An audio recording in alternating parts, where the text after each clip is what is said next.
In the year 58 of Konoha, the hidden sand village, having suffered catastrophic destruction during the Third Great Ninja War, gradually began to rejuvenate after years of recuperation. Beneath the dim glow of the moon, Gaara, with his striking red hair, strolled along the streets of the hidden sand. He ascended to the rooftop via a wooden ladder at the corner of a wall, grasping the railing as he gazed into the distance. Cradling a tattered teddy bear in his arms, he slid down to sit on the ground. I merely wish to apologize to them. Why must they all regard me with such disdain? He murmured softly. During the day, the power of the tailed beast within Gaara had surged uncontrollably, resulting in the accidental injury of a comrade. With newfound hope inspired by Yashimaru, he had procured some medicinal supplies and rushed to the home of his companion, only to be met with a cold, dismissive "get lost, monster. Why has fate chosen me? Why am I the only one deemed a monster?" Gaara struggled to comprehend. Suddenly, sharp sounds pierced the air from behind him. Before he could turn, grains of sand coalesced in the air, forming a protective sand shield in mere moments. Bang! Bang! The black shuriken, glinting ominously in the moonlight, clattered to the ground with a soft chime. As the sand shield shattered, Gaara caught sight of the Nakamura familiar figure clad in ninja attire, their face obscured by thick white cloth, rendering their features indistinguishable. In each hand, they held a shuriken. Once again, why does this happen? Gaara's pale face shifted from confusion to fury as a colossal hand of sand surged from the earth under his command.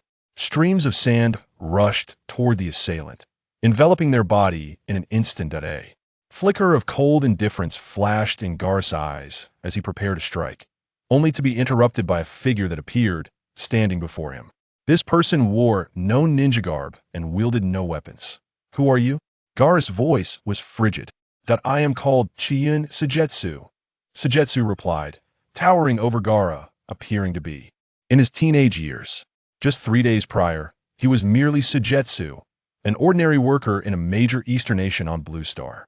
However, on a fateful night, while returning home from an overtime shift, he was struck down by a speeding truck, dying swiftly without a moment's pain. His last thoughts were a silent curse upon his unfeeling boss. Reflecting on his past, Sujetsu felt a pang of nostalgia. Perhaps even the heavens had taken pity on him, granting him a second chance. He had traversed into this world of ninjas. The intent to kill teetered on the edge of thought. Yet Sujetsu's intervention deflated Gaara's aggression, and his hands fell to rest within the folds of his brown short robe. "Why do you resemble my father? They all wish for my demise. Yet you stand in my way. To refrain from stopping others may result in mere childhood bullying, but to refrain from him such an act could lead to murder." Sujetsu could not help but scoff inwardly. Gaara's voice evoked sympathy. Turning away, the small figure leaned against the railing, lost in thought as he gazed at the street below.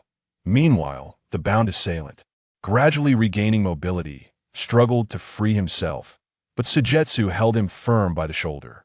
"If you were aware that he is Yashimaru, would you still wish to kill him?" Sujetsu inquired, noting the tremor in the assailant's shoulder. "What?"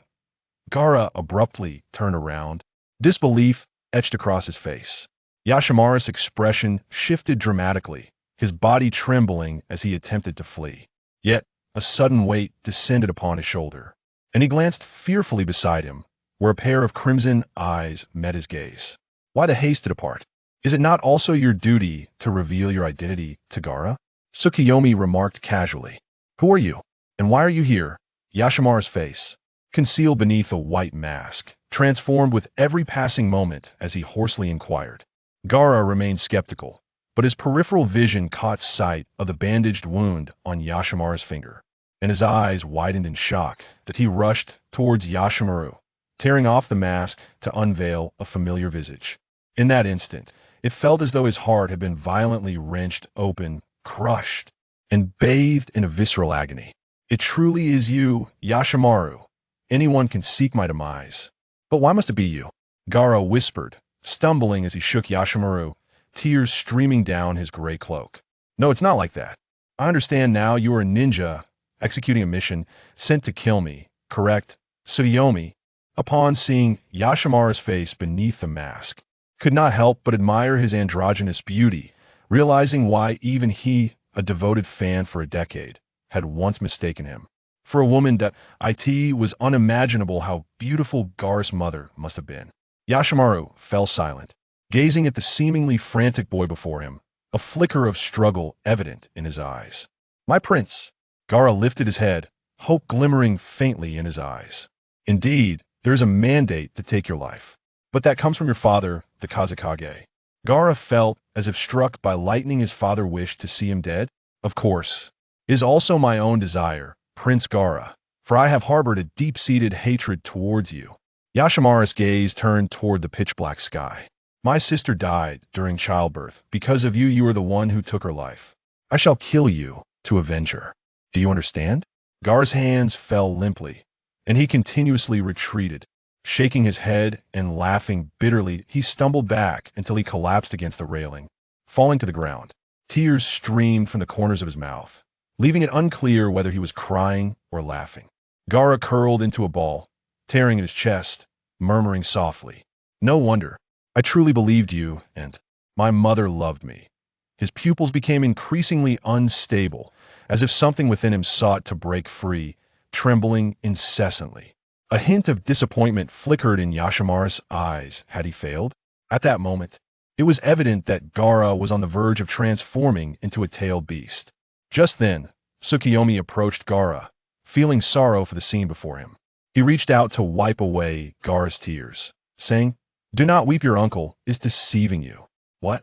Gaara looked up, his tear-streaked face a picture of innocence. "Hey, what are you saying?" Yashimaru retorted sharply. "Is it not true? Everything happening now is merely an elaborate ruse," Tsukiyomi exclaimed, pulling Gaara up and locking eyes with Yashimaru. Gaara weakly clutched the teddy bear in his arms, his gaze oscillating between the two, unable to discern right from wrong. "Trust me." Sue gently caressed Gaara's crimson hair, and suddenly, a flicker of red light flashed in his eyes. In an instant, they appeared before Yashimaru. Yashimaru tightened his grip on the kunai at his waist, adopting a defensive stance. Sue pointed to Yashimaru's other eye, which had quietly darkened, and spoke softly, "For this eye of mine can unveil all their deceitful lies." In the wind shadow hall, hurried footsteps echoed. "Welcome, you have arrived. Lord Kazekage has been waiting for quite some time," two-century shinobi at the entrance respectfully inquired. Yashimaru, a trusted confidant of the Fourth Kazekage, was summoned at such a late hour for a matter of utmost urgency. He nodded.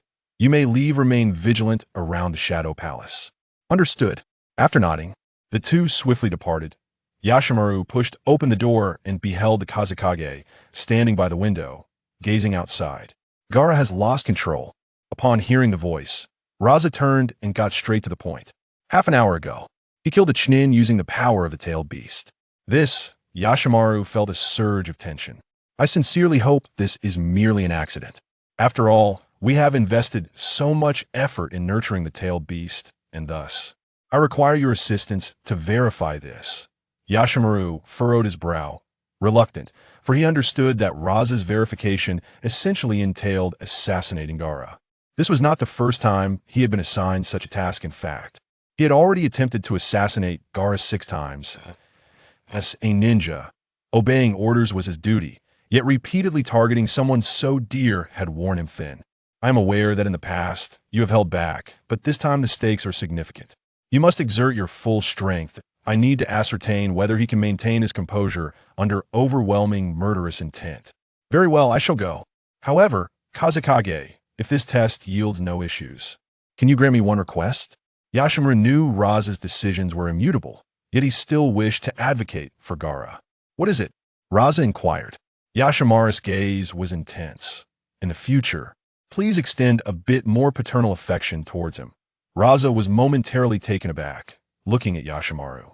Yashimaru elaborated, "Gaara is a very obedient child. I believe that even if he takes a life, it is not driven by his initial desires. Throughout these years, I have endeavored to provide him with maternal care despite being a host for a tailed beast. His childhood should not be filled solely with disdain and hatred. Yet I am not his sister, and Gaara still needs a father."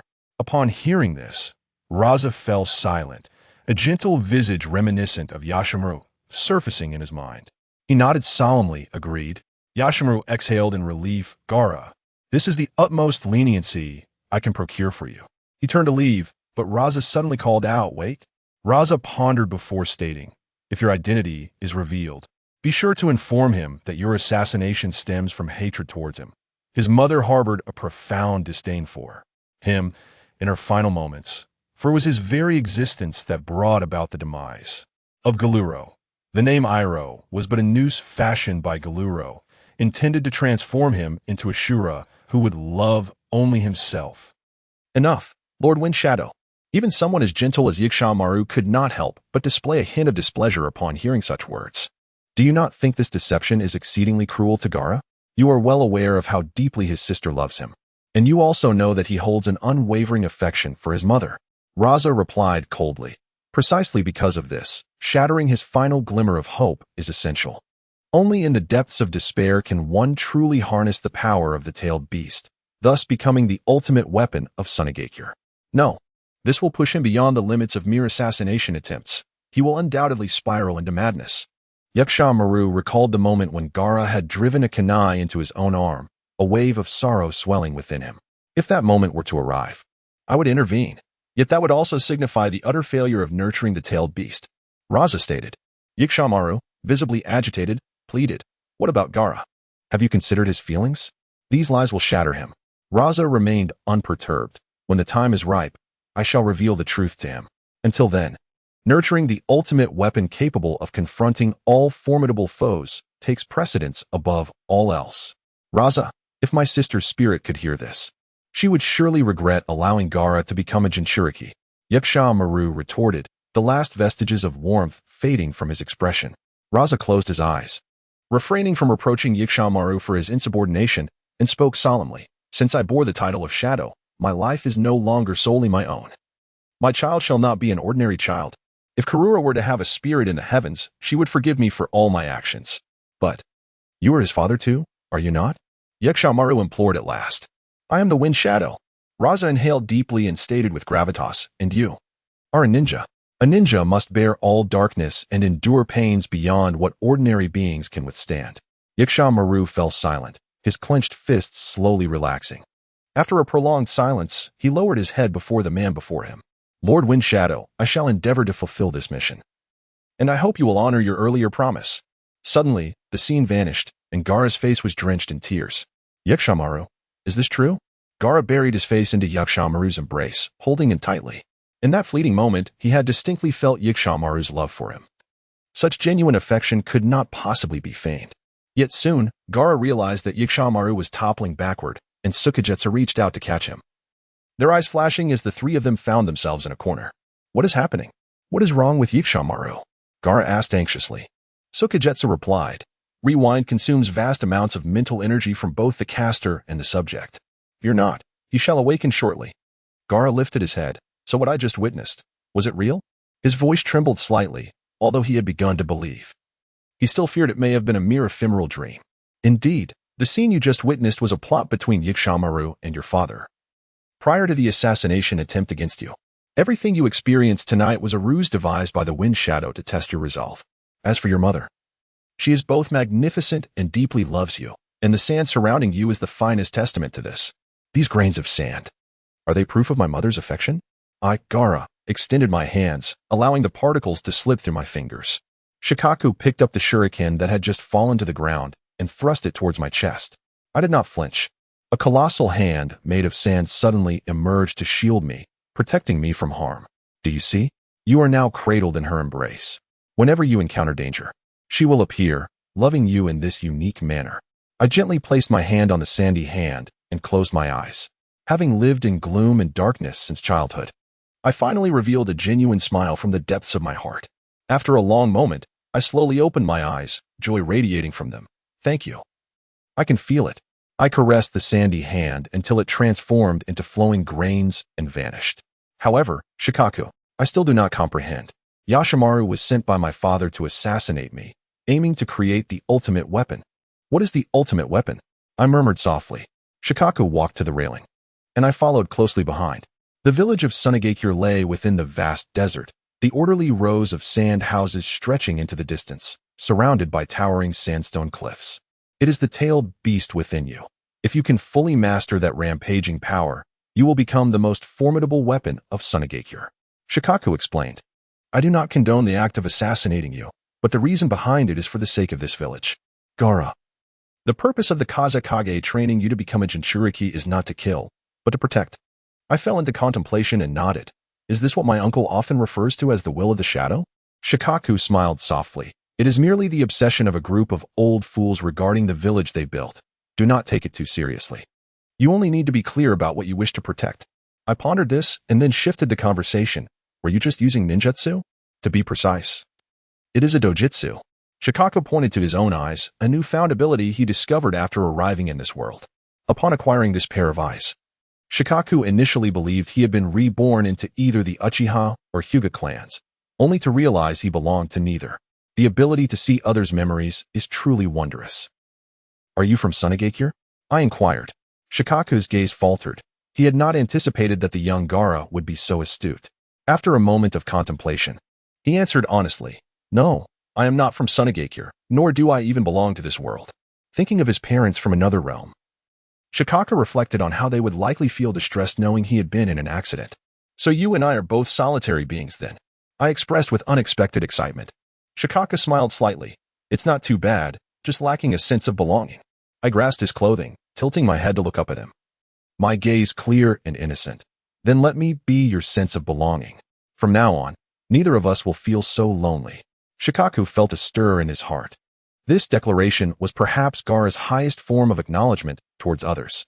Upon the birth of Gaara, his mother tragically perished due to complications, leaving him bereft of maternal affection from a tender age. Compounding his misfortune was a father who was less than human, who not only imprisoned the tailed beast within him, but also subjected him to frequent assassination attempts as a means of testing. Thus, it is evident that Gaara's ruthless demeanor in the original storyline was not without justification. He reached out to caress Gaara's hair in agreement, his peripheral vision catching sight of Yashimaru nearby. It appears your uncle is on the verge of awakening. Perhaps you should have a heartfelt discussion. At that moment, Yashimaru opened his eyes, bewildered. Suddenly recalling the events that had transpired, he attempted to grasp his ninja tools, only to find himself utterly immobilized, as if drained of all strength. Yashimaru, the pain here has lessened considerably, Gaara said, lifting Yashimaru's hand and placing it against his own chest. Your Highness, what just occurred? Where is that individual? Yashimaru scanned his surroundings, only to realize that Seketsu had vanished without a trace. What just happened? Nevertheless, there was no doubt that tonight's trial had been successful. Gaara had not succumbed to chaos and rage, and a sense of relief graced his countenance. Turning his gaze, Gaara mused, where have they gone? They were just here. Yet, he lingered not on this thought for long, his eyes reflecting a newfound resolve. Yashimaru, I have made a decision. I shall strive to suppress the monster within me. I wish to protect you, my father, and Seketsu. I aspire to become the Kazekage. What? Yashimaru's eyes widened in astonishment. In the desolate streets of the night, at a certain moment, Seketsu's figure materialized, somewhat disheveled. Had he not steadied himself against the wall, he surely would have collapsed. He hurriedly sought a secluded corner to rest. The burden of these eyes is still too great for me at present, especially when employing rewind, for it is not merely Yashimaru who has been drained. Seketsu found a quiet alcove, taking deep breaths to recuperate. Yet, fortuitously, my actions have positively influenced Gaara to a certain extent. In forging a bond with him, I have also increased the system's recognition value. Before him, a translucent panel materialized. Unlocked ability. Leap. Unlocked ability. Rewind. Current recognition value, Gaara 40, cumulative 50 for charging, as a Jinchuriki. I must contend with the scorn and derision of those around me while remaining vigilant against assassination attempts. A recognition value of 40 has surpassed my expectations.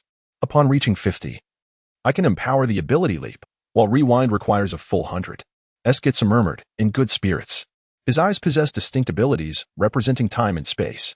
The initial capability of his left eye is leap, allowing instantaneous transport between any 2 points within a 10-meter radius, which, for Seketsu, is ample enough to evade the desert's predatory sandworms and reach Sunagakure. The initial ability of his right eye, recently utilized, is rewind, enabling the retrieval of another's memories, with potential for further development yet to be unveiled. He dubbed these extraordinary eyes forbidden eyes. Closing his eyes, Su Yue pressed his temples to alleviate the stinging sensation induced by the eye technique. Suddenly, a wave of foreboding washed over him. Without a moment's hesitation, he activated teleportation. His body vanishing in an instant, reappearing in the center of the street 10 meters away from the spot he had just vacated. A stream of sand erupted from the ground, transforming into a spear that thrust skyward. Had he not evaded in time, he would have undoubtedly been pierced by the sand spear. The faint golden hue of the spear shimmered under the moonlight, leading Su Yue to deduce the identity of his assailant. Yashimaru had been dispatched to assassinate Gaara, while lurking in the shadows, awaiting Gaara's rampage. A pale gray figure surged from the side, a kunai glinting with a chilling brilliance in hand, its sharp edge slicing through the air towards Su Yue's throat. In response, Su Yue swiftly retrieved a kunai from his own pouch to block the incoming attack. At the moment of impact between the two weapons, his wrist trembled, and his kunai was cleaved in two, while the assailant's kunai continued its relentless trajectory, barely grazing his neck. With no other choice, Su Yue activated teleportation once more, narrowly escaping this lethal strike. Upon landing, Su Yue felt a heaviness in his head. The intense use of the eye technique had left him somewhat drained, and the scene before him began to blur. Unable to even wield a kunai properly, yet possessing such formidable speed. Could it be an undiscovered bloodline limit? Raza stepped forward, and Su Yue strained to stand tall, at least matching the Fourth Kazekage in presence. I've experienced the hospitality of Sunagakure, Su Yue exclaimed, annoyance creeping into his voice.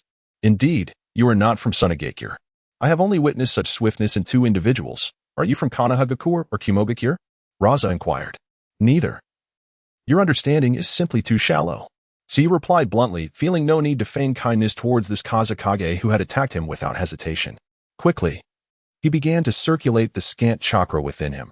Against Raza's shadow-level power, he needed to restore his strength as much as possible. Raza ignored the derision in Su Yue's words, instead focusing on the peculiarities of his eyes.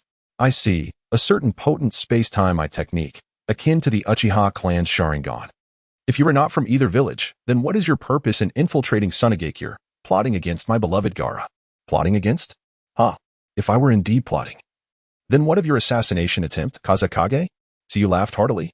Raza replied coldly, Gaara is of paramount importance to Sunagakure. My actions are of no concern to outsiders. Su Yue scoffed. Is it not merely your ambition to cultivate a Jinchuriki? Entrusting the hopes of dozens of elite jonin and thousands of chunin to a mere 6-year-old child? Is the Kazekage's vision truly so limited? Raza's facial muscles twitched, Su Yue's words piercing him like a steel nail. The hand gripping the kunai at his side was marred by a fresh wound. Meeting Raza's hawk-like gaze, Su Yue felt a shiver run down his spine. He assessed his situation. Rewind would prove nearly useless against someone of Raza's caliber, and while he could still employ teleportation a few more times, escape remained uncertain. Just then, he noticed numbers flickering on the panel in his mind. The current recognition value, Gaara 40. The current recognition value, Raza 10. Cumulative recognition value, 50. At 50, can recharge. Should I recharge? Sujetsu was momentarily taken aback. What was happening? Raza acknowledged his words. He turned to Raza, only to find his gaze filled with sorrow.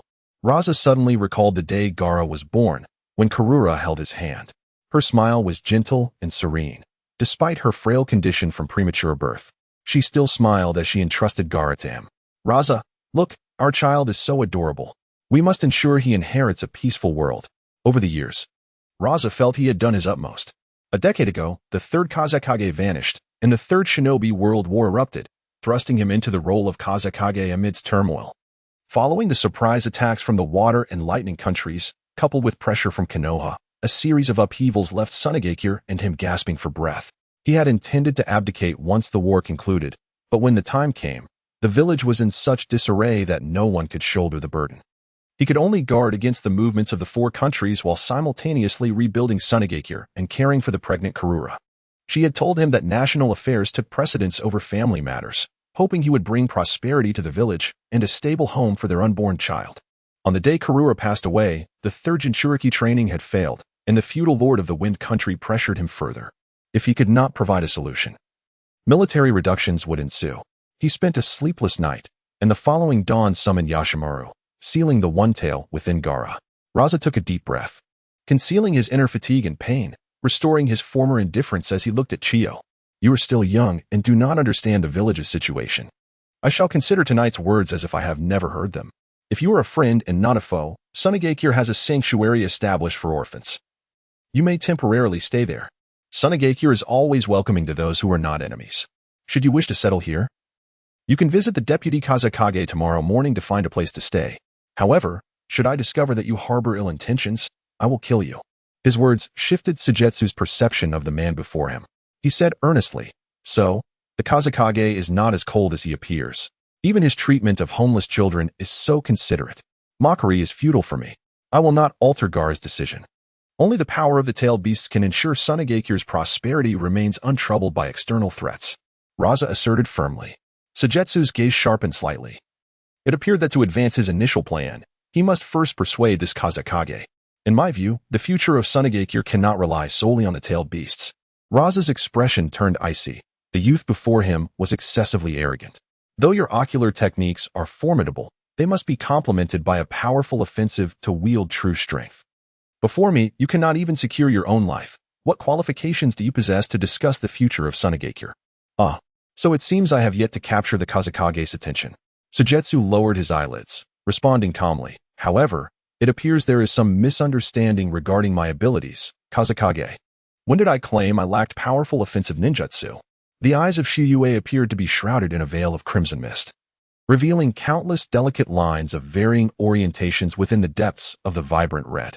As the accumulated recognition value reached 50, the advancement process commenced and was soon completed. Before Qian Yun Su Yue, a transformation unfolded. The dim and vague surroundings became vividly clear, illuminating the world as if it were day.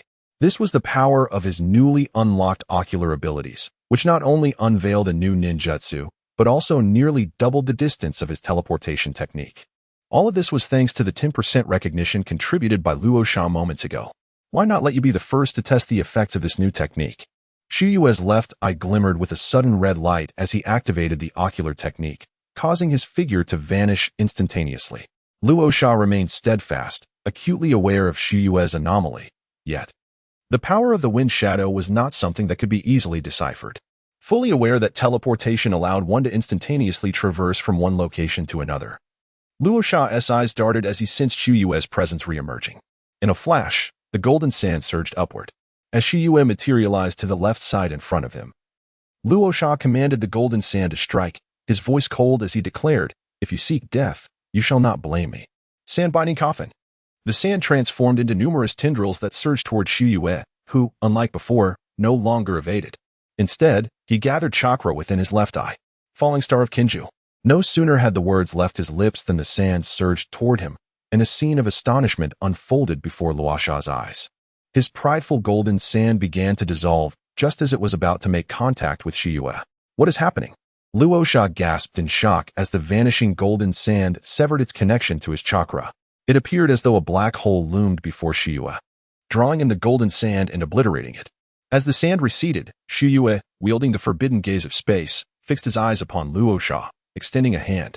A profound sense of danger surged within Luosha's heart, prompting him to swiftly sidestep. The deep red eye, resembling a blood moon, devoured everything in its path. To his terror, Luosha noticed a particular section of the golden sand barrier beside him quietly disintegrating. Had he not evaded in time, he would have undoubtedly sustained severe injuries. Su Yue withdrew his gaze, his eyes returning to their usual state. What do you think of this technique? Does it meet the standards of the wind shadow?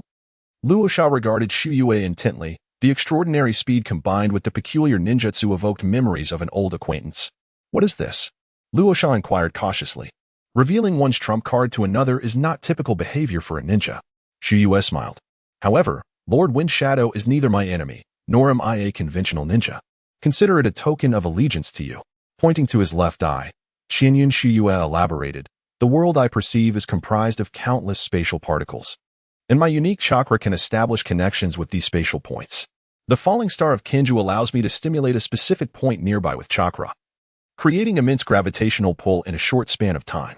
Its effect is akin to Kamui, differing only in that Kamui distorts and annihilates the observed space, while falling star of Kinju collapses a nearby spatial point to cause obliteration. Truly terrifying, Luosha solemnly remarked. No wonder even his golden sand defense proved ineffective, possessing such a fearsome ocular technique. What are your intentions here in the land of sand? Qian Yun Su Yue chuckled. Does Lord Wind Shadow acknowledge my qualification for negotiation? Luo Sha scrutinized him cautiously. As for my intentions, I shall be forthright. I aspire to reform the current system of the Sand-Hidden Village, harnessing its power to unite the 5 nations and establish a new order that transcends them all. Luo Sha seemed to have heard the most ludicrous jest. Huh? Uniting the 5 nations? Your ambition is rather grand. How can one ascertain the outcome without attempting? Su responded. Noticing Qian Yun Su Yue's unwavering demeanor, Luo Sha was momentarily taken aback. Are you serious? Su maintained his composure. This ailing world necessitates someone to overturn it, to bring new light to this land that has long since rotted. Luo Sha gasped in disbelief, feeling as though he were conversing with a madman. The history of the ninja world, marked by countless wars over decades, coupled with the innumerable grievances among the 5 great nations. Do you believe it is as simple as your light-hearted words suggest? Luo Sha's piercing gaze fixed upon Su Yu, his voice cold. Even the illustrious Konoha, under the leadership of the god of shinobi, Senju Hashirama, could not achieve such a feat. Yet you propose that the currently weakened Sand-Hidden Village confront the ninja world, which is utterly absurd. Oh? Is Lord Wind Shadow refusing without even a moment's consideration? Qian Yun Su Yue displayed little emotional fluctuation. Luo Sha snorted disdainfully. What is there to consider? I cannot lead the Sand-Hidden Village to its demise. Su Yu's eyes brimmed with regret. I had always thought the struggles of the Sand-Hidden Village were due to external limitations. But it seems more a result of the Wind Shadow's complacency, content to remain in a corner. Are you trying to provoke me? Luo Sha's gaze was as cold as ice. Su Yu shook his head.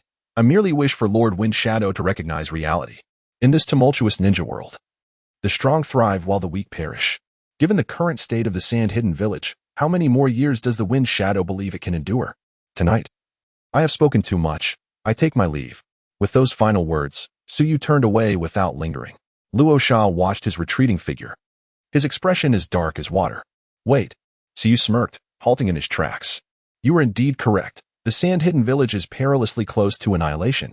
Do you know that I, Luo Sha, tread upon thin ice in this position of Wind Shadow? A single misstep could lead to irreversible ruin. Qian Yun Su Yue replied calmly. It is merely a matter of natural decay or a desperate gamble.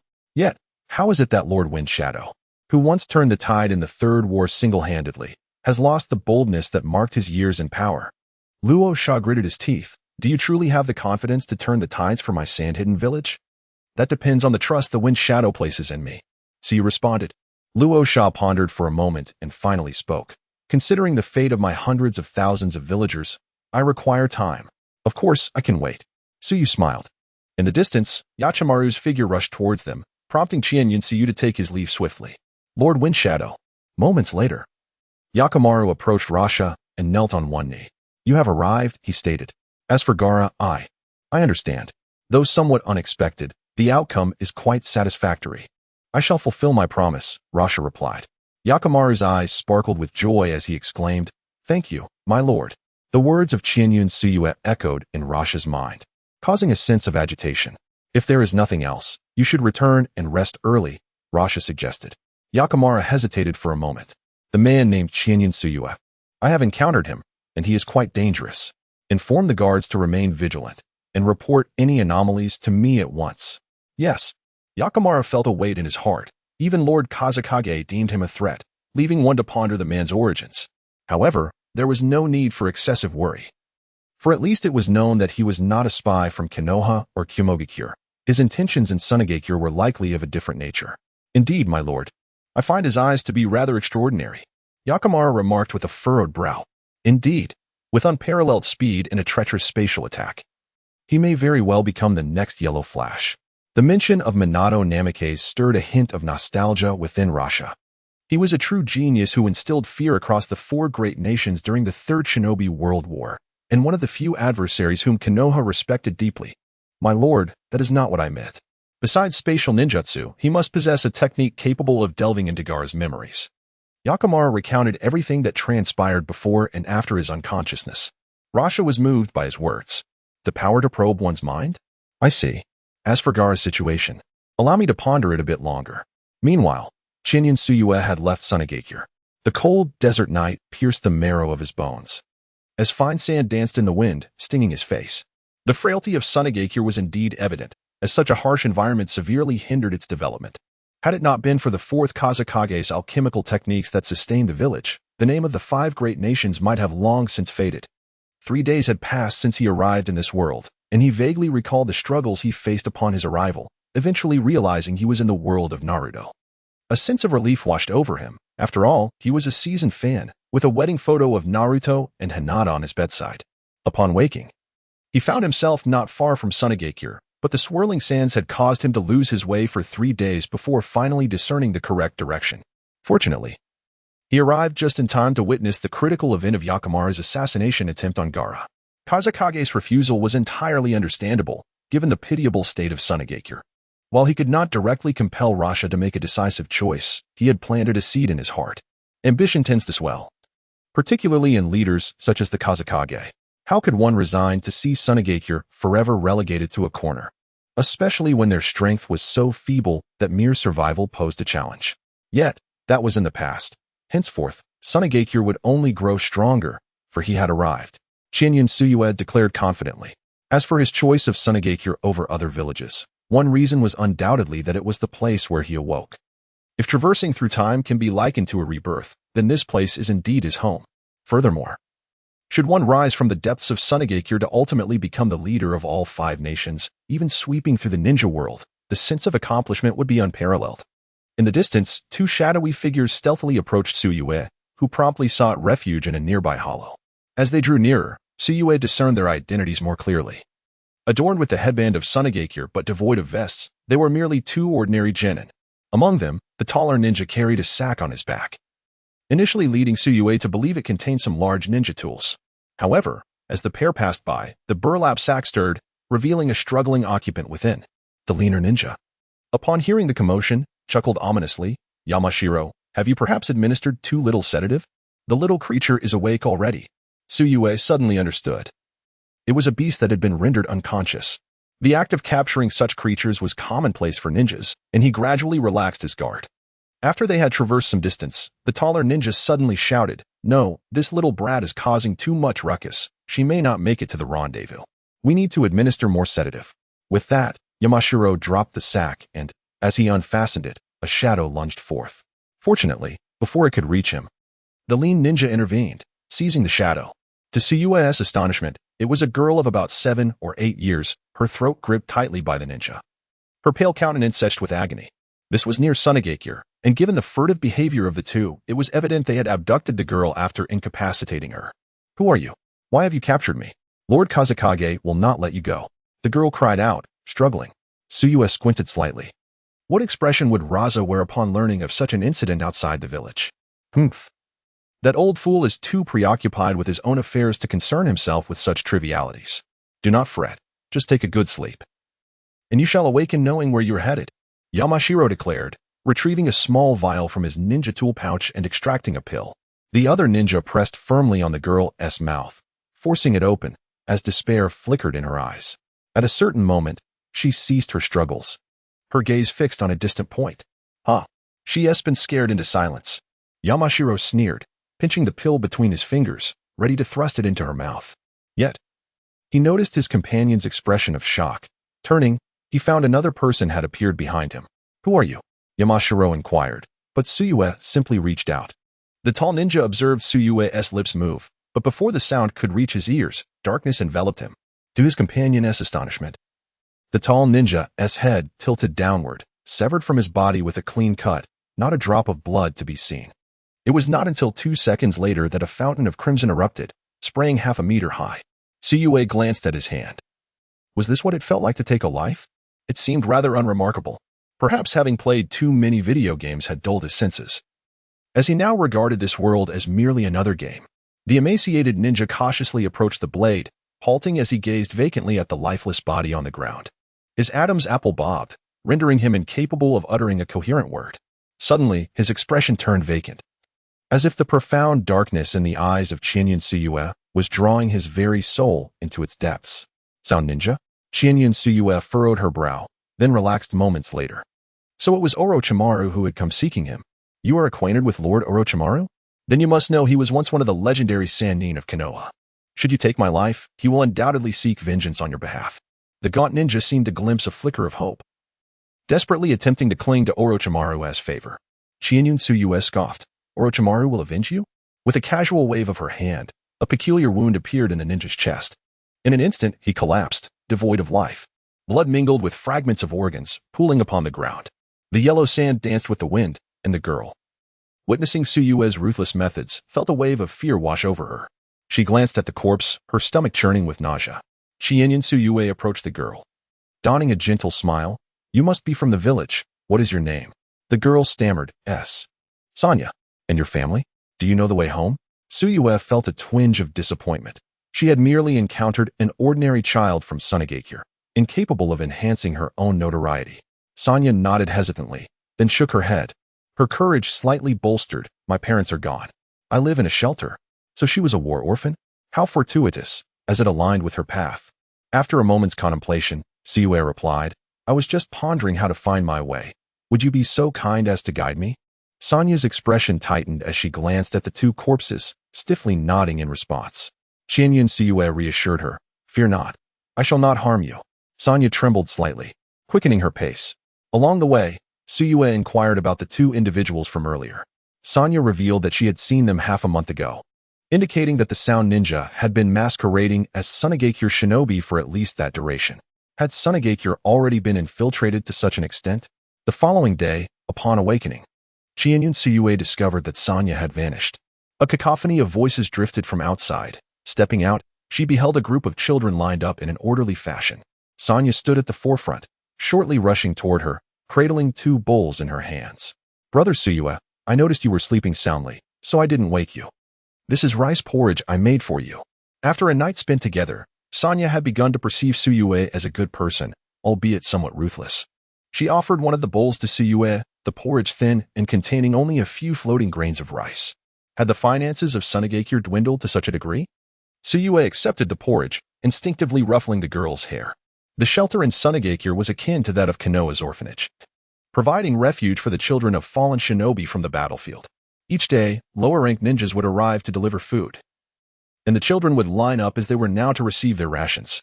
Amidst the recent commotion, Su Yue turned to see a robust and towering male ninja entering through the entrance of the shelter, clad in a deep gray vest. One of his eyes was concealed by a gray cloth, and he strode purposefully inside. It is Lord Maki, exclaimed Shan Yu Sa Na with reverence. Oh, Su Yue nodded, pleasantly surprised to encounter an acquaintance.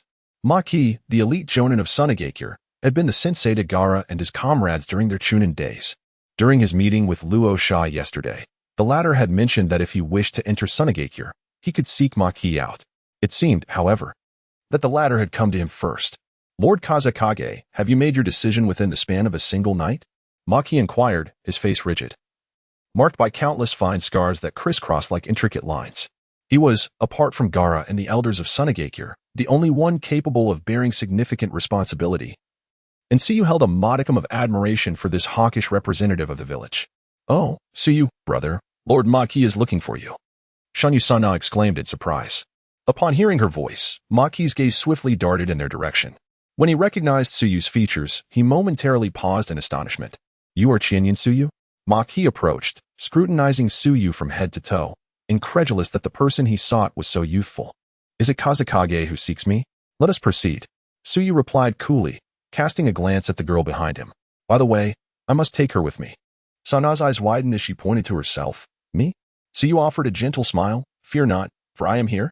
Maki glanced at Sana, deeming her an ordinary girl with no threat, and nodded in agreement. Very well, Lord Kazekage awaits you inside. In the Kazekage's hall, Luo Sha paced restlessly, unable to contain his agitation. His eyes, bloodshot, were tinged with an inexplicable excitement. He had spent the entire night awake, grappling with his thoughts, yet still lacked the resolve to make a decision. In a fit of irritation, he couldn't resist employing the eye of gold sand to peer into Gaara's mind, only to witness a scene that left him astounded. Gaara, unable to sleep due to the tailed beast, typically spent solitary nights lost in thought. Yet tonight, he was remarkably different.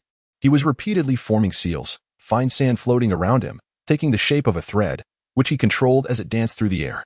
Despite the thread frequently breaking, Gaara persevered, tirelessly and patiently. Was he attempting to master his physical strength? Luo Sha's heart raced. This had never occurred in the past few years. The Gaara of yore had loathed his power and had never willingly harnessed it, save for moments of emotional upheaval.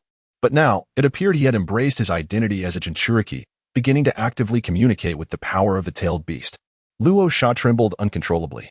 Until a certain moment, Gaara manipulated the fine sand for 3 uninterrupted minutes, joy illuminating his eyes beneath the moonlight.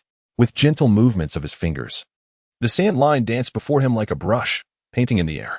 Amidst the chaotic lines, one could vaguely discern the imagery of 5 figures, with 2 tall and 1 short at the center, flanked by individuals on either side.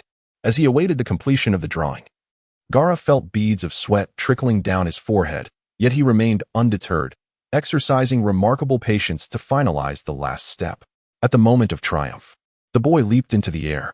Raza had never witnessed such a radiant smile on Gaara's face. The golden sand eyes closed, and the dawn light began to break outside. Raza sank into the wind shadow chair, his gaze vacant as he fell into deep contemplation. After a considerable time had passed, he wiped his forehead with one hand, shielding his eyes, his voice tinged with a melancholic fatigue. It was my mistake. A heavy knock on the door jolted Raza from his reverie. Regaining his composure, he spoke in a low tone. "Come in." Maki entered, accompanied by Shikuyumi and Sanai. "Sir, the people have arrived." "Very well, Maki, you may leave now. Have the Umbu patrol the village perimeter and remain vigilant." "Understood." Maki nodded, stepped back, and closed the door, leaving only 3 individuals in the room. Sanai, recognizing the serious demeanor of the man before her as the true master of Sunagakure, felt her face tense and bit her lower lip, lowering her head. Raza merely cast a glance at Sanai before directing his attention to Shikuyumi, gesturing towards a chair to his front right. "Sit. You too." Shikuyumi took a seat without hesitation, signaling for Sanai to join him, but she quickly declined. "No, it's fine. I'll stand. There's no need for formality, it's just us." Raza endeavored to present a more affable expression. Only then did Sanai timidly take a seat beside them, still keeping her head down in silence. Shikuyumi remarked with irritation, "Lord Wind Shadow need not force a smile. You're frightening the child." Raza, suppressing his friendly demeanor, adopted a serious countenance and cautiously inquired, "And who might this be?" "Sanai from the shelter, whom I encountered," Shikuyumi replied. "How can Lord Wind Shadow not recognize someone from his own village?" Raza's tone faltered momentarily, about to explain, when Shikuyumi interjected. "However, it is understandable. The Wind Shadow is burdened with the affairs of the village and is undoubtedly preoccupied." Raza managed a wry smile and responded with a simple acknowledgement, only to hear Shikuyumi directly ask, "You summoned me this early. Does this mean there has been a resolution regarding last night's matters?" Since Shikuyumi had broached the topic so straightforwardly, Raza refrained from further elaboration. After a moment of silence, he nodded. "There has indeed been a decision, but I wish to verify a few things with you." "Such as?" Shikuyumi inquired. "You have repeatedly asserted that Sunagakure's future does not rely on the tailed beasts, yet with formidable enemies lurking, how shall Sunagakure navigate the coming decade without them?" The Wind Shadow posed the question, his gaze sharp as he sought to pierce through Shikuyumi's resolve. Shikuyumi smiled slightly. "Formidable enemies? Where are they?" "It has been several years since the Third Great Ninja War, and each nation has recuperated. One can hardly predict when another war may erupt." The Wind Shadow pointed northeastward in 2 directions. "Konoha, Kumogakure, or Iwagakure, whichever nation makes a move against us could spell disaster for Sunagakure. Is that not a formidable enemy lurking?" Qian Yun Shikuyumi shook his head. "The 5 great nations do not engage in conflict merely in a tit-for-tat manner. Let us first discuss the 2 great ninja villages, Iwagakure and Kumogakure, whose enmity during the Third Shinobi World War far exceeds that of Sunagakure. I can assure you that the moment Iwagakure invades Sunagakure, they shall be immediately retaliated against by Kumogakure, seeking vengeance for the Third Raikage. Furthermore, Kumogakure's inability to conquer Sunagakure during the Third War, coupled with their lack of mastery over the Wind Shadow's sand techniques, precludes any bold incursions into Konoha to strike at Sunagakure. As for the Land of Water, many distinguished jonin have defected from Kirigakure in recent years, and the Wind Shadow should be well aware that they struggle to protect their own territory, let alone wage war against other nations. Regarding Konoha, situated at the heart of the ninja world, as long as the Wind Shadow refrains from provoking them, they are unlikely to take the reckless risk of opposing the 4 great nations. That said, what if, pondered Rasha? There is no what if. Wars among great powers are merely for the sake of interests, to put it bluntly, which the Wind Shadow may not wish to hear. Even if Sunagakure were to fall into foreign hands, what substantial benefits could other nations derive from it? Qian Yun Su Yue regarded Rasha with a knowing smile. His unwavering certainty is somewhat rooted in a results-oriented perspective, as he is acutely aware that from the establishment of Konogakure until just before the Fourth War, Sunagakure had not engaged in conflict with other nations.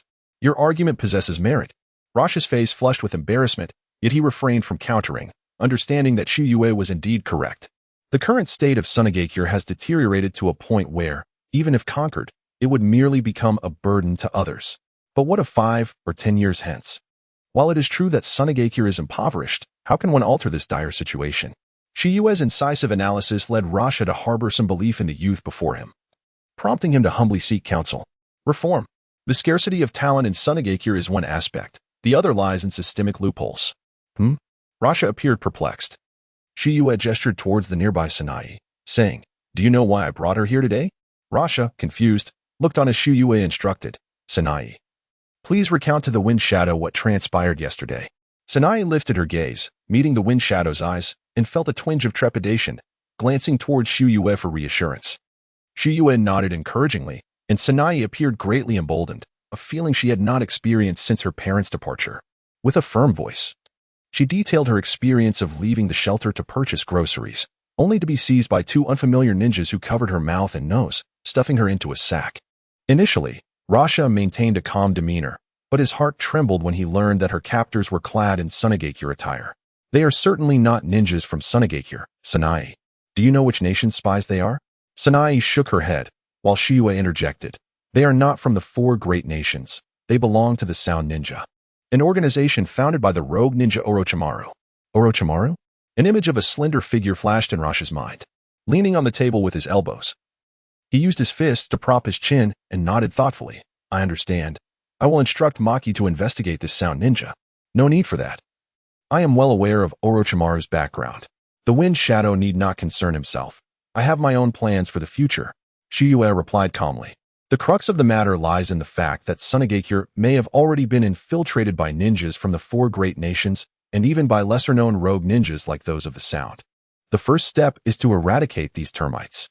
Raza wholeheartedly agreed. "Indeed, I shall dispatch my trusted confidants to thoroughly investigate the backgrounds of all the ninja in Sunagakure. However, I am uncertain how to handle those with ambiguous identities. This is simple. Yashimura must have informed you of the capabilities of my other eye.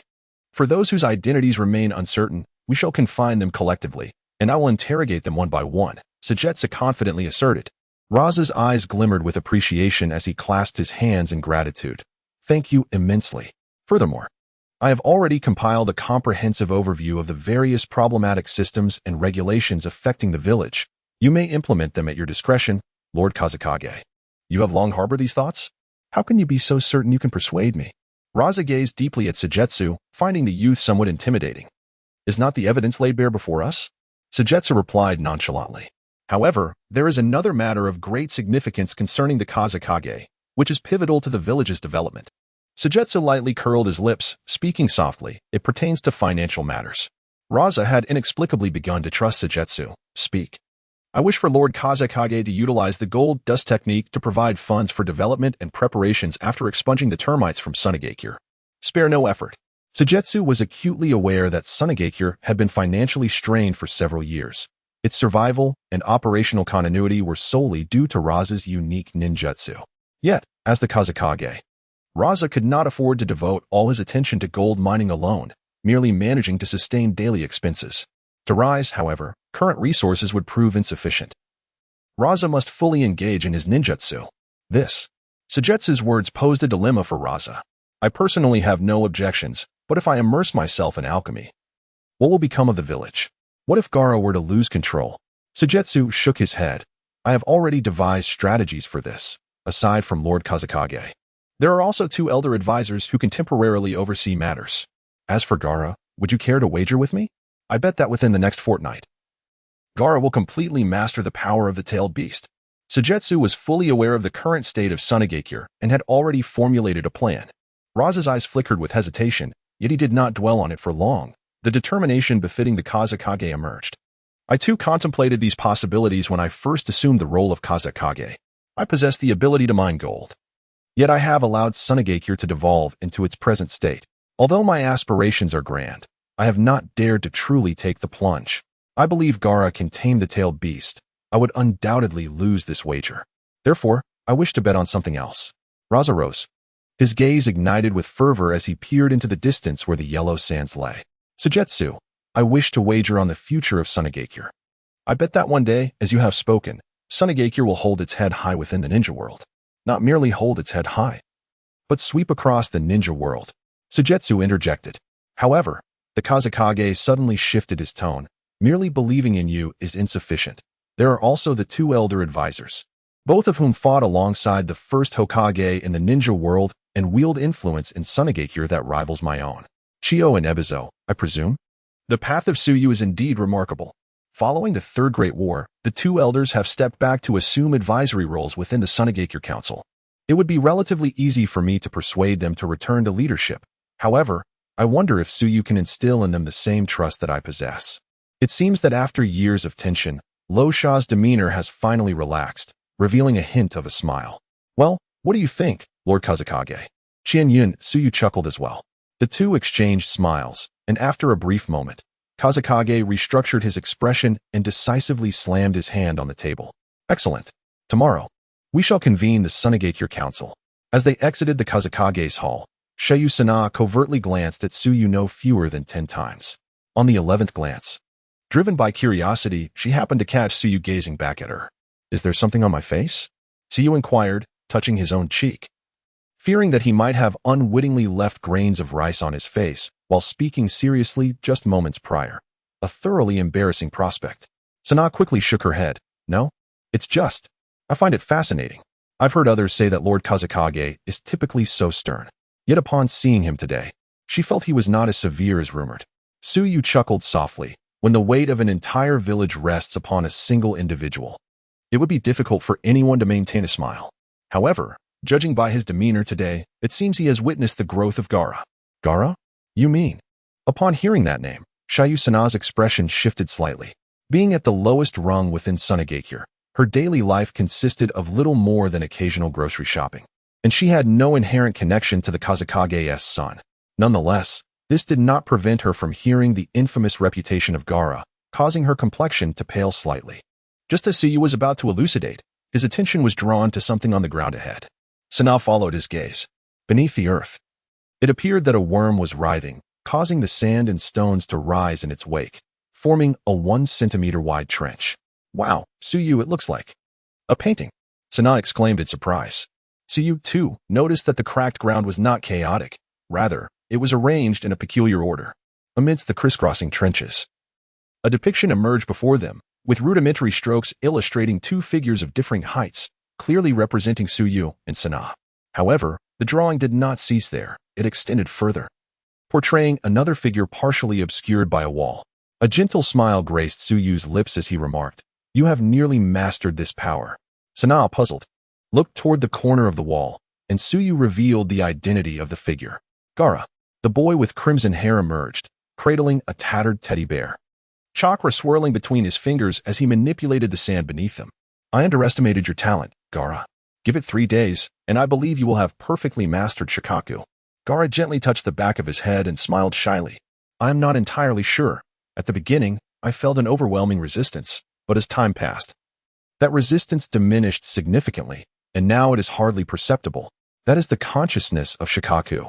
Previously, you would unconsciously destroy everything around you because your awareness was obscured by Shikaku during moments of rage. However, now your consciousness has surpassed that of Shikaku, explained Tsuyu patiently. Noticing Gaara's partially understanding expression, Tsuyu refrained from elaborating further, acknowledging that Gaara was merely 6 years old and could only comprehend so much. Are you Gaara? After much hesitation, Sanai overcame her preconceived notions. The gentle and tranquil youth before her bore no resemblance to the terrifying figure described in rumors. Gaara paused for a moment and nodded. Yes. Are you not afraid of me?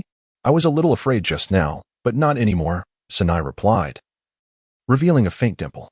Spotting the small teddy bear in Gaara's arms, she could not help but exclaim, Your teddy bear is so cute. May I touch it? Gaara froze for a moment, his frail body trembling, and suddenly turned to run a few meters away. Sanai looked at Tsuyu, puzzled. Tsuyu, what just happened? Did I do something wrong? Gaara probably doesn't he want you to see him secretly crying, haha. Su Yue laughed heartily. Realizing that his initial intention to save Sunai was to persuade the Kazekage, yet unexpectedly gained a different outcome. What should I do? To cheer him up? Sunai became anxious, her small hands fidgeting with uncertainty. I'm sorry, I won't touch your teddy bear anymore. Please don't be angry. She sincerely apologized. The two heard Gaara sniffle, and he turned to walk directly back to Sunai. This is the most precious thing my mother left me. And now I give it to you. Gaara extended his hands, offering the patched up, awkward little teddy bear to Sunai. Sunai was momentarily taken aback and hastily considered refusing it. But the earnest anticipation in Gaara's eyes stopped her. She glanced at Su Yue, only to see him gazing intently at the sky, gradually moving away from them. Taking a deep breath, Sunai bit her lip, nodded, and extended her hand. Thank you. After receiving the teddy bear, she hurriedly reached into her pocket, seemingly anxious. After rummaging through 3 pockets, she finally produced a piece of cord made from grass roots from the 4th pocket. I'm sorry. I don't have anything else to give you, just this handmade grass rope. Wow, this is really beautiful. How did you make it? Could you teach me? Gaara asked, intrigued. Sure, it's quite simple. Just wait a moment while I tell Su Yue. Wait, where did Su Yue go? He disappeared like this last time too. By the way, what is your name? On another street, as a crimson light descended, Su Yue emerged. His mind was immersed in the illusory panel before him, where the recognition values of both Gaara and SH Dai had surpassed 100, allowing him to unlock the power of his right eye, the Eye of Time. What surprises shall you bestow upon me this time? A sense of excitement stirred within Su Yue's brow. Space-related ninjutsu was already formidable, but those entwined with time could sometimes salvage a seemingly doomed situation. In the ninja world, time-related techniques, such as Uchiha Itachi's genjutsu, Tsukuyami, ensnare others within one's own temporal realm, where the outside world transpires in an instant while the mind traverses 3 days. Similarly, Izanami and Izanagi also weave time into their illusions, each more astonishing than the last. Thus, let the gamble commence. Su Yue closed his eyes. Cumulative recognition value, 110, ready for empowerment, empowerment in progress. Completed, new memories floated into his mind. Su Yue took a deep breath and exhaled slowly. The name of the new technique was instantaneous. It could exponentially slow down an opponent's time while simultaneously accelerating his own at the same rate. At this current stage, the multiplier was 1, and when squared, it equated to him being 4 times faster than his adversary, if executed alongside shifting and starfall. In a moment of unpreparedness from the opponent, it would undoubtedly be a lethal, decisive skill. Yu of the Moon is quite pleased with the effects of the new technique. The sole drawback being its limited casting range. Usable only in close proximity, at a distance, it is as ineffective as a mere trifle during confrontations. However, much like the technique of Shana, the casting distance will extend as more new techniques are unlocked. With Shana, even an elite Jonin would not be beyond my reach. Alas, my chakra reserves are too scant to execute it multiple times. For a seasoned shadow-level ninja, numerous life-preserving methods abound, and I cannot guarantee a one-hit kill. At this stage, it suffices. In due time, once the development of Sunagakure is on a steady course, I shall embark on my next plan. In my recollection, the Uchiha clan's determination to instigate a coup in Konogakure occurred in the year 59. And now, we stand on the eve of the Night of Annihilation. A significant event is about to unfold in Konogakure, one that will impact the fates of many, and as a time traveler, Qian Yun will undoubtedly be present. The higher-ups of Sunagakure are utterly perplexed by the sudden announcement of a meeting by the Kazekage. According to the customs of Sunagakure, a grand meeting is held on the first day of each season, spring, summer, autumn, and winter, to discuss the development direction and military adjustments for the forthcoming 3 months. However, it has barely been half a month since the last meeting, especially with the Kazekage emphasizing the need for the 2 elder statesmen of Sunagakure to witness the proceedings. This has led to a flurry of speculation among those unaware of the true circumstances. Could it be that another nation intends to launch an attack? Given Sunagakure's current strength, it would likely struggle to withstand a confrontation. Is it possible that the 3rd Hokage has news? Yet that seems unlikely, as a decade has already passed. I surmise that the Kazekage's grand mobilization might be due to the daimyo's agreement to provide us with funding. On the 2nd floor of the Kazekage Tower, in the conference room, 2 rows of 10-meter-long tables are arranged on either side, with Raza seated regally at the center. Yakimaru and Maki stand on either side. Behind Raza, In the shadows, two elderly figures sit with closed eyes, resembling the twilight of their years. The empty tables gradually fill with attendees, a small number being elite jonin, while the rest are of jonin rank. Raza observes the whispers and speculations among the gathered, pondering the purpose of today's meeting. Behind him, an elderly man, his head wrapped in a tall white cloth, slowly opens his eyes and scans the assembly. It appears that nearly everyone is present. Kazekage, shall we commence? Raza turns to Kaiza, respectfully yet firmly stating, one person has yet to arrive. Please allow a moment's patience. A rugged man seated at the head of the long table speaks up, his voice booming. The Kazekage has summoned us in haste, and now that we are all gathered, why does the meeting still tarry? Who possesses such influence to keep the entirety of Sunagakure's upper echelon waiting for their presence? Raza casts a sidelong glance at the man, who is the head of a prominent clan in Sunagakure, known for his remarkable achievements in the second and third great ninja wars, which has rendered him somewhat arrogant. My purpose in calling you all here today is to discuss the village's forthcoming development. Do you find it appropriate to begin before the individual proposing the plans has arrived?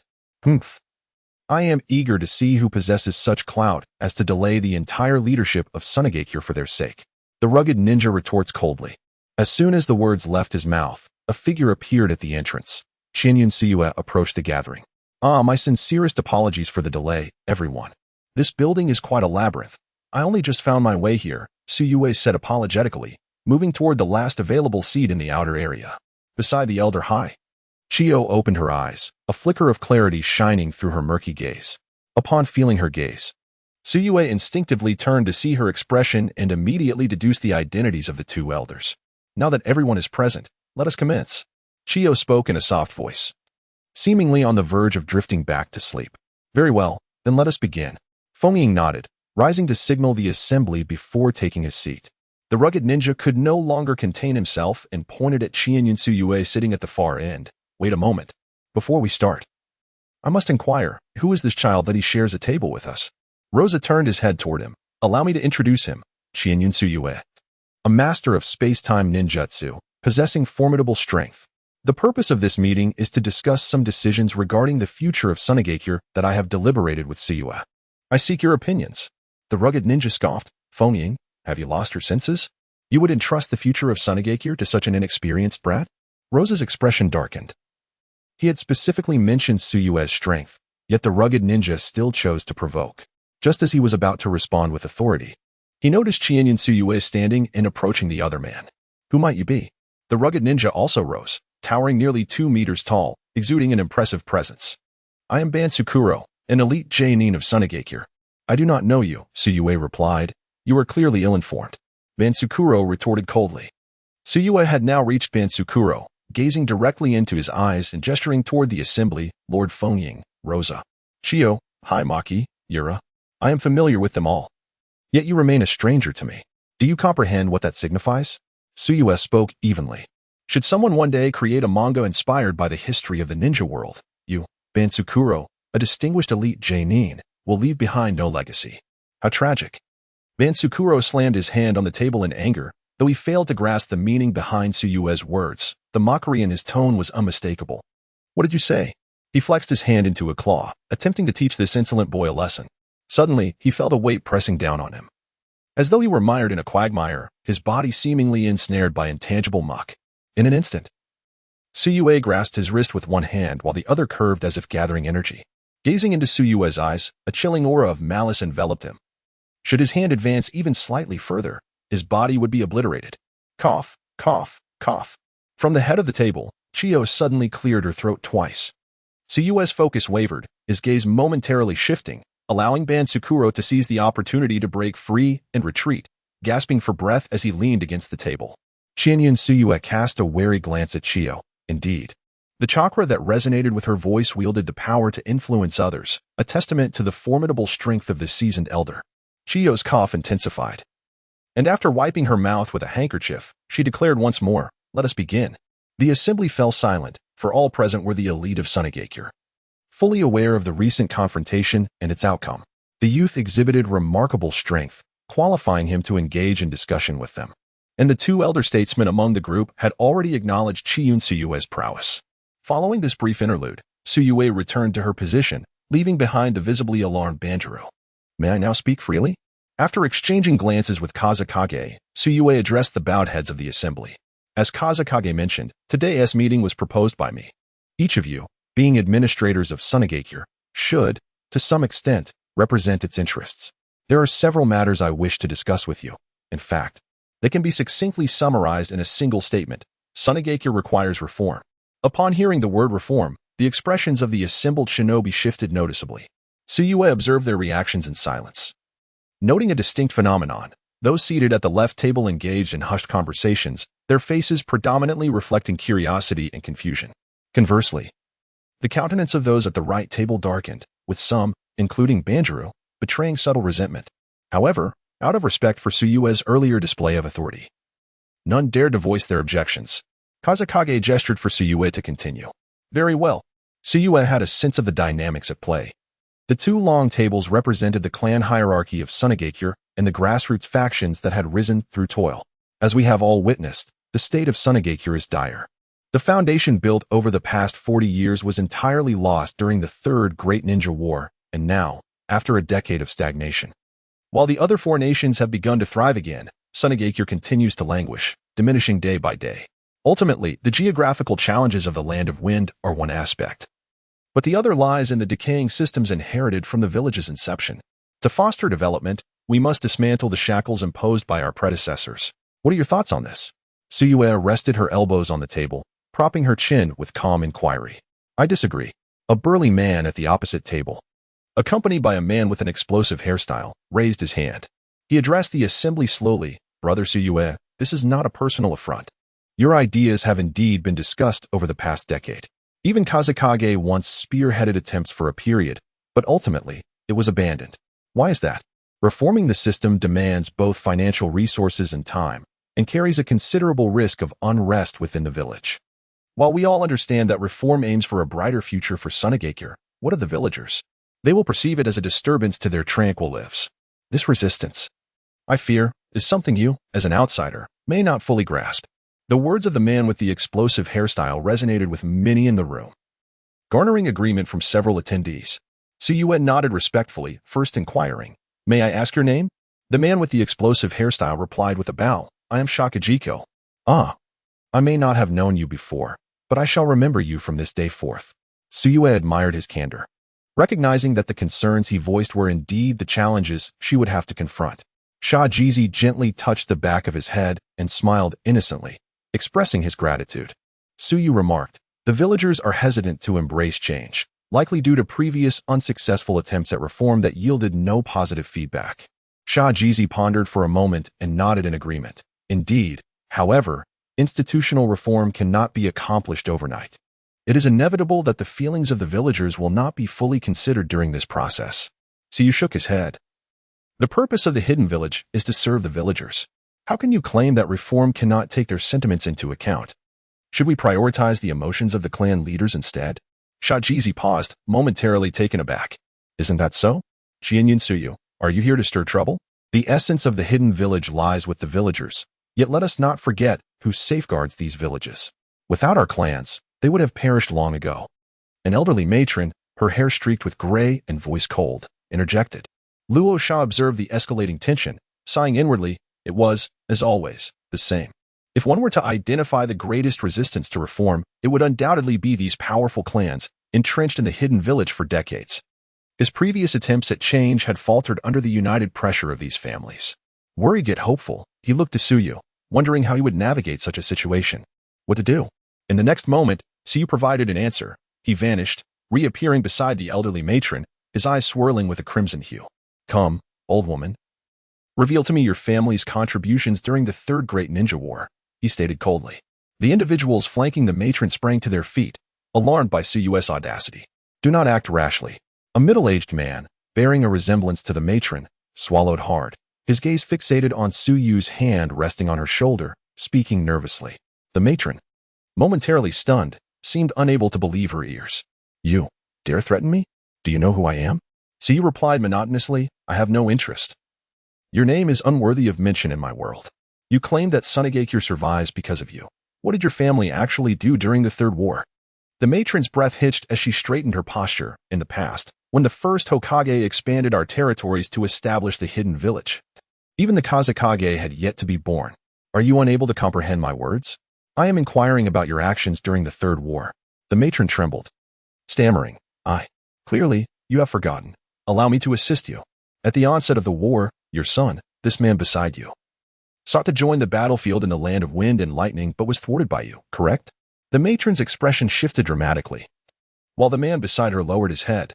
As the conflict escalated, Sunagakure conscripted soldiers in droves. Your two grandsons were supposed to fight, yet thanks to your machinations, one was sent to the interrogation room, and the other to logistical medical support. Am I correct? The matron raised her head, terror etched across her face. How? How do you know all this? The moon of Su, seemingly indifferent, coldly remarked, the third generation of the wind has vanished. Before the shadow of the wind took action, your son aspired to claim the title, yet you cautioned that such ambition during times of war could be fatal. Wielding the connections forged in battle by the first generation, those linked to the war would flee when possible, and when escape was not an option, they would strive to secure positions of lesser danger. This is how your esteemed clans have upheld Sunagakure. Truly laughable. Upon hearing this, the old woman turned ashen, her weathered visage resembling something charred by fire, while the man beside her looked on with concern. His voice trembled as he implored, Enough, cease your words. Qian Yun Su, do as you will. Just spare my mother. Su cast a brief glance at the man. Very well, but merely a parasite infiltrating the very heart of Sunagakure, nothing of consequence. Qian Yun Su stepped between the two tables before the shadow of the wind, his gaze sweeping over the assembled crowd. Ladies and gentlemen, as you lack both my vision and the capacity to terminate my existence, kindly refrain from speaking and allow me to articulate my thoughts. Spare me the absurd pretense of sacrificing everything for Sunagakure, unless you wish for me to expose the vile and sordid thoughts lurking in your hearts. As his voice echoed, a profound silence enveloped the room. Lo Sha stared at the youth before him, astonished that what had required his utmost effort was resolved by Su with a mere display of power. Observing the crimson glow in Su's eyes gradually fade, he could not help but reflect that from this moment forth, one must never offend this individual. Since silence had descended, I shall now propose some viable reforms for Sunagakure. The discussions within Sunagakure extended nearly 3 hours, reaching the noon hour. Outside the grand hall, Gaara approached with exuberance. Earlier that morning, he had assisted Shunny in carrying a basket of vegetables to the shelter. Although meals were provided free of charge daily, the children at the shelter occasionally gathered to prepare a grand feast. Today, Shunny had brought Gaara along, and upon hearing his name, the shelter's children reacted as Shunny had, initially frightened. They soon began to frolic together. This was Gaara's first experience playing with peers. They kicked a ball around for 2 hours before emerging. His spirits soared, relishing the camaraderie, an experience he had never known. As he walked along the path, he attempted to harness the power of the tailed beast within him, only to sense a colossal presence. A tanuki, towering 3 to 4 stories high, lay lazily on the ground, its tail swaying behind it. Upon noticing Gaara, the tanuki seemed momentarily stunned before charging with a fierce expression. Gaara remained motionless, his innocent gaze fixed on the creature. The tanuki, noticing his lack of fear, puffed itself up, bristling its fur to appear more intimidating. So, you are the one-tail spoken of by Su? Just you here, a meerkat? Gaara, far from frightened, approached the one-tail. What else would it be? The one-tail quickly deflated, turning back to its original position on the ground. Why aren't you afraid? This is no fun, not fun at all. Gaara continued forward, arriving beneath the massive head of the one-tail. Why should I fear you? You wouldn't eat me. A tailed beast bared its teeth. That is merely because you are too small. You cannot even fill my gaps. Aren't cats supposed to be herbivorous? The shelter houses 2 cats, and I usually provide them with leftover rice porridge. Do not compare the noble-tailed beasts with those inferior domestic pets. Moreover, ordinary raccoon dogs are omnivorous, consuming both meat and plants. Oh, you've grown so big. Surely you must eat a lot each day? Yet, it seems there is little here to consume. Can I choose not to respond? The tailed beast grinned broadly. Oh, why are your eyes shaped like 4-pointed stars? Typically, raccoon dogs possess vertical pupils. This suggests a mention that you controlled me when I was in a fit of rage. Is that true? Gaara circled around the tailed beast, posing question after question. Who has the time to control you? Clearly, it is your own weakness that prevents you from harnessing the tailed beast's berserk power. The tailed beast covered its ears with its paws, turning away and presenting its rear to Gaara, its massive tail swaying to shoo him away. Can that bothersome little brat hurry back? Your noise is keeping me from sleeping. Oh, Yashimaru. Has the meeting concluded? Have you seen Sujetsu? Upon seeing Gaara, Yashimaru's stern expression melted away, revealing a smile as warm as sunshine. It is indeed you, Prince Gaara. Lord Sujetsu, along with Lord Kazekage and the two elders, have yet to emerge. Please wait here for a moment. Oh, right, Yashimaru. Here, take this. Gaara pulled a piece of grass rope from his pocket and handed it to Yashimaru. Oh, did you make this yourself? Your hands are as deft as a girl's. Yashimaru exclaimed, delighted as he examined the gift. Gaara's cheeks flushed slightly, while his other hand rummaged back into his pocket, clutching the tangled mess of rope he had crafted. After spending an entire afternoon learning from Suna, he concluded that he simply was not cut out for making grass ropes reluctantly. Gaara had to ask Suna for a few more strands, pleading with her to keep it a secret, as it was a little secret between the two of them. In the meeting room, only 4 individuals remained. Sujetsu sat quietly on one side, awaiting the elders to speak. Chiyo perused the papers in her hand, which contained the developmental direction for Sunagakure that Sujetsu had drafted the previous night. Shortly thereafter, Chiyo passed the documents to Eyes, nodding in affirmation. I have reviewed the plan. It is excellently written.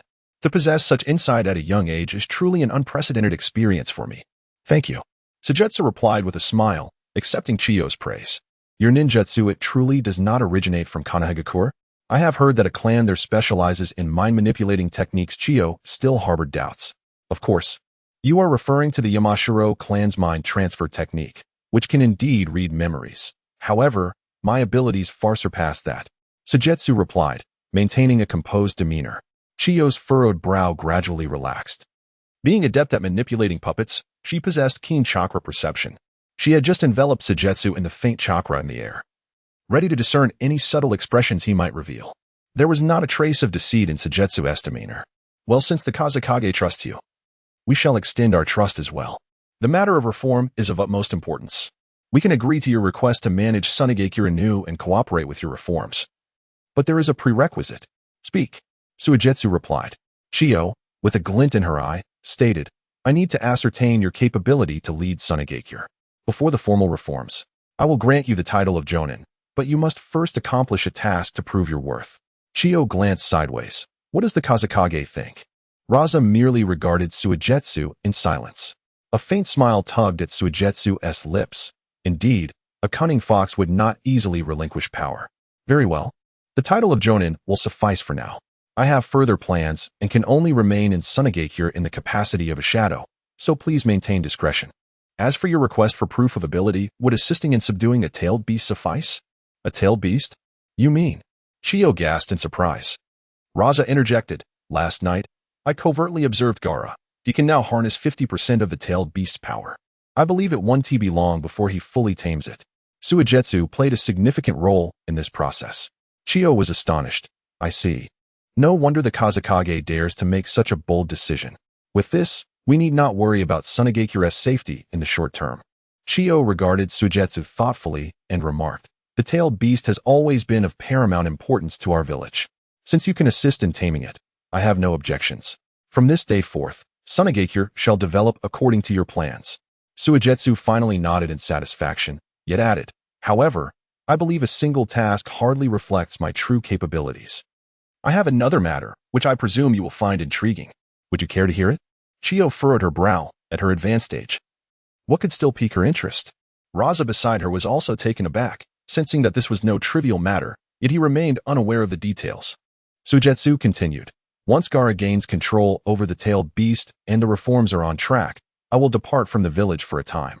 You intend to go? Raza inquired earnestly. Sujetsu fixed his gaze upon Chiyo and spoke softly. To find someone who has troubled you for over a decade. Sorry.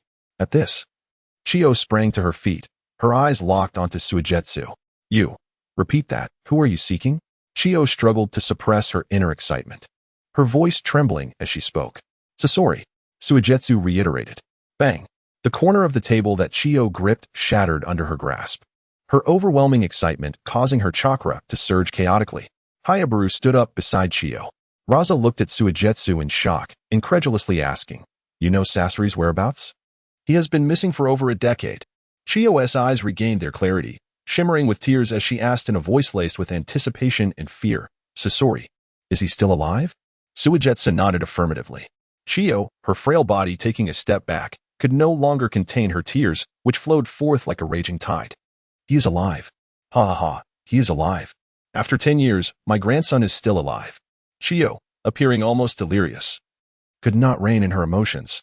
As Suyu's words washed over them like a cold splash of water, she cautioned, do not rejoice too soon. The scorpion you envision may not align with reality.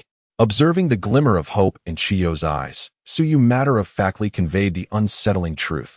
According to the major ninja villages, Scorpion is now classified as a rogue ninja. Chiyo paused, her expression flickering with panic. Why?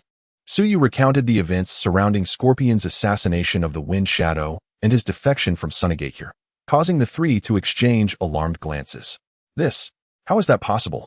Scorpion was merely 15 when he departed from Sunagakure. Both Raza and Chiyo fell into a contemplative silence. Aizo spoke in a low voice. It is not beyond the realm of possibility. Scorpion has always been a prodigy. He crafted puppets at the age of 10 that exhibited the prowess of A.J. Nin. If the third Hokage was caught unawares, it is entirely plausible that Scorpion could have executed a successful assassination. Chiyo inhaled deeply, tears streaming down her face. But why? Aizo replied somberly, it likely stems from his parents. The year Scorpion departed coincided with the day the casualties of the Second Great Ninja War were officially announced. My children, they were slain by the White Fang. If vengeance was to be had, it should have been against that wretched Kakashi Hitaki, Chiyo exclaimed, lost in the painful memories of the past. During the Second Great Ninja War, amidst the chaos, Scorpion's parents, Chiyo's son and daughter-in-law, were dispatched to the battlefield of Konogakure. They crossed paths with the infamous White Fang, Kakashi Hitaki, who ruthlessly annihilated the Sunagakure forces, resulting in the tragic death of Scorpion's parents. Chiyo harbored a deep-seated animosity towards the White Fang. White Fang has long since perished, Aizo reminded her. Chiyo whirled around, shouting, I know. She turned back, collapsing into her chair, covering her forehead and eyes. I understand he is dead. I recognize that it was war. Casualties are to be expected. Scorpion killed the third Hokage. At that time, Konoha and Sunagakure were allies. Had he not ordered that attack, my children would have survived. Yet Scorpion, the war has concluded. You had the opportunity for a better life. Why can you not move on after all this time? Chiyo lamented, while Aizo gently patted her back. This once valiant comrade, a fearless warrior on the battlefield against hundreds of ninjas, had become frail as parchment after enduring the vicissitudes of life. Chiyo lifted her head, her voice tinged with desperation. Suyu, I implore you. Take me to see Scorpion. From now on, you may command me as you wish. She then turned to Raza, Wind Shadow, I assure you. I merely wish to meet my grandson. After that, I will personally end his life. Raza's sand manipulation technique was inherited from the third Hokage, and the bond between them as master and apprentice was profound. Chiyo did not expect him to relinquish it easily. Raza's gaze was steely. He understood the depth of Chiyo's anguish, a burden no one else could comprehend. After a moment of silence, Raza turned to Suyu. Can you truly locate Scorpion? If what you say is true, and the third Hokage fell at his hands, he is unlikely to return to Sunagakure willingly. Suyu spoke with unwavering confidence. I have my methods. However, Chiyo, if your intention in meeting Scorpion is solely to kill him, I must respectfully decline your request. I have numerous matters that require Scorpion's cooperation. It is impossible for me to bring him back to face certain doom. He has slain the third Hokage, and Sunagakure will never tolerate him. Chiyo spoke with evident distress. Sujetsu revealed a cryptic smile. Let us not dwell on whether you possess the strength to eliminate Scorpion. When did I ever state that I intended to reintegrate him into Sunagakure? Chiyo's expression shifted dramatically. Then what do you intend to do? Sujetsu replied, as I previously mentioned, I will join Sunagakure under the guise of a shadow, and I shall also establish an organization named Night. Henceforth, all clandestine affairs will be entrusted to Night. Chiyo's demeanor grew suddenly frosty. So you intend to recruit Scorpion into this organization, to serve as your executioner? Sujetsu openly affirmed. Indeed, Scorpion will be the inaugural member of Night. Chiyo fell silent for a moment, her expression fluctuating. What does the Kazekage think? Raza, arms crossed, spoke solemnly. Sujetsu, do our previous discussions still hold weight? He referred to the resurgence of Sunagakure. Sujetsu responded candidly. Naturally, they hold weight. And my purpose in establishing Night extends beyond mere national confrontations. There are matters I have yet to fully comprehend, which prevents me from divulging everything to you. However, I shall fulfill what I have promised. Sujetsu, your secrets are exceedingly numerous. Raza remarked with genuine admiration. Very well. In that case, we shall await your news. Chio reassessed the young man before her, her gaze complex. What I just stated also remains valid. The Sunagakure conference concluded, and as they departed, Raza called out to Sujetsu.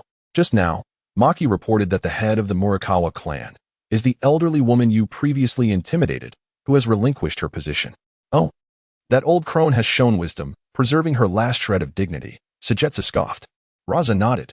Although the members of the prominent clans have lost their former vigor, they are still the esteemed veterans of Sunagakure, and your words today have undoubtedly offended them all. I cannot guarantee they will not resort to extreme measures, in any case. Be cautious in the coming days. Upon hearing the Kazekage's kind warning, Sujetsu laughed heartily. I am quite eager to see who dares to throw themselves upon my blade. Raza suddenly felt that his concerns were misplaced. Perhaps it was the prominent clans that would truly find themselves in misfortune. Upon exiting the Kazekage's hall, Gaara approached eagerly, excitedly showcasing the grass rope he had just woven, while recounting his encounter with Shikaku. Sujetsu listened with surprise. He knew Shikaku to be a playful spirit. Yet in the original work, it had been rather fearsome upon its emergence. It must be that after Gaara's descent into darkness, his own hatred influenced Shikaku, rendering both man and beast increasingly savage. Contemplating this, Sujetsu crouched down, ruffled Gaara's hair, and grinned mischievously. Allow me to teach you something. Next time you meet him, tell him that staying inside you comes with conditions. To maintain a prolonged stay, one must periodically pay rent. Hiki. Current recognition values. Gaara, 65. Raza, 50. Chio, 15. Cumulative recognition value. Chargeable at 130 to 200. Su Yue cast a glance at Gaara beside him. The child exhibited little suspicion. Since the assassination night, Gaara's recognition value had been steadily rising. Simultaneously, Chio appeared on the interface, currently possessing a meager 15. It seemed he would have to wait until he encountered Sasori. Raza remained unchanged at 50, yet Su Yue felt no concern. As long as Sunagakure continued to develop steadily, Raza's recognition value would inevitably increase. Logically, both Ezo and Chio, being elder statesmen, should have comparable recognition values, yet Ezo's name did not even appear. Moreover, among the familiar elite jonin of Sunagakure, Maki, there was no recognition value either. The previous conjecture was incorrect. Not every character from the original work possesses a recognition value. Thus far, it appears that only those whose lives I have significantly altered generate recognition towards me. Without him, Gaara would have spiraled into chaos on the night of the assassination, transforming into a cold-blooded killing machine. Without him, Raza would quietly perish in a few years, replaced by Orochimaru and Chio, due to Sasori. If this is the case, unlocking the subsequent ocular techniques will undoubtedly be much more challenging. It seems that a journey to Konoha must be prioritized. Gaara tugged at Su Yue's clothing, prompting Su Yue to turn around. What is it? Gaara pointed ahead, where several shadowy figures stood in their path. One wielded a long knife and wore a mask, while the other two were shrouded in black cloth. The three regarded Su Yue with disdain, their murderous intent palpable. They were not clad in ninja attire, yet the immense chakra flowing within them was certainly not that of ordinary civilians. Rustle. Two more figures emerged from behind, encircling Su Yue, slowly closing in. Su Yue's gaze shifted slightly, a cold smile forming. I have only just stepped out of the shadow hall, and you were so eager? Moreover, what you wear serves only to deceive yourselves. Who is unaware of your identities? The leader, holding the knife, sneered. What does it matter if you know? We merely fear that killing you would cause trouble for the Kazekage. Su Yue, unfazed, casually reached to scratch his ear, a smirk playing at his lips. Kill me? With you? The knife wielder flicked his wrist, the blade flashing coldly. Do you think subduing Banjiro makes you capable of contending with elite jonin? That fellow is merely a useless pawn thrust forth by his family. Whether or not you can be killed will soon be revealed. With that, the knife wielder lunged at Su Yue. Su Yue shook his head. No wonder you are so pathetically weak. Could it be that your upper echelons in Sunagakure all ascend through connections? As he spoke, he pushed Gaara aside. The masked figures, recognizing Gaara as the Kazekage's son, instinctively stepped back. Once Gaara exited the encirclement, the five unleashed their ninjutsu, attacking Su Yue. Su Yue, are you all right? Gaara asked, plopping down onto the ground in a flurry of concern. Qian Yun Su Yue let out a soft hum. Addressing Gaara, observe their technique as they execute ninjutsu. It will undoubtedly benefit your control over the tailed beasts. With that, Su Yue activated the body flicker technique, evading the combined assault of 5 opponents and reappearing at a distance. Such space-time ninjutsu was anticipated. The blade-wielding man remarked coldly. Wind release, breakthrough. One of them unleashed a wind technique, his figure as fierce as the north wind, transforming into a blade aimed at Su Yue. Competing in speed with me? How amusing. Su Yue replied softly, a flash of crimson light passing by, as the wind user's attack struck the ground, creating a deep pit 2 meters wide. Yet his gaze was one of bewilderment, as he failed to grasp how Su Yue had vanished. By the time he reacted, a chilling kunai was pressed against his carotid artery. Is that all? Su Yue remarked, twisting the kunai in his hand and striking the man's pressure point with the hilt.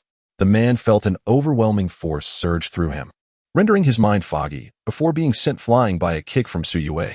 The assault was far from over. Following the wind's breakthrough, a towering tornado, 3 men high, erupted from the ground, spiraling with the earth's yellow sands, charging towards Su Yue. Wind release, tornado break, roared the practitioner, a hefty figure. Die. In the next moment, he beheld Su Yue's form blur as she emerged unscathed from the whirlwind. How is this possible? The hefty man gasped, astonished that his most potent attack had failed. Su Yue seized him effortlessly, as though lifting a mere chick, and flung him aside with another kick, sending him flying like the previous man. Another adversary lunged at him, slamming a hand onto the ground. Sand-binding coffin. Columns of sand erupted, swirling like a bull's horns, threatening to constrict him. Yet Su Yue, like a phantom, evaded before the sand could coalesce. She stood before the half-crouched ninja, her foot pressing against his chest, causing him to stumble back and fall to the ground. Suddenly, the sky darkened, and Su Yue looked up to see a 2-meter-wide eagle descending towards him, emitting a creaking sound. Su Yue paused slightly. Puppet technique? I had thought only Kankuro from Sunagakure was a puppet master of such stature. That little brat? What kind of puppet master is he? Unable to even control chakra threads properly. Ah, indeed. As the puppet approached, Su Yue instinctively prepared to activate teleportation to dodge, but heard the dark-skinned man manipulating the puppet roar. You dare only to run around. What gives you the right to decide the future of Sunagakure? What gives me the right? Su Yue chuckled, no longer retreating, her gaze fixed on the black eagle. In her left eye, a lethal ninjutsu was activated, Kagetsuchi. The world turned crimson, countless spatial points materializing as Su Yue drew her palm inward, causing several spatial points before her to collapse explosively. The entities within those points were torn apart by the immense gravitational force generated in an instant, returning to the void. That was the power to annihilate all. The cacophony characteristic of the puppet technique faded, along with the 2-meter-long puppet eagle, leaving only 2 severed wings slicing past Su Yue. Bang! Bang! The dark-skinned youth stood frozen, his palm trembling, yet he could no longer sense his puppet. Meanwhile, the most menacing and lethal presence materialized behind him. A glint of cold light flickered as the wielder of the blade executed a swift technique, seizing Su Yue's arm and rendering him unable to flee. Though the method was somewhat despicable, the assailant raised his long knife with a flourish. What do you think you are doing? Su Yue echoed the initial query. The blade wielder bared his teeth, his entire body trembling as chakra surged into the blade, poised to strike Su Yue. Su Yue glanced at the hand gripping his arm, his eyes ablaze with a fierce crimson and a deep obsidian hue. With a tearing sound, blood erupted, flesh and skin scattering in all directions. At the moment the blade made contact with Su Yue's shoulder, everything before the assailant froze, an indescribable resistance surging forth, slowing his movements to a snail's pace. A drop of blood flew out and splattered across his face. Puzzled, he wondered how blood could spurt forth when the blade had yet to make contact. A sharp pain enveloped his every nerve, and in terror, he looked at his hand, only to find it was gone. This all transpired in the blink of an eye. The assailant's blade had not descended. The edge rested a mere half-centimeter from Su Yue's neck. As Su Yue's hand gripped the back of the blade, the assailant fell to his knees, clutching his left arm, his eyes wide with fear and excruciating pain. Ah! He screamed, rolling on the ground as his anguished cries echoed for hundreds of meters. The earlier confrontation quickly drew the attention of the guard department, and several gray-armored J-nin appeared, momentarily taken aback by the disheveled bodies strewn about. These 5 were also J-nin from Sunagakure, recently promoted, the youngest among them not yet 20. Simultaneously, they were all distinguished scions of prominent families within Sunagakure, and the blade wielder, Murakumo, was the grandson of the clan leader, with prospects of advancing to elite J-nin in the future. Did you do this? The head of the Sunagakure guard, A familiar face to Suyu, Yoshiro inquired. Suyu rubbed his temples, feeling a slight sting between his brows, and silently tossed the blade to Murakumo with a nod. Yoshiro found himself in a predicament. He had been present during the earlier negotiations and was well aware of the animosity between the two parties. It was evident that the five had provoked Suyu, who was merely acting in self-defense. Yet, given the involvement of significant families, Yoshiro was reluctant to make a judgment and instructed his subordinates to seek out the Kazekage while he observed the unfolding situation. Another group approached, all wearing masks and led by Maki, members of the Umbu. What happened? Maki glanced at Suyu and the others. Yoshiro recounted the events, and Maki nodded, casting a sidelong glance at Suyu, acknowledging his formidable prowess. Murakumo, did your grandmother not advise you upon returning home to refrain from provoking Suyu? The guard personnel had already tended to Murakumo's wounds, and upon hearing this, he grimaced through clenched teeth. Indeed, she did say that. Then you. Maki's brow furrowed deeper. Yet, Murakumo, gritting his teeth against the pain, boldly approached Suyu. So you shot him a cold glance, what? Do you not want the other hand as well? Maki and Yoshiro exchanged glances, sensing that trouble might be brewing once again. The subsequent scene left the onlookers in a state of disbelief. Mureu furrowed his brow and, with a resounding thud, knelt on one knee. Qian Yun Su Yue, you are a formidable warrior, and I acknowledge your strength. The crowd, as well as Su Yue, were momentarily taken aback. Mureu glanced around, and the other four individuals approached Su Yue as well. During the Third Great Ninja War, I was merely 10 years old, a genin. I fought alongside my father on the battlefield of Wind and Thunder, where I, Mureu, defeated 9 enemy genin and 1 chunin. All of this is documented. And the 4 of them here, we fought together. They may not have slain as many as I, but they too exhausted their last shuriken and kunai. My grandmother indeed wished to assign me to the logistics division because my brother is frail and I am the heir of the clan. However, I refused, for I do not wish to be deemed worthless. Qian Yun Su Yue, I share this with you to convey that not all from affluent families are the weaklings you claim them to be. As the crowd grew larger, members from various prominent clans began to arrive, with 2 from the Mureu clan supporting the elderly matriarch, who silently observed the unfolding scene. Fengying had also arrived, standing at a distance to observe the situation. Mureu clenched his fists. The development of Sunagakure has waned significantly over the years, and I am discontented and enraged. Yet we feel powerless. The entire Sunagakure is shrouded in despair. What can a handful of us achieve? Until you appeared. Though you chastise us harshly, calling us parasites, I believe you speak the truth. We have come today, and should we succeed in killing you, it would merely signify that the so-called reform of Sunagakure is but a farce. Mureu turned his gaze to his severed hand. Now I understand. The reform is not a joke, for Sunagakure has indeed welcomed the dawn of true hope. I, on behalf of the Mureu clan, extend my respects to you. Shinra clan. Chaling, Giri, Qingyao. So you quietly observed the antics of the 4 on the ground and smiled gently. Come now, rise. May I ask you a question? The group stood up, and Mureu replied, what is it? At that moment, Gaara darted over to Suyu's side, and she affectionately ruffled his hair. At 20 years of age, are you all still so juvenile? Do your parents know? The tense atmosphere was instantly shattered, and the surrounding crowd erupted in laughter, while Mureu and the others displayed a hint of embarrassment. Mureu, I shall remember that name. Suyu glanced at Mureu's severed hand. Had I not deliberately held back, you would have lost your life by now. Mureu declared earnestly, it matters not. I initially came here with the intent to kill you. Suyu rolled her eyes, rendered speechless. Well, since you have stated so, I shall find a way to restore your hand. It may take a few years. Mureu was momentarily taken aback. You possess a method to regenerate severed limbs? Huh, what do you think? Certainly, it is not your original hand, but merely functional. Oh, how impressive. I have never heard of such a thing. The last vestiges of resistance against the sand-hidden reforms have vanished. That evening, Su Yue sought out Gaara, and together with Sanai, they endeavored to assist Gaara in taming the tailed beast. Under the moonlight, Sanai gazed intently at the motionless Gaara. Is he asleep now? No, he is likely conversing with the tailed beast, Su Yue replied. Is it the fearsome creature from legend? Su Yue nodded. A subtle shift occurred within Gaara. Dark patterns began to emerge on his limbs, intricately climbing toward his forehead. Is this the sealing technique of the tailed beast? It should be observed by the wind shadow nearby. If the beast were to rampage, I fear my current abilities would be insufficient to seal it. It must rely on Gaara himself. The pale dark transformed into a deep ink, and around Gaara's eyes, chains seemed to bind his pupils. At one moment, an ancient aura emanated from Gaara as the boy's skin transitioned from pale to a sun-kissed hue. Suddenly, Gaara opened his eyes wide, startling Suna into taking 2 steps back. Stammering, has the monster emerged? Su Yue shook his head. Gaara's pupils had not altered shape, clearly still retaining the essence of youth. What is happening, Gaara? Has something gone awry? Gaara stared blankly at the two, hesitating for a moment before speaking candidly. It says, you two are nearby. It feels shy. Su Yue. Sunai.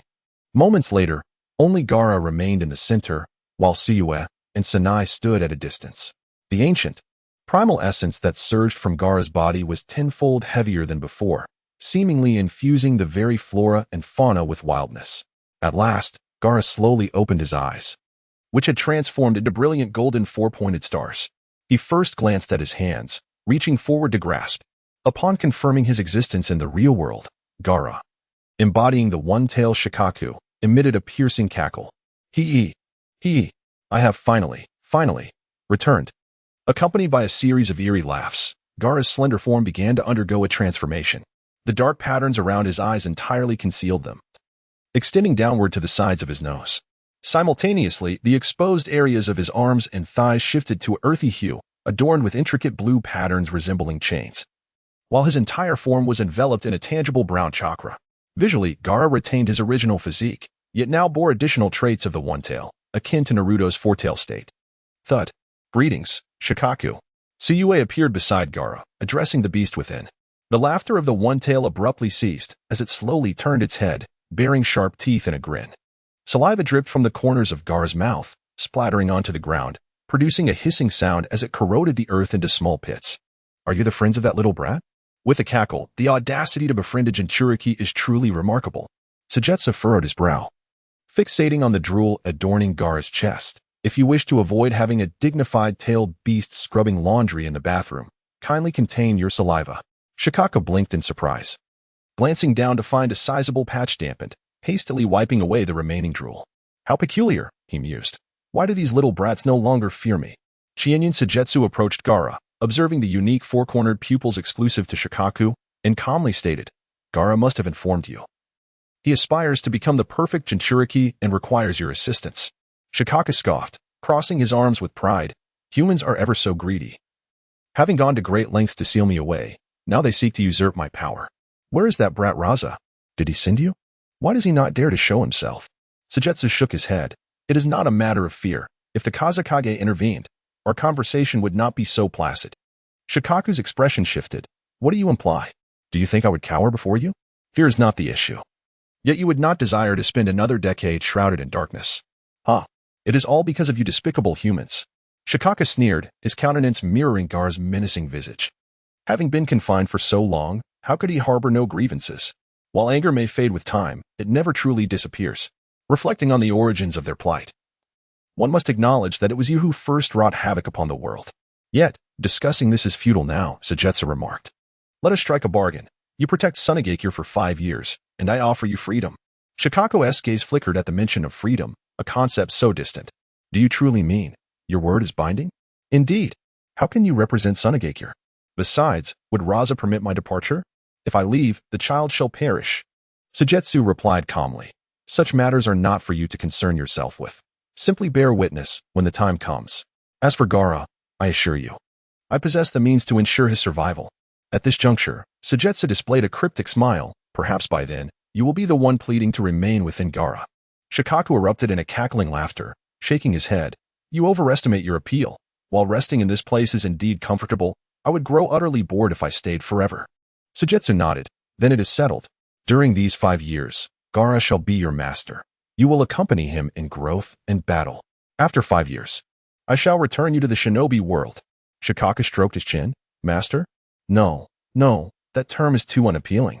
Let us find another. Let me think. In battle together. How about comrades? Shikaku clapped his hands in delight. Yes, henceforth, we shall be comrades. Gaara's pupils gradually contracted, returning to their usual state. As he opened his bright eyes and inquired, what has transpired, brother Sujetsu? Have we succeeded? Sujetsu smiled and nodded. Indeed. From this moment forth, you are the perfect Jinchuriki. In times of difficulty or peril, simply seek him out for the payment of rent. With that, Suyu cast his gaze toward a particular spot. There. An eye formed of sand quietly shattered, scattered by the wind. Within the Wind Shadow Palace, Luo Sha let out a deep sigh, and with a wave of his hand, dispelled the eye of sand. My lord, it is getting late. Yachimaru inquired with concern, having noticed that Luo Sha had gone 2 consecutive days without sleep. Oh, indeed. It is rather late, Luo Sha replied as he rose to his feet, shedding his wind shadow robe. Yachimaru accepted it, somewhat astonished, and asked, Are you feeling tired today? Not at all. Yachimaru stammered in surprise, recalling the last time Luo Sha mentioned resting at home was years ago, following the rampage of the sealed-tailed beast. By the way, Yachimaru, you should retire early as well. Tomorrow morning, please draft a report on successfully taming the tailed beast. I need to visit the Lord's estate. Yes. Yachimaru was taken aback. You really succeeded in taming the tailed beast? No wonder the Wind Shadow seemed in such good spirits today. Qian Yun Su Yue poked Gaara on the forehead and said, Little one, once you master the power of Shikaku, your strength will surpass mine.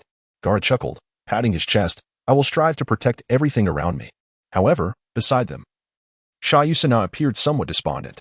She had begun practicing over the past few days, yet no matter her efforts, she still couldn't sense even a trace of chakra. This was something Suyu could not remedy. After all, in the world of ninjas, bloodlines held paramount importance, and for ordinary citizens with limited talent, it was indeed challenging to excel. With a gentle smile, Suyu continued, In this case, I can leave with peace of mind. Where are you going? Can you take us with you? The 2 children asked in unison. Suyu, reclining against the railing, lazily replied, I am off to a place called Konoha. Not just yet. But I promise, once you have fully mastered the power of Shikaku, I shall take you along. He placed his hands on the shoulders of the 2 children, who sat beside him. And Suna, you must also put forth effort. Though Gaara will protect you, you cannot afford to be lazy. Once we reach Konoha, I will introduce you to new companions. How does that sound? Gaara and Suna both nodded in agreement. Gaara extended his finger. Then let us make a pinky promise. Pinky promise. Very well, pinky promise. Moonlight cascaded down like silver silk, enveloping the 3 of them. The world remained serene and silent, with only their 3 shadows dancing in the breeze. He reclined on the ground, stretching his body as the 2 children leaned against his arms, soon falling into a rhythm of gentle breathing. A long-forgotten warmth crept into Suyu's heart, and at that moment, he felt completely integrated into this world. At the entrance of Sunagakure, 2 ninjas affixed a new notice to a sturdy tree trunk. The area quickly filled with people who, upon reading the contents of the notice, began to murmur among themselves, sharing various opinions. Let me examine what this is. The reform regulations of Sunagakure. What peculiar winds have swept through the upper echelons to instigate such sudden changes? Remarkably, it appears quite structured. For instance, transitioning from compulsory conscription to a system of voluntary enlistment with rewards and penalties seems commendable. Those who excel on the front lines will be compensated, while the timid may find solace in support roles. It will inevitably be abolished. Do you think the noble families will allow us common folk to live so comfortably? You misunderstand. This push for reform is a joint decree from Lord Kazekage and the 2 esteemed elders, even bearing the seals of the 5 great clans. Let me observe further. The throng of people suddenly parted, creating a pathway for the elite Jonin, Maki, who approached. Villagers eagerly began to inquire. Lord Maki, are these regulations truly authentic? A stooped, elderly man asked, his voice trembling. The notice states that those who distinguish themselves in the 3rd Shinobi World War are eligible for compensation. I eliminated several Chunin and 2 Jonin during the 2nd war, but alas, my spine was severed by the enemy in that battle, rendering me unable to fight. Maki's expression grew complex. Without this reform, such civilian heroes would likely remain forever obscured. He nodded affirmatively. Grandfather, you have already achieved extraordinary merit. As long as your accomplishments are documented, you will be able to receive your due reward. Thank you. The elderly man's eyes brimmed with tears, and his hunched frame straightened just a bit. Maki turned his gaze toward the gates of Sunagakure, where 4 genin strained to hoist a 10-meter-long column, shimmering with a golden hue, placing it beside the notice. This is one of the 2 sand-gold iron pillars personally forged by Lord Kazekage in recent days. One has already been used to replace the beam of the Kazekage's hall, and the remaining one can be taken home by anyone who is able. Prior to this, I had the members of the 5 great clans attempt to lift it, and thus far, none have succeeded. The crowd gasped, observing the force struggling to lift the column.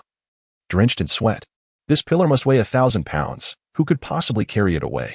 Surely, Lord Kazekage is mocking us, deliberately selecting an invaluable yet immovable pillar for us to attempt to lift. Indeed, if even the noble families cannot manage it, how could we commoners succeed? Maki appeared somewhat disheartened. Is that so? What a pity. He himself found it hard to believe that Sunagakure possessed such hidden talents, yet as instructed by Lord Kazekage, he could only comply. But truly, could anyone accomplish this feat? Suddenly, a figure emerged from the crowd, shrouded in a black cloak and wearing a straw hat. Isn't that Yekina from the blacksmith shop at the village entrance? What does he intend to do? Maki observed the newcomer, and his heart jolted, though obscured by his attire. The man exuded an intense presence. Will Lord Kazekage honor his word? Of course. Care to give it a try? The man, identified as Yekina, snorted dismissively. Making his way to the sand-gold iron pillar, chakra surged around him, his exposed muscles gleaming like embers, and the force he unleashed caused the ground beneath him to sink. In Maki's eyes, a spark of brilliance ignited. Could it be that Sunagakure had truly buried such talent?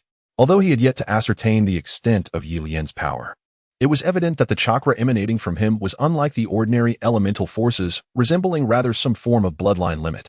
Bang! The golden sand pillar stirred, cradled in Yi Lian's crimson hands as he effortlessly extracted it from the earth. Thus, step by step, Yi Lian carried the golden pillar backward for 10 paces before. With a resounding thud, he replanted it into the ground. How formidable! The chakra had almost materialized into a tangible form, while Maki's expression remained composed. A tempest of emotions surged within him.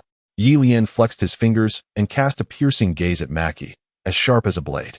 Sir, is any method permissible as long as I can transport the pillar back?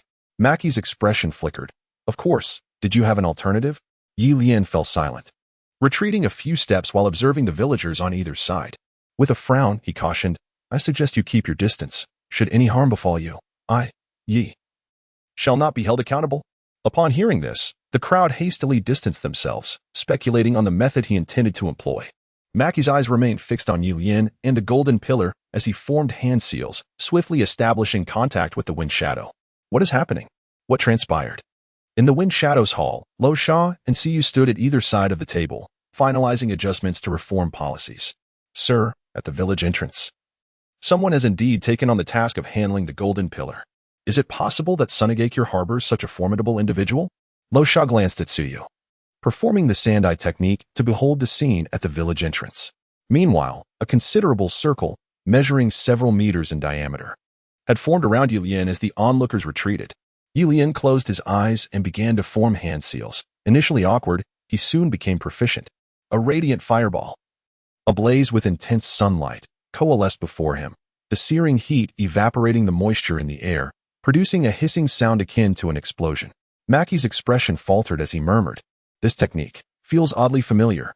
The fireball lingered momentarily in the air before Yi Lian waved his hand, causing it to expand gradually, resembling a blazing sun as it surged toward the golden pillar.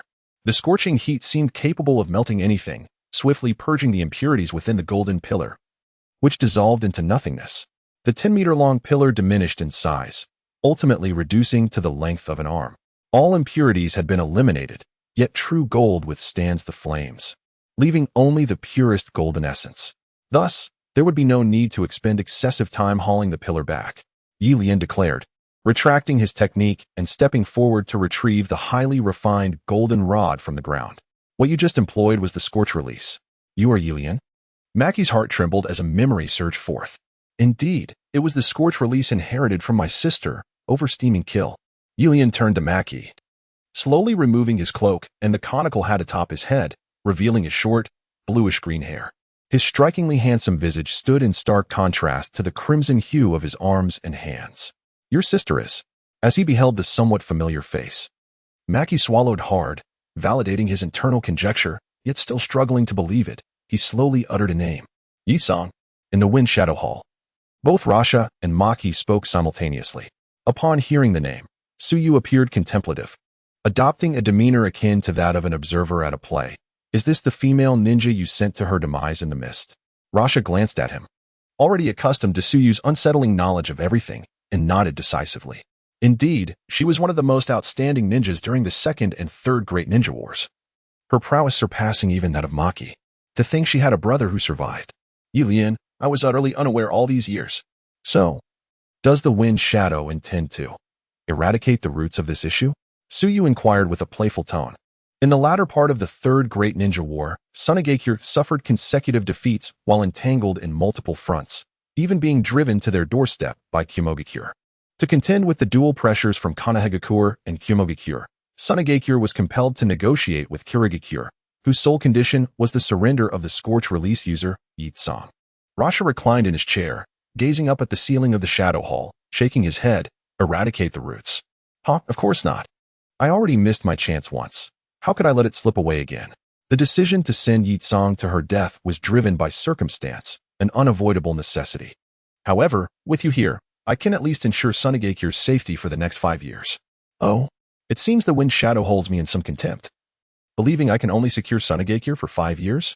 So you laughed. Rasha sighed. Who can predict what will transpire in 5 years? But if Yi Lian's destiny is entwined with his sister's demise, perhaps a life for a life could mend his heart.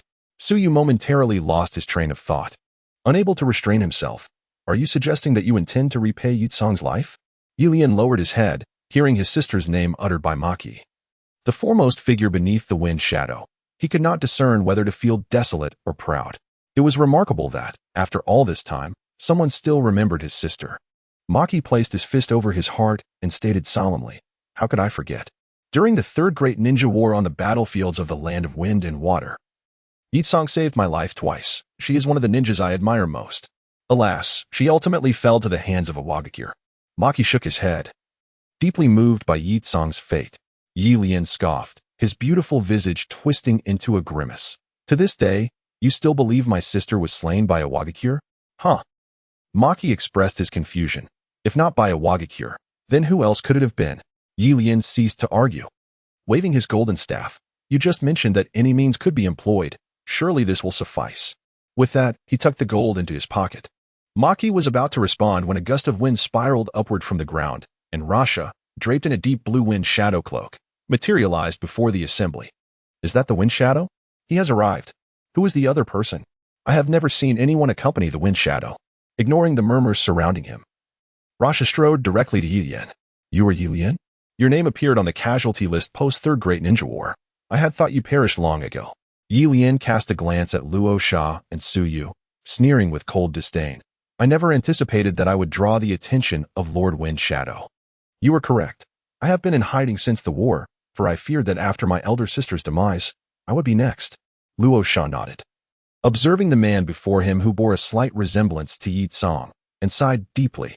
Indeed, after all, the scorching escape technique employed by you siblings is the nemesis of the mist-hidden ninjas.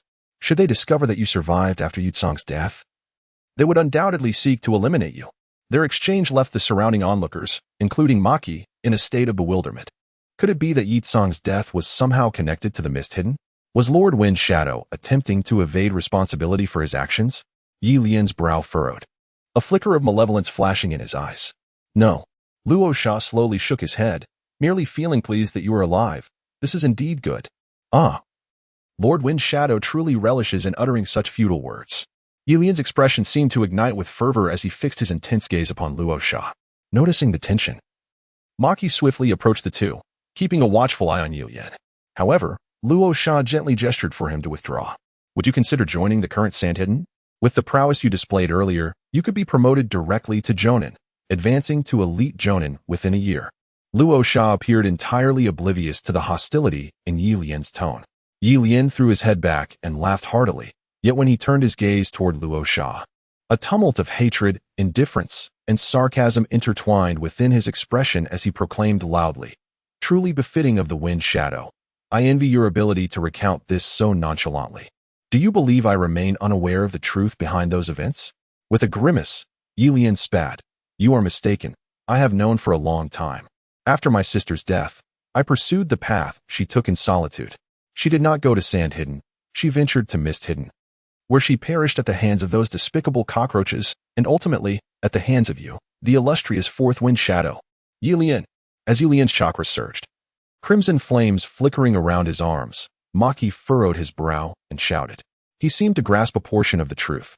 But he understood that safeguarding the wind shadow was of paramount importance. He surveyed the crowd, coldly commanding, "What are you all staring at? Withdraw at once." Yet, Luo Sha extended his hand to intercede. "No need. This matter has been concealed for a decade, and it is time for it to be brought to light." He stepped closer to Yilian, slightly taller, his crimson hair billowing in the wind. He softly began to recount the past.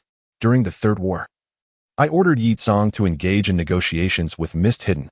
In truth, the two nations had long established an agreement. The true purpose of sending her was to ensure her demise. With Yi Tsong's death, the two nations would forge an alliance against Rock Hidden." Luo Sha's visage grew rigid, his eyes devoid of emotion as he delivered these words with a calm demeanor.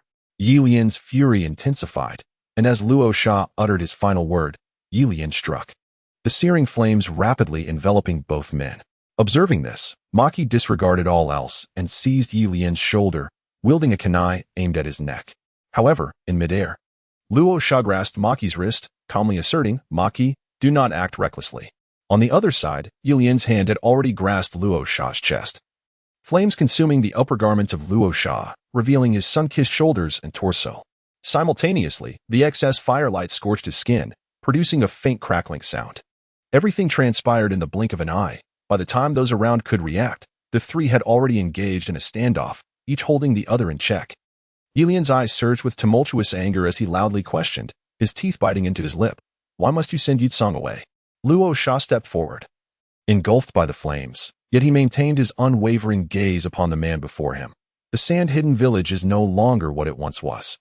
I believe that one day we shall stand atop the mountains, but the road ahead is fraught with peril. Yilian, the sand-hidden village needs your assistance."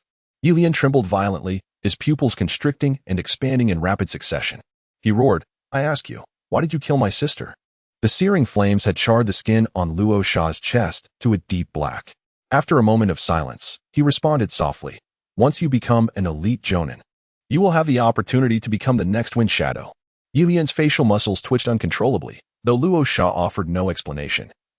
It felt as though he had said everything. "Why?"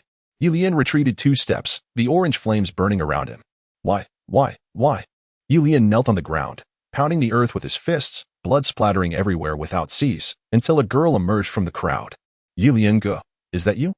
The girl, clad in a gray vest, was a chunin. Yilian lifted his gaze, and at that moment, his eyes flickered with avoidance. So you glanced over. Noticing the girl wore a purple inked design reminiscent of Rin, and her name suddenly surfaced in his mind. Jinshu. The girl who appeared before him was named Jinshu, a disciple of Yi Tsong, who had sealed away the reanimated Yi Tsong during the Fourth Great Ninja War.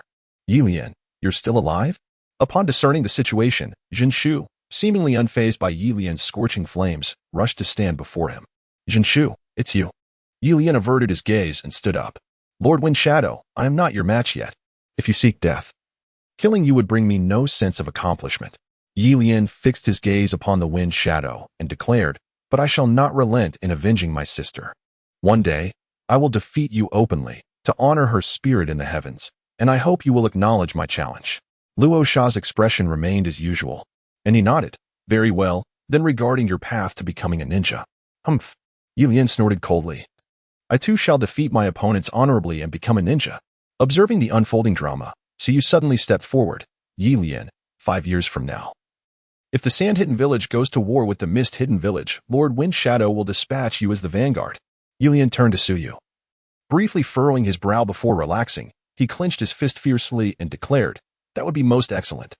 I will shatter those wretched rats who ambushed my sister and make them experience the might of my scorching flames."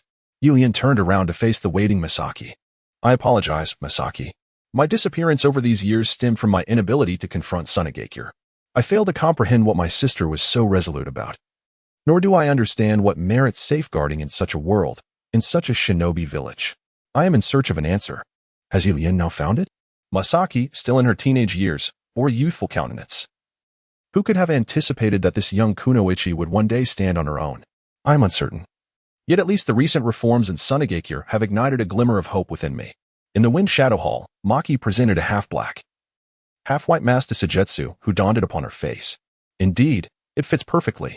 Arsasa remarked, "This was specifically crafted for you. It withstands battles below the level of a shadow, ensuring your true identity remains concealed from prying eyes." Sujetsu nodded, expressing her satisfaction with the Wind Shadow's arrangements. Are you truly leaving today? The reforms in Sunagakure have only just commenced, and should they falter? Arsasa inquired.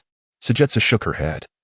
I have faith in you all, and if I linger any longer, I cannot guarantee I will arrive in time for that matter. Maki, intrigued, asked, What is it that you speak of, Lady Sujetsu? What could possibly warrant such an elaborate journey? A mysterious smile graced Sujetsu's lips. It is something of great importance. If I delay, I fear it may be claimed by another. The Wind Shadow ceased his prattle, finally asking, Before you depart, will you not bid farewell to the two children? Gaara has grown quite attached to you. Haha, no need for that. Gaara is exceptionally capable and has companions by his side. He will not be too lonely in the future. Arsasa nodded. Indeed, in a few days.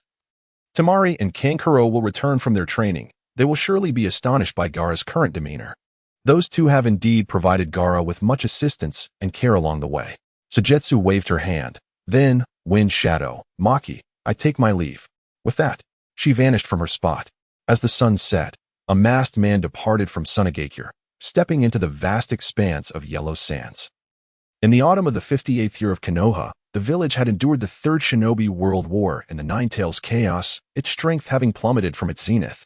During this tumultuous era, the former Hokage, Sarutobi Hiruzen, returned to power, utilizing the authority he had earned over decades to quell the unrest and facilitate Konoha's post-disaster reconstruction. However, beneath the calm surface lay hidden currents, among which the most ferocious belonged to the Uchiha clan. Following the succession of the second Hokage, Senju Tobirama, a deep-seated wariness towards the Uchiha clan Sharingan led to an oppressive stance against them, exacerbated by the enmity between his elder brother Hashirama and Uchiha Madara. The outbreak of the Nine-Tails incident further implicated the Uchiha clan, fueling anxiety within the village and under the pressure from both villagers and Konoha's higher-ups. The Uchiha clan grew increasingly radicalized. At this moment, within the Uchiha clan shrine, several shadowy figures sat in meditation. The eyes of the foremost figure glinting with a crimson hue. Clan leader, do not hesitate any longer. Act now. In a few years' time, it is likely that our Uchiha clan will be expelled from the village, esteemed clan leader, amidst the cacophony of shouts ringing in his ears. Uchiha Fugaku's gaze was heavy as he discreetly observed a figure in the corner. It was a strikingly handsome youth, slender in stature, with profound eyes, who had remained silent since the assembly commenced, offering no words. Yet, Fugaku understood that this young man's thoughts were crucial for instigating a coup. Shursui, I wish to hear your opinion. Shursui, the strongest of the contemporary Uchiha youth, had awakened his Manjiki Sharingan at a tender age. His involvement could significantly enhance the success rate of the coup. Rising from the shadows, Uchiha Shursui stepped into the light, drawing the attention of all present. Shursui, the Uchiha clan has nurtured you. Do not turn into a thankless wolf. Indeed, Shursui, join us. With you on our side, success is assured, if all goes as planned. Once the clan leader steps down, you shall be the next Hokage. Despite the threats and enticements echoing around him, Uchiha Shursui disregarded the chatter and approached Fugaku. Clan leader, I still believe our family and the village have not reached that point. As his words lingered, a voice cut through sharply. Shursui, do you intend to watch the Uchiha perish without intervening? Turning to address his uncle, Shursui replied, Uncle, the village's oppression of our clan stems from past grievances. I will negotiate with the Hokage and seek to have the villagers accept us once more. It is unnecessary. My stance on the coup cannot be altered. I bid you farewell. The representative of the Uchiha martial faction rose without further ado, departing alongside a third of the clan's shinobi. TSK. Who would have thought that our Uchiha, having developed to this day, would encounter treachery at such a critical juncture? Haha. Fugaku, your clan's youth require better guidance.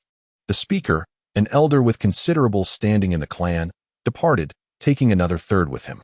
Witnessing this scene, Shursui clenched his fists, a sense of resentment brewing within. Fugaku sighed at the sight. Father.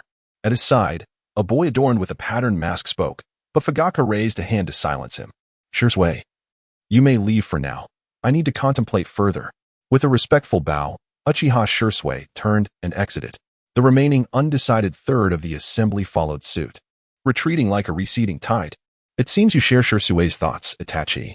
Once all had departed, only Fugaku and his son remained in the room. Uchiha Itachi had yet to remove his mask. He had just joined the Konoha Umbu this year and had hurried to the assembly upon receiving the clan's orders, with a mission awaiting him shortly. After a moment of hesitation, Itachi nodded gently. Father, please grant us some time. I will work alongside Shursui to resolve our grievances. Uchiha Fugaku lifted his gaze to the now desolate shrine, his voice low and oppressive as he murmured, "It is too late. Tomorrow's gathering at the South He Shrine will see all Uchiha clan members in attendance. The outcome, I fear, is beyond my control as clan leader. It appears that the patriarch has made his choice." Shursui murmured softly as he exited the family shrine, brushing his fingers against his eyes. At this juncture, there remains no alternative but to resort to the final measure. As Shursui stepped through the gate, he intended to consult with the Hokage. Suddenly, his gaze sharpened, chakra radiating from his being as he activated his Sharingan to peer into the distance. No one? After a moment of contemplation, Shursui withdrew his ocular technique in confusion. With his perceptive abilities, it seemed nearly impossible for anyone to remain hidden beneath his very nose. Yet, despite having scanned the area, he found no signs of life. He had distinctly sensed the presence of an observer. Was it merely an illusion? Abandoning his musings, Shursui set forth towards the Hokage's hall. Shortly after Shursui's departure, a figure materialized in the very place he had just inspected. Truly remarkable, Shursui. I have exerted every effort to conceal myself, yet I am still detected. Qian Yun Su Yue observed the vanishing silhouette beneath the moonlight, unable to suppress his admiration. His ninjutsu had activated instantaneously, making it exceedingly difficult for most ninjas to perceive the fluctuations in chakra, and the Sharingan could not penetrate the surface of objects as the Byakugan could. The fact that Shursui had noticed him must be attributed to the extraordinary perception honed through years of combat training. Tomorrow marks the assembly at the Nana Shrine, Suku remarked, reflecting on the fortnight that had elapsed since his departure from Sunagakure. Half of that time had been spent navigating the desert, and now he had been in Konogakure for 3 days, unaware of the precise time the Uchiha clan would gather at the Nana Shrine. He had spent these days covertly observing their movements. It was only just now that he had confirmed his suspicions. The stage is set for a grand performance, Suka murmured, his form vanishing in an instant as he trailed behind Shursui. At the Hokage's hall, Sarutobi Hiruzen furrowed his brow as he lit a third pipe. You say Fugaku has decided to initiate a coup. Upon hearing Shursui's words, Hiruzen's mood darkened. He had anticipated this day, yet it had arrived more swiftly than expected. Humph. Has he finally succumbed to impatience? Beside the Hokage, an elderly man, partially bound in bandages, cast a shadowy gaze. The clan leader likely wished to observe further, but with an excess of radical clan members, the coup had spiraled beyond control. Hiruzen rapped his pipe against the table, his brow furrowed tightly. Shursui, you must understand the dire consequences of a conflict between the clan and the village. It would bring harm to all. Shursui nodded. I understand. Which is why I have come to report to you, hoping for your endorsement of my forthcoming decision. He placed a hand over his left eye. Upon awakening my Manjiki Sharingan, I have gained the power of Kodo Amatsukami, a genjutsu capable of altering the will of others. I intend to activate it at tomorrow's gathering, implanting the notion of protecting Konogakure within the clan leader's mind. Kodo Amatsukami, the ability to reshape another's will. That may well be deemed the most formidable of ninjutsu, Sarutobi Hiruzen exclaimed in astonishment. Shursui added, regrettably, each activation of Kodo Amatsukami requires a considerable recovery time. Which is why I sought your counsel, Hokage-sama. Indeed, as long as you successfully thwart the familial coup, you shall become the foremost hero of Konoha. The Hokage expressed with commendation, recognizing the young man's formidable will akin to a shadow. Had he not belonged to the Uchiha clan, he would have stood a considerable chance of ascending to the position of Hokage in the future. Uchiha Shursui bowed and replied, Then, Hokage-sama, I shall take my leave. With that, he rose and departed, unaware that Danzo, standing beside the Hokage, slightly raised his brow upon hearing the term Kodo Amatsukami, his gaze darkening with intrigue. As Shursui exited the Hokage's chamber, he felt a wave of relief wash over him. Had he not awakened Kodo Amatsukami, the coup would have been inevitable. If only he could persuade the clan leader to reconsider. Then, without the support of both him and the leader, even the clan's ambitions would have to reckon with the consequences of failure. Yet, such a course of action would inevitably burden him with the clan's scorn. Nevertheless, he had long grown accustomed to such tribulations. For the sake of the village and his kin, he must prevent the coup. At that moment, a rustling sound interrupted his thoughts as several ninjas clad in patterned robes and wearing masks materialized before him. Umbu? No, Root. As the last of them descended, Shursui's expression shifted. Danzo-sama, what is the meaning of this? Danzo fixed his avaricious gaze upon Shirsue's eyes, a glimmer of greed evident. A jinjutsu that can alter the will of others, TSK. Shirsue, you truly are full of surprises. A sense of dread enveloped Shirsue. He comprehended that Danzo had cast his covetous eyes upon his dojutsu. Is the Lord planning to take action against me? You mentioned using Kodo Amatsukami to change Fugaku's mind. But how can I be assured you won't one day employ this jutsu against me and Hayashi? Therefore, for precautionary measures, I shall keep these eyes safe. With that, Danzo gestured, and 4 Umbu Jounin encircled Shirsue in a formation. Desperate to escape and unwilling to engage with Root, Shirsue activated the body flicker technique. Splitting into 2 figures that darted in opposite directions. Danzo scoffed. A mere parlor trick. Would release. Would Root's explosion. Shirsue exclaimed in astonishment. Would release? Several tree roots, each half a meter in diameter, erupted from the ground, resembling serpentine dragons as they lunged towards him. One by one, his shadow clones shattered, leaving Shirsue with no choice but to perform hand seals and utilize the body flicker technique to evade.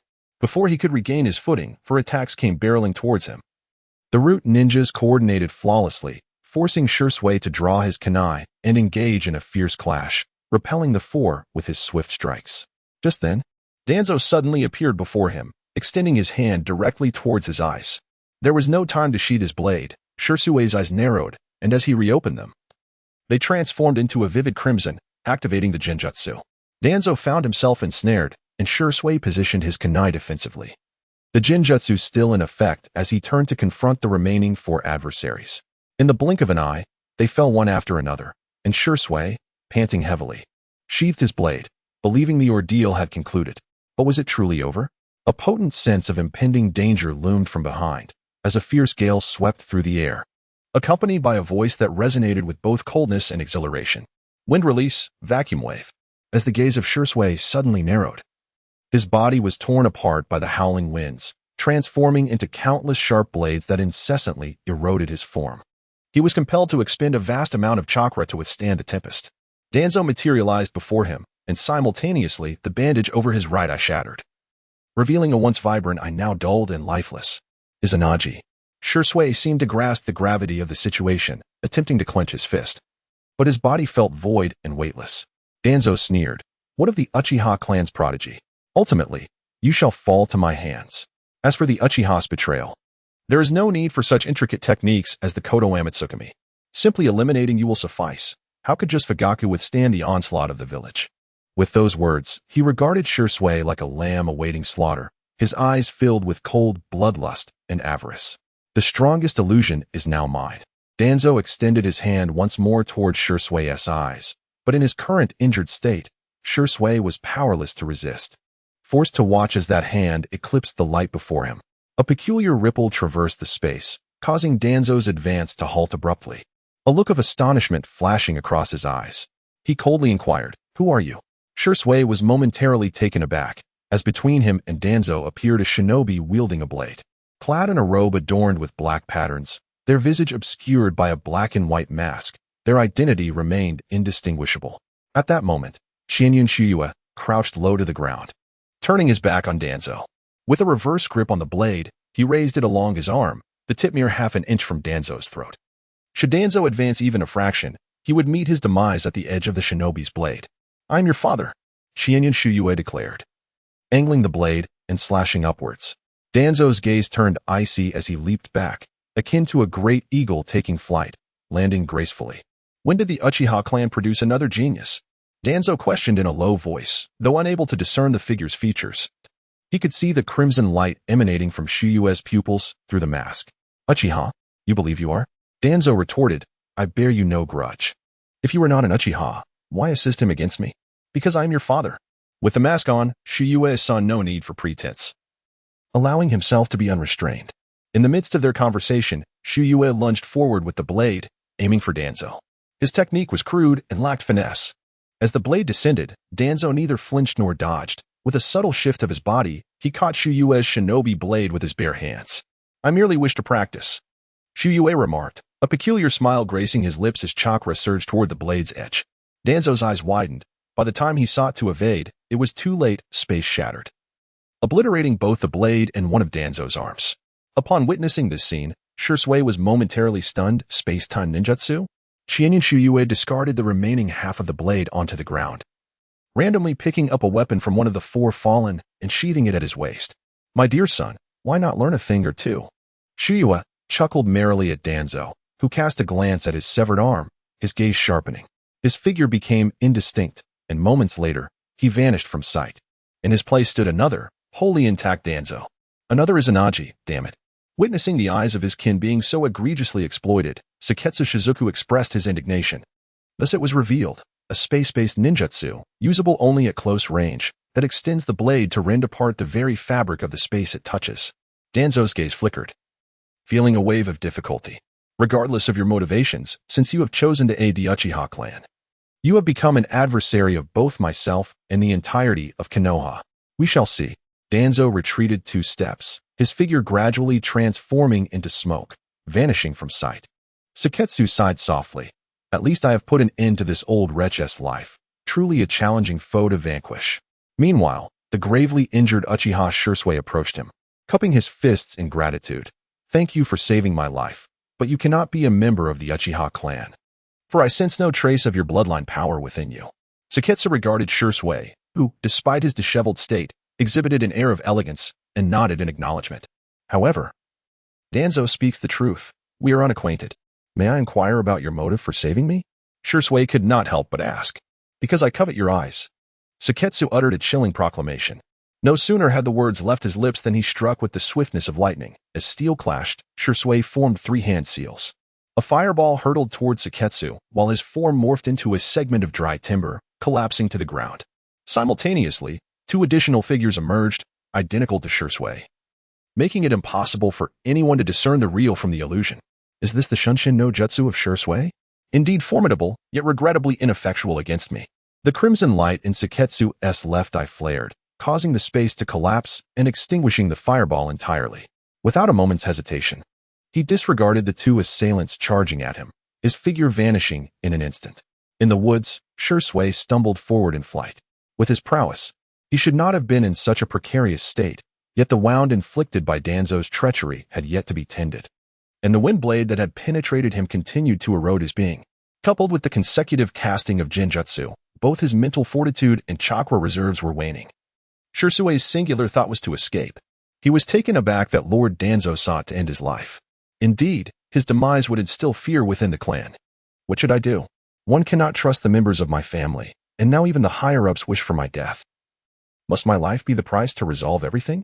A look of despair crossed Shursui's face, the road ahead obscured, leaving him uncertain of where to go. Relying solely on my own strength is no longer sufficient, and I am unaware of the identity of this masked man.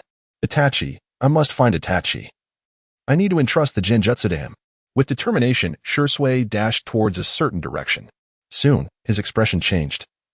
He sensed a shadow leisurely pursuing him from behind. It was the masked man. Shursui halted his flight, realizing that fleeing would yield no results, and resolved to counterattack with the last remnants of his chakra. Shursui descended to the ground, and Seketsu arrived as anticipated. Susanoo. Shursui knelt on one knee, crimson threads of blood saturating his dual pupils. A colossal figure, 3 meters tall, emerged from behind him, cloaked in dark green, with an orange tomo adorning its chest. Shursui has activated Susanoo. In his prime, he could likely dispatch me with a mere flick of his wrist. Qian Yun Su Yue gazed up at the towering and formidable figure before him, unable to suppress his admiration. No matter who you are, you shall not take away the Kodoamet Tsukumi. Uchiha Shursui growled, raising his hand as the Susanoo behind him mirrored the motion. A long spear materialized in the grasp of the Susanoo. And though Shursui's pupils flickered with disorientation, he summoned the last vestiges of his strength to lock onto Qian Yun Su Yue. With the force of a tempest, the spear was hurled towards the ground where Su Yue was, creating a massive crater with a diameter of 4 meters. Yet, Shursui's expression darkened further as Sud vanished from the pit, reappearing on the opposite side. He could traverse space in an instant, unless he activated the complete form of Susanoo. There was no way to defeat him in his current state. Cursed. Shursui cursed under his breath, feeling a sharp pain radiate from his surroundings and his own eyes. He could no longer muster even a shred of chakra. The Susanoo behind him shrank increasingly until it was entirely dispelled, and in that moment, Shursui could no longer sustain himself, collapsing to his knees. The Manjiki Sharingan placed an enormous burden on his body, and having just been injured by a wind technique. Forcibly using it might shatter him. Suna approached step by step, looking down at Shui, who was gasping for breath, gritting his teeth. It seems I have only one final method left. Shui raised his head, his swirling, knife-like black pupils quietly rotating. Do not. So he frowned, seemingly sensing a powerful causal force surging from all directions. Be silent. So charged forward, pushing the Shinra Tensei to its utmost limit, doubling his own speed while simultaneously slowing Shui down, creating a fourfold time difference that allowed him to decipher every shape of Shui's lips. Just before the last word escaped Shui's mouth, Sui seized his throat, stifling his voice. Ignoring Shui's furious protests, Sui reached out and extracted his eyes. In an instant, Uchiha Shui, stripped of his Sharingan, appeared drained of all vigor, bowing his head, his hands braced against the ground, heart heavy as ashes. Why? Why? Blood trickled down his cheeks, falling onto his thighs.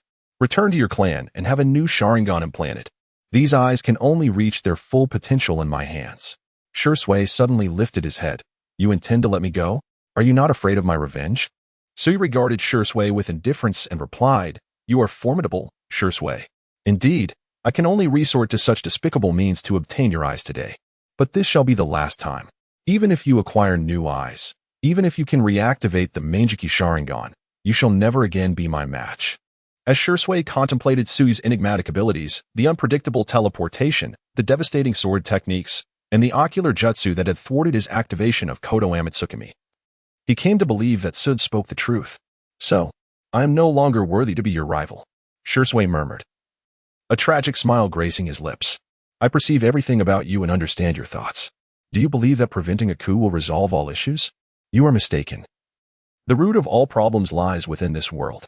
Keeping you around is my intention, hoping that one day you shall behold the entirely new shinobi world crafted by me. Qian Yun Su Yue, what do you desire? Uchiha Shui inquired anxiously, tilting his head. A faint smile graced Su Yue's lips as he replied, For others, your loss of sight is akin to death. As for the fate of the village and your clan, Qian Yun Su Yue stepped closer to Shui, whispering softly in his ear, By this time next year, I shall once again stand before you, and you will witness the culmination of all your relentless efforts. With that, Qian Yun Su Yue turned and departed. Moments later, another figure flickered through the woods, an Umbu ninja adorned with a patterned mask hastened towards Shui. Itachi, you have arrived. I just returned from a mission. Shui, what has happened to you? He claimed his name is Qian Yun Su Yue. Shui replied calmly, rising with Itachi's assistance. He refrained from mentioning Danzo, for despite his treachery, he remained a prominent elder of Konoha. He has taken my eyes and proclaimed he would usher in a new shinobi world. Itachi was taken aback. Shui was stronger than him, and typically, an elite ninja could not inflict such harm. How could someone have injured Shui so? Itachi, take me back to the clan. It seems a coup is brewing and will take some time to unfold. The two walked side by side, while in the distance, Qian Yun Su Yue revealed himself amidst the branches. Shui, oh Shui, how is it that you know everything yet still choose to proceed? A figure appeared on his panel, Shui, though it was a meager 1%. It signified Shui's acknowledgement of his words. There is indeed a problem with this world. Current acknowledgement values. Gaara, 75, Rashu, 65, Chio, 25. Shui, 1. Cumulative acknowledgement value. 166, 200 can be activated. Fear not, for though our methods differ, our objectives align. The original outcome has already proven that your paths are futile. Henceforth, allow me to take charge. Su Yue glanced down at the pair of eyes in his hand, pondering why the Uchiha clan's eyes could be exchanged so freely. The moment he extracted the Mangeki Sharingan from Uchiha Shui's eye sockets, the connection to flesh and blood was severed. What now lay in his grasp was a pair of energy forms, deep black with hints of crimson. To utilize the Uchiha clan's eyes properly, one must either be a member of the clan or, like Danzo, implant Hashirama's cells. After concluding matters in Konoha, I must pay a visit to Orochimaru. Su Yue murmured softly. This year's students are indeed exceptional, with the younger generations of various clans enrolling simultaneously. I have heard that the Uchiha clan's prodigal son is among them. In a few years, we might witness another top-tier genius. I worry somewhat. The Uchiha clan already boasts 2 outstanding talents, and with that child Sasuke added to the mix, the future may be quite formidable. In Konoha village, at the Ninja Academy, Qian Yun Su Yue, his face concealed by a mask, discreetly emerged from the crowd. Overhearing the parents' fervent discussions nearby, the surrounding crowd merely cast a glance at him. In this village, masks, tattoos, and colored contact lenses were commonplace, and curiosity did not arise among the people. At that moment, as evening descended and the school bell rang, the gates swung open, and a throng of children emerged, laughter ringing in the air. "Hinata, over here." A man clad in white waved his hand, exuding a calm demeanor, his pure white pupils scanning the crowd until they rested upon a girl dressed in pink. "Sakura, how was school today? Are you getting along with your friends?" "Not bad." "Mom, I made quite a few friends today, including Ino and Sasuke." As the crowd began to thin, 3 figures leisurely approached. Among them, a young man with a ponytail casually tucked his hands into his pockets, waving goodbye over his shoulder. "Naruto, we're leaving. Don't be late again tomorrow." "Haha. Don't worry." The young man followed a man who bore a striking resemblance to him. "Shikamaru, who is that? Your new friend? Which family does he belong to?" "Naruto. He has mentioned who his parents are, but I think his last name is Uzumaki." Meanwhile, the chubby Choji rummaged through his pockets and pulled out a half-empty bag of snacks. "Here, Naruto. I know you like these. I'll give you the rest." Naruto scratched his head, feeling a bit embarrassed and wanting to decline, but Choji simply walked over and thrust the snacks into his hands. "Oh, it's nothing. You can treat me next time. It's the same." Naruto patted his empty pockets, mustering a confident smile. "Thanks. I'll treat you to a Chiraka ramen sometime." Watching Choji leave with his father, Naruto's smile gradually faded, replaced by a hint of melancholy. He squeezed the half bag of snacks Choji had given him, suppressing his saliva as he stuffed it into his pocket. "I can't eat it all at once. I'll save some for later." Grandpa Hokage had given him some pocket money last time, and with the month nearly over, if he saved up for instant noodles for the next 2 days, it should be enough to buy 2 bowls of ramen. Naruto calculated meticulously. The once bustling school gate had grown quiet, and as he gathered his spirits, he patted his belly and revealed a pure, innocent smile. Grandpa Hokage was right. I can make friends after starting school. Just as he prepared to leave, he noticed that the crowd had dispersed, leaving behind a solitary figure wearing a mask. Naruto instinctively assumed it was someone's parent and glanced back at the school, which had already closed its gates. Strange man, but he definitely isn't here to pick me up, Naruto thought, dismissing it and getting ready to head home. Suddenly, a languid voice drifted from behind. "Hello, little friend." Naruto paused, surprised that the man was indeed looking for him. He turned around. "Hello, sir, do you know me?" "Who are you?" Qian Yun Su Yue approached Naruto, half squatting. "I'm not just some uncle. You can call me Suyue-go. And of course, I know you, Uzumaki Naruto. Not only that, but I also know your parents." Upon hearing the words "your parents," Naruto's expression brightened instantly. "You know who my parents are? Where are they? Why did you leave me all alone? Where must I go to find them?" A barrage of questions bombarded Suyue, who simply smiled faintly and extended her hand toward Naruto. Before answering little Naruto's inquiries, "Could you kindly escort me back home?" Naruto hesitated, momentarily taken aback, and bashfully replied, "You want to come to my house? Is that all right? Is it inconvenient?" "Oh no, not at all.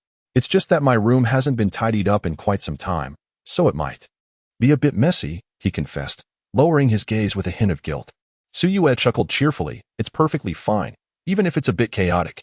I merely wonder if Naruto would be delighted to take me home to play." A flicker of joy appeared on Naruto's face as he exclaimed, "Of course. Besides the Hokage, no one has ever visited our home. If you, Suyue, are willing to come, I would be absolutely thrilled. Then let us proceed." Beneath her mask, Suyue wore a gentle smile as she took Naruto's small hand. As they walked, Naruto was in high spirits, but suddenly he released her hand and said, "Wait a moment. I'll be right back." With that, he dashed off, only to return a few steps later, earnestly insisting, "You must wait for me." After that, he vanished from Suyue's sight. "Since it's my family's first guest, I certainly can't serve instant noodles. I must postpone inviting Choji and Shikamaru for ramen," Naruto thought as he hurried to a Chiraka ramen. "Ah, Naruto, you've arrived. Got some pocket money?" Tsuchi inquired kindly from the window. Uncle. I have something very important to attend to, but I'm a bit short on cash. Can I owe you the rest? I promise to pay you back next month." Tsuchi's expression instantly shifted to seriousness as he rapped on the sign beside him. "Did you not see the words here? Small business, no credit." Pouting, Naruto considered arguing. But upon seeing Tsuchi's stern demeanor, he reluctantly murmured, "Well, all right then." Just as he was about to leave, Tsuchi burst into laughter. "Wait a moment. I haven't finished speaking." For a loyal customer like you, it's perfectly fine to owe me. As he handed over the menu, he asked, "What would you like today?" Naruto's mood swung dramatically, and with a puffed chest, he declared, "Uncle Tucci, you always do this. Humph. I want this. Ha ha. Life is too monotonous with ramen. Occasionally teasing Naruto is rather amusing. All right then. One serving of meatball ramen, and let us add 2 extra meatballs for Naruto." Naruto exclaimed happily, "Thank you, uncle. Oh, and don't forget the Naruto rolls." Of course. Approximately 10 minutes later, Su Yue observed Naruto returning, a bag in hand and a radiant smile on his face. "What is this?" Su Yue inquired playfully, having discreetly followed him earlier to witness the entire exchange. "Hee. You'll find out soon enough. Let's hurry back before it cools and becomes unappetizing." The two, one tall and one short, navigated through the winding streets, arriving at Naruto's home amidst the shifting shadows of the day. With exuberance, Naruto pulled out his key and unlocked the door, stepping inside. Just as Su Yue was about to follow, Naruto suddenly turned and blocked his path. "Wait a moment, Su Yue. Just a second. I'm almost ready." Shortly thereafter, Su Yue heard the sound of rummaging coming from the room. Naruto hastily moved a bag filled with instant noodle boxes and trash to the corner, only to be startled by a sudden shadow appearing. "Ah, how did you get in?" Naruto patted his chest, bewildered that the door had remained closed. Su Yue scanned the surroundings. It appeared that after the fourth Hokage's death, Naruto had been given a new room. The modest space, long sealed off, had taken on a damp and gloomy atmosphere. Come, Su Yue, try this ramen. It's incredibly delicious, with meatballs and my favorite narutomaki. Is there a special reason you wear a mask? If it's inconvenient, I can wait in the kitchen until you're finished." Naruto handed Su Yue a pair of chopsticks, which Su Yue accepted, feeling a warmth in his heart. No need for that. He slowly removed his mask, revealing a handsome, sunlit face. "You must have gone a while without eating, so let's enjoy this delicacy together." Su Yue, showing no hesitation, began to eat heartily, making slurping noises. "Wow, Su Yue, you're actually quite young," Naruto remarked, a hint of amazement in his voice, before darting to the side to fetch a few biscuits and a carton of milk from the cupboard, inspecting it closely. "Phew, it's still good." He cheerfully poured it into a cup and handed it to Su Yue, while he himself nibbled on the biscuits. "You mentioned knowing my parents. Where are they?" After a few bites, Naruto could not contain his curiosity. "They have passed away," Su Yue replied calmly, showing no hesitation despite Naruto's youth. "Ah, I see." Naruto fell into a brief silence, seemingly processing the information before adopting a nonchalant demeanor. "I knew it. The Hokage mentioned it. They were killed by the Nine Tails. I just wasn't sure." As he spoke, Naruto suddenly grabbed a tissue from the table, wiping his face haphazardly. Su Yue continued eating, stealing a glance at Naruto during a swallowing pause. "I haven't had such delicious food in ages. Thank you, Naruto." "Haha, it's nothing. But the meatball ramen and narutomaki are truly delightful. As long as it suits your taste." "Hiki. By the way, what were my parents' names? And what kind of people were they?" I asked the Hokage, and he merely said that the dead cannot return to life. After finishing his meal, Su Yue took a few hearty gulps of soup, patted his belly, and let out a burp. "So full. Naruto's parents, huh? Let me think." Naruto jumped off his chair and rushed to Su Yue's side, filled with hope. "Your father was named Minato Namikaze, and your mother was Kushina Uzumaki. As for what kind of people they were, that's a bit difficult to describe." Su Yue smiled, pondering how best to convey their essence to Naruto. Naruto let out a soft sigh, his expression tinged with disappointment, yet he nodded appreciatively. "All right, thank you, Sukui, and I." Sukui stood up, sensing a hint of stuffiness in the room, and proceeded to open the window. "Remember to keep the room ventilated, otherwise the oppressive atmosphere can easily lead to illness." Naruto followed closely behind, nodding in agreement. In the past, people often threw garbage in through the window, and sometimes they would scold me. So, I just closed the window. Eventually, no one threw anything anymore, but I grew accustomed to it. Sukui furrowed his brow slightly. "Is that so?" As the last rays of twilight streamed through the window, illuminating their faces, Naruto leaned against the window sill and waved outside. A sudden thought crossed Sukui's mind, prompting him to ask, "Naruto, after treating me to ramen, I suppose you don't have much money left on you, do you?" Naruto was taken aback, about to shake his head when Sukui stepped closer, crouching down to zip up Naruto's jacket. "I'll just step out for a moment. As a friend of your father, and having indulged in your ramen, it is only right that I offer something in return." With that, Sukui leaped out of the window. "Wait for me." Sukui waved his hand, and although Naruto was unaware of his intentions, he obediently nodded. The empty room now housed only Naruto, who turned back to gaze blankly at the clean bowl on the table, his heart overwhelmed with a complex mix of emotions. After an indeterminate amount of time, Naruto rose to clear the dishes, reflecting, "It feels like a dream." Meanwhile, Sukui stood at a street corner, a blade of grass clenched between his teeth, coldly observing the passers-by. The most awkward moment is when one attempts to flaunt wealth only to discover they are utterly broke. If only he had taken some money when he left Sunagakure, or perhaps a few of those golden beans forged from his alchemy. It seems I must resort to my own methods. Spitting out the grass, Sukui retrieved a black plastic bag he had carelessly grabbed upon leaving and fashioned 2 hollow openings to wear over his head. His gaze then fell upon 3 children emerging from a toy store. "Hey, I heard Naruto started school. How did they dare to accept him?" One child remarked. "That's quite fortunate. He need not fear failing. With his foolish demeanor, he is sure to be at the bottom of the class." Another chimed in. "But he is the embodiment of the Nine Tails. He must tread carefully at school, for who knows when that creature may catch him." "Wait a moment. I need to relieve myself. You keep watch for me." One of the children called out. "What is there to keep watch for? There is hardly anyone around." Another replied as they all entered an alleyway, their conversation overlapping. Suddenly, a gust of wind swept through, and a shadow loomed before them, dressed in black robes. The figure barely resembled a hooded apparition. Sukui glared coldly at the trio, one foot resting on the nearby step. "Robbery." The 3 exchanged alarmed glances, their expression shifting as they contemplated escape, but a loud crash behind them halted their movements. "If anyone dares to move, I will end them." Slowly turning around, the group was startled to see the figure clutching a rock the size of a head, which shattered with a resounding thud. "Those who wish to live, hand over your money." "Wah!" A child burst into tears, and moments later, another child joined in.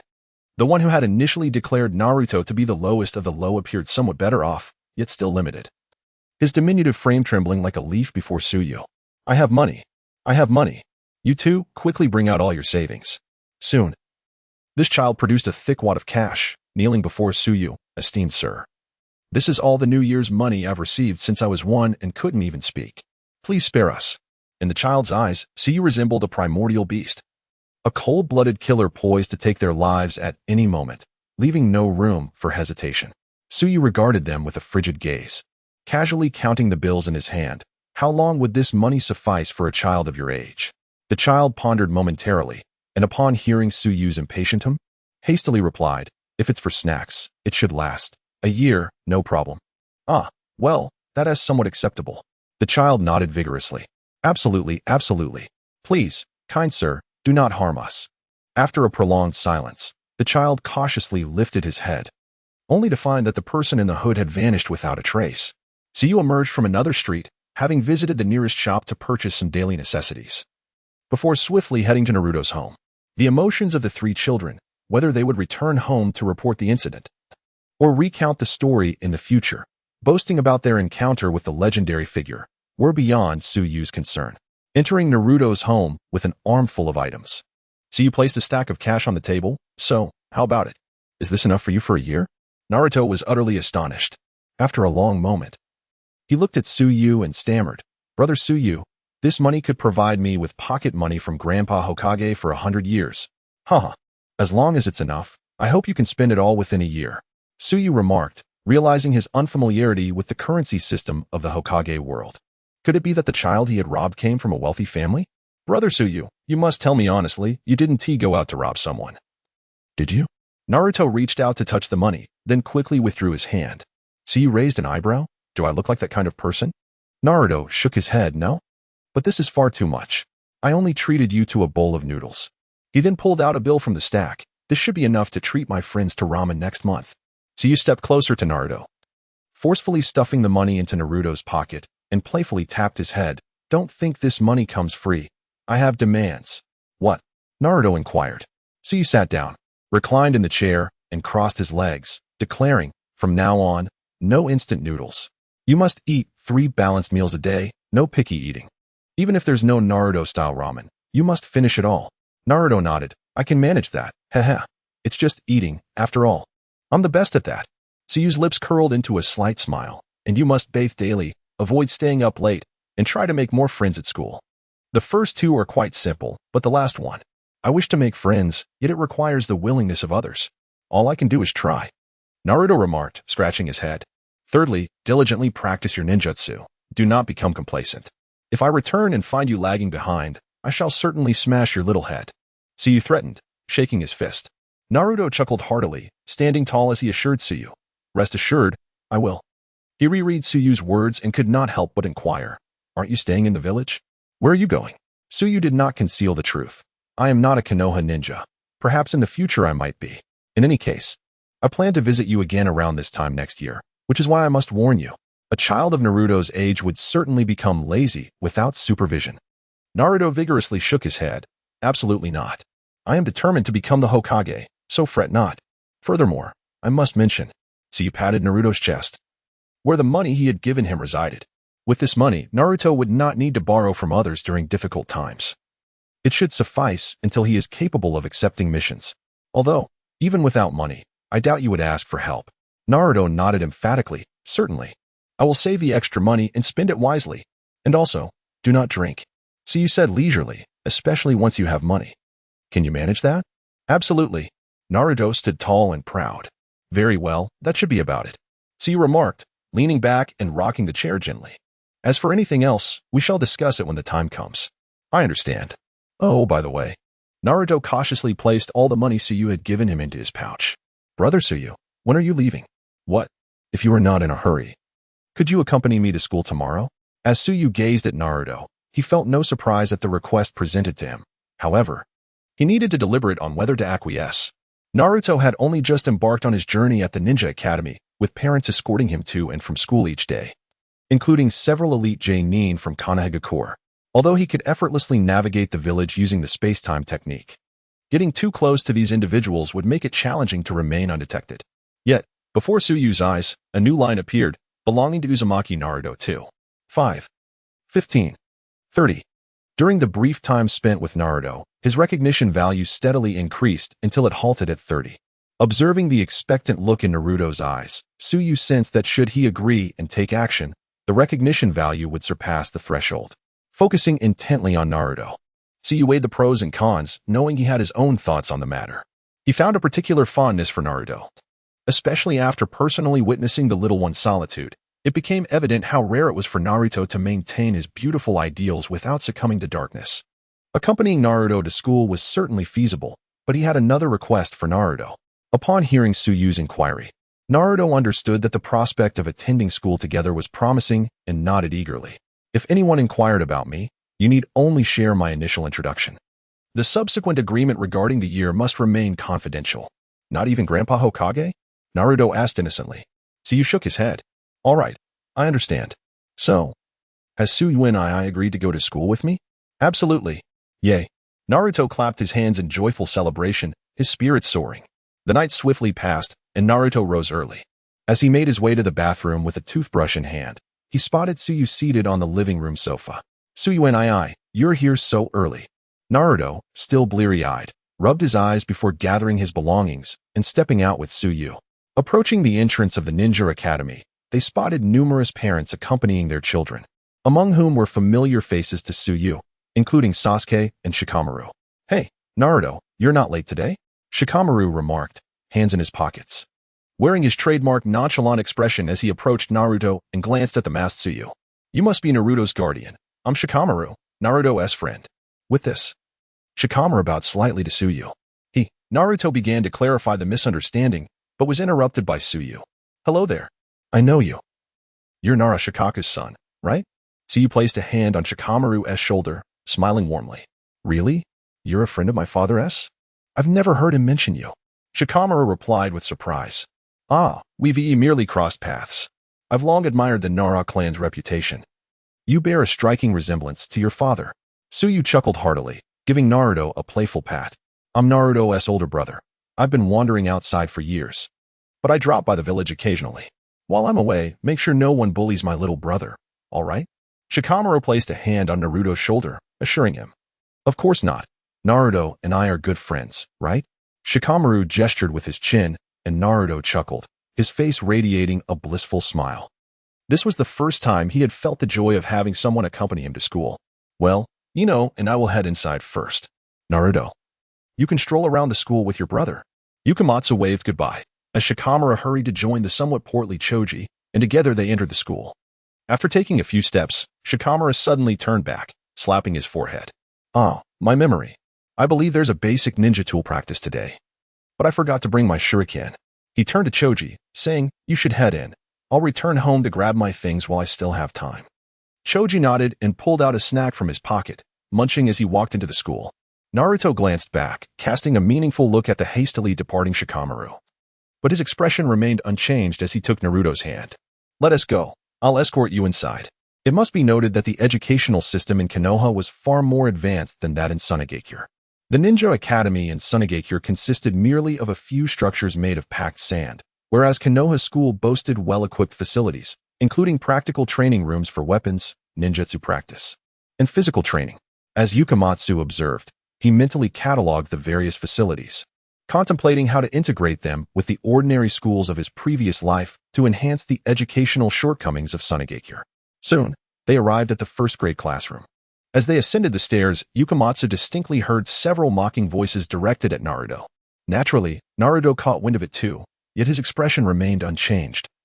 Still adorned with a cheerful smile, he subtly leaned closer to Yukamatsu, tugging at his clothing. Who is that masked figure? Could he be Naruto's parent? Isn't the Ninetales? Where would he find family? Naruto raised his chin, puffed out his chest, and flashed a confident smile at the speaker. "Take a good look. I have parents who send me to school too. This is my brother. His body flicker technique is incredible, even faster than Irika-sensei." Seeing the little guy beginning to boast, Yukamatsu couldn't help but chuckle, reaching out to ruffle Naruto's hair and nodding to the onlookers. "Please take good care of my Naruto." "Huh, what are you bragging about? Faster than Irika-sensei? Does he think he is a jonin?" The speaker was a small, slender boy, seemingly from a well-off family, clad in luxurious attire, flanked by two lackeys. Yukamatsu's gaze darkened slightly as he fixed his eyes on them. "Don't think that having someone with you allows you to flaunt your superiority. The tail end is still." Suddenly, the small boy fell silent, feeling a sudden chill envelop him, as if plunged into an icy abyss. The tail end? Are they referring to Naruto? I recall Naruto's ambition is to become Hokage, haha. The small boy met Yukamatsu's gaze, sensing the chilling light radiating from his eyes, realizing that uttering another word could lead to his disappearance from this world. Yet, when Yukamatsu spoke, his tone was remarkably gentle. He perceived the gaze and the words spoken, as if they originated from two distinct individuals. It was quite terrifying. Finally, Suyu withdrew his gaze, and the suffocating chill beside the short figure vanished. He gasped audibly, hunched over, and stared in bewilderment at the place where the two, one tall and one short, had departed. "Teacher Irika, I am not late today," Naruto exclaimed as he leaped through the classroom door, standing tall and raising his hand towards the gentle man at the podium, whose nose bore a horizontal scar. "Oh, so it's Naruto? No wonder I heard the commotion from afar." Irika, alone in the classroom as he wiped the blackboard, turned to see the two. "This is my brother, who brought me to school today." Irika paused momentarily, for while others were unaware of Naruto's background, he had always been privy to it. Naruto's father, the fourth Hokage Minato Namikaze, was an orphan taken in by Jiraiya, and his mother, Kushina, was a fugitive descendant of the Uzumaki clan. He had never heard of any other relatives. "Ah, so this is Naruto's family. Welcome." Naruto turned back with a beaming smile. "All right, brother, thank you. You can go back now." Suyu nodded, glancing at Irika, this man who was both a teacher and a father figure to Naruto. Knowing he need not worry, please take good care of Naruto's studies and school life. Their eyes met, and Irika, sensing the unspoken request, nodded in affirmation, "Rest assured. As a teacher, I will treat every student with utmost seriousness." Beneath his mask, Suyu's smile was radiant. "That's a misunderstanding. What I meant was to keep an eye on Naruto. If he gets involved with those troublesome girls, remember to give him a good talking to." "What are you saying?" Naruto's expression stiffened. Irika was momentarily taken aback, scratching his head before laughing. The three prohibitions of a ninja concerning wealth and liquor had already been addressed.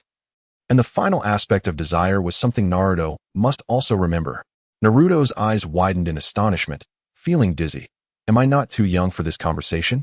Indeed, this world was remarkable. Even before turning 10, one could already have secret admirers, he mused with a hint of nostalgia. Bending down, Suyu earnestly zipped up the zipper at the center of Naruto's orange shirt. Would Naruto be able to recall all the things he had advised him about last night? Well, he certainly could, like eating well, bathing properly, going to bed early, and rising early. Also not to squander money or drink. And, when you grow a little older, you will meet kind-hearted girls. Treat them well. As for those women who constantly wear a scowl, don't indulge them. Suyu remarked casually. He gently tapped Naruto's head, causing him to recoil in pain. In a voice only the two could hear, he continued. Haven't you always wanted to know what your parents were like?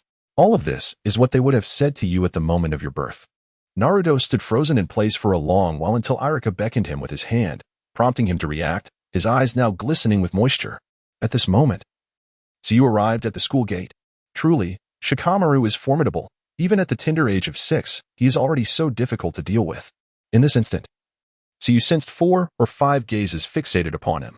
Nonchalantly, he strolled along the street towards the gates of Konoha. Seemingly oblivious to the several shadowy figures lurking in the darkness, he had heard that he was Naruto's brother. Yet my father had informed me of Naruto's identity the previous night, leaving me somewhat skeptical. A figure adorned with a colorful cat-faced mask stood beside Shikamaru. Wisps of sparse white hair cascading from either side of the mask.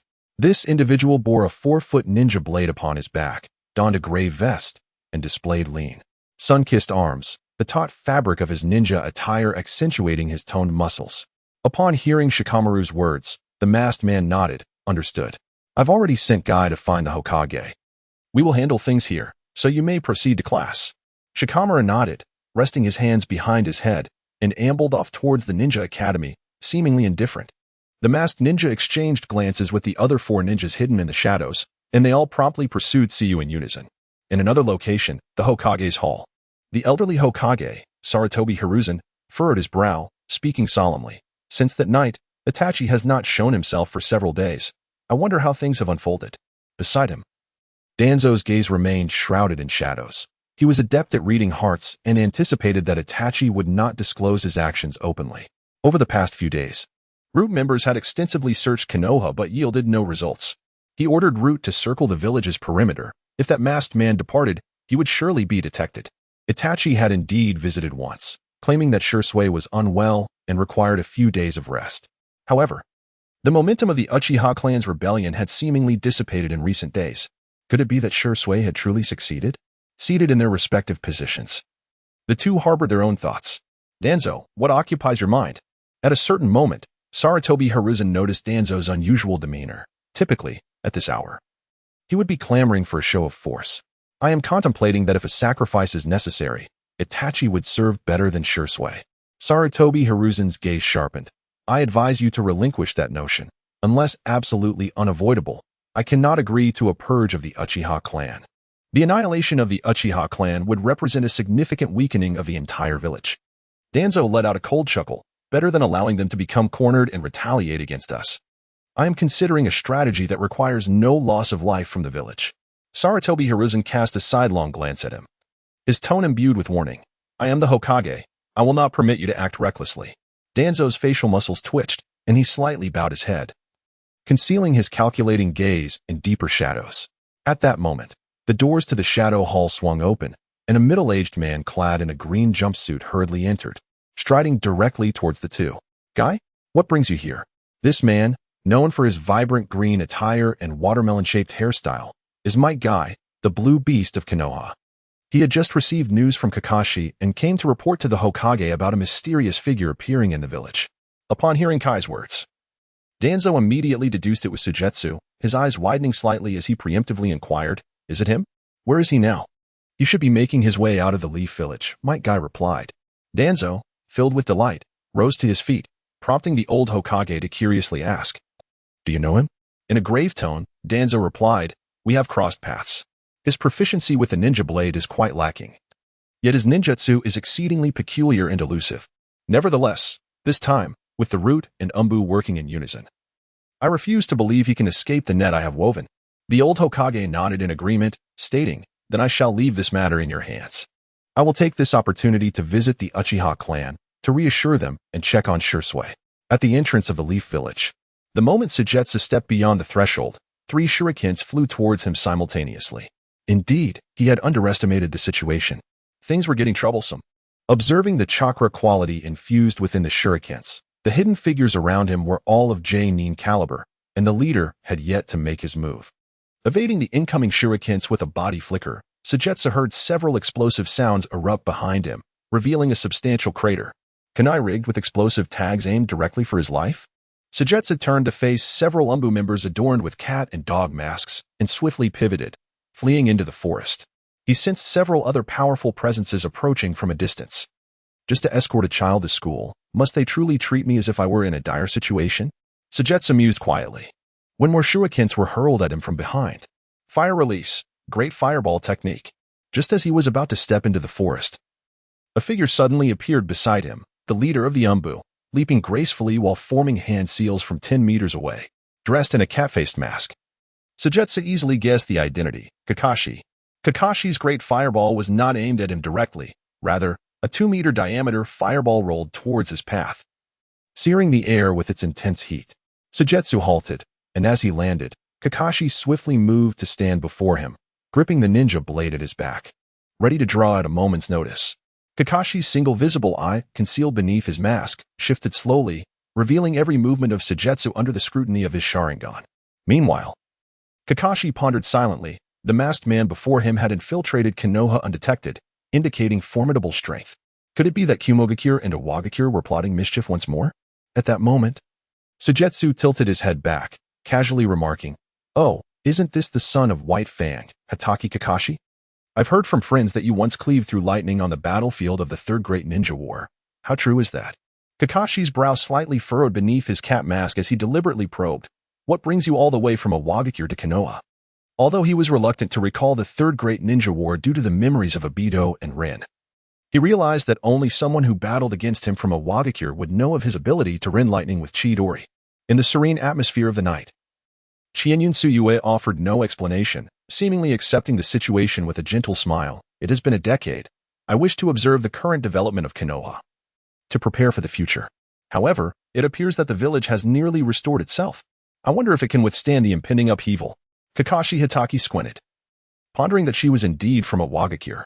He concentrated a bolt of lightning in his palm. Is she friend or foe? The next moment, a piercing sound echoed through the heavens as the lightning surged from his hand, with countless slender streams of electricity bursting forth in all directions, emitting a continuous hiss akin to a chorus of 1,000 birds. Suyue was taken aback, within the red depths of her gaze. The terrifying pressure emanating from the lightning disrupted the surrounding space, making it increasingly difficult for her to perceive her surroundings. Kakashi struck, the Chidori penetrating the fabric of reality in an instant, transforming in his grasp into a lightning blade, aimed at Suyue. How swift, Suyue mused, as the lightning chakra invigorated her body, propelling her into a moment of terrifying speed, rendering her unable to discern Kakashi's movements. The power of the Chidori, in Kakashi's hands, truly possessed the capacity to cleave through lightning. Such velocity, beneath the level of a Kage, few could withstand. Suyue could, and she activated her ability in an instant. As Kakashi surged toward her, he sensed a peculiar stagnation akin to being ensnared in a quagmire, though the lightning was less than half a meter from her. It felt as distant as the stars. A gravitational field? Magnet release? Or perhaps? Kakashi briefly entertained multiple thoughts, only to discard them all. His expression darkened as he concluded. Time-space. The Chidori ultimately pierced Suyue's form. However, it was merely a fleeting illusion left behind by her time-stilled image. As the thunderous blade struck the earth with explosive force, Kakashi created a crater around him, the surface of the ground cracking, with flashes of lightning dancing amidst the chaos. Meanwhile, Suyue, having emerged from the void, was sensed by the others, who swiftly surrounded her. Unperturbed, she unsheathed her ninja blade, infusing it with spatial chakra, and slashed at her assailants. One Umbu operative raised his weapon to block, only to be met with Suyue's Kenhashikuzu, which obliterated flesh and bone in an instant, leaving no forewarning, and with it, an entire arm vanished. Blood sprayed forth, splattering the ground. In the distance, the recently arrived Danzo witnessed this scene, his eyelids twitching violently as he involuntarily glanced at his own arm. In his previous confrontation with Suyue, he too had lost an arm to this very technique. Yet he had altered the past using the Sharingan's forbidden art. However, the pain he experienced would not dissipate, especially upon witnessing another suffer the same fate. A wave of dread coursed through him. Unfortunately, the Umbu members lacked the Sharingan and could not employ Izanagi. Their shattered bodies were beyond repair. Left to writhe on the ground, Suyue executed another slice through the air, her blade protecting her while simultaneously severing another's leg. In the blink of an eye, 2 of the 4 Umbu elite had lost their combat capability. Kakashi's expression soured as he rose, fixating on the figure that danced amidst the assaults of the remaining 4. A question blooming in his mind. Could it be you? Obito? Kakashi naturally contemplated gifting his companion, who possessed a singular Sharingan, but soon he shook his head, discarding the notion. The abilities of the person before him bore similarities to those of his former comrade, yet their methods of attack were strikingly different. Everyone, retreat. Kakashi commanded with a booming voice. For an ordinary Jonin to confront Sujetsu's space ninjutsu would be tantamount to seeking death. Thus, Kakashi stepped forward, sheathing his ninja blade at his back and removing the forehead protector from his eye behind the mask. Are you about to employ the Sharingan? Sujetsu pondered, feeling a shift in his heart. A single crimson eye emerged from the hollow of the cat-faced mask as Kakashi regulated his breathing, once again channeling lightning into his palm. You create such a ruckus at the gates of Konoha. Do you not consider the consequences? Or has Iwagakure truly prepared for war? Sujetsu cast a glance at the beastly silhouette of lightning coalescing in Kakashi's grasp and sighed. I merely came for a casual stroll. Who would have thought you would attempt to intimidate me with explosive tags? I was left with no choice but to administer a minor reprimand. Is severing limbs considered a mere reprimand? I can hardly fathom the extent of your bloodlust. Sujetsu shrugged. Do you believe I can control my strength? This was not mere bravado. Although he disliked being assaulted without provocation, Sujetsu was not one to indiscriminately attack. The predicament lay in the fact that with his current arsenal of offensive ninjutsu, he possessed only one, Kanike Senator. The release of such a technique would inevitably obliterate a segment of space, with 2 Umbu charging at him with lethal intent. He could not simply stand idly by and be struck down. He could consider casting a skill to intimidate them. But neither possessed the Sharingan nor the formidable power of Kakashi, rendering them unable to perceive the impending spatial annihilation. What recourse did he have? Of course, should he voice this reasoning, no one would believe him, thus he opted for silence. Kakashi snorted coldly, his gaze sharpening. If that is the case, further discourse is futile. Let me take on the role of your adversary. Chidori, Lightning Beast Pursuit. Upon uttering this, the beastly shadow of lightning in his hand transformed into a tangible form, charging towards Sujetsu. Sujetsu raised an eyebrow, vanishing from sight. The Lightning Beast Pursuit was a transformation of Raikiri, allowing the lightning in his palm to morph into a wolf's head that pursued its target. However, given Kakashi's summoning beast, it was more likely to take the form of a dog's head. Kakashi closed his eyes to sense, and indeed, he soon felt Sujetsu's chakra presence from another direction. The airborne lightning fong, yet to touch the ground, altered its trajectory, pursuing Sujetsu. What a nuisance, Sujetsu remarked, as a flash of red light obliterated both the encroaching lightning fong and the surrounding space. He rubbed his temples with 2 fingers, the sting in his eyes intensifying. One possessed the ability to instantaneously leap through space, while the other inflicted bizarre damage within proximity. Is this truly your primary means of attack? Quite troublesome. Kakashi, slightly bent, felt his chakra deplete by half due to 2 uses of Raikiri. No longer wishing to linger in battle, he closed his right eye, while the 3 tomo in his left eye began to rotate, accelerating. The jade pendant transformed into the Reaper's scythe, gradually merging together. In that moment, the chakra aura surrounding Kakashi dissipated entirely, swiftly converging towards his left eye through the meridians within his body. The world fell into a profound silence, seemingly reduced to the singular, pristine kaleidoscope Sharingan that transcended all others. It was over. Might Guy halted in his tracks, taken aback by the tenacity of this adversary, who had compelled the so-called copy ninja Kakashi to reveal his hidden card. Danzo gently caressed the protrusions on his right arm, each representing a fallen member of the Uchiha clan. His gaze was fixed intensely on Kakashi's eye, burning with fervor. He pondered whether there might be an opportunity to replace one of the protrusions on his arm with that eye from Kakashi's left. Several Umbu and distant root members felt a chill, unaware that Kakashi harbored such a potent secret. Kakashi extended his hand to once again cover his revealed eye, preventing any misalignment of vision while performing ninjutsu. Merely opening his eye to activate the kaleidoscope had already drained a significant amount of his mental energy. His chakra could only sustain one final attack, and he needed to ensure its absolute success.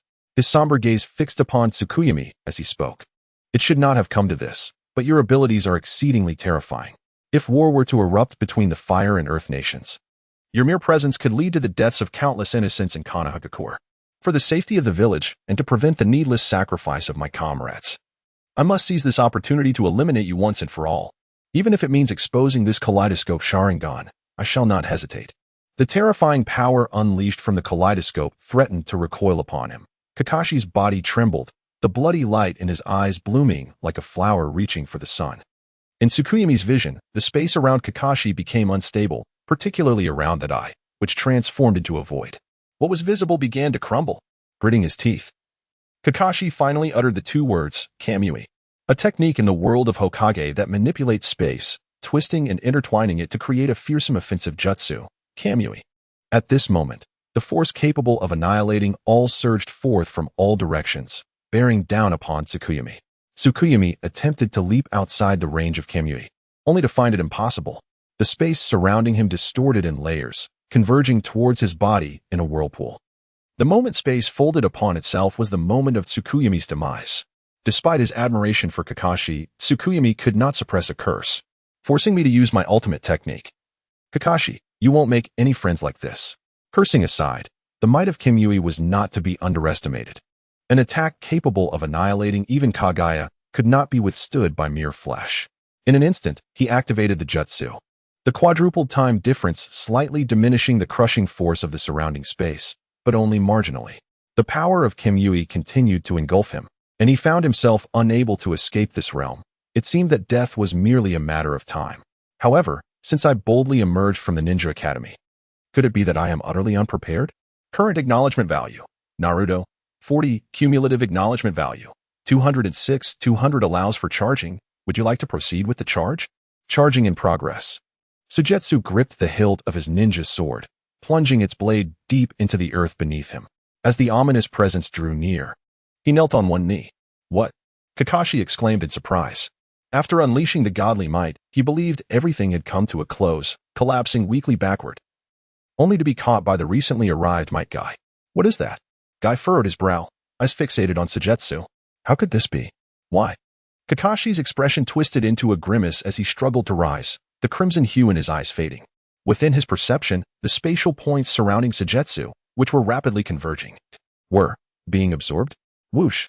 A purplish-black tether erupted from Sujetsu's ninja sword, piercing the clouds above, cleaving the scene before him in twain. Sujetsu stood tall. The godly might that should have shattered his body now utterly vanished. I refused to believe it. Kakashi, unable to accept such a reality, forcefully shoved Might Guy aside and surged forward, intent on activating his Manjiki once more. Yet his chakra was entirely depleted. He was now even lesser than an ordinary genin. Why is this happening? Kakashi muttered bitterly, gazing at his own hands as the world within him began to crumble. Because my rule reigns supreme over you. Sujetsu withdrew the sword from the ground, raising it above his head, the dark line crackling ominously. It was a lightning bolt, materialized and of a profound black hue. The dark clouds gathered in the sky, streaked with crimson lightning, resembling divine retribution. At this moment, Sujetsu stood as the sovereign of divine punishment. Whom shall I choose? Sujetsu's gaze swept over all present, a commanding presence that instilled fear. The four members of the Umbu retreated, overshadowed by Sujetsu's brilliance, too intimidated to act. Further back, the root members lowered their hands, the sound of a dropped ninja sword echoing. Guy caught Kakashi's faltering form, retreating swiftly, a deep azure aura manifesting around him. In the shadows, countless eyes from various factions of Konoha stared, mesmerized by the unfolding scene. Finally, Sujetsu's gaze settled on Danzo, who hid at the back. His eyes darkened with a hint of dread. Oh, my good son has arrived. Sujetsu chuckled mischievously. Then it shall be you who tests my sharpness. Slash. Thunderous rumble. With that, a white light flickered through the clouds, illuminating the entire world, followed by a resounding thunder that lasted 3 seconds. At this moment, beneath the heavenly thunder, all beasts trembled in fear. Sujetsu brandished his sword before him, resembling a deity. 8. Lightning. Divine might. Slash. The boundless laws of space, the infinite purple-black thunder, converged at the edge of the blade. With a single stroke, he cleaved forth.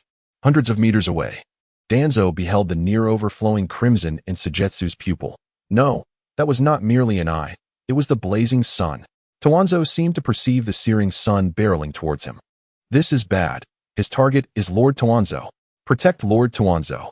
The words barely escaped someone's lips before they could even finish speaking. Fragmented, then dissolved. Vanished. Kakashi's eyes streamed with blood tears as the repercussions of his previously exerted Kamui surged upon him at that moment.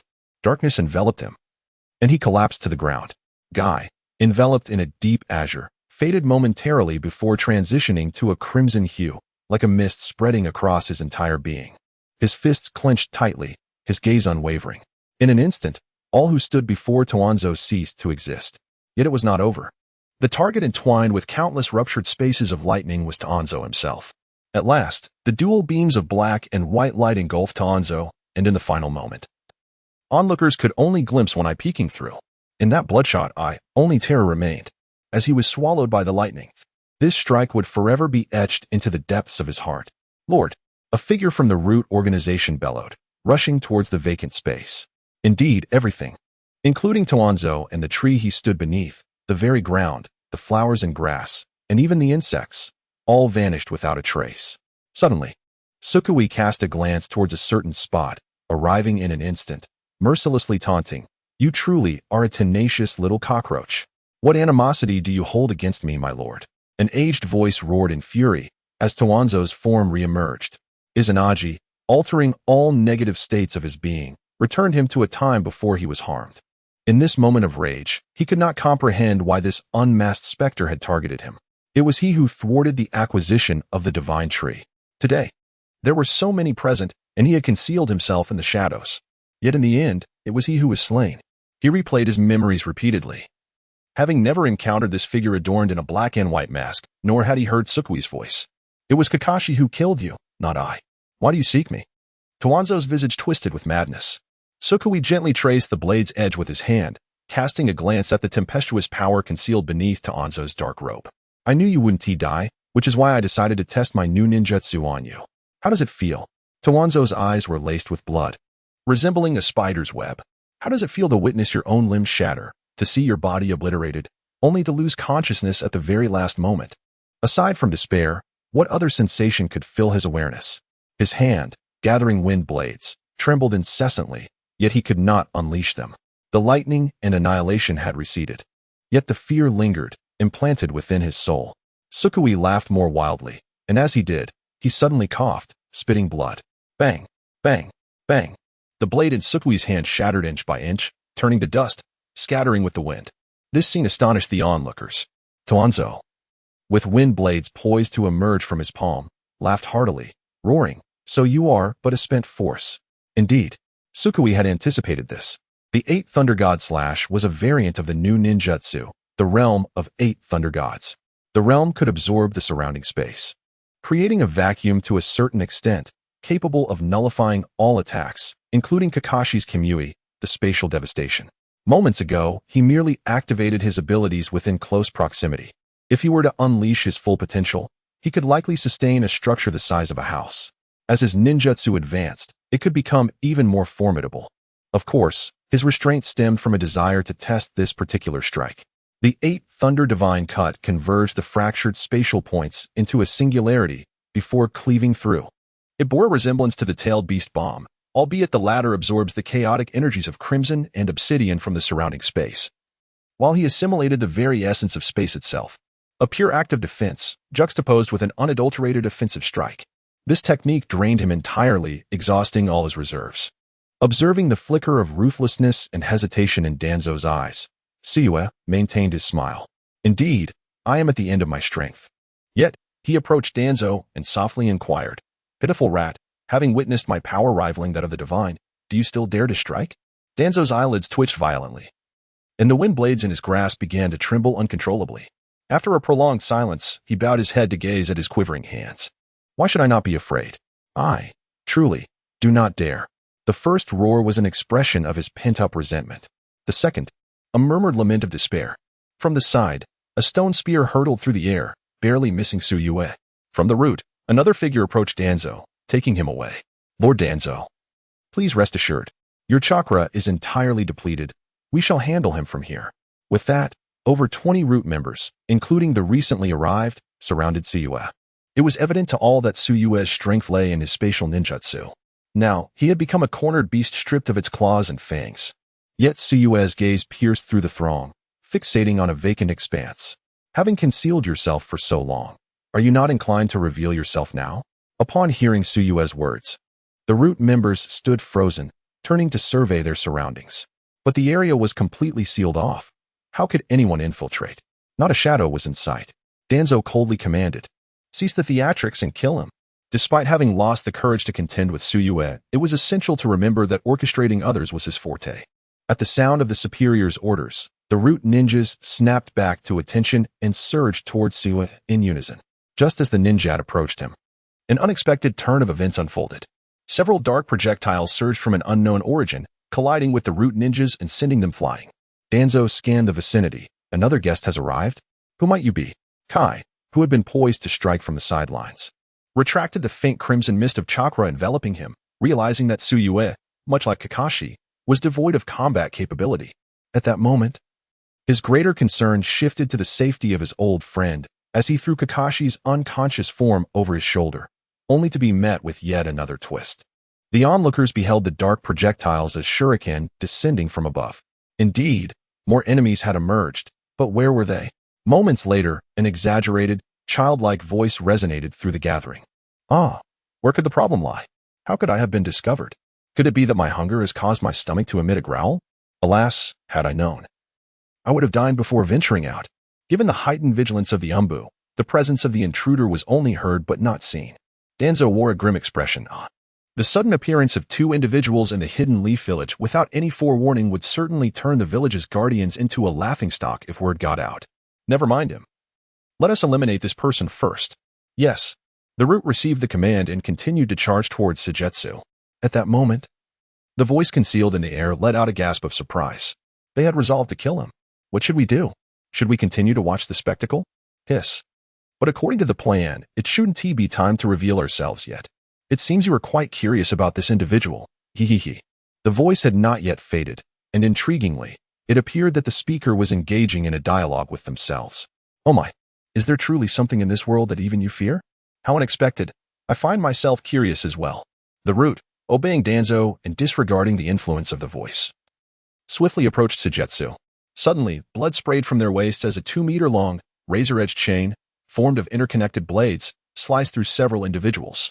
The blades pierced the skin and entered the flesh, cleaving open their abdomens. The sound of bones shattering echoed softly. The chain, stained with blood and bone fragments, severed the root members in two before being retracted. A figure clad in a black cloak, wearing an orange whirlpool mask, appeared before Sujetsu, levitating in the air. Danzo's breath caught in his throat. Was it another space-time technique? The root charged again, but the masked man merely leapt in place, childishly swinging the blade chain back and forth, reminiscent of a shepherd boy herding sheep. Oops, wrong target. The person you want to kill is over there. I'm just here for the show. Despite the childish tone and actions, the blade chain seemed to possess a life of its own. No matter how clumsy or ridiculous his movements were, the blades lunged straight for the root. Another downpour of blood ensued. Danzo's figure flickered as he enveloped himself in chakra, deciding to intervene, and in an instant, he stood before the two, casting a deep glance at the smiling Sujetsu. Danzo waved his hand. Wind-release vacuum wave. A fierce gale transformed into tangible projectiles, descending upon the heads of the two. The masked man flailed in a panic. I'm going to die. I can't escape. Ah, wait. It seems I got away. The vacuum wave was absorbed by Kamui, vanishing without a trace. Nearby, Sujetsu mused. To release Kamui at such close range, its speed is comparable to the falling star. Is it time to depart? Very well. I haven't had enough fun yet. Oh, if that is your wish, then before we go, let us use your power to teach these despicable true humans a lesson. The masked man cackled, gazing at the surrounding root ninjas. The space subtly warped, and with a series of explosive sounds, several ninjas were blown apart at their chests or limbs, bursting into pieces. Such injuries, of course, would not result in death, but they would endure pain for a lifetime. Having completed his task, the man in the swirling mask cast a lingering glance at his creation, a twinge of regret flickering across his features. He turned unsteadily towards Suyu, bending slightly to meet his gaze. The two locked eyes, and the man in the mask exclaimed in surprise, "When did you discover my presence?" "I thought I had concealed myself rather well," Suyu replied. "From the very moment we first crossed paths, indeed, the instant I set foot in the ninja academy." "Ah, I see. Such an unprecedented ability. It seems to somewhat counteract my own." The man in the mask mused, though he soon erupted with enthusiasm. "It appears our Grand Above the Moon plan is about to gain another formidable ally. How thrilling. Now, let's see your sincerity." Suyu smiled. "Let us proceed." "Wait, how vexing. To leave behind someone so uncontrollable. I wish I could just abandon you here. He sighed dramatically. Alas, my compassionate heart prevails. Charge forth. Let us break free from this circle of inferior beings. With that, the man in the swirling mask feigned determination. Rushing forward and executing an unexpected maneuver, he lifted Siyu into his arms. Ah, you are so heavy. I can hardly move. Have you not relieved yourself since your last meal? Siyu retorted, a hint of annoyance surfacing. Ah, I was merely trying to amuse you. The man in the mask replied, but he quickly regained his composure, resting an arm on Suyu's shoulder and bowing to the onlookers before departing. Farewell, everyone. I shall return. With that proclamation, and under the gaze of all present, he swept his hand over the two of them, vanishing into thin air. Following a moment of silence, Danzo, who had been holding a wind blade in his palm while facing Suyu, finally found his outlet for frustration. With a resounding crash, a towering tree nearly 10 meters high fell behind him. He turned to the remaining 2 root members and issued a command, informed the others to intensify the village patrols. If there is any disturbance in anyone's jurisdiction, bring their heads to me. Meanwhile, Suyu and the man in the swirling mask traversed through space, each disappearance and reappearance evoking a sensation akin to time travel, an experience that Suyu's temporal forbidden eyes were yet incapable of achieving. Are you not able to reach any marked location? Why then do you flee? He inquired. The man in the mask awkwardly scratched his head. Can I choose not to answer that? Oh, I see. You cannot fully utilize your ability, you can only mark locations at close range. Siyu deduced. What about him? Let him out. Ah, even the last vestige of mystery has been shattered. I am growing frustrated. The man in the swirling mask suddenly felt an overwhelming sense of defeat. His hard-won confidence shattered. After a brief pause, his voice transformed, becoming somber, hoarse, and imbued with a hint of indifference. Greetings, esteemed one. How should I address you now? Suyu felt all his strength dissipate, leaning back against the tree trunk. The figure in the spiral mask, clad in a flowing black robe, had seen the sanguine hue of his Sharingan fade, leaving behind only a vast, impenetrable darkness. What do you mean by now? Should I refer to you as Madara? Or Obito? A faint smile crept onto Suyu's lips. Exhausted, he slid down the trunk and sat on the ground, gasping for breath. The masked figure paused, a hint of murderous intent surfacing in his hoarse voice. What do you know? What do you think? Do you realize that sometimes? These 3 words serve as a universal formula when one pretends to be profound yet has nothing to say. A rhetorical question is never a mistake. Indeed. The masked figure fell silent once more, seemingly in contemplation.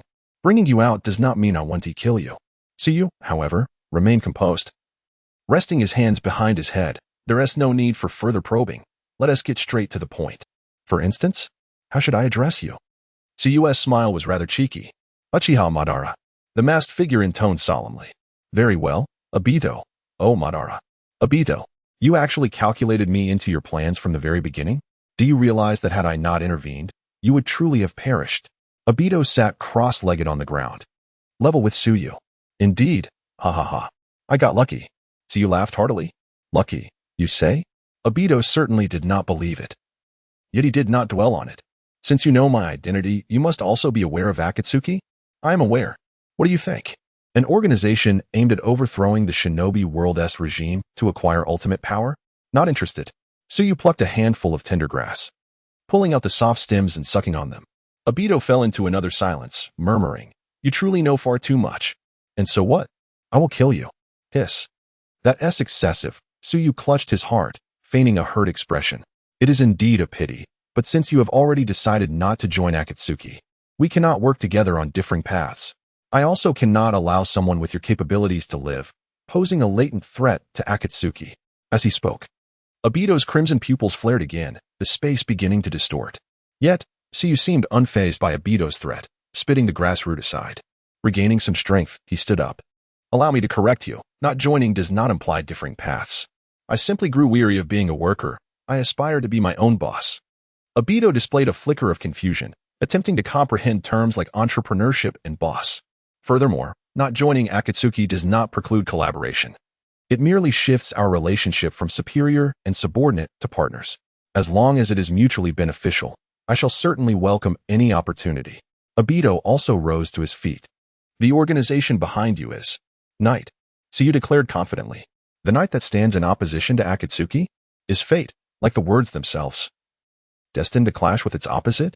Obito's gaze darkened, akin to deep black ink.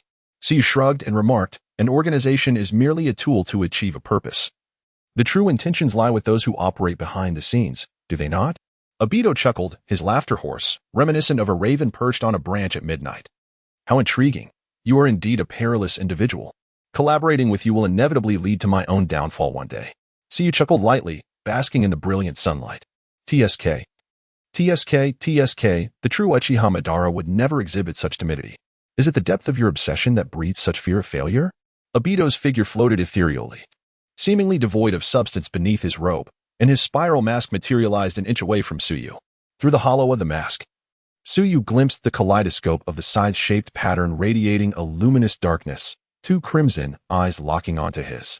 Obito spoke, his voice a rasping cackle, as if a specter roaming the earth to devour souls. It matters not. I shall kill you at some point in the future, personally plucking out your heart and crushing it, casting your corpse into the wilderness for the hungry wolves to feast upon. My lord, are you prepared to embrace your demise? Suyu regarded the figure before him, experiencing a tremor from the depths of his soul. He suddenly found it difficult to comprehend how Naruto had managed to persuade Obito. Through those eyes, he perceived a profound hatred for this world, a hatred transformed into a tangible force that transmuted a living being into a specter of malevolence. Suyu understood that until Obito fulfilled his desires, such hatred would never dissipate. He could not turn back. He would walk the path he had chosen to the end. Collaborating with him was akin to dancing with a wolf. The myriad emotions of panic, fear, and exhilaration flickered across Suyu's face beneath the black and white mask. I await your command. It provides me an opportunity to slay you myself, Suyu declared. After a prolonged silence, Obito stepped back, reverting to his prior demeanor, coldly stating, that is for the best. What is happening? We were just having a pleasant conversation, and now it's turned to violence. Oh, do not be upset. He is merely quite obstinate, though he is not a bad person. He often indulges my cravings, even though I cannot experience appetite. The figure behind the spiral mask rambled on, and Suyu realized that Obito had departed, leaving behind the transformed Akatsuki member. Too much thinking, we merely established a collaboration. Collaboration? Really? But he said nothing at all. Suyu disregarded him and addressed another aspect of the masked figure. Then, allow me to make a request first. Where's the rogue from Sunagakure? Scorpion? You mean that red-haired kid? I want to tell you that we've been keeping tabs on him for months. Suyu replied calmly. In exchange, I shall provide you with something you will surely find intriguing in the future. How does that sound? Whoa, you unscrupulous customer. Apologies. But this is a small business. Credit is not an option. Akatsuki's member initially refused with righteous indignation, but soon one of his large eyes sparkled with interest. Do not. That little red-haired one is quite formidable. Must we simply concede?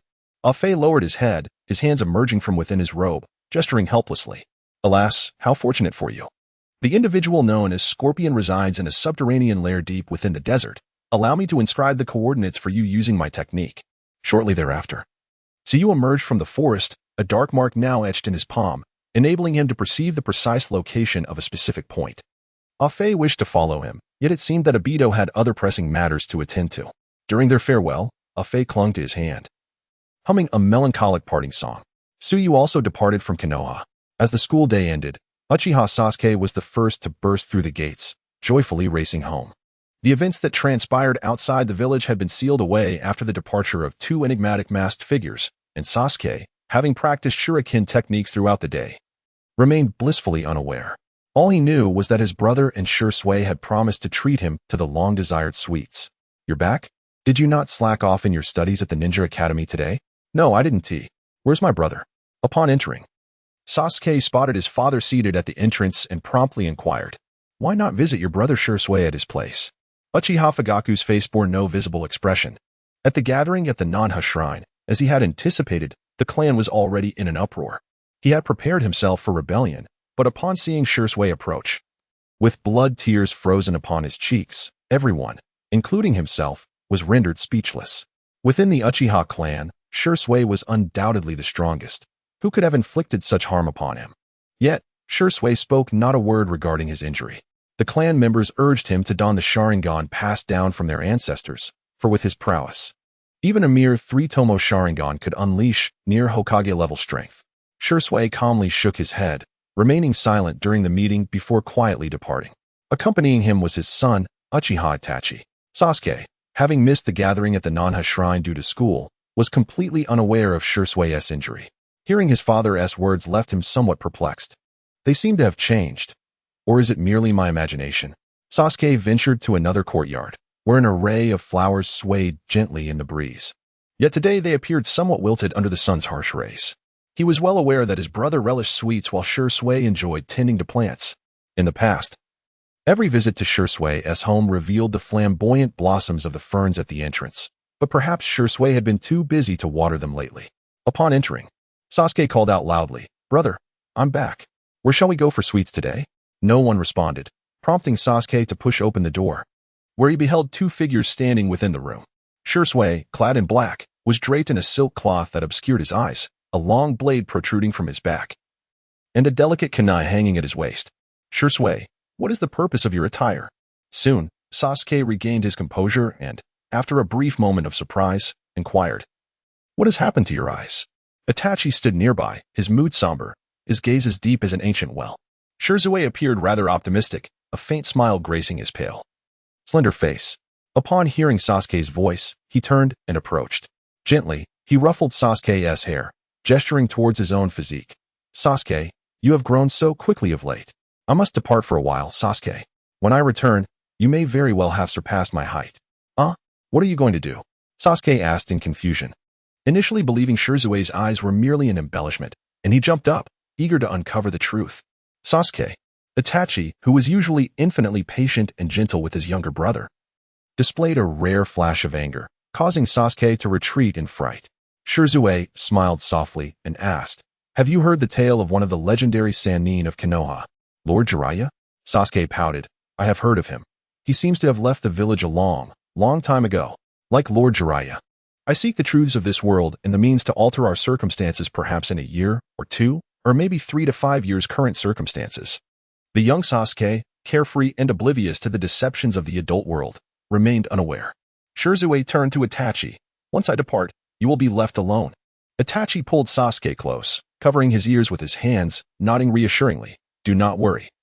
I will carry forth your will and strive to reconcile the tensions between our clan and the village." If reconciliation proves impossible, Itachi's gaze flickered, caught in a tumult of thoughts as he struggled to articulate his decision. Shisui's hollow eyes gazed into the darkness, wishing that day would be delayed, granting him the opportunity to find a glimmer of light. With that, Shisui turned and walked away, shedding the Uchiha's gaze and seemingly liberating himself from their fate. From then on, he was accompanied only by the blade upon his back and the kunai in his hand. On the day of Shisui's departure, a high-level meeting was convened in Konoha to discuss the fierce battle at the village gates. According to Kakashi's suspicions, it could not be ruled out that Shisui had intentionally positioned himself as a pawn for the Iwagakure. Nevertheless, the conflict from the Third Great Ninja War, particularly the battle at the Kamizumi Bridge, had deepened enmity between the two nations, increasing the likelihood that Iwagakure was gathering intelligence on its adversaries. In the aftermath, Sarutobi Hiruzen grew suspicious of Danzo's survival at Shisui's hands. According to the unified accounts of Guy and the Umbu, the purple lightning unleashed by Shisui had likely surpassed the full strength of a Kage-level ninja. Yet, Danzo had withstood it, prompting thoughts of the Uchiha clan's forbidden techniques, Izanagi. Rumor had it that the two had a fierce argument over the incident, further deepening the rift between the Umbu and Root factions. Of course, such tensions among Konoha's highest echelons remained hidden from the public eye, with only a select few privy to the details amid stringent information control. In Sunagakure, at a certain location, one could hear the incantation of sand accumulation technique. Gaara clasped his hands together, channeling his mental energy as a mound of fine sand began to accumulate before him, ultimately taking the form of 3 diminutive sand figures. Wind release, cutting. Countless razor-sharp blades of wind crisscrossed around the sand figures, smoothing out their rough surfaces. Ultra-miniature sand binding coffin. Finally, Gaara infused the sand figures with water elements, resulting in a palm-sized figurine appearing before him. Wow, how impressive! Amidst a round of applause, Gaara picked up the freshly crafted sand figurine from the ground and handed it to a curly-haired boy beside him. "Thank you, Gaara. Here. This is the candy my mother asked me to give you." The curly-haired boy, after receiving the gift, pulled out a handful of colorful candies from his pocket and offered them to Gaara. "She mentioned that she had scolded you in the past, and feels a bit embarrassed to come out, hoping that you can forgive her. The boy gently caressed the sand figures of himself holding hands with his parents, expressing his gratitude to Gaara once more. It's nothing, Sunai, the candy is for you. Gaara shyly scratched the back of his head and handed over all the candies to the supervising Sunai. Once the curly-haired boy departed, the two of them crouched face to face, with Sunai spreading her apron on the ground, already piled high with an assortment of trinkets. There were candies, thumb-sized biscuits, small toy cars, and even scattered coins. Today was incredibly fruitful. You're amazing, Gaara. The girl's heartfelt praise always struck a chord in the boy's heart. Upon hearing Sunai's compliments, Gaara pursed his lips, humbly replying, "Oh, it's nothing. It's the big cat who is remarkable. It taught me all of this." Gaara excitedly continued, "The big cat said that once I grow a bit more, I will be able to fully merge its power and become the perfect Jinchuriki." At that moment, within Gaara's inner space, the lazy Shikaku rested its large head and murmured softly, "Humans are truly strange. They can find such joy from mere little ninjutsu." However, that old man Fubuki seems to have a decent host in this kid. After the first Kazekage, Ryuta, captured Shikaku, it remained sealed within a monk named Fubuki for a long time. As the Jinchuriki, Fubuki was confined to an underground cell, deprived of sunlight, accompanied only by a flickering blue flame and the beast within. Initially, when Shikaku was captured, it was exceedingly violent, harboring immense malice towards humans, and constantly hurled insults at Fubuki, who suppressed it with his own body. Yet gradually, Shikaku realized that Fubuki was unlike other ninjas. He was not afraid of it, and repeatedly encouraged Shikaku to let go of its grudges. At first, Shikaku found the bald monk to be quite tedious, incessantly preaching about righteousness and morality, maintaining a prayer-like pose except when eating or sleeping. Had it not been for the inability to escape Ryuta's seal, Shikaku would have already stuffed the old monk's mouth with something. As time passed, the boundless loneliness enveloped Shikaku, and in that sealed world, the only being it could converse with was the old monk. "Hey, does everything you do hold any meaning? Humanity has nearly forgotten your name." This marks the 20th year of confinement. It was during this time that the person delivering meals referred to him as Shoha. "Funfu is indeed Shoha. Your remembrance of me suffices." This was Funfu's reply. At that moment, Shoha experienced a fleeting warmth, a sentiment he had not felt since the demise of the Sage of the Six Paths. In that instant, all traces of his previous brutality vanished, and he seemed to regress to his childhood, recalling banter with the other-tailed beasts. "Humph, all I remember is an old bald donkey who oppressed me for decades," Shoha languidly remarked while lying on the ground. From then on, Funfu became the quintessential Jinchuriki of the tailed beast, possessing the power to shatter the dark confines of that prison. The old monk, however, confined himself, dedicating the latter part of his life to nurturing the tailed beast, instilling a semblance of humanity within Shoha. Eventually, the old bald donkey passed away. The second and third great ninja wars erupted in succession, leading Sunagakure to consecutive defeats, and they recalled Shoha. However, by this time, Funfu had grown elderly, prompting the feudal lord of the Land of Wind to issue an edict, compelling Sunagakure to seek a second Jinchuriki. They either feared or loathed him, and Shoha harbored no fondness for them. In due course, he was sealed within the body of a newborn child, Gaara. The young boy, unable to control his tumultuous power, shared an emotional connection with both the sealers and the sealed. Thus, whenever Gaara faced hatred and insults, he would unleash a furious rampage. The worse his mood, the more intense his outbursts became. Shoha merely observed this scene quietly. Throughout his lengthy companionship with Funfu, his animosity towards humanity had diminished significantly.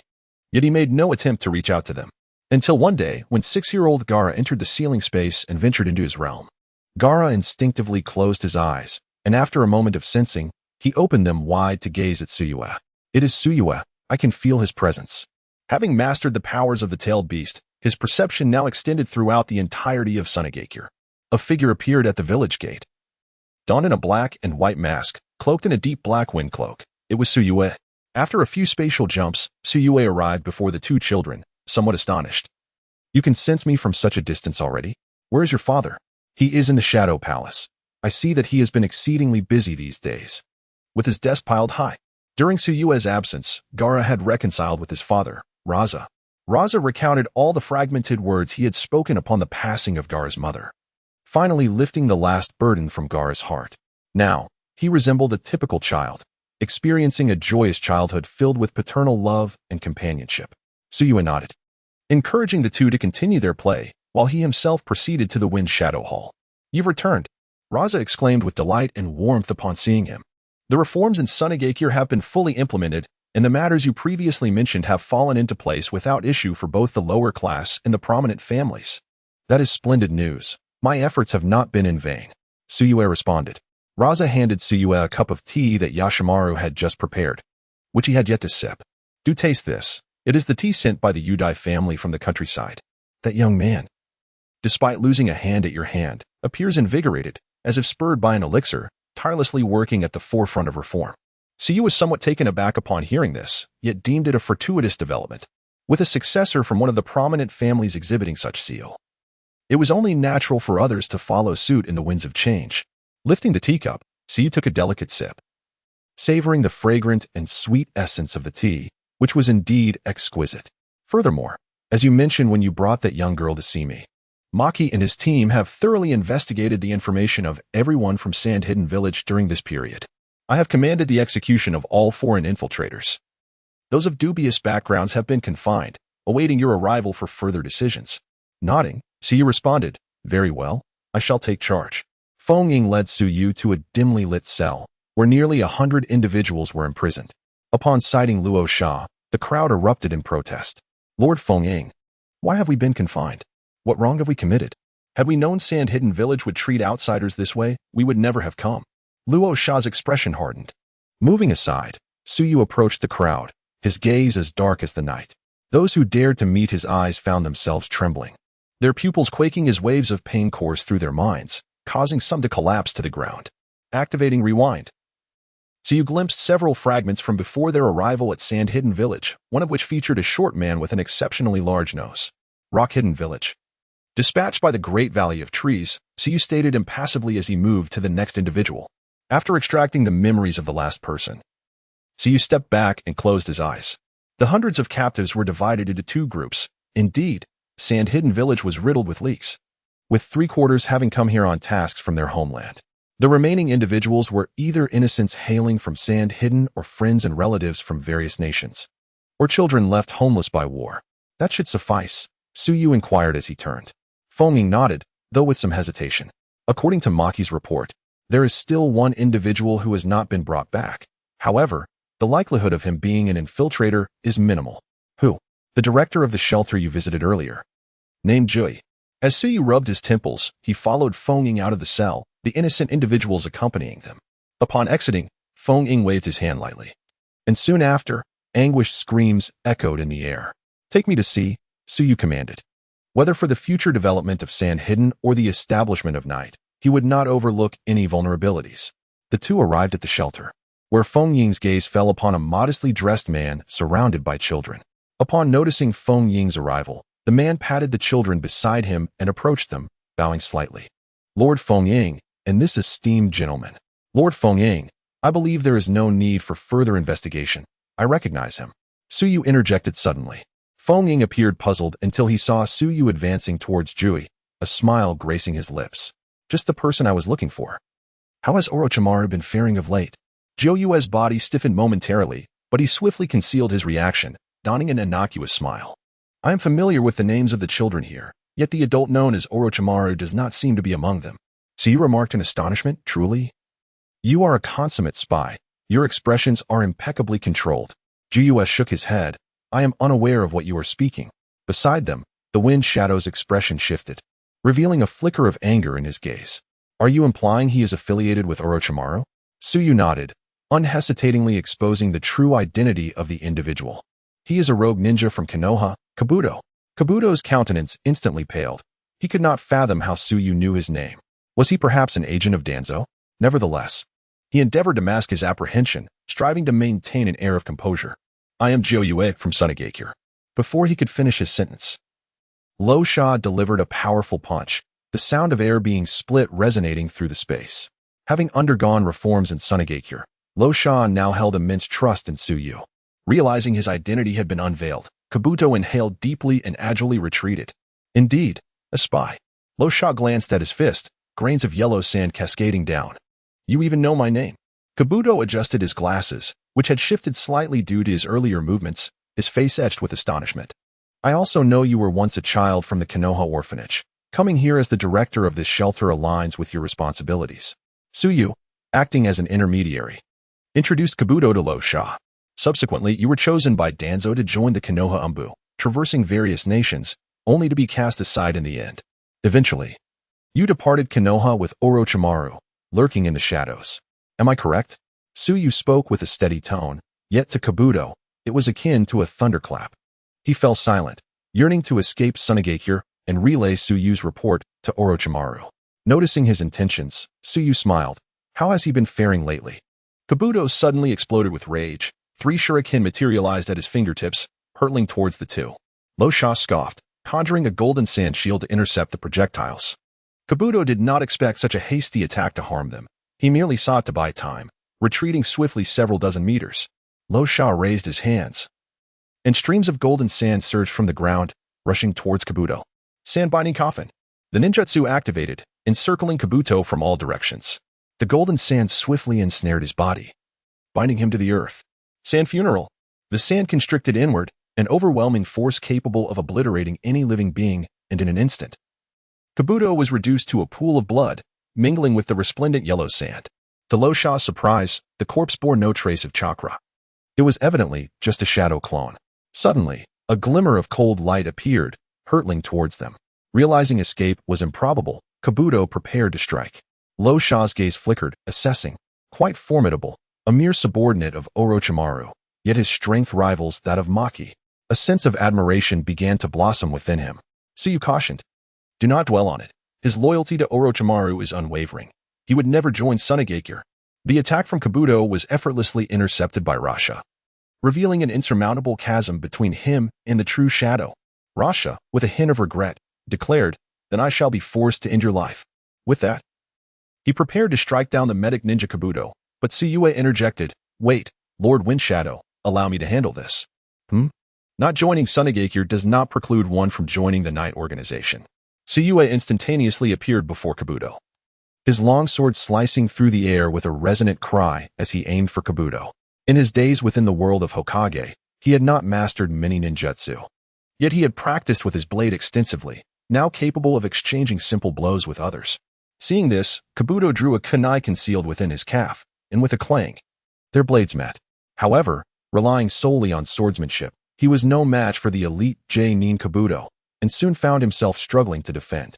As training reached its conclusion, Suyue gathered chakra within, unleashing both leap and instant simultaneously. To Rasha, Suyue's speed seemed only slightly enhanced, yet to Kabuto, he appeared as a wraith. By the time Kabuto reacted, Suyue's blade was already poised at his throat, the edge penetrating half an inch into his skin. You truly possess remarkable skill, Kabuto remarked coldly. With a steely gaze, Suyue brought his blade down, and in an instant, Kabuto's blood splattered across the distance. Kabuto staggered back, his body swaying slightly, as he clutched his neck. Despite having his carotid artery severed, he was still alive, a luminescent green glow emanating from the wound. The A-rank medical ninjutsu healing technique not only treated internal and external injuries but could also disrupt an opponent's chakra flow. Kabuto's palm, enveloped in chakra, delicately removed his eye and placed it into a medical pouch. He surged forward, his pupils rapidly rotating. Suyue recognized it as Kabuto's unique chakra blade, which, if touched, would sever one's chakra pathways. Did Orochimaru send you to infiltrate Sunagakure this early to prepare for controlling it in the future? Suyue said casually while instinct continued to activate. Although Kabuto moved swiftly, he barely managed to evade each of Suyue's strikes. Die. Kabuto bellowed, his fear escalating. This person was akin to an omniscient deity. The plan to manipulate Sunagakure's assault on Konoha was known only to him and Lord Orochimaru. Suyue sighed softly. He truly did not wish to leave anyone crippled. However, Kabuto's words mattered little. Suyue concentrated chakra at the tip of his blade and swung at Kabuto. Fallen star. The space crumbled, and Kabuto's left shoulder shattered into nothingness. Terror etched across Kabuto's face as he fixated on the sword in Suyue's hand until it returned to its sheath. With hands clasped, he formed a seal, radiating a pearly glow. Phantom healing. Suddenly, with a whoosh, Kabuto's shattered form erupted in white smoke as his bones reformed and new flesh grew. Fortunately, I activated phantom healing the moment I sensed danger. Otherwise, I would have perished from that ninjutsu. Sweat trickled down Kabuto's forehead as he remained in a state of dread. Time-space ninjutsu is truly terrifying. Suyu marvelously exclaimed, to anticipate an attack and amass chakra at the designated point, only to regenerate after sustaining injury. This ninjutsu is quite impressive, I must say. Surely it has depleted all your chakra. Do, wearing a serious expression, acknowledged that indeed, his chakra was entirely exhausted, rendering him vulnerable. Now, take me to Orochimaru, Suyu commanded decisively. Do sneered. Do you truly believe I would heed your words? Of course, you need not comply. Suyu replied, stating the facts. The Sound Village, established in the land of rice, should still be in its infancy, I presume, if you refuse to guide me. The moment I locate it myself, my first action will be to sever that conniving snake's head. The threat posed by Suyu rendered Do silent, compelling him to calmly assess the situation before him. It was evident that Suyu was targeting Lord Orochimaru. Given Orochimaru's formidable strength, it was not certain he would succumb to Suyu. However, any victory would undoubtedly come at a grave cost. After a moment of contemplation, Do resolved to nod gently at Suyu. I can take you to meet Lord Orochimaru, but only you may accompany me.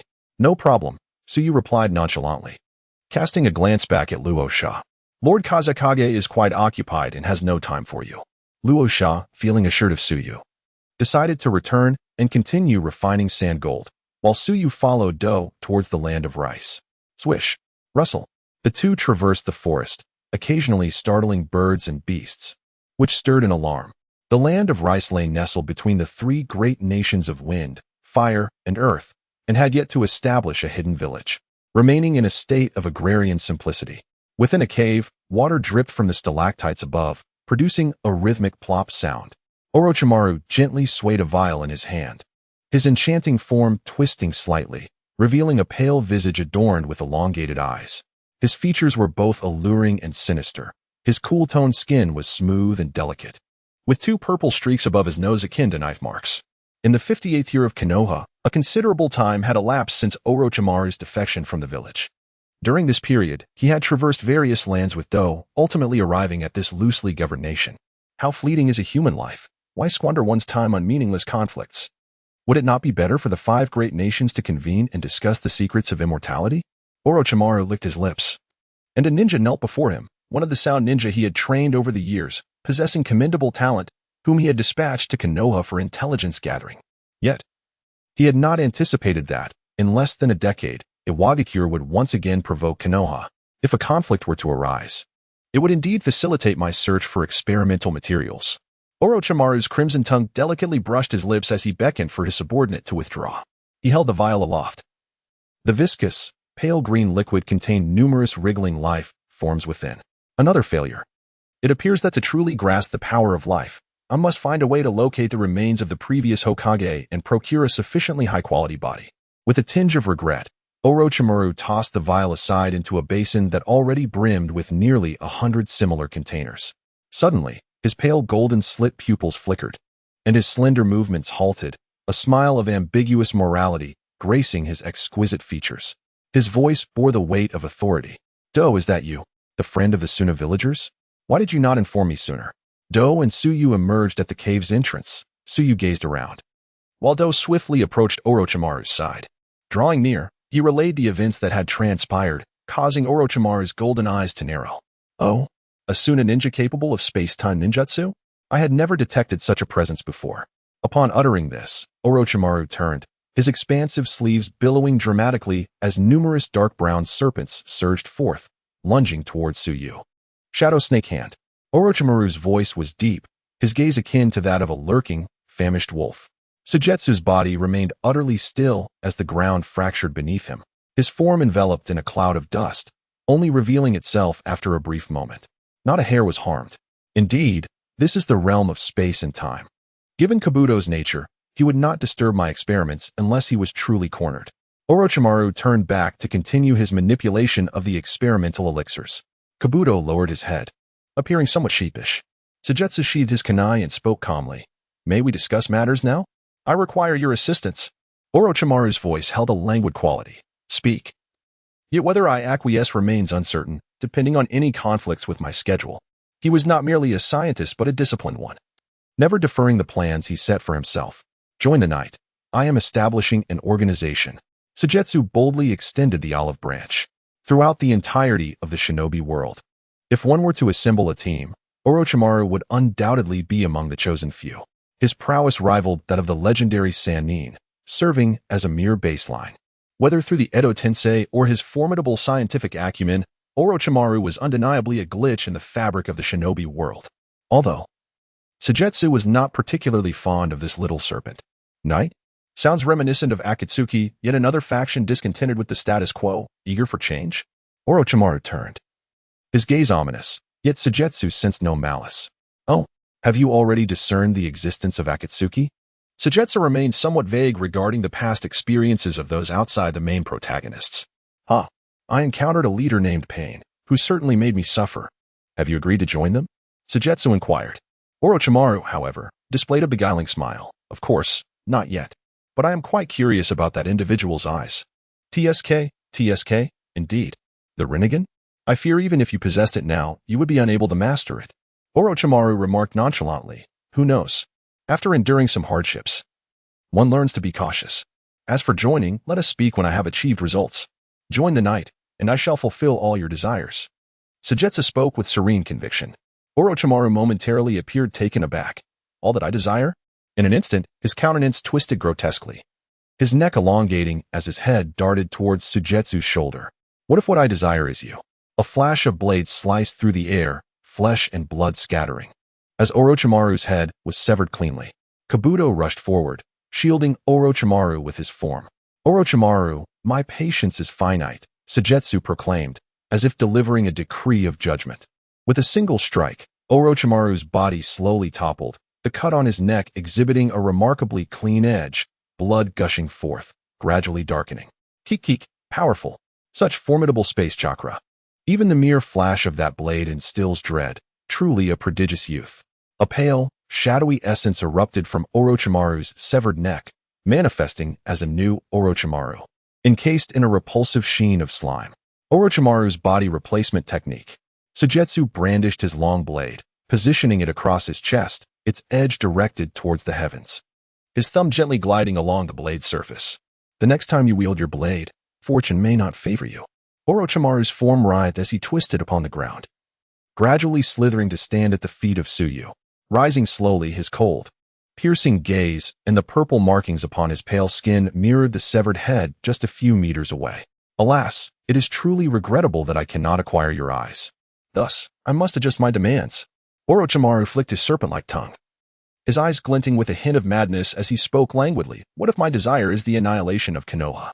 In years past, with the support of Danzo, Orochimaru had vied for the position of Hokage but was overshadowed by the younger Minato Namikaze. Subsequently, his human experimentation was uncovered, though the third Hokage spared his life. Konoha could no longer harbor him. Thus, he fled the village with Kabuto, and from that moment on, the destruction of Konoha became his obsession. A mischievous smile curled upon Orochimaru's alluring visage as he learned from Kabuto that Tsuyu hailed from Sunagakure. The original intention of sending Kabuto to infiltrate Sunagakure was to lay the groundwork for future plans. However, he had not anticipated being discovered, nor that Tsuyu would come seeking him, attempting to subdue him. Am I, Orochimaru, merely a pawn to be manipulated? By casting Konoha as a formidable threat, he sought to convey to Tsuyu that his ambitions soared far above theirs. Even if Tsuyu possessed exceptional abilities, it would be inconceivable for him to oppose Konoha on Orochimaru's behalf. Yet, in the next moment, the obscured gaze beneath Tsuyu's mask flickered slightly as he replied calmly.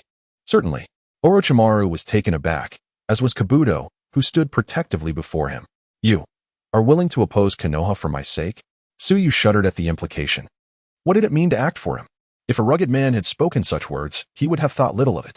Yet, this was Orochimaru, affectionately dubbed Snake Ant by the vast online community, a being who had truly transformed into a woman through the reanimation jutsu, suppressing the revulsion rising within him. Tsuyu nodded. Indeed, if you join the night and pledge your loyalty to me, I can assure you that you will witness the demise of Konoha with your own eyes. Beside him, Kabuto clenched his fists tightly, his gaze fixed intently on Tsuyu. Orochimaru's expression morphed into one of intrigue as he circled Tsuyu, returning to face him. His elongated eyes seemed to delve into the depths of Tsuyu's soul. The entire shinobi world cannot accommodate me, yet you wish to welcome me into your ranks. This is indeed a hard notion to accept. Orochimaru licked his long tongue, the golden hue of his eyes flickering with a hidden light, his voice gravelly and low. Could it be that you, like me, wish to uncover the secrets of life? Tsuyu shook his head, prompting Orochimaru to express his confusion with a simple sound of inquiry. Slowly, Tsuyu articulated, I harbor no interest in immortality. I seek you solely to ensure that no forces beyond my control arise. Orochimaru replied, should I be grateful to hear that? Tsuyu affirmed, of course.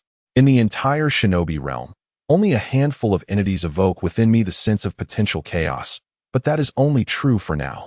When my power becomes stronger, I cannot be certain whether I will still regard you with any respect. Orochimaru, undeterred by anger, simply pondered in silence as Tsuyu continued. If you wish, you may join Sunagakure. Orochimaru, do you not yearn to see Konoha, the very village that once expelled you, groveling at your feet? Orochimaru's pupils dilated, shimmering with a brighter golden hue. How long must I wait? He inquired. Orochimaru-sama. Do expressed a hint of concern, sensing that Orochimaru was leaning towards submission. Yet he observed Orochimaru wave his hand dismissively. 1 year. Tsuyu declared. In a year, I shall initiate the preliminary plan to obliterate Konoha. At that time, if you desire, you may personally choose to become the nightmare of the Hidden Leaf Village. Upon hearing this, Orochimaru was instantly elated, an uncontrollable brilliance flickering in his eyes. He gazed at his hands, murmuring to himself, 1 year. According to my original plan, it would have taken at least 5 years. But now I can return to Konoha in just 1. Orochimaru recalled the day his experiments were uncovered, when the frail Sarutobi Hiruzen donned a full samurai outfit, resting his ninja blade upon his shoulder. Years of effort were rendered to naught, all his hopes extinguished in an instant. He felt a deep-seated hatred. Resenting his master for failing to understand him, he was so close to proving his worth. To escape the relentless pursuit of Konoha, he was forced to hide like a wretched insect in the shadows, unseen by others. Now, the man before him revealed an opportunity for vengeance. How could he not be exhilarated? Very well, I agree, but I have one request. I wish to personally kill him with the forbidden techniques I have studied. Tsuyu, of course, understood whom Orochimaru referred to. I shall make him realize he was mistaken. I am the most exceptional among the Sannin. As Orochimaru's excitement grew, his words became increasingly incoherent until he lowered his head. For this, I am willing to bow before you and pledge my allegiance. No, I refuse to accept this. Do suddenly erupted, unable to believe that Orochimaru had capitulated. In his eyes, Orochimaru was a godlike figure. How could he yield? He would not permit Orochimaru to submit to anyone. Now, a burst of white light coalesced in Do's palm, transforming into a sharp blade aimed at Tsuyu. The air erupted with a deafening roar. Do knew that if this move failed to kill the opponent, he would undoubtedly face retaliation. This was his ultimate technique, one for which he had even utilized medical ninjutsu to open all his chakra nodes. Chakra blazed within him, the white light morphing into pale flames, evaporating everything in its path. In his heart, Orochimaru surpassed all else, and he would defend his dignity with his life. However, just as he lunged towards Tsuyu, he halted midair, stunned as he turned back. Blood slowly trickled from his mouth, sliding down his chin. A dark brown serpent's head had pierced through his chest, hissing as it flicked its tongue. The snake gradually retreated, and Do stepped back, fixated on Orochimaru. He never anticipated that the one to strike would be Orochimaru.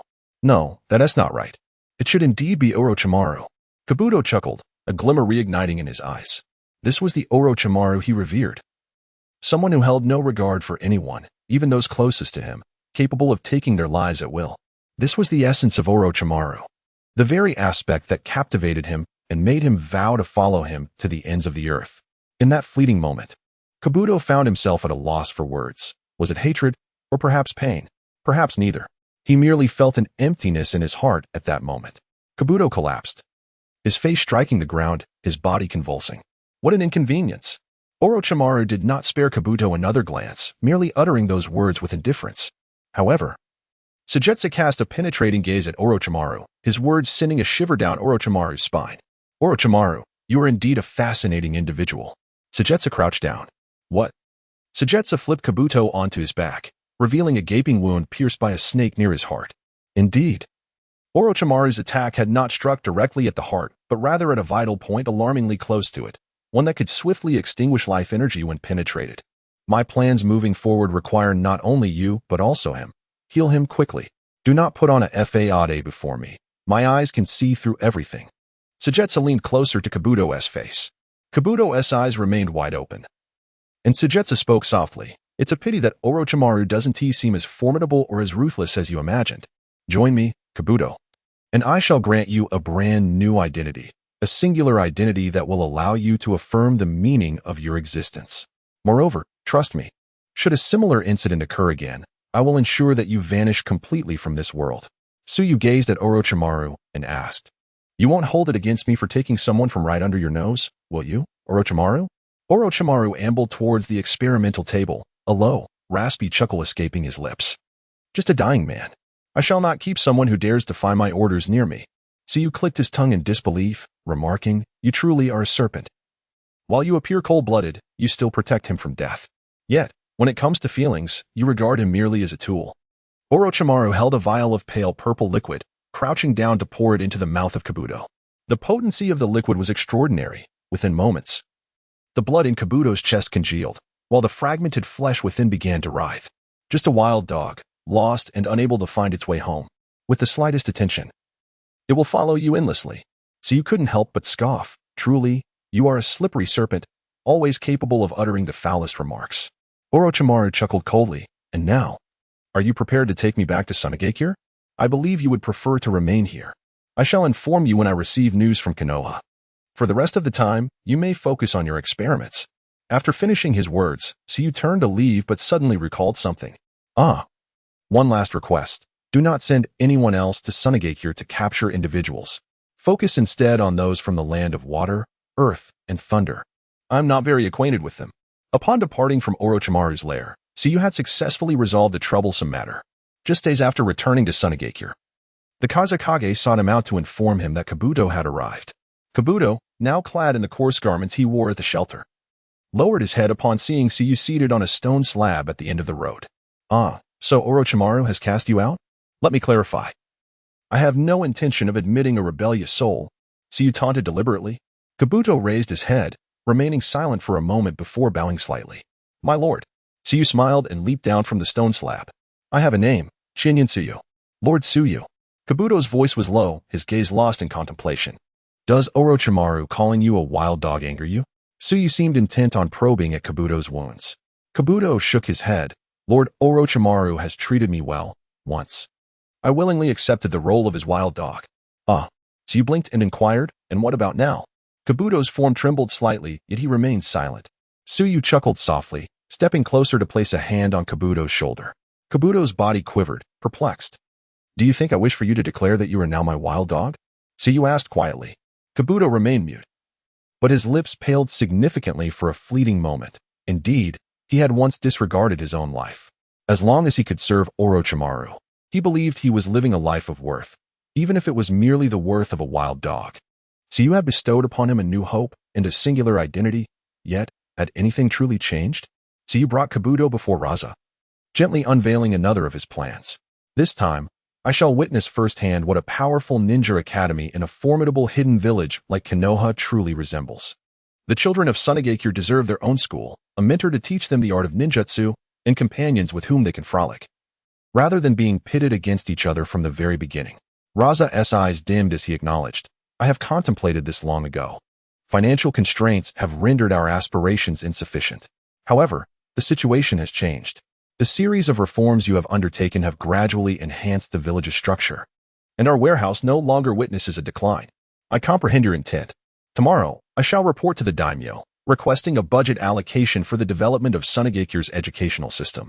With Raza's alchemical prowess, the military needs of Sunagakure will be addressed, yet projects like establishing schools, which demand considerable manpower and resources, necessitate a certain degree of accumulation. Currently, only with the financial backing from above can we swiftly realize the establishment of our educational framework. Sukui turned to Kabuto and casually remarked, once the school is constructed, you shall serve as the esteemed principal of the first ninja academy under the administration of the Fourth Kazekage. What do you say? Kabuto paused, seemingly in disbelief. But I am still a rogue ninja. Your sole identity henceforth will be that of the principal of the Sunagakure Ninja Academy. As for Danzo, who once treated you as mere pawns, I have already avenged you. That old dog will surely think twice before daring to confront you again. Meanwhile, far away in Konoha, Danzo sat rigidly, suddenly feeling an itch in his nostrils. Ah, Eichu. The former Hokage, Hiruzen Sarutobi, cast a glance his way and remarked, "Winter is approaching. The weather has turned quite chilly. If you are unwell, I can send Kakashi and the others to negotiate with Iwagakure on your behalf." Danzo shot a cold stare at Sarutobi, aware that no matter the cause of his sneeze, he could not afford to lose face before the old Hokage. "No need. I am in excellent health. On the contrary, you should be cautious, Hiruzen. You sustained numerous injuries during the Third Great Ninja War.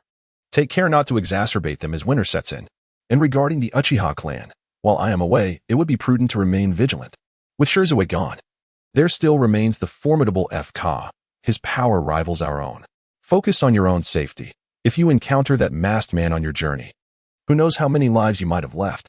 The relationship between the top two leaders of Konoha grew increasingly strained after the departure of the two masked individuals.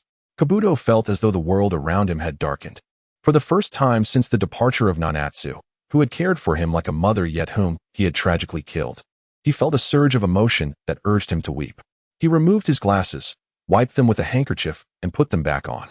This was the only item left to him by Nanatsu, and he wished to bear her gift of sight in order to witness this moment. "Thank you, Lord Sukui.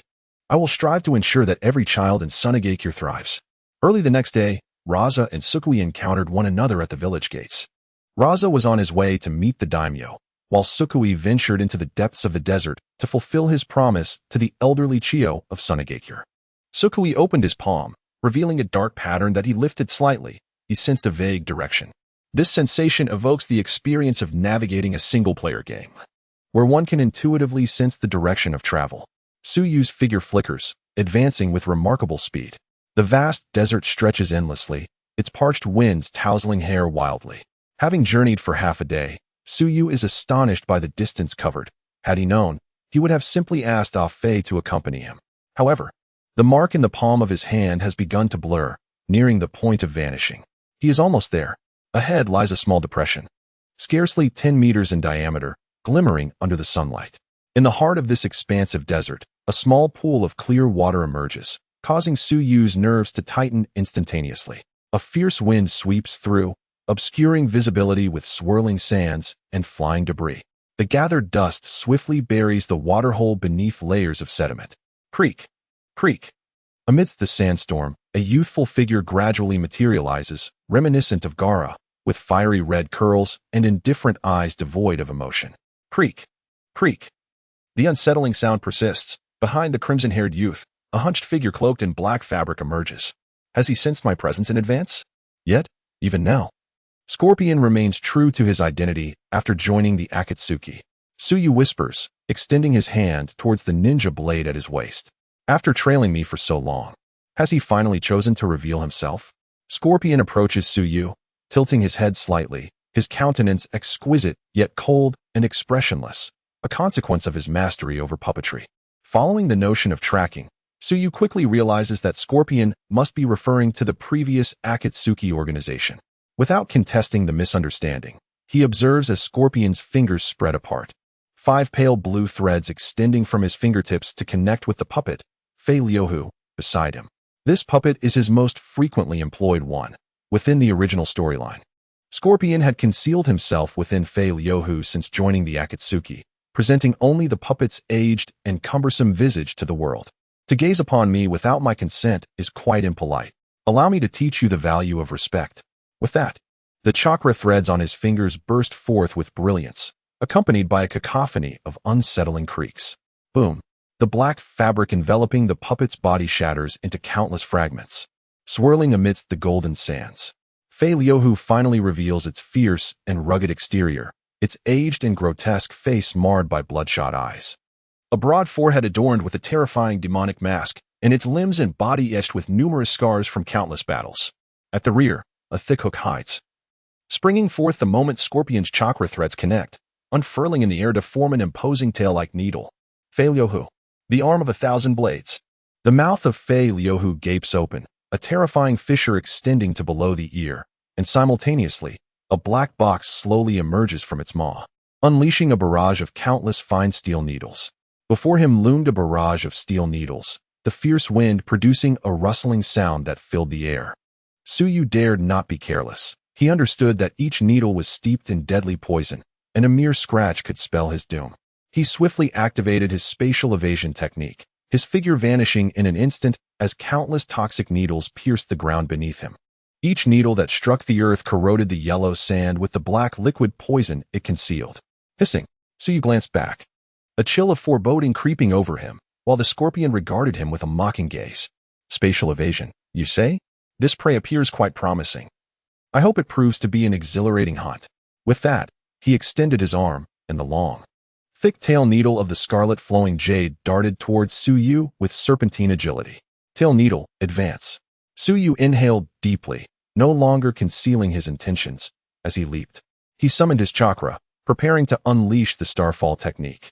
A milky white chakra emanated from his arm, extending to the blade, imbued with the power of annihilation. Boom, boom, boom. The tail needle lunged at him 3 times, all of which he deftly evaded, while simultaneously closing the distance to the scarlet flowing jade's main body. As he approached within striking range, Su Yue's blade shimmered, slicing toward the rear of the scarlet flowing jade. A sense of alarm surged through the scorpion. He sensed an imminent threat. The force of that blade was far beyond what the puppet's body could withstand. His fingers danced, and the limbs of the scarlet flowing jade activated rapidly, attempting to dodge to the side. Yet it was too slow. In that moment, the puppet's shortcomings were laid bare. Despite housing a plethora of lethal weapons, the scarlet flowing jade possessed no advantage in speed. The space shattered, simultaneously obliterating the obstructive tail needle. As Su Yue executed a series of instantaneous strikes, dismantling the puppet's limbs completely.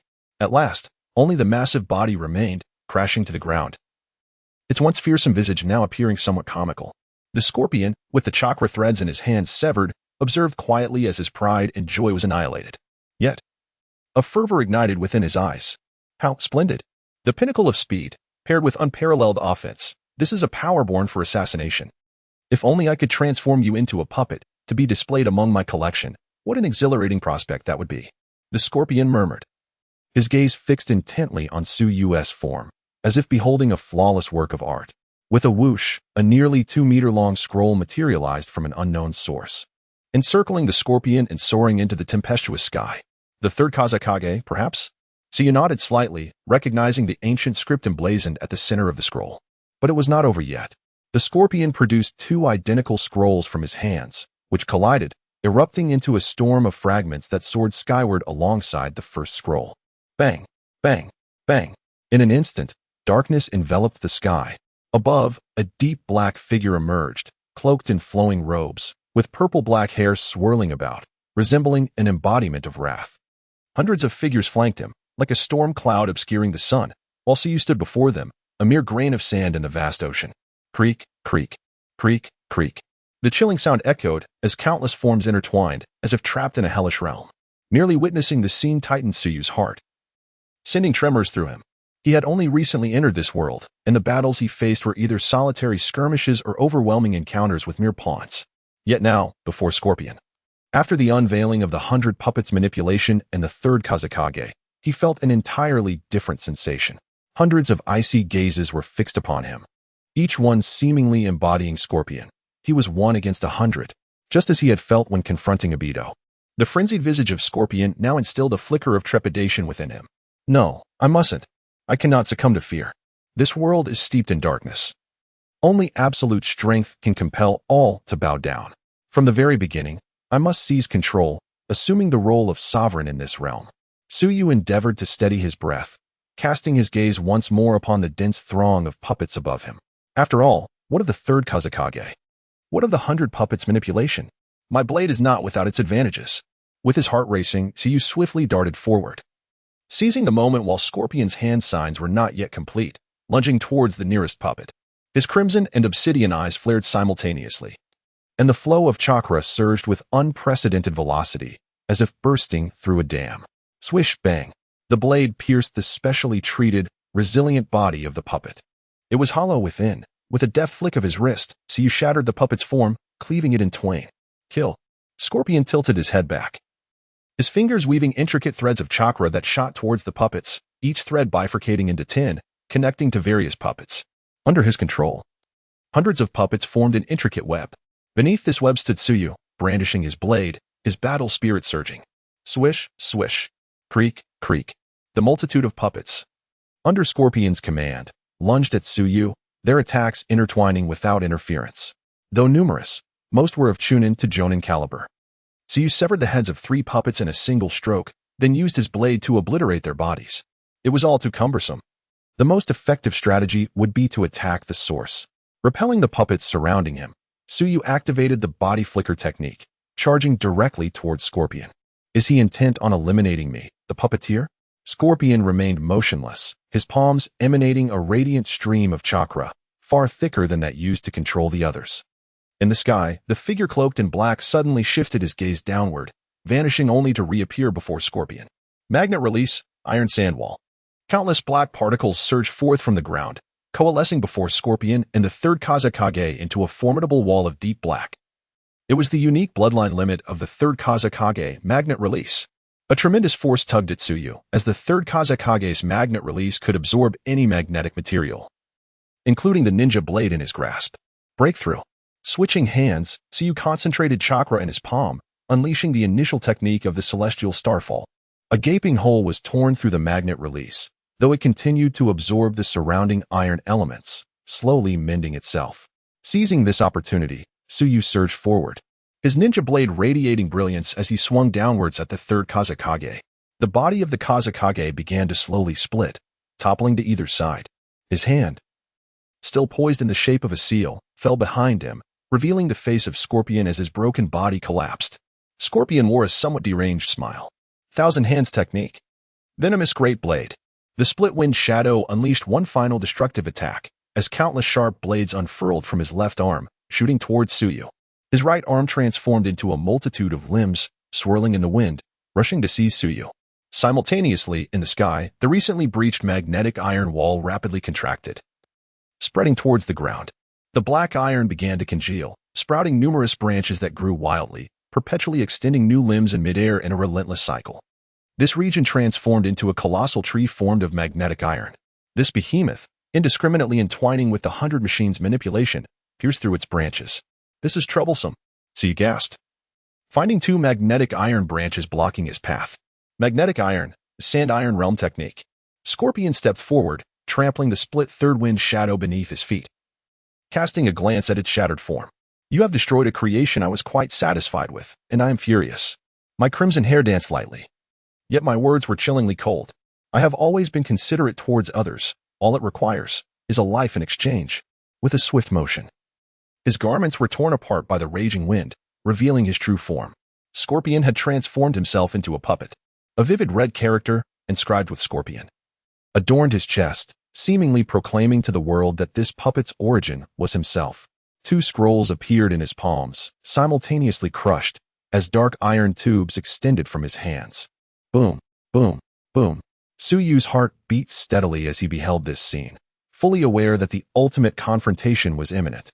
He surveyed the surrounding sand iron realm. It was the first time he encountered a ninjutsu that perfectly countered his space-time migration. This entire area was under control. No matter where he attempted to escape, there lay sand iron, infused with deadly poison. To touch it meant certain death. Scorpion raised his hand, aiming the tube's opening at him. Fear not, you shall not perish. You will become my most esteemed masterpiece. The world will marvel at your unparalleled speed and your ability to annihilate all. Now, in the twilight of death, let us forge eternity. Scorpion grinned, a blood-colored pattern emerging across his body. Crimson secret technique activated. Infernal prison formation. Devastating erosion flow. An ocean of raging flames and boundless corrosive water erupted from his arm, surging towards Tsuyu. Within the sand iron realm, the area was filled with 2 intensely contrasting forces, resulting in a series of relentless explosions. Boom, boom, boom. Bang, bang, bang. The space was shrouded in smoke. The air permeated with the acrid scent of the aftermath of the explosions. Scorpion gazed ardently at this spectacle, seemingly relishing a passionate performance. He licked his lips, his neck twisting mechanically in a rhythmic motion. With a gentle wave of his hand, he retracted the sand iron realm and stepped inside. At that very moment, the sky abruptly darkened, the blazing sunlight vanished, giving way to layers of ominous clouds. Scorpion paused momentarily, casting his gaze upward. A vague sense of unease stirring within him. With both the sand-iron formation and two formidable assaults unleashed simultaneously, how could anyone withstand such force? Was there an unforeseen complication? Suddenly, a feeling of impending danger surged within him, prompting him to retreat swiftly, distancing himself by several meters. The entirety of the sand-iron formation came into his view, an intricate network of intertwined sand and iron forming a colossal circular cage, ensnaring the idle figure of Su Yue. From their earlier confrontation, he had discerned that Su Yue's spatial collapse could only facilitate singular attacks. Thus, he had commanded his third-generation Wind Shadow to deploy this formation before destruction ensued. What had gone awry to instill such terror in him? In an instant, a brilliant violet light erupted from the sand-iron formation. The sand and iron at its core fractured incessantly, extending outward. The clouds above continued to thicken, flickering with the hints of lightning. Could it be ineffective? Scorpion stood in stunned silence as he peered through the sand and iron, witnessing the shadow still standing firm, unyielding. The familiar voice echoed, and the black and white mask adorning Su Yue's face had become tattered, revealing the area below his eyes. Scorpion was taken aback. Su Yue appeared even younger than he had anticipated. How could this be? He uttered involuntarily. Blood oozed from the corners of Su Yue's mouth, while his nostrils also leaked crimson as a result of the shock. Your strength surpasses my expectations by a considerable margin. The smile on Su Yue's lips, marred by blood, seemed rather grim. Surrounding Su Yue was a sphere of white light extending a meter around him, with lightning crackling in the air. The luminous aura expanding and gradually consuming the entire sand-iron formation. The 8th Thunder Divine Realm, at its zenith, could transmute the chakra within into 8 bolts of thunder that pierced through heaven and earth, isolating space, and forming an impenetrable defense. Although he could not achieve such a level now, the aura encasing him within a meter radius was sufficient to deflect Scorpion's final 2 attacks. In Su Yue's palm, the lightning flickered as the divine realm began to devour the sand-iron formation, contracting thereafter. If this is your ultimate trump card, then it is time to conclude. As the divine realm dissipated, a streak of violet lightning ascended toward the heavens. 8 Thunder Divine / No, this is impossible. Scorpion roared in a frenzy, the blood-red hue on his body flickering in tandem with his rising agitation. Yet at that moment, Su Yue's aura continued to ascend, reaching a pinnacle. The violet lightning thickened, seemingly constrained by an unseen force, darkening and narrowing as it surged towards the sky, invoking a tempest of thunder and lightning. Scorpion, stripped of his previous composure, removed the black tube from his palm, discarding his hand in a fit of rage. In a furious outburst, curved blades manifested from his arms, only to be shattered. If this is the case, then I am left with no choice but to pursue the ultimate perfection in this world. In that moment, Scorpion epitomized the madness of an artist, methodically dismantling his own body piece by piece, fingers, arms at last. One of his mechanical arms pierced through his heart, pulling forth a dark crimson object stained with blood. Su Yue frowned slightly, pondering the intentions of Scorpion. Thunder roared as lightning descended from the heavens, causing the long knife in his hand to emit a resonant hum, accompanied by the crackle of sparks. Meanwhile, Scorpion raised his own heart towards the sky, a smile gracing his lips that surpassed his earlier madness. The blood vessels surrounding the heart, dark red and long since dried, seemed to pulsate with renewed vigor. Thump, thump, thump. Su Yue heard it too, yet he could not comprehend the unfolding events. This scene had never been depicted in the original narrative. In the ultimate confrontation with Chiyo and Sakura, it had culminated with a heart being pierced and a swift demise. Could it be that Scorpion possessed other hidden lethal techniques? A relentless gale surged, enveloping the 2 figures in a veil of yellow sand that obscured the world. Above, the deep black lightning flickered ominously, casting a shadow over the realm as if flaunting its might. The resounding thunder rolled on, only to abruptly cease at one moment. The lightning, unleashed with the blade, tore through the fabric of space, aiming for Scorpion. Just before the divine slash reached its target, Scorpion turned his head, casting an enigmatic gaze in Su Yue's direction, a smile curling at the corners of his mouth. My art shall become eternal at this moment. As he uttered these words, the lightning engulfed him, shattering the space around him into oblivion. Su Yue, with his keen senses activated, witnessed the surrounding space crumble along with the puppets crafted by Scorpion, allowing him to breathe a sigh of relief. In Scorpion's current state, he knew that only by utterly destroying Scorpion's body could he negotiate on equal terms. Yet, what did that final remark mean? Art shall become eternal at this moment? It echoed the sentiments of Gaara, another artist who had spoken similarly before transforming into a starfish. As tranquility gradually returned, Suyu approached the heart he had spared from destruction.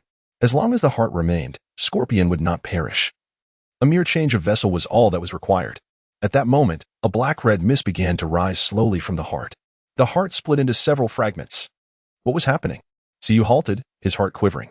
He observed the remnants of the shattered puppet powder on the ground, now a mere dust, coalescing into a projection resembling Scorpion. Scorpion paid no heed to his heart, seemingly unaffected by it. His gaze shifted to a nearby black-red scroll. He then surveyed the vast desert surrounding him, wearing that same eerie smile from moments before. You are indeed strong, but it changes nothing. You and this desert shall become a part of my art. A flash of insight struck Suyu. He realized the discrepancy. In the original storyline, Scorpion had 4 scrolls behind him, yet he had only utilized 3 against Chio and the others. The final one, was it this very scroll? He gazed down at the scroll that had endured the destruction of space. Before he could inquire further, Scorpion seemed eager to boast. This is the secret scroll I discovered in the deepest reaches of the desert during a colossal sandstorm years ago, a relic of unknown antiquity that may date back thousands, even tens of thousands of years. After an extensive period of effort, I successfully deciphered and redrew it, only to discover that this scroll leads directly to the underworld. Its original power could transform an entire region into the realm of the dead, yet alas, that scene can no longer be replicated. I have infused it with my own essence, and now, unleashing this force can turn you, me, and this entire desert into puppets. 1,000 miles of crimson sand, with none left alive. This, indeed, is my ultimate art. The Scorpion lifted its head and burst into laughter. The black and red hue spread towards the waning moon. In the areas tainted, the fine yellow sand solidified into a rigid form. The corpses of 3 generations and the remnants of countless machines were all reshaped, rising anew. The howling winds ceased, and everything that had been solidified became part of this grand puppet. That eerie, indescribable power surged towards the waning moon, which widened its eyes in disbelief. Is this truly your 4th scroll? How terrifying. Its might may not rival Daidar's ultimate explosives, nor the devastation wrought by a single godlike Shinra Tensei. Yet the fear instilled by this power far surpasses both. It is unfathomable to imagine. Should it be unleashed upon a nation, transforming countless vibrant lives into mere mindless puppets in an instant? The waning moon turned and attempted to leap away. But the black and red mist pursued with greater speed, relentless in its chase. Leap, leap. As the relentless assault continued, the waning moon's chakra ultimately dwindled. Was he to perish here? Clenching his fists, he pondered who could possibly save him from this dire predicament. It is no wonder that gathering intelligence is paramount in ninja battles. The waning moon, believing himself omniscient within the world of Hokage, found only despair in the face of Scorpion's unexpected 4th scroll. Just then, a hand suddenly appeared before him out of thin air. A powerful force tugged at him, and the waning moon was momentarily taken aback. Is it him? He then cleared his mind and followed that force, his figure gradually becoming ethereal, vanishing into the desert as the black and red light enveloped him. Lying on the ground, the waning moon remained immersed in the terror of the recent encounter. Oh dear. Look who has arrived, in such a wretched state. Upon hearing that melodious yet childish voice, the waning moon immediately recognized who it was and turned his body to lie flat on the ground. Taking a few deep breaths, he sat up, only to find a figure clad in white standing before him, curiously gazing back. What are you staring at? White Zetsu. Upon hearing the waning moon utter his name, White Zetsu was not only unfazed but also elated. Wow, you know my name. Am I that famous? Are you my fan?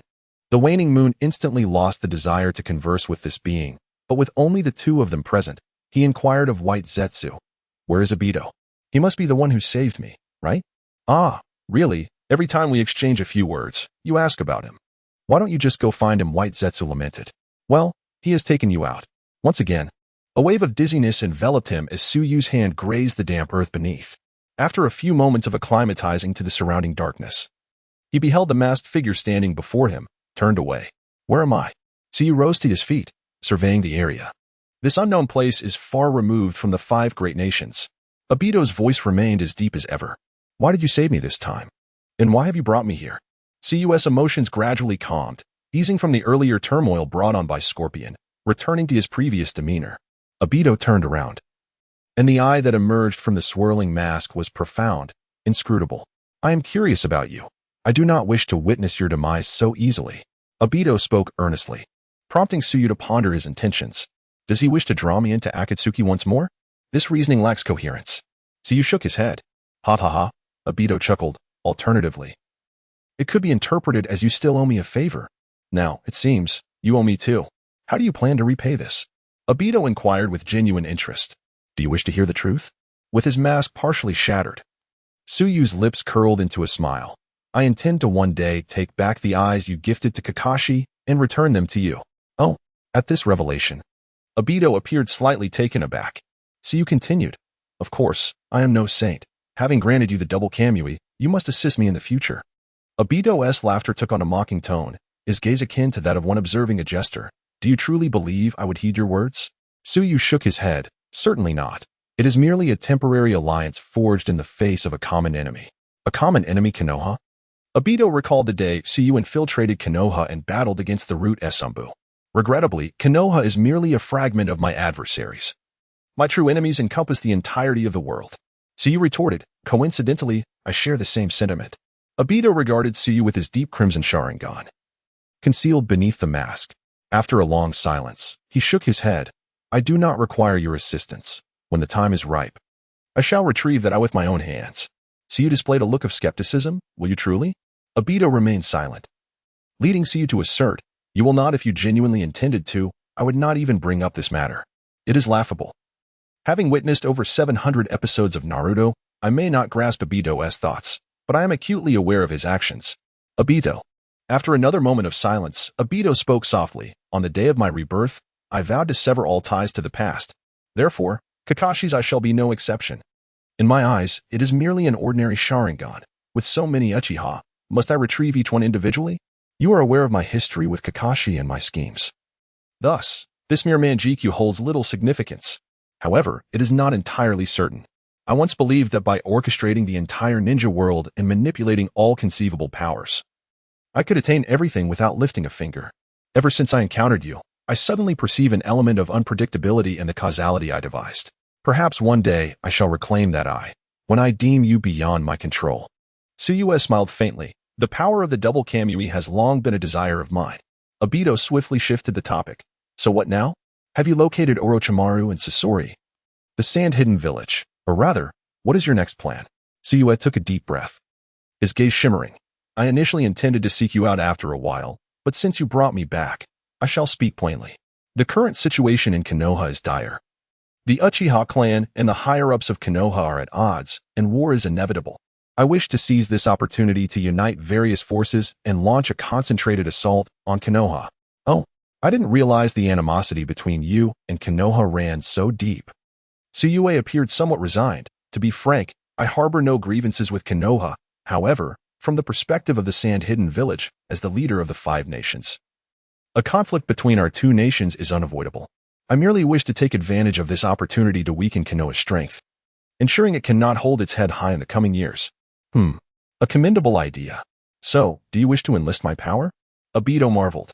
Suyu candidly acknowledged. Indeed, relying solely on my own strength may not compel the Uchiha clan to make a decisive stand, but with your presence as a true Uchiha, it will be altogether feasible. At that time, it won't require much bloodshed. We simply need to create a rift within the Uchiha clan, fostering a prolonged opposition between the nation and the clan, and that will suffice. Having spoken his piece, Suyu turned to Obito. Obito rested his hand on his chin, deep in thought. That does sound rather exhilarating. If the goal is to divide Konoha, it is certainly worth a try. After their discussion, Obito led Suyu back to the place where they had just left behind haunting memories. The ground resembled a thickly laid deck, creaking beneath their feet. The 100 puppets he had pulverized lay neatly arranged on the ground, reminiscent of the terracotta army of Emperor Qian. This entire desert had transformed into its current eerie visage due to the final scroll that Sasori had unleashed. Ultimately, Suyu arrived at the center, the very spot where the two had fought. The scroll that released black and crimson smoke, turning everything into puppets of death, had vanished. However, Sasori's heart remained, its surface adorned with intricate fissures. Suyu grasped it in his hand, feeling that even a slight force would cause it to shatter. When it was first extracted from the puppet, it had pulsated with a vast surge of life force. Now dissipated, the once thriving vessels reduced to desiccation after the final technique. Suyu had never engaged with human puppet techniques and did not fully grasp Sasori's current state. Was he dead? He had promised Chiyo to return her grandson. yet it brought back this artifact. Su Yue felt a pang of conflict, but ultimately resolved to confront it with composure. After all, it was Sasori who intended to kill him, not the other way around, right? With a soft sigh, Su Yue returned to the sand-hidden village, bearing Sasori's heart. Chiyo hurriedly made her way to find Raza upon hearing that it concerned Sasori. Is this Sasori? The heart of Sasori lay encased in a special vessel. And Chiyo paused momentarily upon seeing it, quickly regaining her composure. Sokujetsu nodded, recounting to Chiyo the events following Sasori's assassination of the third Hokage. Cradling Sasori's heart in her hands, Chiyo trembled, her lips gradually paling. After a long silence, she closed her eyes, reflecting that perhaps this was the reckoning for all she had done. Sokujetsu remarked, Sasori's heart should still possess a flicker of life, albeit faint. I could present it to Orochimaru to see if there is any jutsu that could restore him to normalcy. Chiyo lifted her gaze, responding in that case. I beg your assistance. If that fails, I still possess a final method. Suyu understood that Chiyo was referring to the Sand Village's reincarnation technique used to save Gaara in her original timeline. There is no need for that. Orochimaru has been clandestinely studying Hashirama's cells and the essence of life, and he should have a means to revive Sasori. However, whether he will regain his previous strength remains uncertain. After informing Chiyo and Raza, Suyu handed the heart over to Kabuto for delivery to Orochimaru. Raza maintained a sullen demeanor. Once the matter concerning Sasori was settled, he approached Suyu, seemingly filled with ire. I have informed the feudal lords about establishing a school, but it was rejected. The reason being they feel that there is little need to invest money in the current sand village. Raza sighed deeply, his hand slamming onto the table in exasperation. Indeed, the shinobi villages have been weakened for far too long, and the feudal lords have no reason to trust us blindly. Oh, is that so? Suyu queried, perplexed.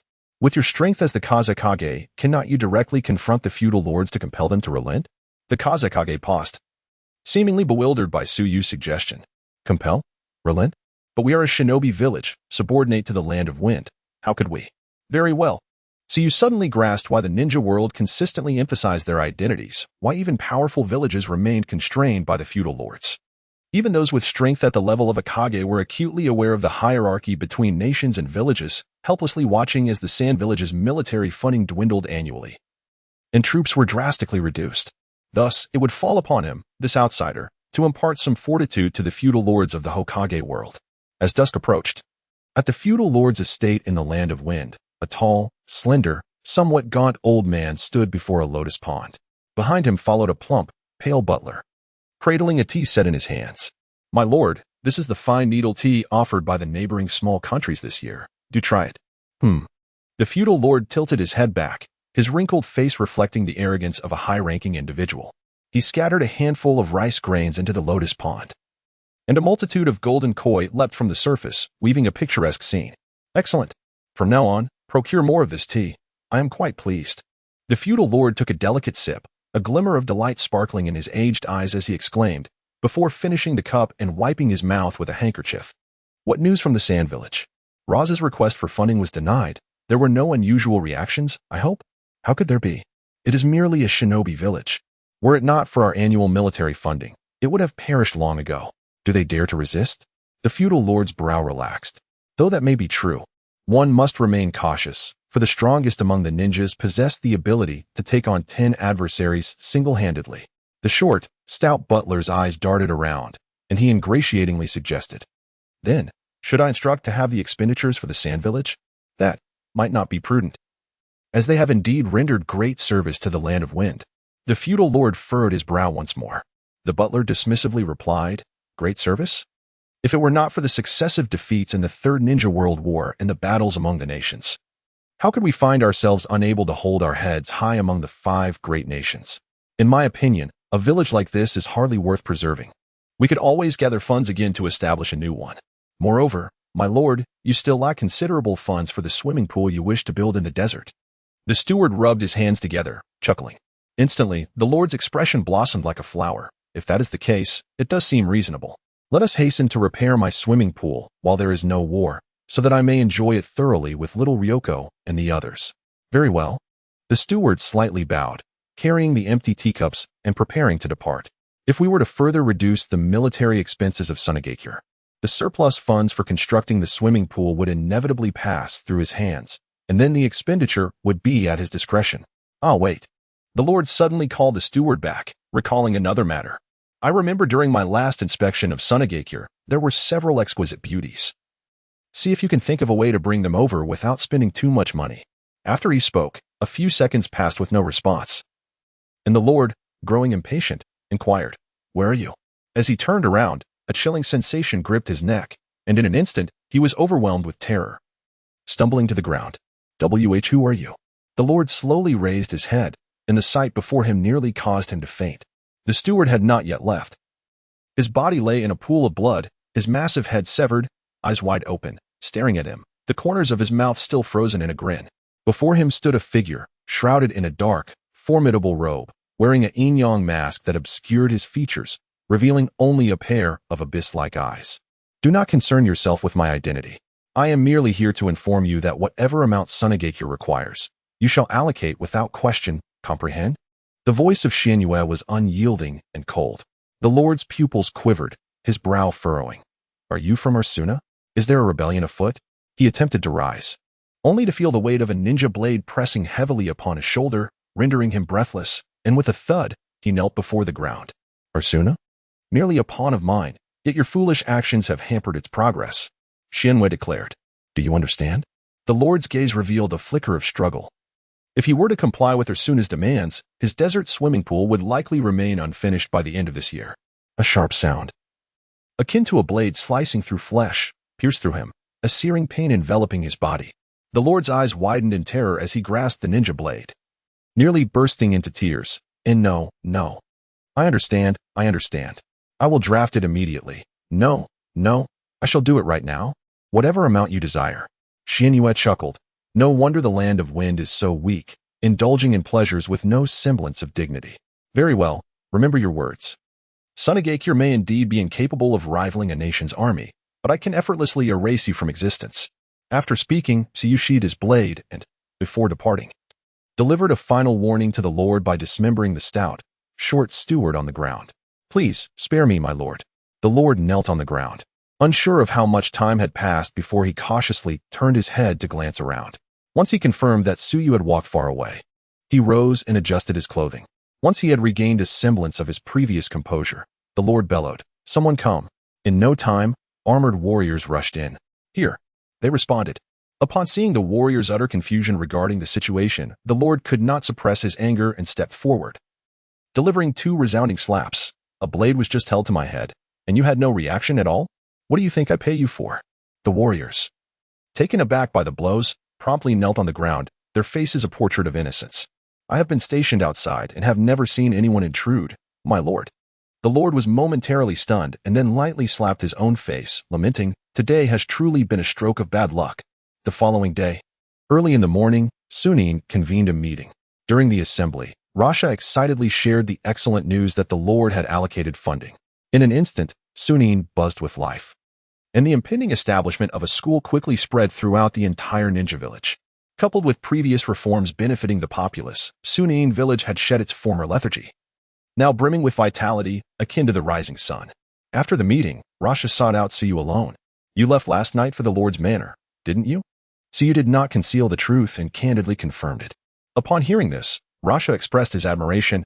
"I truly envy you. You do as you please. Sometimes it feels as though you are not of this world. Your manner of acting is entirely distinct." Suyu raised an eyebrow. "What do you mean?" Rasha chuckled and explained. "Take the identity of a ninja, for instance. People like me and Maki have been instilled with the will of the wind since childhood. Fighting for the country, for the village, is our duty, and since the ninja village belongs to the nation, using force to intimidate the Lord is something no one in any country could accomplish. Only you could do it." Siyu replied with a faint smile. "If a nation possesses a promising future, I would not mind bending my will to assist it. However, what I witnessed last night was a regime that disregards the lives of its lower-tier ninjas, indulging instead in debauchery. Such a regime, if it aligns with my desires, I would not hesitate to make it a puppet. If it does not, then it shall be abolished." Rasha let out a bitter smile, choosing to remain silent as he gazed into the distance. Not far from the Shadow Hall, hundreds were bustling about constructing the school. "By the way, how is your alchemy progressing?" Rasha nodded. "With Chio and the others managing the village, I have ample time to refine gold. I am confident that within a year, the strength of our village's ninjas will be elevated to a new level. In 3 years, we will no longer rely on the Lord. We will be self-sufficient.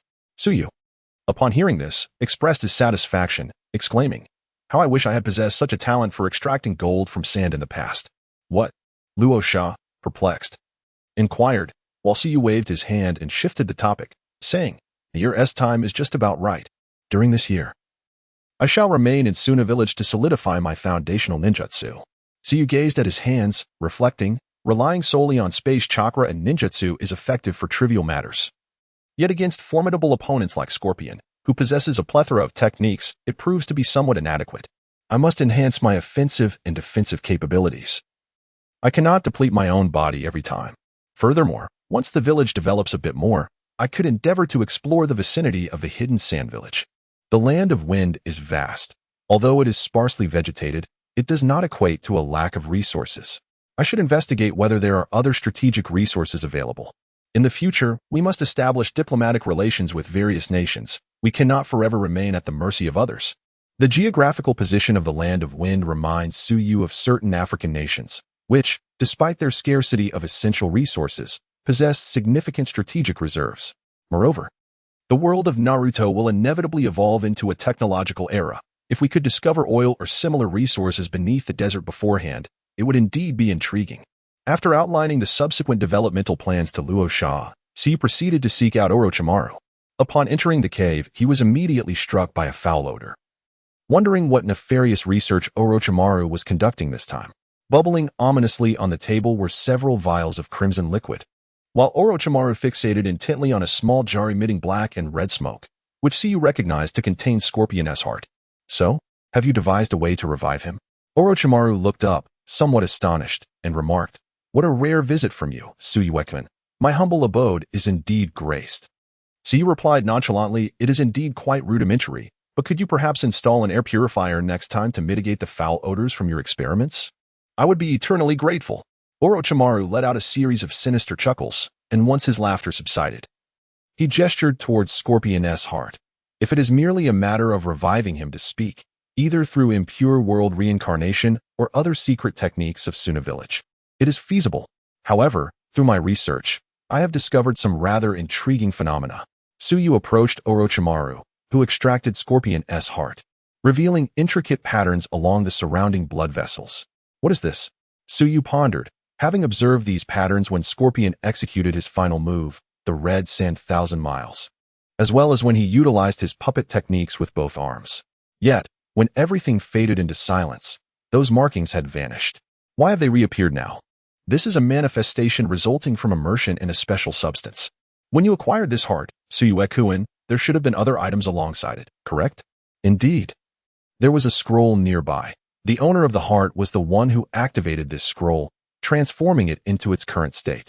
In Orochimaru's eyes flickered a glimmer of wisdom as he mused, "Indeed, if my conjecture is correct, the scroll harbors a power that is diametrically opposed to the subjects of my previous research, death. The heart's peculiar condition stems from the amalgamation of the scroll's power with my own during its transformation, which inadvertently fused the essence of death. At the moment of activation, this ancient and forbidden power of death was unleashed, drawing the soul into the realm of the afterlife. However, this force has diminished to a mere whisper, capable of affecting only one individual, otherwise. Haha, Suyu-kun, you would likely find yourself unable to stand here conversing with me." Suyu furrowed his brow, feeling as though his cognitive faculties were overheating, lost in a haze of confusion. "How do you intend to handle this heart? Regardless, you must rescue the individual. I require his power." Orochimaru replied nonchalantly, "There is no need for haste. Before we save him, I wish to extract this forbidden essence of death. A power as captivating as endless life. Suyu-kun, are you not at all curious?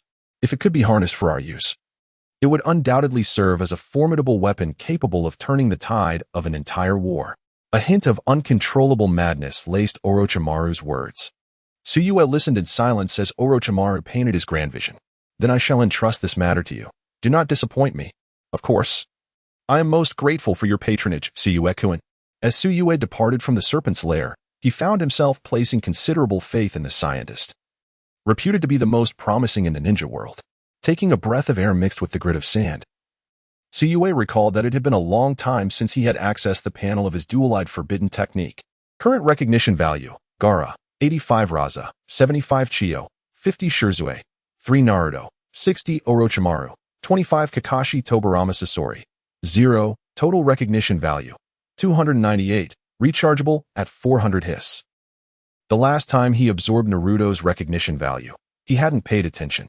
It seems that the recognition value required for this advanced ninjutsu doubles. If the subsequent thresholds are 800, 1600, and 3200, where on earth would he find enough people to gain their acknowledgement? Or does it mean that once a certain level is reached, further advancement would cease, and his own strength would stagnate? Su Yue felt a headache coming on and couldn't help but tap his head. Eureka! He needed just 100 more. Fortunately, there were still 2 individuals from the Sand Village he had yet to meet, Temari and Kankuro. These siblings were also Raza's own children, and as Gaara's older siblings. He had nearly won over the father and son duo. Surely, they would be easy to persuade as well. Su Yue's gaze fell upon the bottom line of the recognition value and paused momentarily. As for Kakashi and Sasori, they were best left aside. They had crossed paths with him. Yet their encounters had been mere battles, devoid of any camaraderie. But what of Tobirama? He had slain him several times. Even if there was recognition value, it should rightfully be negative. Convincing Tobirama of his worth? He might as well try convincing a blind man to wield Susanoo. Shaking his head, Su Yue suspected that this forbidden eye system might be experiencing a glitch. Disregarding the previous matters, Su Yue seized the opportunity to find Gaara, requesting him to introduce himself to Kankuro and Temari, who were engrossed in their training. The two were slightly older than Gaara, and perhaps due to their status as older siblings, they exhibited a significantly more mature demeanor. Upon discovering the siblings, they were situated on a patch of grass, where Kankuro was diligently assembling blocks. It is no wonder that the puppet master from one of the 5 great clans expressed astonishment at Kankuro's skills during their encounter. Notably, apart from the tailed beast residing within Gaara, the trio had only just commenced their journey in the ninja academy in Konoha. Temari, a striking beauty, was fervently waving her fan, attempting to harness wind chakra. Alas, her tender age rendered her efforts futile. Otherwise, Su Yue might have contemplated vying for Shikamaru's affections. This thought weighed heavily on Su Yue's mind. Why was it that characters in fanfiction could effortlessly attract a multitude of beautiful women, while he, even in this realm of omniscience, could not find a peer? He began to question whether the issue lay with his own charm. Good morning, everyone. Kankuro and Temari turned simultaneously, their expressions slightly perplexed. Having not been present in Sunagakure, they were unfamiliar with him. Fortunately, Gaara was there to facilitate the introduction. Upon learning that Gaara had tamed a tailed beast with Su Yue's assistance, the siblings' eyes sparkled with admiration. How impressive. No wonder Gaara's attitude has improved so much upon his return. Temari and I owe you our gratitude. With a grand gesture, Su Yue waved off their thanks while secretly hoping they would swiftly contribute to his recognition value. The siblings were indeed eager, and through mere conversation, their presence was promptly added to Su Yue's panel. Temari, 10, 15, 20, Kankuro, 8, 13, 16, indeed, children are easily persuaded. Casual chatter led to a rapid increase in recognition value. So, Su Yue bro, could you assist me in assembling these blocks? I feel I'm on the verge of forming a chakra line. Temari chimed in. Yes, Su Yue bro, I find this small fan uncomfortable. I wish to create one that matches my height, but I have some uncertainties. Could you teach me? Gazing into their sparkling eyes, Su Yue was about to respond when Gaara, with a proud pat on his chest, declared, Don't worry, Su Yue bro is amazing. These tasks are mere trifles. Gaara looked at Su Yue with genuine sincerity. Su Yue replied, Since you've called me bro, what can I say? Observing the eagerness of the two, he surmised that if he could resolve their requests, his recognition value might accumulate to 400. Thus, for the next half of the day, Su Yue's task was to entertain the son and daughter of the Kazekage. As dusk approached, the two joyfully presented their creations to Su Yue, bowing in gratitude and exclaiming in unison, Thank you, bro. Su Yue raised his hand in a feeble gesture. You're welcome. Once the siblings faded from view, he quickly opened his panel. Current recognition value, Temari, 50, Kankuro, 50, total, 398, cumulative 400 for advancement. Gazing at the numbers displayed on the screen, Su Yue clenched his fist silently. Well, to be objective, the siblings had done their part. After spending an entire afternoon with them, they had both reached a recognition value of 50. But why? Why was he stuck at this final threshold? Could they not grant him just a smidgen more recognition? Beside him, Gaara waved his hand, his innocent face filled with curiosity as he inquired, "See you, what's wrong? You've been dazed for quite a while." Suyu turned his head and shot Gaara a fierce glare. "And you? Can't you show a little more determination?" Gaara's recognition value, 85. With no means to vent his frustration on Temari and Kankuro, Suyu could only unleash his ire upon Gaara. Unable to restrain himself as he rolled up his sleeves and seized Gaara. "Quickly, right this moment, increase my recognition by just 2 points, only 2. Startled by Suyu's sudden outburst, Gaara took a couple of steps back, timidly responding, "But I really do recognize you, Suyu. You are the most important person in my life." Suyu delivered a sharp smack to Gaara's rear. "Don't dare deceive me. You only have 85%. Now raise it." Gaara, feeling aggrieved, began to cry, wiping away his tears. "Suyu is a bad person. I don't want to play with you anymore." With that, Gaara wriggled free from Suyu's grasp and dashed back to the Wind Shadow Palace, likely to report to his father. Meanwhile, the recognition value on the panel began to fluctuate. Gaara, 85. 83. 79. "Wait, I was wrong, brother. You are my brother." Suyu's eyes widened in disbelief as he hurried after Gaara, bewildered that no one had ever mentioned that this value could decrease instead of increase. Was it necessary to coddle those who already recognized him? In the following period, Suyu communicated his desire to learn ordinary ninjutsu to Raza, who promptly sought out Maki and Yura, the two most knowledgeable in ninjutsu within the village, to instruct him. While Sunagakure rapidly advanced, negotiations between Konogakure and Iwagakure concluded, with Iwagakure confirming that the yin-yang mask from that day did not belong to them. The two nations renewed their pact of non-aggression. Yet this matter was far from resolved. Konogakure confronted Kirigakure and Kumogakure, seeking to uncover the true identity of the masked figure, but encountered obstacles at every turn. With all spies eliminated from the village, Sunagakure was unable to provide accurate information, and due to the stereotype of weakened strength, Konogakure did not even inquire further. Finding solace in his thoughts, Raza dedicated himself to mastering the gold sand technique, resulting in the production of tons of gold while simultaneously enhancing his own abilities. According to him, he had reached a level on par with the Third Kazekage. Sunagakure officially embarked on a new chapter. The wind, whispering softly, never ceased. Originating from the depths of the desert, it swept countless grains of sand, at times forming fierce sandstorms that toppled buildings and claimed lives. Whenever a sandstorm exceeded what ordinary mortals could withstand, it was always the powerful ninjas of Sunagakure who intervened. On this day, a stranger ventured into the depths of the desert, adorned with a yin-yang mask and draped in a flowing black robe that danced fiercely in the wind. Qian Yun, the moon of the night, gazed toward the distant horizon where earth met sky, his heart swelling with emotion. Confronting the forces of nature had once been unimaginable in a past life, yet now it was within reach. Behind him, the steadfast guardians of Shine Village observed this spectacle, including Gaara, Maki, and Rasha. The sandstorm that approached was undeniably the most ferocious wind in a decade, its intensity palpable even from several kilometers away, causing the ground to tremble beneath their feet. With a deep breath, Qian Yun examined his hands, feeling the chakra converge within him. The fruits of 6 months of labor would be tested today. The might of this tempest surpassed that of an ordinary shadow-level ninja. Only Rasha, with his Kekii Genkai of sand and gold, possessed the innate ability to withstand it. It was upon them. Maki, his eyes covered by a white cloth, felt the wind lift him, and he held his breath, witnessing the unfolding scene. Could Qian Yun succeed? Gaara, his crimson curls swirling in the wind, had grown taller and matured, his gaze no longer as innocent as before. Rasha maintained a calm demeanor. Throughout these months, he had sparred with Qian Yun, witnessing the formidable defense crafted from the 8 thunders that permeated heaven and earth. It was more than sufficient to shield against the sandstorm. Yet, Qian Yun had declared that this time, he would refrain from employing space ninjutsu, opting instead to confront the tempest with elemental techniques. Whoosh!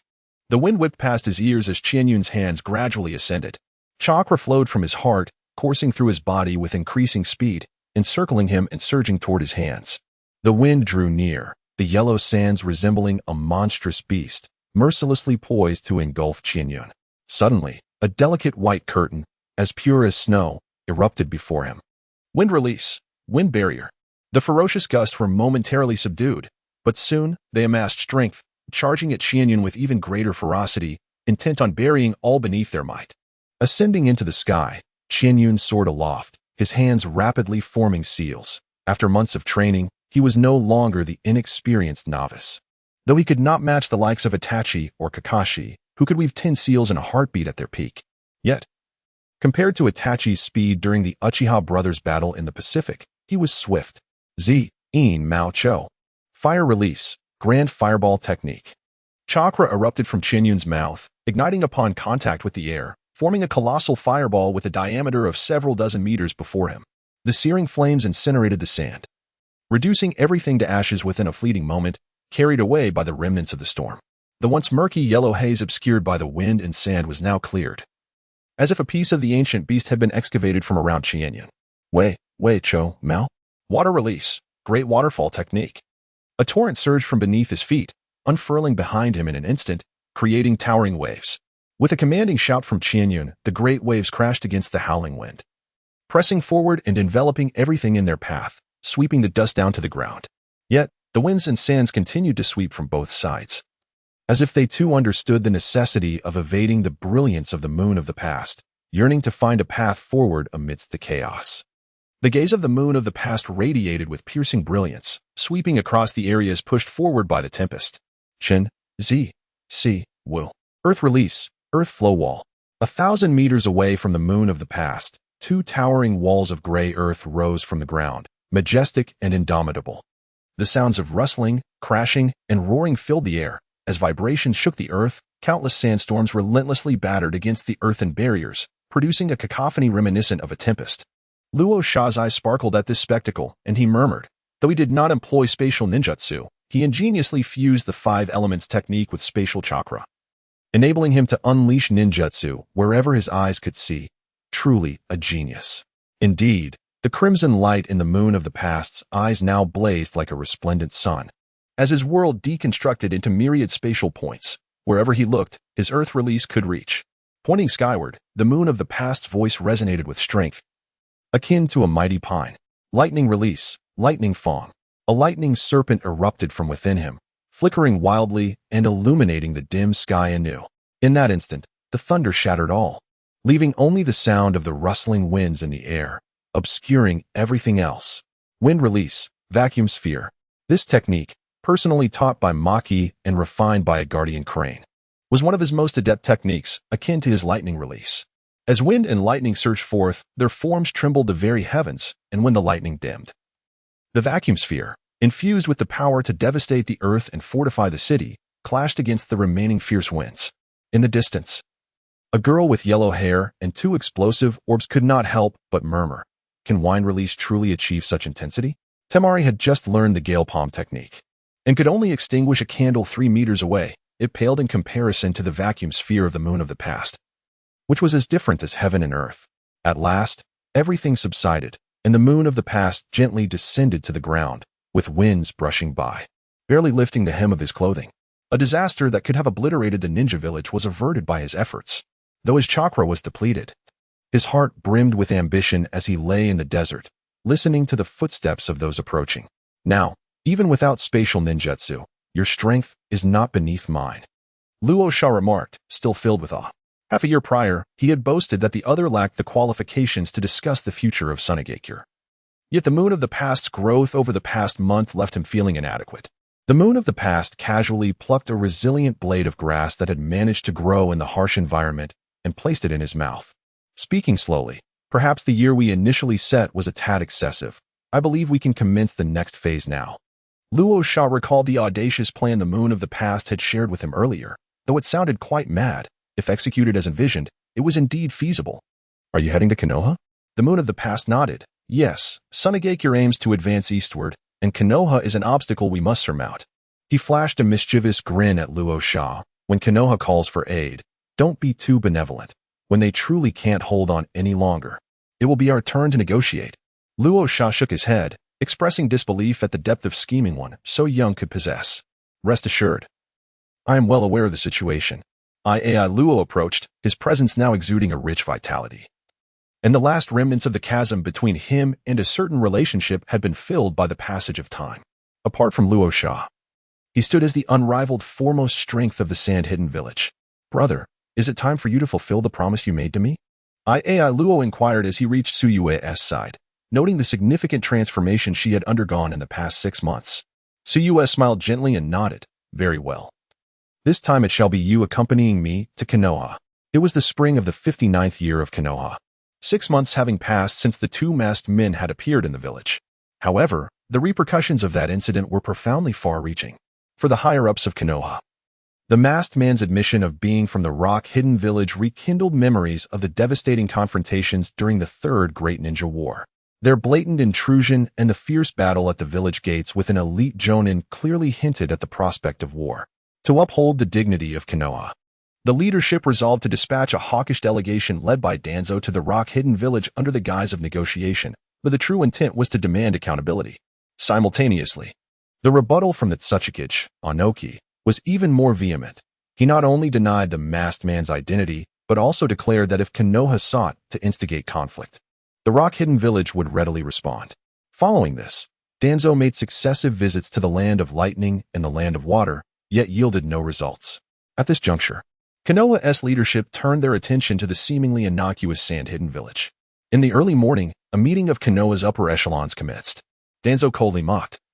To be bullied at our doorstep while we must still heed the opinions of the great nations, perhaps it would be better to relinquish the title of the foremost ninja village. Sarutobi Hiruzen, as was his custom, inhaled deeply from his pipe, exhaling a long plume of smoke, his expression grave. I sense that this matter is of considerable significance. The Land of Water, the Land of Earth, and the Land of Lightning have all denied involvement, leaving only the sand-hidden village. I wish to personally inquire into this. Danzo retorted sharply. Sarutobi remained unfazed, calmly analyzing the situation. Indeed, in our perception, the sand-hidden village is weaker than the mist-hidden village, leading us to dismiss them entirely. Hence we believe the masked man could not possibly be a sand ninja. However, have you not noticed that our operatives stationed in the sand have not reported back for an unusually long time?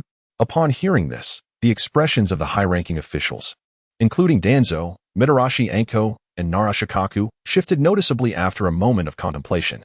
Danzo, unusually in agreement, acknowledged, indeed. The members I dispatched to the sand have seemingly vanished since half a year ago. Regardless of our views on the sand, such negligence is unwarranted. Sarutobi sighed deeply, his aged visage reflecting concern. If they have been missing for so long, they may well be lost to us. A month prior, I dispatched additional Umbu, instructing them to infiltrate the sand and relay information back. Yet, to this day, there has been no word. The assembly was enveloped in a palpable unease, save for Danzo, whose eyes sparkled with the glimmer of a hidden scheme. In the midst of the tumultuous events, Xiaochun announced that she would accompany Kakashi and Guy to pay a visit to the Fourth Kazekage, while entrusting everything in Konoha to her companions. The two elderly figures nodded in unison, and the former Hokage cast a sidelong glance at Danzo. And you, ever since Shursui departed, the Uchiha clan has been notably subdued these past 6 months. Since Fugaku and the others have remained inactive, we, too, must bide our time. Do you understand, Danzo? Danzo's lips curled into a slight smirk, yet he merely scoffed in silence. The battle from half a year ago had become a source of lifelong humiliation for him. Even a mere mention of it by his subordinates would result in severe repercussions.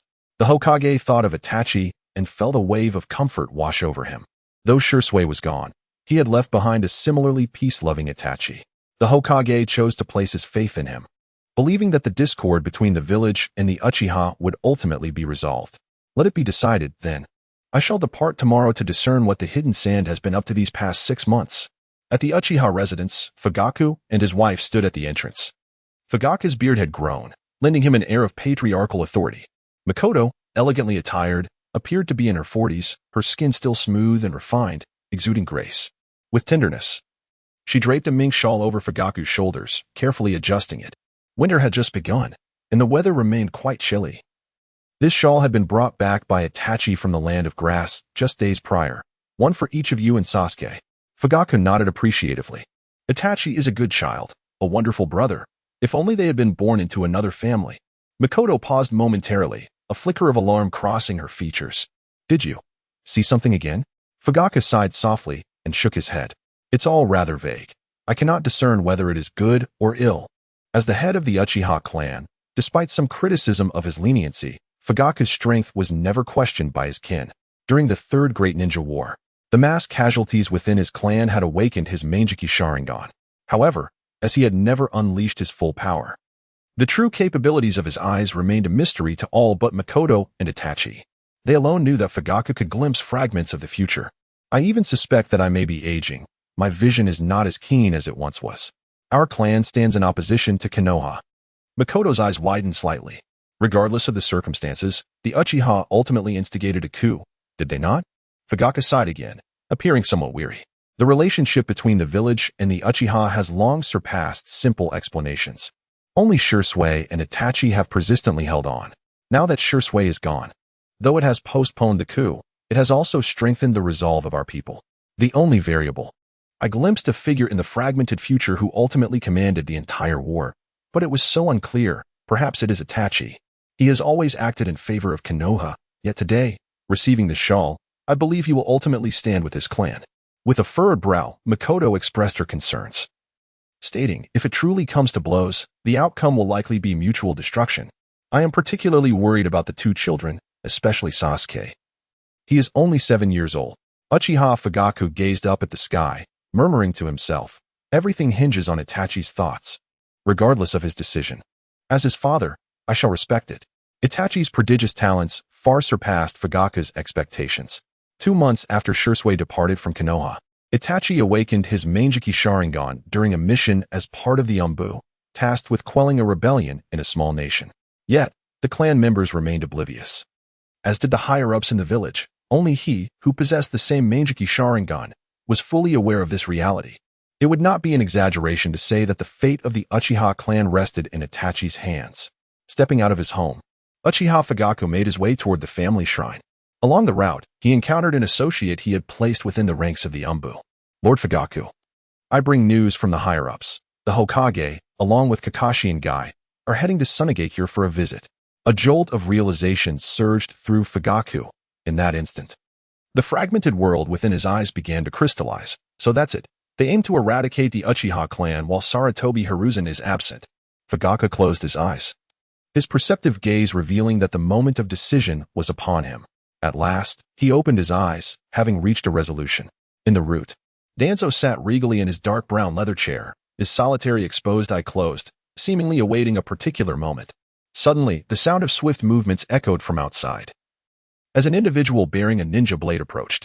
At that moment, Danzo opened his lone eye, his predatory gaze locking onto the deep crimson of Itachi's Sharingan. He found himself momentarily disoriented, a wave of shock washing over him. Had I already underestimated the extraordinary capabilities of Uchiha Itachi? Has his Jinjutsu reached such terrifying heights? He involuntarily shifted his arm, a surge of chakra creating a barrier between himself and Itachi. Taking a deep breath, Danzo displayed his customary deep and shadowy demeanor. Leaning on one arm of the chair, his head tilted to the side, chin resting on his hand. You have arrived. Itachi knelt before him on one knee, exclaiming, Danzo-sama. Well then, have you contemplated our previous conversation? Danzo inquired in a gravelly voice. 3 months prior, he had attempted to transfer Itachi from the Umbu to the root, but Sarutobi Hiruzen had intervened. However, since that time, he had maintained frequent contact with Itachi, recognizing the young man's potential to alter everything. Like Shursui, Itachi held the village and his clan in equal regard. Although both were difficult to sway, Danzo was aware that Itachi possessed a vulnerability, Sasuke. Those with vulnerabilities are invariably easier to manipulate. For instance, threatening Sasuke would yield a far more compliant Itachi than Shursui. Danzo had executed similar maneuvers in the past, and repeating the process now felt second nature. He reiterated his question, urging Itachi to make a choice. The Hokage has departed. You must understand what this signifies. With just a thought, the Uchiha clan could be annihilated overnight. Tobirama, indifferent, revealed his right arm before Itachi, an appendage altered by Orochimaru, crafted from a unique substance infused with the cells of Hashirama. Yet, for reasons unknown, he had not heard from Orochimaru for some time, leaving him at a loss regarding how to integrate the newly acquired Sharingan into his arm. Tobirama casually tapped on the chair, sensing the time was ripe. Itachi remained silent, his head bowed, prompting Tobirama to speak once more. Sasuke must be just starting at the Ninja Academy this year. TSK, such a young child. Yet he is destined to accompany the entire Uchiha clan to their demise. Just imagine, a child unaware of the world, entangled in the rebellious sentiments of his kin. Ah, I am truly compassionate. Tears have unwittingly begun to flow. Itachi coldly observed this scene, fully aware that Tobarama's tears were akin to those of a crocodile. Yet he found himself powerless. His heart was torn, caught in a profound conflict. On one side lay the safety of his village and brother, and on the other, the imperative to eliminate all his kin. My father. I might not be able to kill him. Itachi attempted to make one last stand. However, Tobarama offered him no respite, displaying a devilish grin. Child, this is not a difficult dilemma. You have me at your back. What you cannot resolve, I shall assist you with. They will all support you. Itachi glanced around. In the shadows, countless root members, their faces concealed by masks, raised their heads, revealing lifeless eyes. At Tobarama's command, they would unleash carnage like executioners. Once that threshold was crossed, it mattered not whether one was a 3-year-old child or a 70-year-old elder. All would perish. What was he to do? Shursui, I find myself ensnared in the same predicament as before. What would you do in my shoes? Itachi's heart brimmed with bitterness. After an indeterminate time, he slowly retrieved his umbu mask from his side. Donning it, Itachi inhaled deeply, knelt once more, and then turned to depart. He said nothing, yet Tobarama smiled with satisfaction, knowing Itachi had made the right choice. Upon exiting the root organization, Itachi breathed in the fresh air. Today might be the last day of his life. He could live openly beneath the sun. For after this, he would become something even less than a ghost. Itachi walked quietly, occasionally passing by fellow Uchiha clansmen. The familiar streets surrounded him, and he spotted the dessert shop he frequented, often bringing his brother along. Guided solely by his subconscious, Itachi entered the shop and, almost as if by fate, purchased his favorite treat, tricolor dumplings in purple, yellow, and blue. Exiting the shop, he continued on until a voice called out to him. Hey, Itachi, are you sneaking sweets again?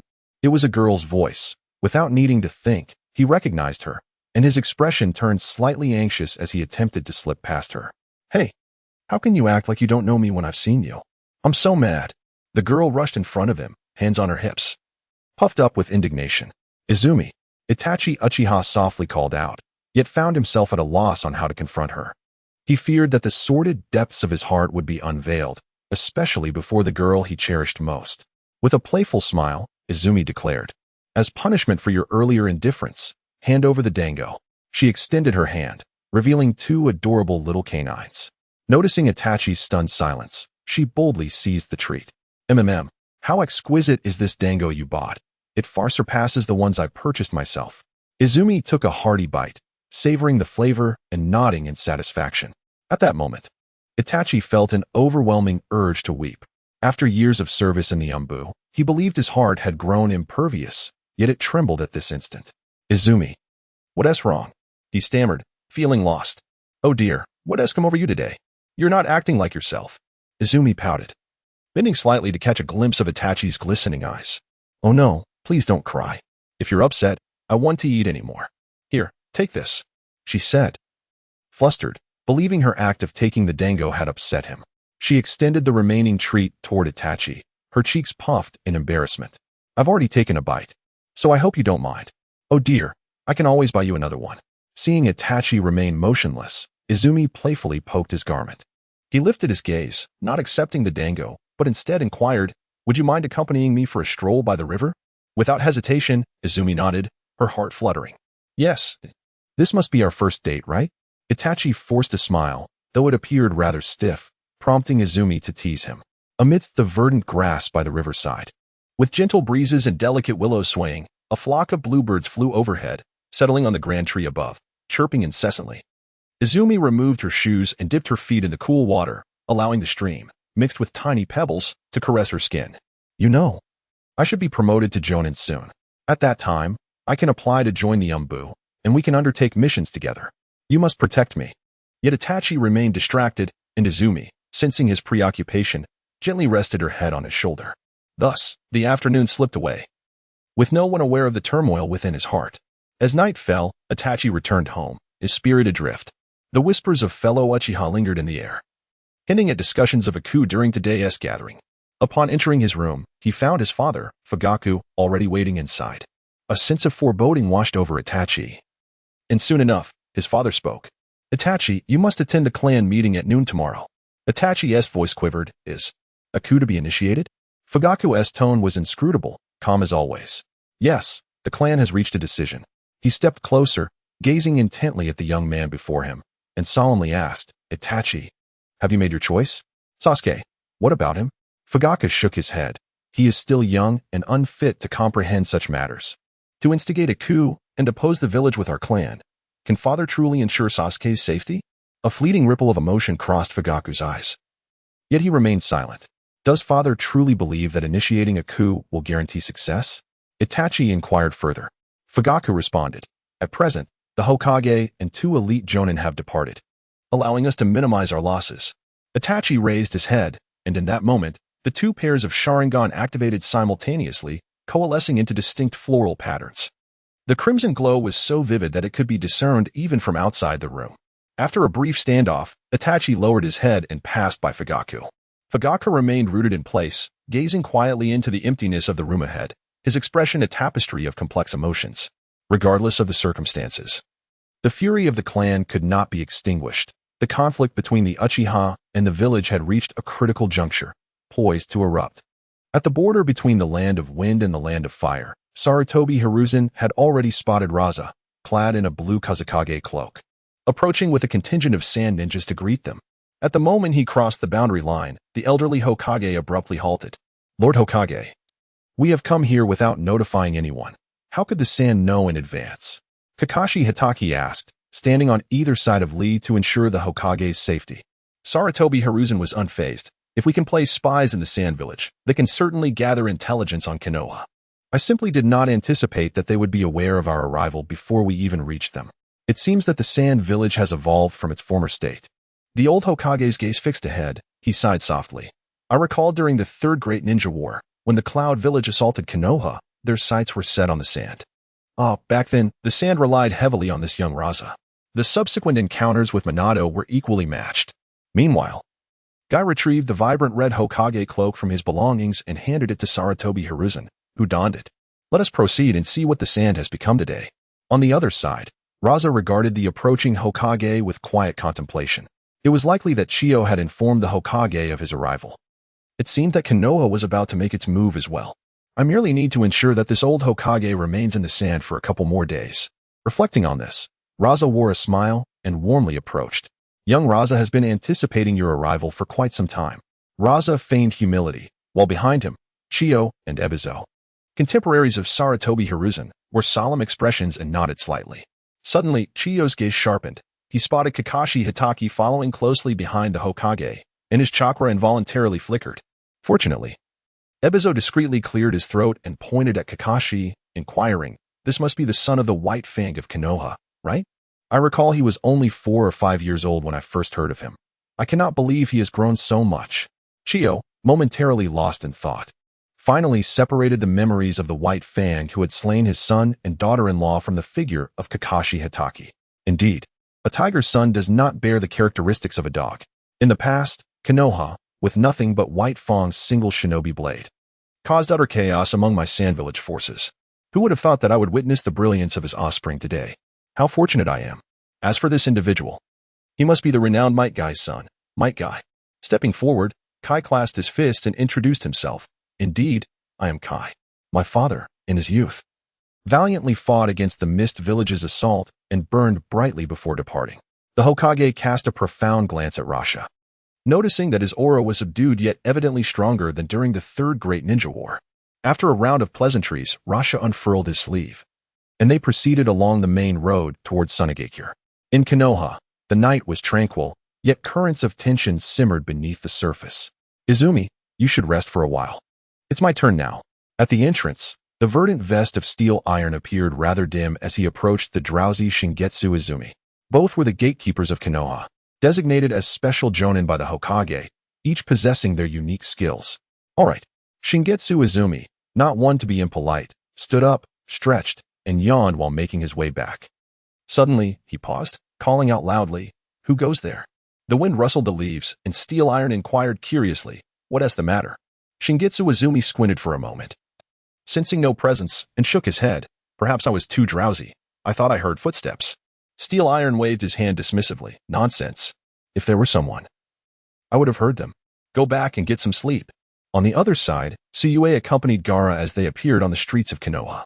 Compared to their last visit, the village was now bustling with a greater number of hidden umbu patrols. Su Yue's ocular technique allowed him to detect even the minutest fluctuations in the environment, skillfully evading members of both the umbu and root. With the experience from their previous encounter, Konoha now resembled a startled bird. Gaara lifted his head and asked, "Where are we headed now?" Su Yue, having visited before, was relatively familiar with the main road of Konoha, leading Gaara swiftly toward the village center. "Do you remember what I said? I'm taking you to meet a new friend." Before long, they arrived in front of a residence, but Su Yue halted, furrowing his brow. Before them stood Naruto's home, yet the surrounding unfamiliar auras were overwhelming. It seemed that ever since he had shared time with Naruto before departing, the villagers had grown increasingly secretive regarding him. Time to don the mask. With that, Su Yue affixed a mask crafted by Orochimaru, renowned for its resilience even against formidable opponents. The material conformed comfortably to his skin, its surface adorned with patterns as before. Said to be made from the shed skin of the serpents from one of the three great sage sources, the Ryuchi cave. Aside from a faintly unpleasant metallic scent, Su Yue was quite pleased with it. Gaara also donned a mask, featuring an Ultraman design that Su Yue had sketched himself, which Gaara adored. Thus, they quietly emerged behind several concealed observers. Starfall. As Su Yue extended his hand, an entire expanse of space shattered, entombing the few individuals crouched before him, without so much as a sound. In this manner, Su Yue effortlessly annihilated the umbu surrounding Naruto's home and led Gaara into Naruto's room. Suddenly, a sharp wind blade sliced through the air, accompanied by several dark shurikens. Gaara raised a sand wall, which the wind blade tore through, leaving several fissures, yet failing to breach the defense. "Eh?" A voice of surprise echoed. The lights in the room flicked on, revealing Naruto in his pajamas, staring at the two. "Su Yue, is that you? You've returned?" Naruto gazed at Su Yue, momentarily stunned for 3 or 4 seconds before seemingly processing the moment and leaping up with excitement. He pointed at Gaara, asking, "Who is this?" Gaara glanced at Su Yue, pondering if this was the new friend Su Yue had introduced him to, noting his somewhat dazed demeanor. "Hello, I'm Gaara. I'm Naruto, a man determined to become Hokage," Naruto declared proudly, thumping his chest. "Oh, how fortuitous, for I shall inherit my father's position as Kazekage." Su Yue informed Gaara about Naruto's possession of the Nine Tails and his childhood experiences that mirrored Gaara's own. Gaara's pale yellow eyes flickered, and he removed his mask, rushing forward to embrace Naruto. As a Jinchuriki, he was all too familiar with the feelings of isolation and disdain. "It's all right. We need only to be ourselves." Without concern for what others say, Naruto, sensing Gaara's understanding, paused for a moment, his previously tense expression softening as he nodded resolutely. "Yes, I understand." Seeing the two Jinchuriki bond so swiftly, Su Yue allowed them to play together while he glanced at the time. It had already passed midnight. Stepping out from Naruto's home, the cold wind brushed against Su Yue's face as he leaped away towards the outskirts of the village. The outermost Uchiha clan still shone with flickering lights. The Hokage had departed for Sunagakure, and Danzo would surely be unable to resist seeking out Itachi, compelling him to act. Su Yue unveiled his chest, revealing skin so pale and flawless that not even veins were visible. These were the cells of Hashirama that he had had Orochimaru transplant for him. Although imperfect, they sufficed. Within his red and black eyes, a faint shadow of darkness emerged, resembling a black shuriken, slowly rotating. If this coup d'etat can have but one victor, let it be me. With that, Su Yue propelled himself towards the perimeter of Konoha, simultaneously drawing his ninja blade, leaping through the moonlit sky. In the shimmering light of his blade, he swiftly eliminated Danzo and the old Hokage's sentinels positioned around the village. Thus, he severed the village's ties with the outside world, including the ninjas stationed at the border. In Su Yue's eyes, Konoha had transformed into an isolated island, akin to an arena of combat. On one side stood Danzo's forces, aggressively seeking to eradicate the Uchiha clan, while on the other lay the countless Sharingan of the Uchiha. After clearing all the outer sentinels, Su Yue boldly walked through the main gate of Konoha. Steel Iron sat resolutely on a chair at the entrance, diligently guarding the gates of Konoha while indulging in a novel placed on the table. A gust of wind swept by, causing his ears to twitch slightly. And suddenly he felt a surge of vigilance. Grasping his blade, he rose swiftly, executing his movements with precision. Just then, a hard sensation gripped him from behind. A ninja blade had silently seized his life. Who dares to intrude alone into Konoha? the edge of Sujetsu's blade traced along his chest, revealing a face of black and white. As Steel Iron recognized him, his eyes widened in disbelief. It was you. Indeed. It was the masked man who had breached Konoha 6 months prior, inflicting severe wounds on Danzo and leaving elite Jonin Kakashi incapacitated for an entire week. You should take a little more rest, just like Kimizuki Izumi, Sujetsu remarked coolly, then twisted the hilt, piercing it gently against Steel Iron's heart. In an instant, Steel Iron's eyes rolled back, and he collapsed backward. Sujetsu advanced alone, clearing away any potential obstacles with his current prowess. As long as he did not make his presence known, those beneath the elite Jonin level would remain oblivious to his existence. Meanwhile, in Sunagakure, during the evening hours, Sarutobi Hiruzen finished dining under the warm hospitality of Raza, and, accompanied by Kakashi and Guy, began to explore the rejuvenated Sunagakure. To his astonishment, after years of absence, the village had remarkably recovered from the devastation of the Third Great Ninja War. Had even the daimyo of the Wind Country reassessed the value of the ninja village? The investment in construction far surpassed that of Konoha. Sarutobi Hiruzen felt a deep sense of nostalgia. This was no longer the Sunagakure once looked down upon by the other 4 great nations. Not only had Raza's strength significantly increased, but even Chiyo and Ebizo had emerged from their past traumas, revitalized and renewed. As the 2 villages conversed, they tacitly refrained from discussing past grievances. After all, in that war that affected the entire ninja world, no one was truly a beneficiary. Suddenly, while walking down the street, he spotted a somewhat familiar figure. The individual wore glasses, with fine, lavender hair cascading over their forehead, comporting themselves with grace, and holding a book in their hands. You are Kabuto? The Hokage recalled having encountered this individual years ago at the Konoha orphanage, though at that time, he was merely a child. Kabuto turned around and, upon seeing the Hokage and his companions, was momentarily taken aback. Ah, it is Lord Hokage, along with Kakashi and Might Guy. You are still alive? What brings you here?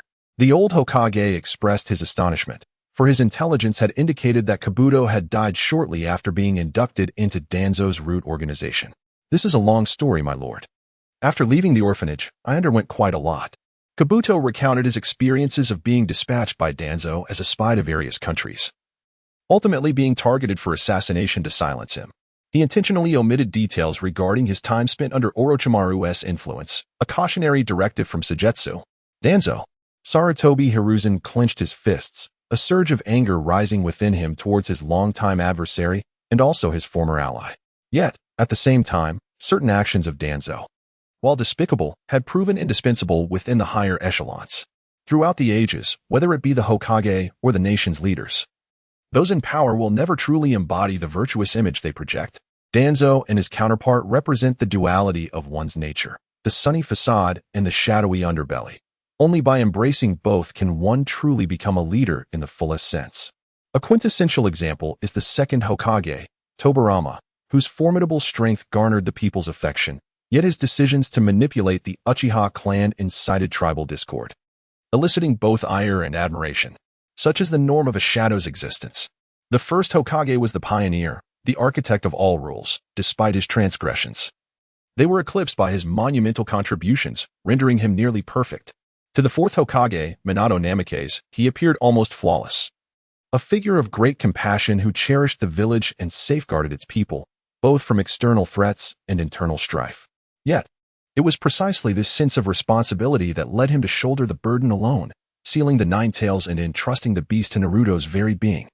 The consequence was his untimely demise amidst the chaos of the Nine Tails, leaving his child, Naruto, to endure scorn from birth.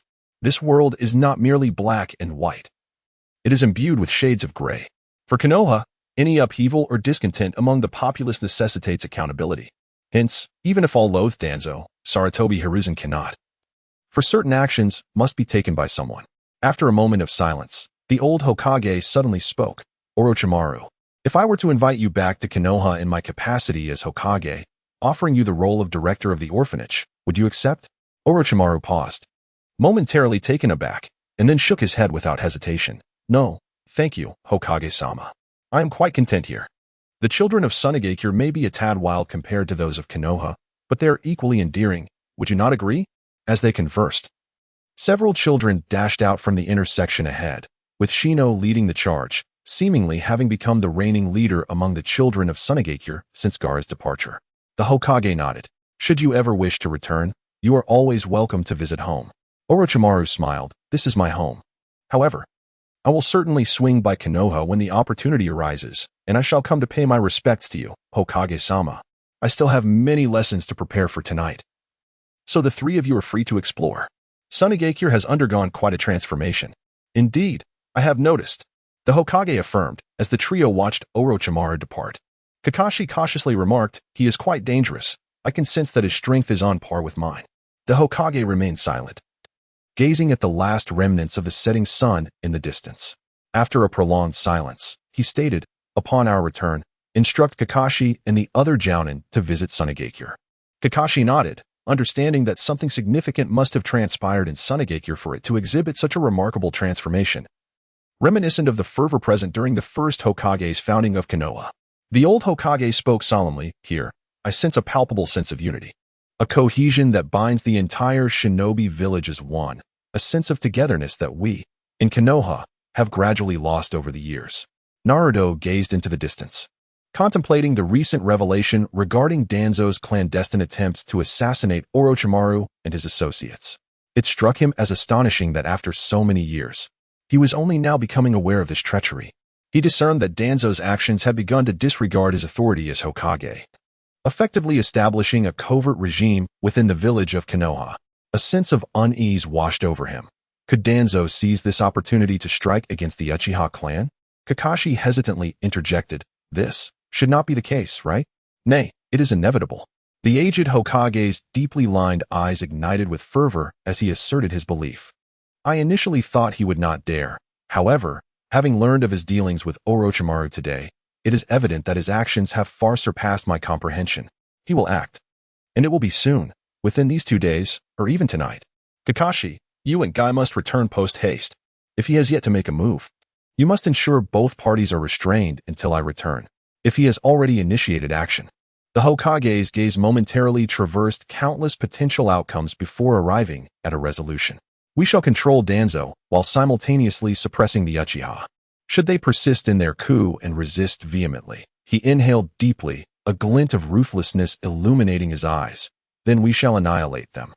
In a secluded shrine, Itachi Uchiha stood alone, gazing at the numerous tablets dedicated to his ancestors. Slowly, he donned his armor and unsheathed the long blade from his back.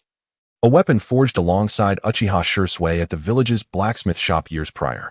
Sasuke had yet to return, having mentioned earlier that he would be spending the day with friends. And Itachi surmised he still had some time to execute his final plans. Seizing the moment, he retrieved a white cloth and meticulously polished his ninja blade until not a speck of dirt remained before resheathing it. This night, he intended to bring closure to everything. After much deliberation and countless calculations, he found himself at an impasse. Now, he had acquiesced, bowing to the village, its leaders, and to Danzo. He resolved to eradicate all his kin, including his father, Fugaku Uchiha, and his mother, Mikoto, in exchange for the safety of Sasuke alone. Let all the hatred, all the sins, rest upon my shoulders. Turning, he stepped towards the exit. However, as he pushed the door open, a figure materialized before him. It was a person clad in an orange and yellow leopard-patterned mask, revealing only one eye. To Itachi's astonishment, the dark eye shimmered with the kaleidoscopic brilliance of a Sharingan. You are an Uchiha? Obito's voice was slightly hoarse as he greeted. Hello, I am Uchiha Madara. Uchiha Madara? Itachi echoed, his gaze flickering with intrigue. I was under the impression that the bearer of that name had perished long ago. Obito shook his head, merely a precaution to avoid unnecessary complications, after all.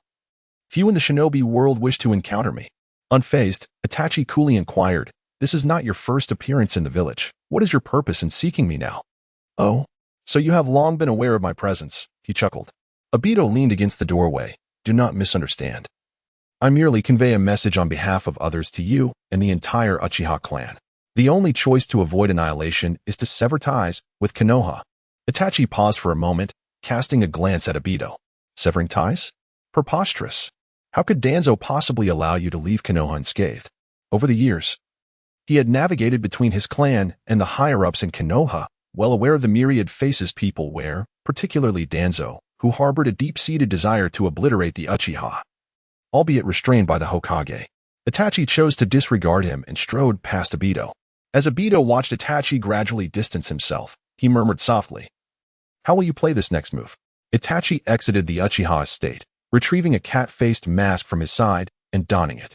He was on his way to confront Danzo, and upon his return, he would transform into the most merciless of executioners. With a leap, Itachi traversed a thicket and arrived at the street, halting his steps. Not far ahead, another figure obstructed his path. This person crouched low to the ground, reminiscent of the one who claimed to be Uchiha Madara, also masked and cloaked in black. Was he intending to report his decision to Danzo, then return home, only to obliterate his clan, all for the sake of securing a bright future for his younger brother? Tsukuyomi's voice was laced with mockery as he casually twirled a ninja blade between his fingers. Itachi narrowed his eyes, observing the black and white mask on Tsukuyomi's face. A fleeting thought flickering in his mind. "It is you. Oh, you recognize me?" In an instant, shurikens slipped through Itachi's fingers while his other hand grasped the ninja blade behind him, his eyes revealing the three tomo. With a swift motion, the shurikens shot towards Tsukuyomi's visage. Simultaneously, Itachi advanced rapidly, leaping towards Tsukuyomi with a decisive slash.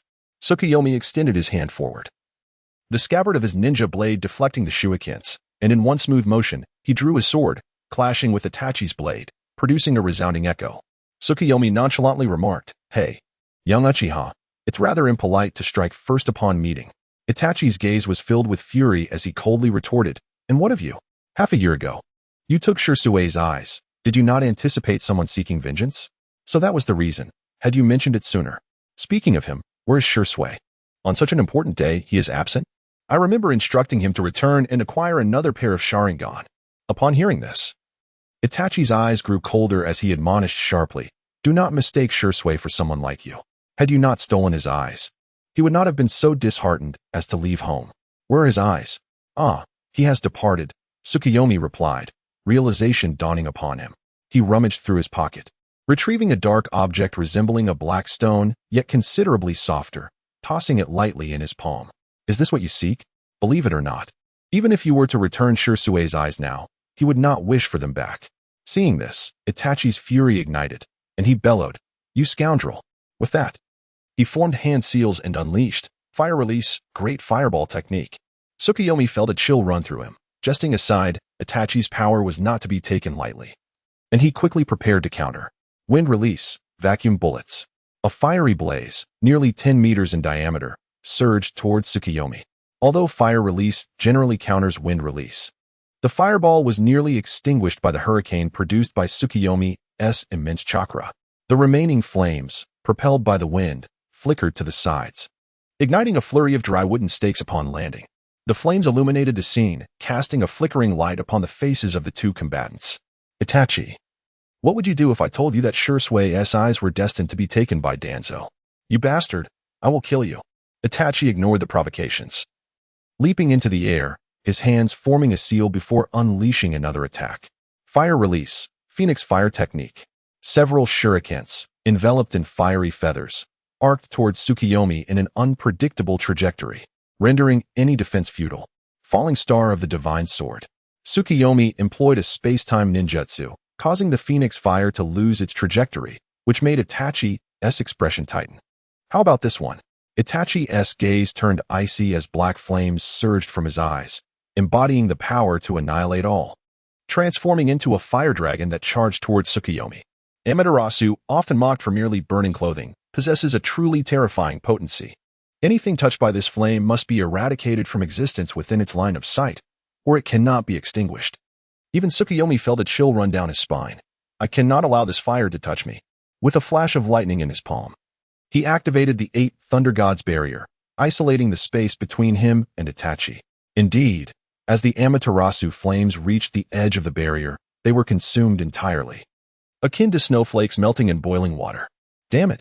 Itachi's eyes, now stained crimson with blood, reflected his inner turmoil. He had other matters to attend to that night, and with a quarter of his chakra already expended, he could not afford to linger with this adversary. Space-time ninjutsu. What about this? Uchiha Itachi hurled a kunai from his palm. Tsukuyomi followed its trajectory, quickly realizing it was merely a diversion, and turned his gaze back to Itachi. Suddenly, Tsukuyomi felt the world before him shift. The moon in the sky took on a crimson hue, the reflected moonlight rising in a thin veil of red mist, like shadows creeping forward. This is bad. It's an illusion. Tsukuyomi's heart raced. He almost forgot that the illusionist before him was among the finest in the entire ninja world, capable of overwhelming even Konoha's strongest genjutsu user, Kunai, in a single move.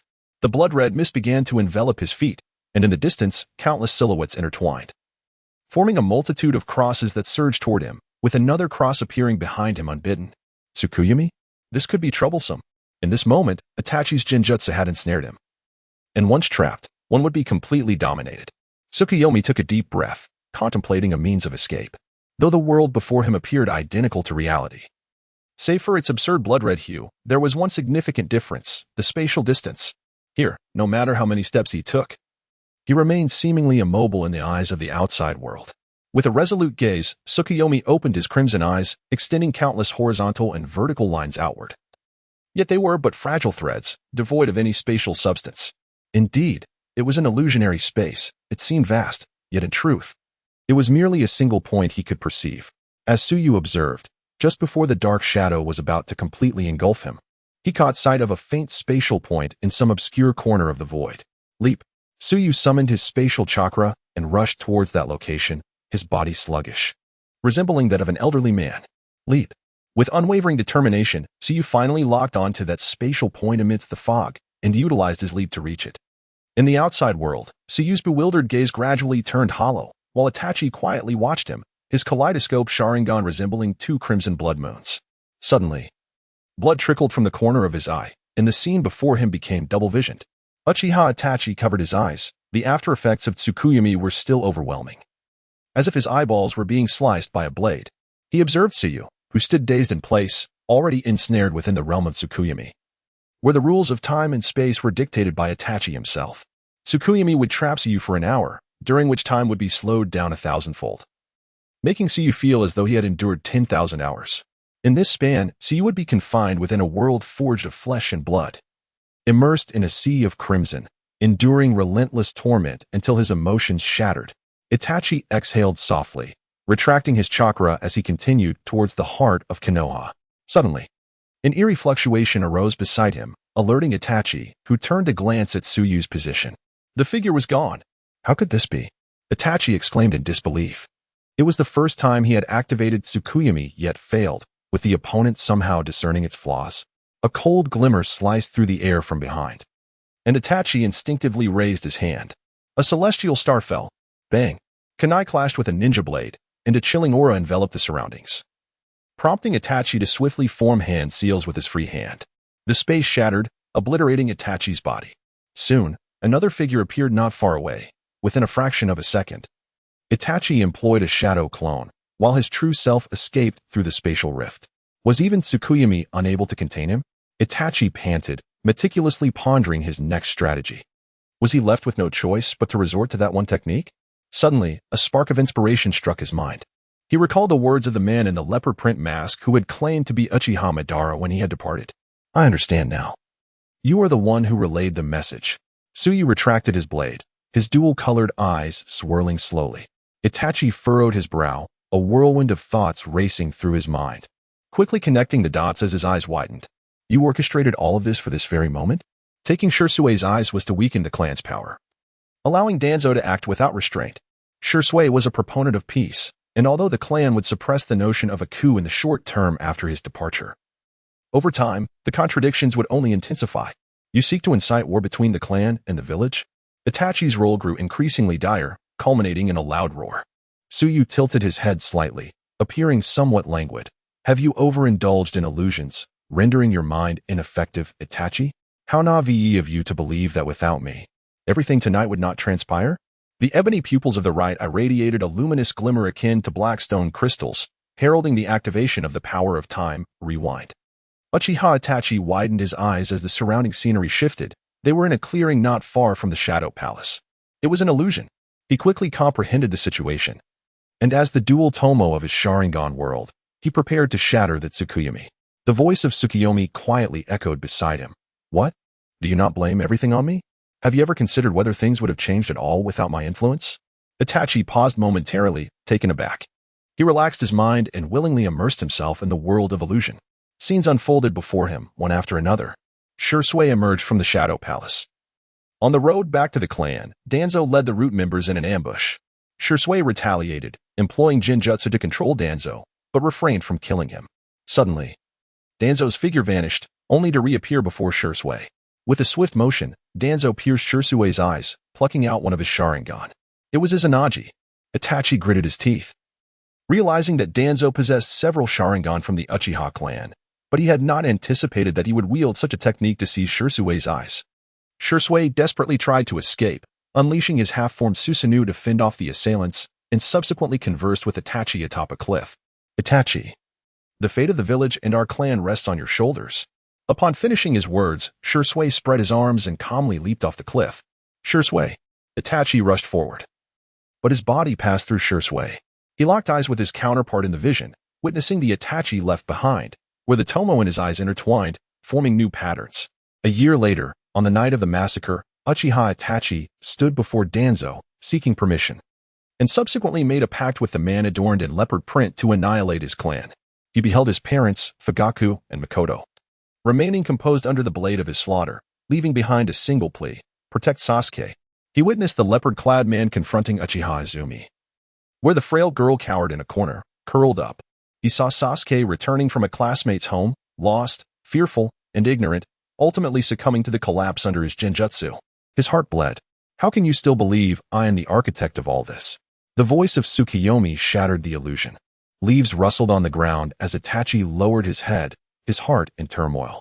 He had thought himself prepared to face everything, yet upon witnessing the impending outcome, he realized it was a pain he could not bear. Shui was, in fact, betrayed by Danzo. He had not anticipated that, without Tsukiyomi, Shui would have chosen death outright. But, was there any other way? Itachi lifted his head, his eyes bloodshot and crimson. Is there any alternative? If I do not act, Danzo will still move to slay everyone. His voice was hoarse, his blood-soaked gaze resembling that of a demon.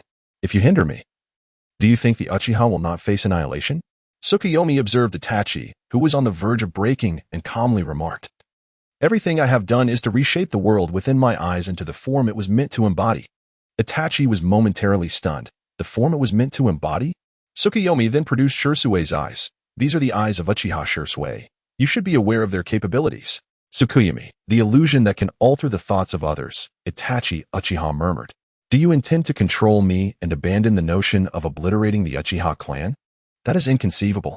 It is Danzo who seeks our annihilation. Even in my absence, he would inevitably take action. Suigetsu chuckled softly, shaking his head. Of course not. He is not worthy of such effort from me. You, however, are barely sufficient for me to employ Tsukiyomi. Yet, I trust you are an astute individual. If I divulge everything to you, I believe you will make the right choice. I shall cast this technique upon your father, Fugaku Uchiha. Itachi became increasingly perplexed. My father? But he is already plotting a coup. No, Suigetsu replied. Since you have glimpsed the original outcome, you ought to understand the essence of your father. He is a formidable warrior, a good father, and a devoted husband. Yet, he is not a capable leader. His weakness is excessive, and this Tsukiyomi will compel him to make a resolute decision. Meanwhile, in a desolate chamber, Fugaku Uchiha and Mikoto sat facing each other. They awaited in silence as time ticked away. Suddenly, Fugaku raised his head, his expression a blend of astonishment and a hint of joy. What is it? What did you see? Mikoto inquired urgently. I cannot find the words to describe it. What I witnessed kept shifting, Fugaku replied gravely. I saw blood. The crimson tide engulfing our clan, even obscuring the moonlight, this very night. And standing atop this sanguine light is Itachi. Mikoto gasped. Are you implying that Itachi would turn against our kin, even against you and me? How could that be? The kaleidoscope of Fugaku's thoughts began to rotate slowly. Seemingly discerning all, Itachi would never initiate harm against us. Only one possibility could drive him to such a resolution. Danzo is threatening him with Sasuke. What a beast! Mikoto bit her lip, her maternal instincts flaring. How could she remain calm knowing that her child was being used as leverage against another? The questions Itachi posed earlier have led me to understand his choices. The visions that later flashed before my eyes were, in fact, anticipated. Yet, for some reason, everything has changed. Fugaku exclaimed in disbelief. Perhaps the outcome is shifted. In realms unseen by us, another hand is manipulating all of this from the shadows. Mikoto, feeling a surge of indignation, voiced, We merely wish to live in peace. Why is that so unattainable? Must we be driven to the brink of extinction? Fugaku rose and embraced Makoto gently, whispering in reassurance, do not worry. Tomorrow. No, tonight, after this night, everything shall come to an end. Ah, I have lost again. Let us try once more, one more time. The flickering orange light illuminated Naruto's home, where two children sat at the table, engrossed in a game of shogi. In this 13th match of the evening, Naruto faced defeat yet again. Haha, you are already quite skilled, after all. I've been playing with Suigetsu for several months now. Gaara consoled, while he recognized that Naruto's talent was indeed formidable. From the outset, victories had come easily to him. Yet now he felt a mounting pressure, necessitating a serious approach to secure a win. Naruto eagerly reset the pieces they had consumed back onto the chessboard, rubbing his hands in anticipation to begin anew. Suddenly, Gaara rose. I need to step outside for a breath of fresh air. You ponder your next move for now? Oh, okay. Naruto began to analyze the reasons behind his recent defeat. As Gaara exited, the moonlight illuminated his face, revealing his slender figure that seemed as if it could be swept away by a gentle breeze. Yet, in the next moment, a surge of the Shikaku's violent chakra surged within him, and a hint of murderous intent surfaced on his tranquil visage, just as Suigetsu had foretold. Someone would indeed come seeking Naruto Uzumaki tonight. In an instant, his form transformed into a wraith, dashing into the darkness. After a few leaps, he landed before several shadowy figures, adorned with animal masks. This must be the organization known as Root. Then, not a single one shall remain. Gaara donned a mask, metamorphosing into a harbinger of the night, commencing his harvest of lives. Who goes there? A member of Root sensed the disturbance and halted to survey the surroundings. But before he could discern anything, a 3-meter-long wind blade sliced through the air. With a sound akin to a deflating balloon, the blade struck and swiftly receded. By the time Gaara landed before the group, only a field of corpses remained. Sand funeral. Dust erupted from the ground, quickly burying the remnants of the encounter, as though the events had never transpired. Having completed this grim task, Gaara glanced in another direction, with the members of Root dealt with.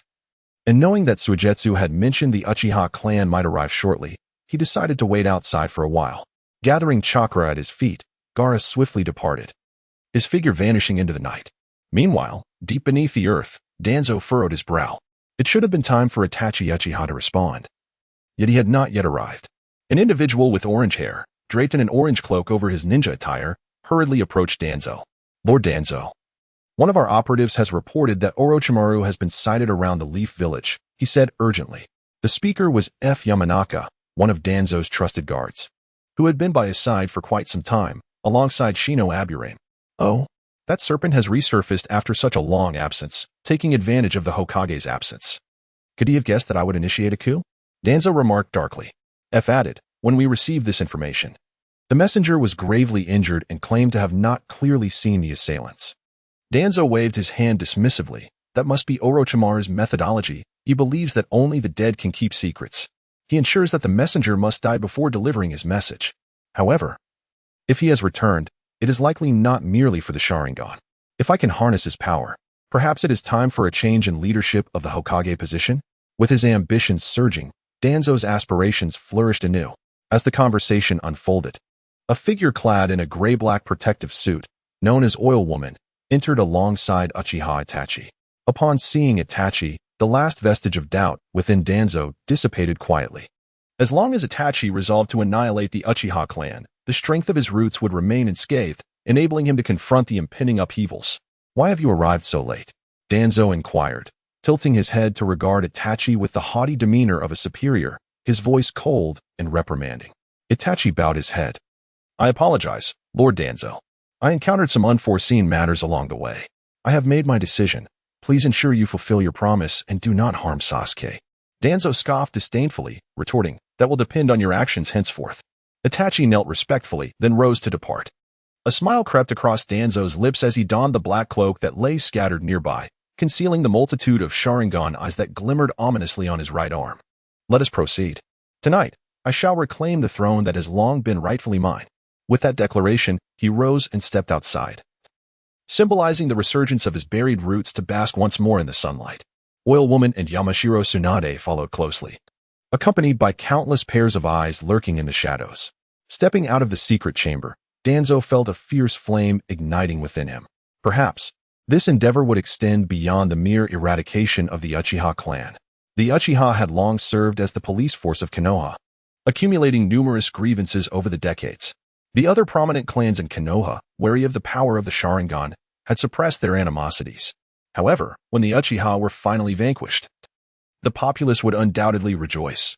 Moreover, the proposals for peaceful coexistence championed by the former Hokage would face severe backlash, and the brilliance of Sarutobi Hiruzen as Hokage would be extinguished. Let us not forget that it was the Uchiha clan's eyes that manipulated the Nine Tails during the turmoil a decade ago. The villagers of Konoha harbored deep-seated malice towards Naruto, who bore the Nine Tails. Their hatred for the one who controlled the beast with the Sharingan would be even more insurmountable. Once the Uchiha clan was obliterated, he could resurrect this narrative, revealing to the villagers that the orchestrator of the rebellion was indeed the one who had once manipulated the Nine Tails. Under the weight of collective pressure, given Sarutobi Hiruzen's character, he would undoubtedly resign in disgrace. And he, Danzo, would effortlessly quell the rebellion and garner the support of the various clans, ascending to the position of Hokage. Unbeknownst to him, Danzo arrived at the Shadow Hall, where two shadow guards saluted upon his approach. Lord Danzo. Oh, you may leave now. Hiruzen has gone to Sunagakure. I shall take care of the pending paperwork from the last couple of days. As the two guards withdrew, Danzo entered, taking his place upon the Hokage's chair. He turned and sank into the seat with a contented sigh. Hiruzen, dear Hiruzen, after being your shadow for so many years, shouldn't I also be afforded the experience of basking in the resplendent light? You have aged far more than I. The decisiveness of your youthful days has long since faded. Throughout the years, even amidst darkness, I have persevered and continuously progressed. This night, the Uchiha will meet its demise, and your era shall come to an end. I, Dan Shimura, shall rise as the new master of this age. Dan gently caressed the leather sofa, his eyes narrowing slightly, listening to the ticking of the clock behind him. Echoing softly. Tick, tick, tick. Ding, after bidding a formal farewell to his wife Mikoto, Uchiha Fugaku retrieved his ceremonial attire from the coat rack. Just before stepping out, he glanced back. Mikoto nodded resolutely, her demeanor unwavering. Fugaku understood that regardless of the outcome, she would stand by him. As Fugaku exited the room, he produced a palm-sized, antiquated bell from his pocket, a unique communication device of the Uchiha clan, passed down since ancient times, connected by chakra. Each generation of clan leaders possesses the main bell, also known as the upper bell, while the elders and upper echelon hold the lower bells. The kaleidoscopic red light flickered in Fugaku's eyes, and the fragmented world before him grew increasingly clear. Ding ding ding.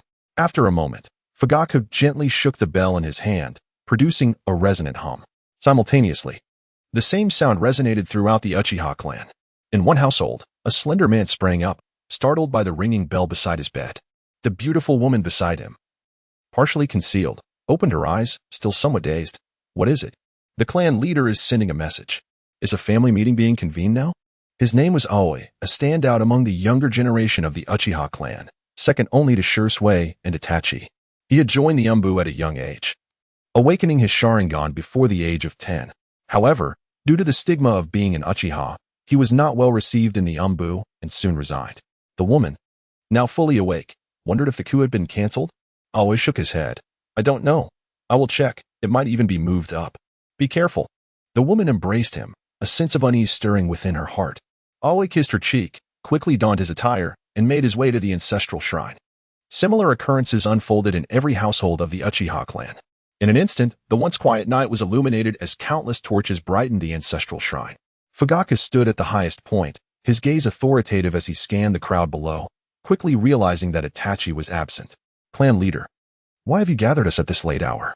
What has transpired? Is it related to the coup? Asked Uchiha Shursui, known for his distinctive hooked nose and fiery temperament. One of the staunchest supporters of the coup. Indeed, at this point, I shall no longer conceal the truth. Fugaku directed his gaze at him, his three-tomo Sharingan spinning, rapidly converging into a new pattern, glowing with a crimson brilliance. My kaleidoscope Sharingan allows me to perceive things beyond your grasp. Fugaku intoned solemnly. This night, Dans will commence the cleansing of our Uchiha clan. Uchiha Hohawk's voice erupted in a furious outburst. As a staunch hawk and a longtime friend of Shana, he exclaimed, This old dog certainly cannot remain still. Damn it, he has made the first move. Uchiha Shana interjected, Fyake, Please articulate your plan directly. Although I have had reservations regarding your previous leadership, it was always with the welfare of the Uchiha clan in mind. Now that I see your resolve, we can rest assured. We will heed your words. Faik nodded, his gaze sweeping over the gathered clan members. The flickering flames casting a dance of light and shadow throughout the space. Surrounding the courtyard were the elderly, women, and children. Some were young Uchiha yet to reach their full potential, while others were outsiders married into the clan. However, should war be declared, there would also become formidable forces. The urgency with which Danzo targeted them stemmed from the Hokage's absence, removing any constraints. Thus, for now, their only adversary was Danzo. The stance of other clans, such as the Inuzuka and Nara, remained uncertain. I have resolved to divide our clan into 4 groups to strike based on the situation. First, the elderly, women, and children will remain at home, awaiting our news. As long as they refrain from involvement, even if the coup fails, there is a chance to safeguard everyone, Faik proclaimed. His resonant voice carrying the weight of years spent as the clan leader, instilling confidence in all who listened. The crowd nodded in agreement. While the Uchiha were unafraid of death, they possessed their own vulnerabilities, and their willingness to fight for the clan hinged on the safety of their wives and children. Uchiha Yu sighed in relief. His dissatisfaction with Konoha's differential treatment of the Uchiha clan had long simmered. Yet fear for his family's safety had held him back from taking decisive action. He raised his hand in affirmation, echoing the gesture of the Uchiha gathered around him. Faik's crimson eyes sparkled as he continued. Next, the younger generation, those under 20, will remain within the clan, ready to provide support at a moment's notice. Uchiha Yu was momentarily taken aback, clenching his fist and shouting, "We vow to share the fate of the Uchiha." A chorus of fervent voices from the passionate youths followed. But they were quickly silenced by the stern glares of their fathers. "Our fathers are still alive. What is all this shouting about?" Uchiha Faik calmly stated, You must understand that as long as you live, the Uchiha will not perish. You are the shield of our clan. If the other clans waver, our coup stands a chance. You are to provide support and fight fiercely. Conversely, if the coup fails, you will become the final line of defense for our clan. Those who remain at home with their families will rely on you. I trust that with your abilities, you will be able to negotiate with Danzo. Should he truly desire the complete annihilation of the Uchiha, you can cover our escape from the village, allowing us to revive the Uchiha clan in the future. You paused, glancing at his wife in the distance, and nodded resolutely. Faik continued, and for the rest of you, you form the third line of strength. You are the spear of the Uchiha. Now, let us prepare to reclaim the glory that rightfully belongs to our clan. Are you ready?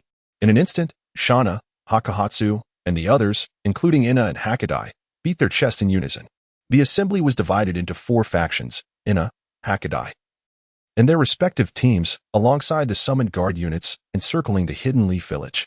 Upon encountering the root operatives under Danzo, they were instructed to execute them without hesitation.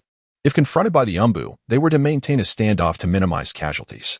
Yes, Shana and Hakahatsu were tasked with the remaining teams to conceal themselves in the shadows, monitoring the activities of the prominent clans in the village, aiming to restrain them and buy time. Yes. Suddenly, Uchiha Hakahatsu interjected, "Patriarch, what about you?" Fugaku turned his gaze towards the shadowy hall, resolutely declaring, "I alone shall serve as the 4th force. I will seek out Danzo and confront him personally." The group raised their torches, as if to illuminate the heavens, united in their cause against their adversaries. Unbeknownst to them, a spectral figure materialized atop the roof. The kaleidoscopic Sharingan behind a leopard print mask quietly observing all that unfolded below. The sound of soft footsteps echoed through the various corners of the Hidden Leaf village. At the precise moment the clock struck 1, both the Root and Umbu sprang into action. The Umbu received their orders, anticipating a significant upheaval in the village that night, and would maintain a rigorous patrol until dawn. Meanwhile, the Root operatives flowed silently through the darkness, converging on the Uchiha clan, tasked with monitoring Itachi Uchiha. Should Itachi eliminate members of his own clan, they were to collect the Sharingan from the deceased. If Itachi were to betray his kin, they would act in his stead. Thus, this night marked the impending doom for the Uchiha clan. As Fugaku stepped out of his residence, he sensed several presences approaching from different directions. He scoffed, unwilling to waste time on these insignificant foes, and directed his course towards the heart of the village. However, he abruptly halted, hovering high above, observing a skirmish unfolding in the streets. A group of masked individuals confronted several others adorned with masks, who were members of the Umbu, fixated on their adversaries. "Are you Uchiha?" they demanded, recognizing the three-tomo Sharingan in the eyes of the masked assailants. Suddenly, blood was spilled as several Umbu members fell lifelessly to the ground. Fugaku was momentarily taken aback, then consumed by wrath. How dare they? He understood their intent all too well. By implanting Sharingan into the bodies of Root's death soldiers and deliberately attacking Umbu members, they sought to tarnish the reputation of the Uchiha clan. Danzo, indeed, was a master of political strategy. Even as the world knew of his desire to annihilate the Uchiha, he orchestrated this self-destructive charade. Even if his plan ultimately failed, he would still have a justification for his actions. Soon, the surrounding Umbu members, alerted by the commotion, rushed to the scene and were met with the sight of lifeless bodies strewn across the ground. They cast accusing glances toward the Uchiha clan members. Were the Uchiha attempting rebellion by slaying Umbu? The wielder of the Sharingan glanced around, observing that an increasing number of Umbu members were approaching from all directions. Realizing their escape was futile, they hastily drew their kunai. With swift motions, one by one, members of the Uchiha clan slit their own throats, leaving only the Umbu standing in a daze. Moments later, he raised his hand to notify all captains to inform their superiors that the Uchiha clan had instigated a rebellion, ordering everyone to enter a state of heightened alert. A surge of anger welled up in Uchiha Fugaku's chest, and he clenched his fists, casting aside his final reservations. Instead of rushing to the Shadow Hall, he made his way to Naruto Uzumaki's home. Meanwhile, Uchiha Itachi emerged from the Root organization and soon encountered Qian Yun Su Yue. The Roots must have already begun their operation. It wouldn't be long before someone came to track me. I wish to ask you for a favor. It must be your brother Sasuke, right? Don't worry. I will ensure he is taken to a safe place, Qian Yun Su Yue assured him. Thank you. Uchiha Itachi expressed his heartfelt gratitude. Go now, and at the designated time, lead your clan members through the woods to the south. Someone will be there to assist you, guiding you to your new home. Uchiha Itachi let out a sigh of relief, nodding deeply before turning to return to his family. Qian Su Yue, on the other hand, rushed in the opposite direction. Both Danzo and the Uchiha had already begun their maneuvers, and his current mission was to help them with their children. He soon arrived at a residence where two children, of a height just below waist level, were seated on the steps engaged in conversation. One had curly yellow hair, while the other, with long black locks, was undoubtedly Sasuke. Sasuke, your fireball technique is incredible. How do you manage to produce such a large one? The curly-haired boy inquired with admiration. If only I could do that. It's not that difficult. You just need to focus your mind. That is nothing compared to my brother. He can generate a fireball the size of a house. Are you referring to Uchiha Itachi? I often hear my father speak of him. He is said to be a once-in-a-decade genius of Konoha. Sasuke pounded his chest confidently, declaring, I will definitely surpass my brother one day. Just watch. Suddenly, a figure appeared before them, and Qian Yun Su Yue swiftly tapped Sasuke on the forehead. Oi, you little dark-eyed brat. You must be Sasuke, right?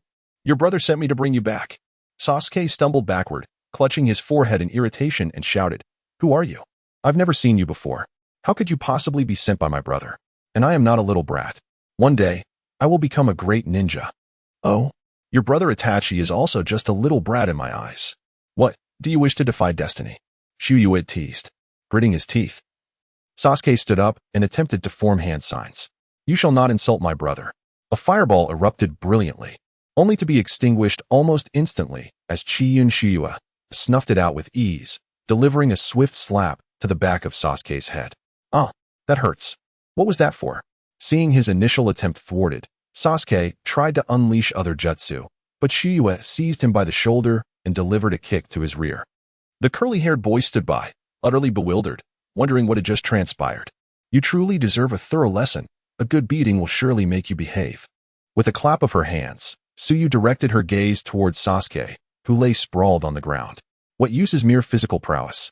My brother's jinjutsu is 1,000 times superior to yours. Sasuke continued to stubbornly protest. Oh, is that what you mean? Qian Yun Su Yue unleashed a temporal reversal upon Sasuke, and in an instant, time rewound, revealing to him a montage of his own past defeats. How could I possibly lose to that nine-tails fox? This was a scene of Naruto delivering a beating to Sasuke. No. That hurts. Watching the moment when he was kicked away by Lee was painful to behold. Who is this uncle? Why does he bully the weak? The image of being pummeled by Killer Bee flashed before him. My brother. Well, getting beaten by my brother isn't so bad. A memory of being knocked down by Itachi. Sweat trickled down his cheeks, falling to the ground. Sasuke knelt, witnessing countless instances of his own humiliations, leaving a profound impact on his young psyche. How do you feel now, foolish little brat with the dark eyes? Still feeling proud? Just a moment ago. You were so full of yourself. Sasuke gasped for breath, as if he had endured unspeakable torment, while the boy with yellow curls stood by, utterly bewildered. I am a member of the Uchiha clan, Itachi's younger brother. How could I be so weak? I need strength. In a fit of desperation, Sasuke bowed deeply to Qian Yun Su Yue. Please accept me as your disciple and teach me real skills. At that moment, a smirk crept across Su Yue's lips, more difficult to suppress than a hearty laugh. Indeed, this fellow required a good thrashing to learn obedience. After all, with his pride as high as the heavens, he revered absolute power. As long as one displayed overwhelming strength before him, he would not dare to disobey. Now, come with me to a certain place. When your brother returns, if he consents, I shall take you as my pupil. A glimmer ignited in Sasuke's eyes, as his thoughts turned to the detestable Nine-Tails fox and the green bull-headed boy. One day, I shall bring you both to your knees. At Naruto's doorstep, Gaara felt as though he had waited long enough that even the flowers would soon wither. Yet he still had not encountered the Uchiha clansmen that Qian Yun Su Yue mentioned. Thus far, 3 groups had arrived, all hailing from an organization known as Root. Naruto opened the door. Hey, Gaara, I've thought of an incredible new technique. This time, I will surely defeat you. Gaara glanced around, deciding to return to his game of chess with Naruto, when suddenly his expression tensed. Wait, I have something to attend to. I'll be back shortly. With that, Gaara formed a few hand seals and vanished from Naruto's sight. Naruto scratched his head, muttering, what on earth is going on? Gaara and Uchiha Fugaku appeared simultaneously in a clearing, with sand flowing beneath Gaara's feet, allowing him to sense the formidable presence of the man before him. Fugaku's face was as solemn as a placid lake. I never anticipated that Danzo would foresee even this move of mine, dispatching someone to protect Uzumaki Naruto. And such a young child at that. Gaara tilted his head slightly. Who is Danzo? Humph. Fugaku snorted coldly, and in an instant, he took action, forming hand seals with a pace that was not swift, but remarkably steady. Fire release, Phoenix fire technique. Truly, Fugaku, at the pinnacle of his middle age, demonstrates a formidable presence. Although his offensive momentum does not quite match that of Itachi, his techniques are executed with precision and devoid of any flaws. The shuriken imbued with Phoenix fire that he conjures are double in number compared to Itachi's. Boom. Bang. Gaara raised his small hand, and a vortex emerged beneath his feet, causing walls of sand to surge from the ground, encasing him entirely. Sand technique? Are you a ninja from Sunagakure? Gaara recalled the warning from his brother, Shikaku, to keep his identity concealed. He remained silent, raising his hands abruptly. Sand-binding coffin. Streams of sand surged towards Fugaku, swiftly enveloping him in a shroud of iron. With a decisive grasp of his palm, a resounding crack echoed as Fugaku's form shattered. Shadow clone. Gaara glanced around, but found no trace of Fugaku. Suddenly, a powerful gust of wind struck from above, as Fugaku descended, wielding his blade in a fierce attack. The moment Gaara lifted his gaze, he activated his Sharingan, the 3 tomo spinning, ensnaring him in an illusion. Gaara's body froze, rendered immobile as the blade approached. Yet in the next instant, a torrent of sand erupted from behind him, forming 2 colossal hands above Gaara's head to intercept the blade. What? Fugaku gasped in shock, leaping backward, only to see a beautiful woman materialize beside Gaara, shielding him entirely. This is... Fugaku's Sharingan flickered as realization dawned upon him, and he blurted out, could you be the child of the sand, the boy who was sealed within the One-Tail since childhood? After the brief, electrifying exchange, Gaara broke free from the illusion. Upon hearing Fugaku's words, he remained silent for a moment, fully aware that his identity had been compromised, and decisively removed his mask. Seeing the acknowledgement, Fugaku was momentarily taken aback, then expressed his delight. Excellent. I had intended to attempt unsealing the Nine-Tails, but the seals employed by Minato and Kushina are remarkably potent. Even expending half of my chakra may not guarantee success. However, the One-Tail is a different story. The sealing strength of Sunagakure is far inferior to that of the Nine-Tails, making its release considerably easier.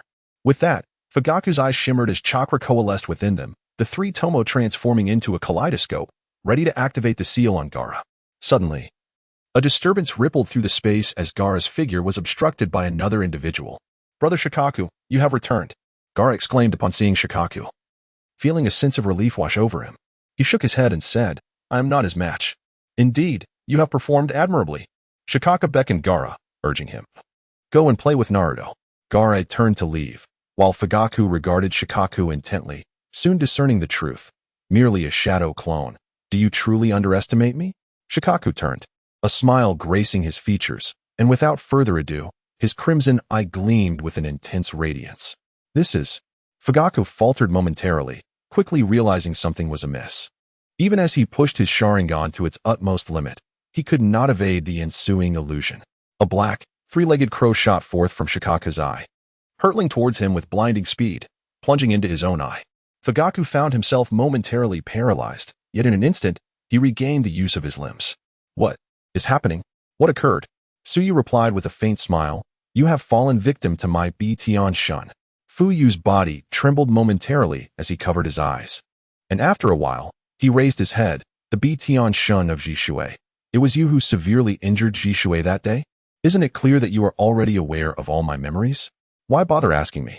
Fuyu swallowed hard, seemingly contemplating something. After a moment, he nodded, Yes. I know. It is indeed Danzo. He spread his hands wide, but why is it that, despite being ensnared by Tian Shun, nothing seems to have changed except for the addition of your memories? Suyu smiled. People only recognize Tian Shun as the most formidable illusion, capable of altering another's thoughts, yet they remain oblivious to its intrinsic principles. Regarding this, I have only recently come to understand. Each person experiences life differently and comprehends distinct truths. How could one who has traversed an entirely different past suddenly have their thoughts transformed by you? How then? Should we explain this paradox? Tian Shun, in essence, implants all my memories into you. Once you are aware of all my past, you will naturally resonate with my thoughts. The role of Tian Shun is merely to establish my memories as the primary cognition. You remained silent for a long while, still perplexed. So, you truly are a traveler from another world? How can such a bizarre phenomenon exist in this realm? Suyu simply nodded in affirmation. Lowering his head, Fuyu pondered for a moment before retracting his kaleidoscopic gaze. I understand now, yet your will does not oppose mine. Since you have orchestrated everything, I too shall pursue my desires. He gazed toward the Hokage's hall. Danzo dares to manipulate my family as though we were mere pawns. I shall ensure his demise. A slight smirk appeared at the corner of Suyu's mouth. Be cautious, while his strength may not be formidable. He possesses an abundance of underhanded tactics. Donning his long robe, Fuyu turned and departed, gesturing with his hand to signal his understanding. Meanwhile, on the panel, the line for Uchiha Fuyu had instantaneously transformed from 0 to 100. What a pity that this ninjutsu takes too long to activate. Otherwise, I would utilize Tian Shun upon encountering others, swiftly unlocking all space-time ninjutsu. Suyu lamented, noting that the eye he had affixed to himself had quietly lost its luster after executing Tian Shun. He feared that the next activation would require several years. On the outskirts of the Uchiha residential area, several masked root members fixated their gaze below, spotting a figure approaching from the distant street. It was Uchiha Itachi. Get ready. He is coming. Do you think he will take action? Who knows? Regardless, the Uchiha clan is doomed tonight. I heard that the renowned Umbu member Uchiha Itachi is actually obsessed with his younger brother. Our people have already captured Sasuke, with Sasuke present. We need not fear his inaction.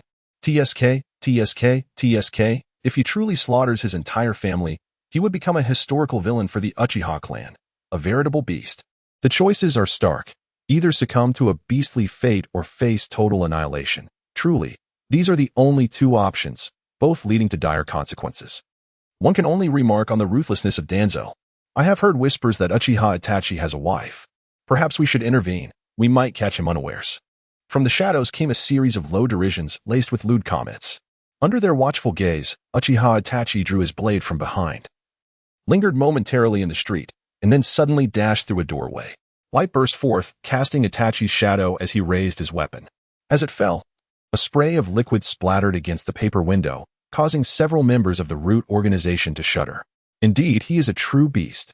I shall report to Danzo. You should inform the outer members to return.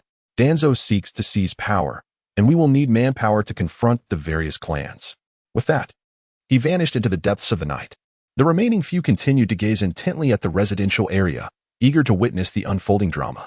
However, as time passed, Itachi did not emerge, raising doubts within two of them. What could be the matter?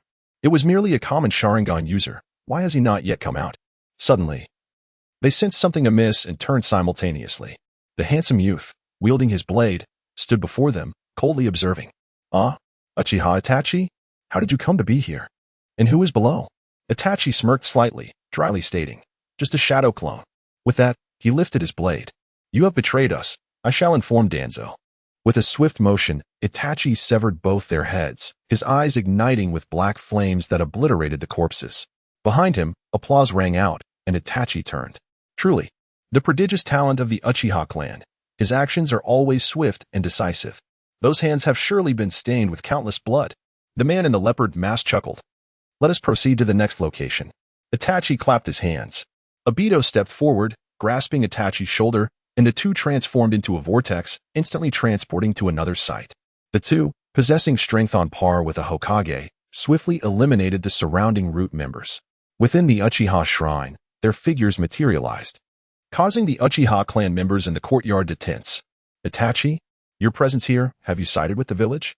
Itachi cast a dispassionate glance at Uchiha Yu before addressing the crowd. "The surrounding root members have been dealt with. Konoha is about to endure a storm of blood and chaos. Please follow me, and I shall guide you to safety. How can we trust you?" A voice rang out defiantly, only to be met by Itachi's crimson gaze. "You, like the clan leader, have awakened the Mangeki?" Itachi's voice bore no emotion. "The elders of our clan have departed. It would be effortless for me to eliminate you, whether you choose to follow or not. The decision is yours." After he finished speaking, he offered no further explanation. The remaining individuals exchanged glances, and one by one, they returned home to gather their belongings and prepare for departure. But who is he? Someone noticed Itachi Uchiha leaning against the doorframe and cast a glance at him. Frowning slightly, "Let us consider him a reinforcement from the Uchiha clan for now." Soon, the elderly, the weak, the sick, and the youth of the Uchiha clan were ready, marching with great momentum towards the village gate. Meanwhile, Danzo reclined in the Hokage chair, eyes narrowed. Suddenly, news arrived from outside. "Lord Danzo, Itachi Uchiha has begun the purge. I witnessed him slay members of his own clan." "Excellent." Danzo could not suppress a clap of his hands. He was one step closer to his aspirations. With this, the Uchiha clan no longer posed a threat, and all efforts would now be directed towards balancing the power among the various clans. Danzo wrapped himself in his dark cloak, his shadowy visage now brimming with confidence. By the end of the night, the village of Konoha would belong to the Shimura clan.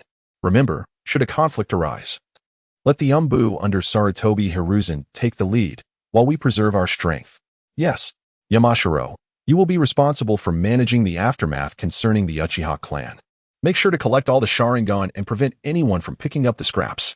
This coup d'etat required a clear justification. I have expended several Sharingan in this endeavor, which pains me greatly." He exited the Hokage's hall, gradually hearing the cacophony of shouts and the sound of countless hurried footsteps in the distance. Konoha village was awakening from its deep slumber. What is happening? What has transpired? It seemed there was a commotion. Is it the Uchiha clan? Furthermore, the Umbu had the ambitions of the Uchiha clan swelled to such an extent? Did they actually intend to seize power while the Hokage was away? What should we do? Should we lend assistance?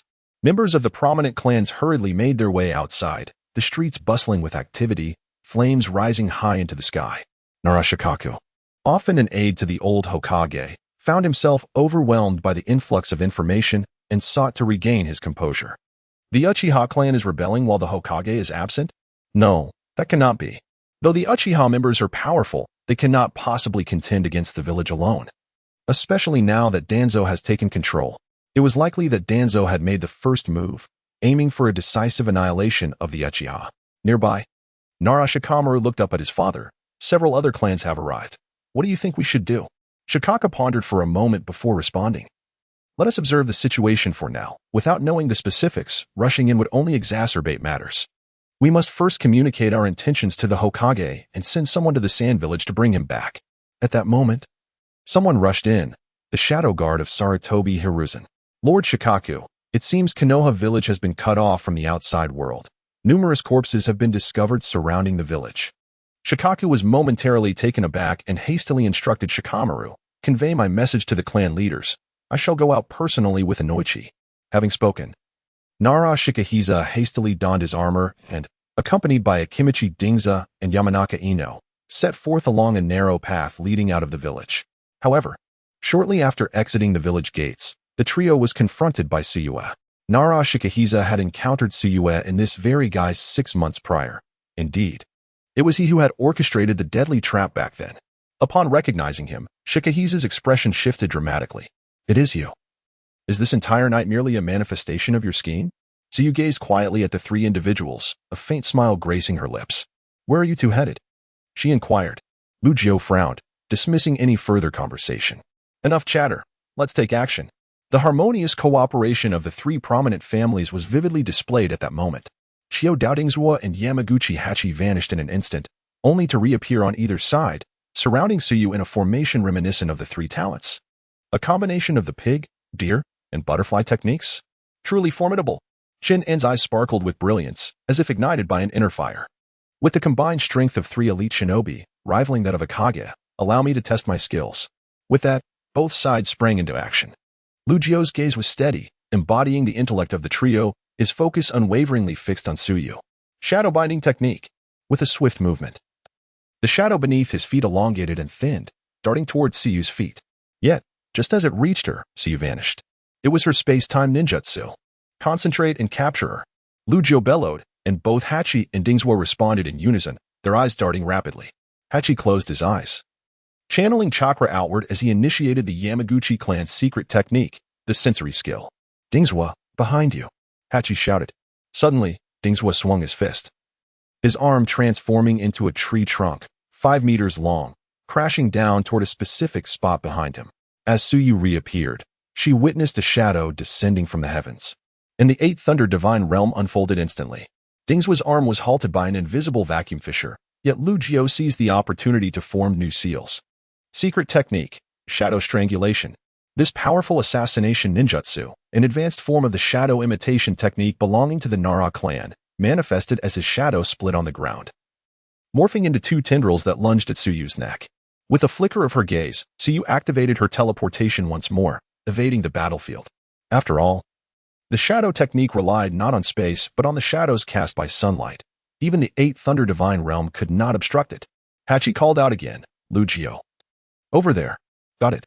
Lu Jiu leaped into the air, reaching for a pouch of blades, and in an instant, 6 shurikens materialized between his fingers, flying outward. Shadow manipulation, shuriken shadow clone. In that fleeting moment, 6 shadow clones emerged, composed of night shadows. Though incapable of offense, they cast shadows upon the ground. Shadow decapitation. The moment Su Yue reappeared, the nearest shadow surged forward, charging at her. Annoying. Su Yue frowned, feeling like a cornered mouse, weary of evasion. Fallen Star of Kinwa. With a resounding cry, she cleaved her ninja blade through the air, carving a deep chasm into the ground between the 2. The presence of the chasm slowed the shadow technique significantly, granting Su Yue a moment to escape. With a nimble leap backward, she positioned her blade into the earth. 8 Thunder Divine Slash. The heavens shifted in hue, dark purple lightning coiling around, as thunder rumbled ominously. Dingzuo gasped, urgently exclaiming, "This move is perilous. Lu Jiu, be cautious." "I am aware." Lu Jiu hastily attempted to retreat, yet at that moment, Su Yue advanced with a swift movement, drawing his blade from the ground with an overwhelming force.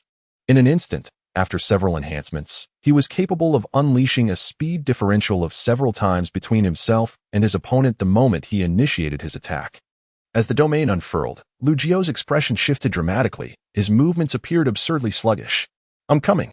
At this critical juncture, Akadu Dingzu struck his ninja tool pouch at his waist, releasing a dozen soldier pills into his mouth. A surge of vitality coursed through him as his body expanded several-fold. Multiplication technique. Butterfly bullet critical hit. Yet, the secret technique of the Akadu style he was executing was not yet complete, before his form transformed into a crimson hue. He rapidly shrank, resembling steam as chakra suffused his body, propelling him towards Lu Jiu. In the mountains, Hai formed a series of hand signs. Heart-turn technique. He did not connect himself with Su Yue, but rather linked Su Yue to Akadu Dingzu, ensuring that any harm inflicted upon Dingzu would also affect Su Yue. This exemplified the cooperation among the 3 great clans, a legacy passed down through generations, capable of wielding power far exceeding that of 3 individuals. Lightning surged forth as Su Yue swiftly approached the 2, and at that moment, enormous wings subtly unfurled before him, as if to envelop him. Dingzu let out a thunderous roar, colliding his body against Su Yue.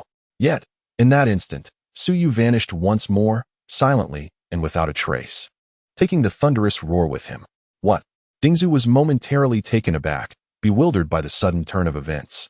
In the next moment, a hand emerged from a distance of 10 meters, gently brushing through the air, revealing two masked figures simultaneously. You. Lugio inhaled sharply, realizing that the situation was far worse than he had anticipated. Dingzu, having burned a considerable amount of body fat, appeared much leaner as he collapsed to the ground. Caught by Hai and Lugio. In a grave tone, Lugio inquired, "What is your true objective?" Obito adopted a nonchalant demeanor, responding, "If you're asking about me, it is simply that the ninja world has been devoid of intriguing events for far too long." As the lightning and spatial chakra dissipated from Su Yue's palm, he had not expected Obito to arrive at this moment. However, it was fortuitous, preventing a mutual destruction between the two sides. The combined strength of the trio was more formidable than he had anticipated. He possessed the means to counter it, but deemed it unnecessary. Regarding the Uchiha coup, he felt no remorse. "You have seen it. Danzo seeks to annihilate the clan, and I am aiding the Uchiha. The Hokage will return with his own intentions," Lugio asserted. "See, you chuckled lightly, the old Hokage. I fear that his position, along with yours, is part of Danzo's design." "What?" Lugio was taken aback. Glancing toward the shadow hall, the sound of leather armor rustling filled the air as dozens of figures clad in rude attire surrounded the five. In the village of Konogakure, flames soared into the sky. Danzo walked steadily into the Nara household, gazing at the 7-year-old Shikamaru, squinting as he asked, "Where is your father, Lugio?" Even Shikamaru's typically composed demeanor was fraught with tension as he pointed towards the village gate. "He has gone out." "Oh? To seek Sarutobi Hiruzen?" "Indeed. They are indeed the ones. Yet, it is rather disappointing. At such an age, how can they resort to summoning their parents when faced with adversity?" Danzo gazed at the child before him, waving his hand, and immediately two individuals surged forth to seize Shikamaru, taking him into custody. Emerging from the Nara clan, Shikamaru was momentarily taken aback as he encountered several familiar faces, including Ino and CHG. "Where is the Ninetails fox? I dispatched someone long ago to capture him. Why has he not yet arrived?" "Sir Danzo, the route personnel you sent seem to have gone silent." "I suspect it might be." Danzo opened his eyes, and an instant chill enveloped the surroundings. "Ah, right, that young man, the Ninetails, is the son of Minato Namikaze. It is only fitting that I personally invite him." However, as Danzo, accompanied by a few members of the Yamanaka clan and several root operatives, made his way to Naruto Uzumaki's residence, a figure blocked their path. Danzo halted, leaning on his cane, squinting at the figure ahead. "Fugaku, what brings you here?" Fugaku, with his head bowed, unleashed the crimson glow of his Sharingan, illuminating the dark night as he regarded Danzo with a solemn expression. "Where else should I be? Should I remain at home, waiting for my demise?" Danzo chuckled coldly, shaking his head with a sense of self-satisfaction. "I truly did not foresee your foresight, but perhaps you should be more concerned about the safety of your clan. Even with foreknowledge, what difference does it make? Do you truly think you can oppose an entire village with the strength of your clan?" Fugaku advanced toward Danzo, fist clenched, a powerful chakra emanating from his being. "Regardless of my family's future, Danzo, today I shall slay you here." "Oh?" Danzo slowly opened his eyes, reassessing Fugaku before him. "What went awry? I had anticipated you would come to negotiate, yet here you are, seeking vengeance. Humph, what if I told you that it is your beloved son, Itachi Uchiha, who will bring about the downfall of the Uchiha clan tonight?" Danzo's voice dripped with malice. A fierce rage ignited within Fugaku, and he lifted his head, his Sharingan spinning like a pinwheel. "Ah, so you have awakened the Manjiki Sharingan, I see. However, I had already foreseen this. Shinobu, it appears you have been plotting for quite some time." Danzo merely paused momentarily, showing little surprise. After all, despite Fugaku's low profile in recent years, he had amassed countless lives during Konoha's wars with other nations. As the leader of his clan, it was only natural for him to awaken the Manjiki. "Then, Fugaku, what marvel shall your ocular techniques bestow upon me?" "Magnet." Fugaku's Manjiki flickered instantaneously. "I technique, Kagetsuchi." The moment Fugaku activated his ocular technique, a stream of black mist erupted from his crimson eyes, soaring skyward before coiling around him momentarily and then merging back into his body. "What is this?" Danzo observed the surrounding black mist, sensing something amiss. He attempted to channel his chakra but found himself unable to dispel it. "What an eerie power!" Fugaku snorted coldly. "Now, experience the might of Kagetsuchi." He suddenly rose, a short blade sliding swiftly from the wide sleeves of his robe, hurtling toward Danzo. Danzo met the challenge, and the two engaged in a fierce exchange of taijutsu, each matching the other in strength as they clashed 7 or 8 times in rapid succession. Fugaku sustained a cut on his arm, perhaps due to the excessive expenditure of chakra, and at that moment, his figure swayed, his stability faltering. Danzo, on the other hand, suffered a puncture to his chest. However, he managed to evade the brunt of the blow, resulting only in a superficial wound. Is the Mangeki Sharingan merely this? Wind release, vacuum sphere. Danzo slowly formed hand seals, his facial muscles contorting with malice, intent on delivering a lethal strike to Fugaku. Yet, in that instant, his eyes widened in shock as he clutched his chest and collapsed to the ground. This is, Danzo suddenly let out a painful howl, arching his body like a shrimp. The root members nearby were rendered speechless, unable to comprehend the scene before them. So that's how it is. I understand now. Your ocular technique amplifies my perception of pain. Blood vessels erupted in Danzo's eyes as he struggled to rise, howling through the excruciating agony. Fugaku lowered his gaze slightly, nodding. However, Katsunajiheim embodies the power of calamity. Anyone affected by the ocular technique will experience an exponential increase in any negative sensations their body perceives. Fugaku advanced toward him, but the root members, witnessing this, rushed forward to obstruct him. Yet, a mere glance from Fugaku, who possessed the Mangeki Sharingan, rendered them motionless. Standing before Danzo, Fugaku felt a surge of determination. With a clenched jaw, Danzo's body surged forward, aiming directly at Fugaku's eyes. Fugaku frowned, stepping onto Danzo's shoulder, which in Danzo's perception felt akin to being struck by a freight truck, causing him to crash to the ground with a piercing scream. With both hands gripping the blade, Fugaku positioned it against Danzo's heart, observing the terror reflected in Danzo's eyes. He shook his head. Your grave mistake lies in treating my 2 sons as mere pawns.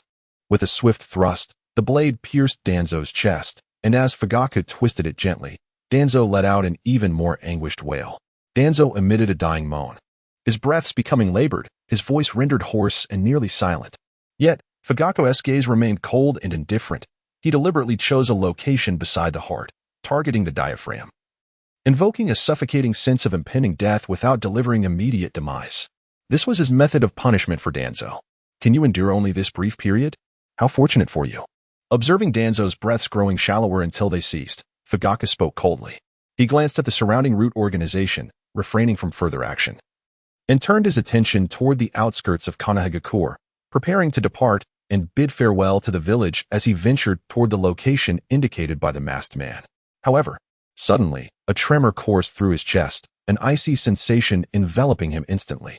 He looked down at his abdomen, where a long blade protruded, piercing through his body. Is it Izanagi? Fugaku turned back to Danzo, regret filling his eyes. He had long known from the thoughts of his brother that Danzo possessed the Sharingan and could activate Izanagi, yet in the heat of battle, he had forgotten such a crucial detail. You, scoundrel! Fugaku bellowed, his visage contorted with rage, his hands transforming into claws. Then came the sound of a violent clash. With a resounding clash, the dual blades of the kunai, both embedded and protruding, were shattered by Fugaku's deft strike. As he regained his composure, he seized Danzo by the shoulder. In that instant, a chilling sound echoed, a manifestation of fury as a shadowy skull materialized behind Fugaku, amplifying his strength to the extent that it twisted Danzo's arms with a sickening crunch. A piercing scream escaped Danzo's lips as he collapsed to the ground, breath coming in ragged gasps, yet a sinister smile crept upon his face. Fugaku, oh Fugaku, this is merely the thrashing of a dying beast. Accept your fate. Danzo, sprawled on the ground, vanished and reappeared before Fugaku, shedding his disguise. He tore away the iron containers binding his arms and the dark cloak, revealing his pale skin adorned with gleaming, ruby-like Sharingan eyes. With a swift motion, he clutched Fugaku's throat, lifting him high before slamming him down with a thunderous crash. Do you understand, Fugaku? By dawn, the entirety of Konoha shall belong to me. I shall not allow any force that opposes me to exist. Yet, despite being ensnared and struggling for breath, Fugaku managed a faint smile, albeit one tinged with despair. No, it will not happen. Danzo, I will witness your obliteration at his hands. Danzo's veins throbbed with fury as he glared at Fugaku like a famished wolf, his arms tensing to strike. Suddenly, a clear, piercing cry pierced the air as a shuriken, shaped like a willow leaf, shot forth, embedding itself in his wrist. The assailant bore no three-tomo Sharingan, no kaleidoscopic eyes, but was simply a lone figure armed with a kunai. Shadow decapitation technique. Riku unleashed his secret skill, the shadow advancing along the undulating terrain until it reached a root operative's feet, delivering a lethal strike. The two shadows, like scissor blades, severed the opponent's neck, and the lifeless body crumpled to the ground, the head rolling to rest at the feet of Ino, Shikamaru, and Shoji. In the distance, Suyue swiftly dispatched several more root members with a single strike of his blade, turning to the trio with a smile gracing his lips. Are you three still intent on lingering here with me? Riku inhaled deeply, making a resolute decision. First, we must ensure the stability of the village. The three turned back toward the village, while Suyue glanced at their retreating figures and inquired, "What of Itachi? How goes his mission?" "Oh. According to the reports from White Zetsu, Itachi is nearing his encounter with Sasuke," replied Tobi. "Excellent. However, it seems that Kakashi and the others have become aware of the turmoil within the village and are hastening their way here. They should arrive within half an hour." Tobi added, "Enough. Danzo's treachery has been fully unveiled. We need not concern ourselves with the aftermath. Riku and the others will handle it. Our sole duty is to ensure the safety of the Uchiha clan." Suyue responded.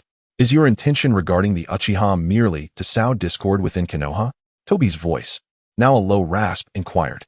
"Or do you seek to tame this clan and absorb them into your own power?" Suyue, taken aback, replied, "Ah, you've deduced my plan. It appears you harbor similar ambitions?" Tobi chuckled softly, shaking his head. "All I require are the pieces." With that, he gradually vanished, returning to the Kemui dimension. Sujetsu glanced toward Naruto's residence. Fugaka must have encountered Danzo by now. However, given his temperament, he may not fare well against Danzo. Sujetsu then leaped away, racing towards the Uzumaki household. But just as he was nearing his destination, he paused in surprise, sensing another familiar presence. Meanwhile, Shikaku and his companions returned to their clan, only to discover that Shikamaru and the others had vanished. Inquiring among the surrounding individuals, he learned that they had indeed been taken by Danzo. Such carelessness. Who would have thought that the true mastermind behind the coup would be Lord Danzo? In light of this, it was imperative to unite the various clans. Shikaka tirelessly traversed between clans, contacting numerous clan leaders. Half of them reached a consensus to unite against Danzo, while the other half remained indecisive, some having been promoted by Danzo himself, and others entangled in intricate connections with him. "I truly apologize, Shikaku, but as you know, the Yamanaka clan is not solely under my authority." Yamanaka Inoichi expressed his regret, clarifying that their clan held a neutral stance. And due to Yamanaka FS affiliation as Danzo's personal guard, they leaned slightly in Danzo's favor. After a moment of contemplation, Shikaku replied, "Enough. Everyone, follow me to meet Lord Danzo." Outside the Uchiha estate, a raging inferno engulfed the surroundings, as those possessing the Sharingan clashed with root members throughout the streets of Konoha, resulting in fierce battles and flames soaring into the sky. The Umbu found themselves in a predicament. They were supposed to follow Danzo's orders and engage in combat with the Uchiha clan's guard unit, yet Shikaku, as the Hokage's advisor, commanded them to suppress root. The various Umbu captains received two conflicting orders, leaving them uncertain of which path to take. Consequently, Shikaku issued another command: protect the civilians. After all, safeguarding the innocent amidst the turmoil was always the right course of action. Thus, Konoha found itself in a chaotic state. Guard units and root clashed at every turn, while the Umbu focused on shielding the populace from harm. As time progressed, the battles were nearing their conclusion, with both the Uchiha clan and root suffering heavy casualties. Several kilometers outside of Konoha, Kakashi and Might Guy beheld the distant flames stretching towards the horizon, their hearts filled with shock. It seemed the third Hokage's suspicions were confirmed. Had the Uchiha clan truly engaged with Lord Danzo? Suddenly, Kakashi halted. "Wait, it seems there are others nearby?" Guy, being more adept in taijutsu, lacked the environmental awareness that Kakashi's Sharingan afforded him. Could it be the Uchiha clan?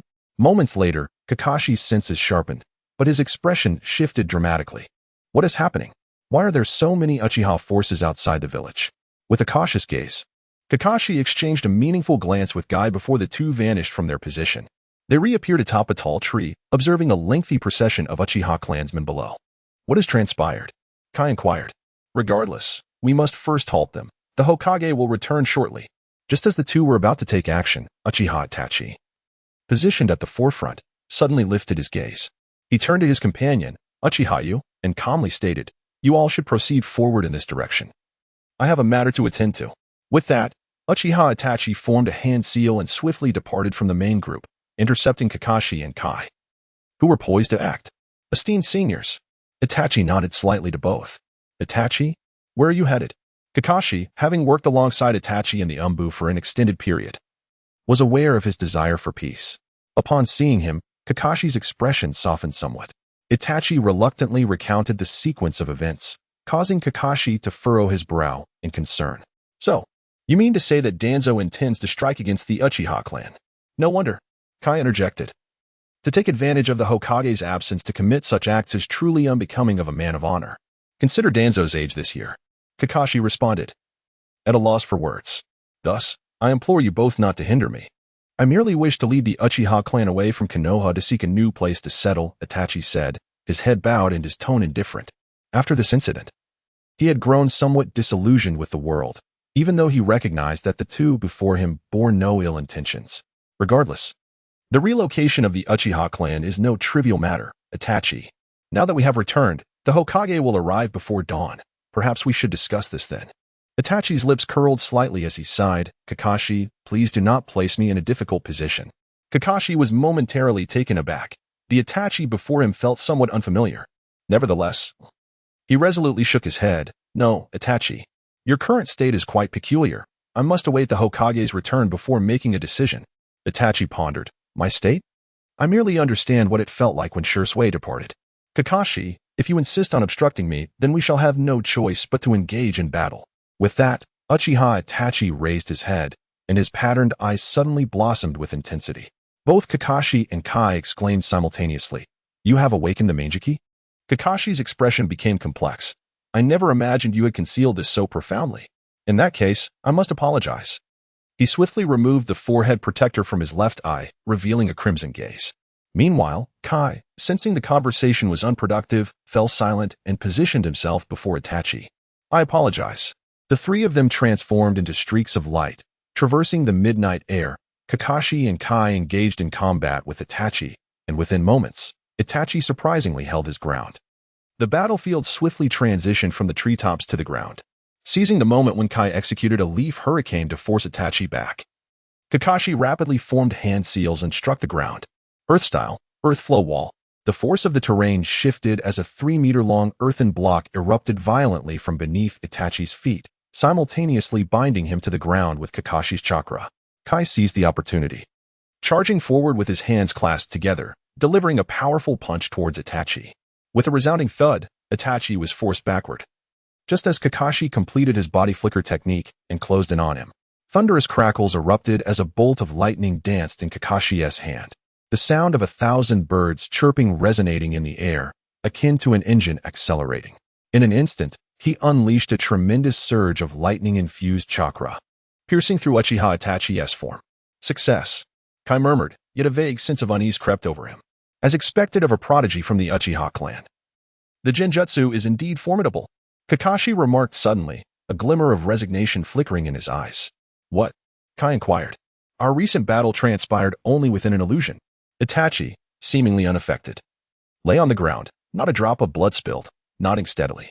"To see through my genjutsu, you have demonstrated an ability that surpasses the typical Uchiha clan member." "Flattery," Kakashi replied, focusing intently as his Sharingan activated once more, dispelling the haze. The three of them remained standing upon the branches, facing the wind. Kai chuckled softly, realizing, "So that is how it is. I truly cannot fathom the combat techniques of such geniuses. However, Kakashi, thanks to my years of battling you, I have developed a certain resistance to masters of genjutsu." With that, Kai lowered his gaze, refraining from meeting Itachi's eyes, and extended his hand once more. "Please instruct me," he announced, executing a leaf hurricane kick, enveloped in a whirlwind aimed at Itachi, this time in the real world. Itachi swiftly formed hand seals beneath his cloak, his body disintegrating into a piece of dry wood that fell to the ground. "A substitution technique," Kai exclaimed, spreading his arms wide as a pale blue aura surged from above his head, a tangible vapor of chakra. "Eighth gate, the fourth gate of pain, open." In that moment, Kai resembled a ferocious tiger, and even with Itachi-esque composure, a hint of caution flashed in his eyes. Now, Kai roared, leaping into the air. His posture akin to a great rock spreading its wings, a colossal force surging from his feet as he charged directly at Itachi. Itachi took a half-step back. Forming hand seals, fire release, phoenix fire technique, and fire release, great fireball technique. Violent flames erupted, engulfing the surroundings, while 4 burning shuriken followed in their wake. The searing heat momentarily flushed Kai's face, yet he felt no trepidation. Instead, he executed a flawless 180-degree spin in midair, unleashing an even greater torrent of chakra that enveloped his body. Sixth gate open. Seeing this, Kakashi yelled, "Are you out of your mind?" Yet Kai laughed heartily. To battle a formidable Uchiha is an honor. This is the perfect moment to ignite the flames of youth. Itachi, beware. I will leave a vivid mark upon your memory. In that instant, he appeared like a descending deity of death. His power had transcended that of a mere elite shinobi, nearing the level of a shadow. With his chakra manifesting as a monstrous apparition, roaring like a malevolent spirit. It was with astonishment that Itachi beheld the overwhelming chakra emanating from Guy. However, his reflexes were swift. He clasped his hands together, and his eyes transformed into a kaleidoscopic pattern, blooming like a lotus. Susanoo, a crimson skeletal figure materialized behind him, swiftly enveloped by countless intricate lines and chains. The menacing figure of the Yatagarasu descended from above, clasping onto Susanoo. As if an ancient deity of destruction stood sentinel behind him. Guy, having unlocked the 8th gate, approached with great speed. Itachi raised his hands, and from the depths of the Yatagarasu Susanoo, a sword and shield materialized. Could it be the legendary 8-span mirror and the 10-fist sword? Kakashi momentarily found himself in a daze. Although Itachi's Susanoo stood only twice his height, the aura it radiated was enough to instill profound trepidation. With a resounding crash, the 8-span mirror collided with Guy, causing the ground beneath to tremble. As Guy's strength was absorbed, an immense force surged forth from the vermilion mirror. Guy's brows furrowed. He was utterly astonished by Itachi's unexpected display of power. He clasped his hands together before him, retreating several meters just to nullify the onslaught of his own energy. Itachi then spread his arms wide, and the Susanoo mirrored his movement. The 10-fist sword soared into the heavens, then came crashing down towards Might Guy. Guy. Kakashi sprang into action, swiftly forming hand signs, positioning himself in front of Guy. In an instant, his 3 tomo merged into a scythe-like kaleidoscope. Kamui. The chakra of the 10-fist sword, gathered by Susanoo, was absorbed by the power of Kamui, resulting in a cataclysmic explosion that sent all 3 combatants hurtling away. Itachi too succumbed to the force. The immense chakra consumed in summoning Susanoo left him utterly drained. His hands pressed against the ground as sweat streamed down his forehead and neck. On the other side, Kakashi and Guy fared little better. Kakashi, not being a member of the Uchiha clan, found the use of his Sharingan exceedingly taxing, especially when employing Kamui. He anticipated a week of convalescence ahead.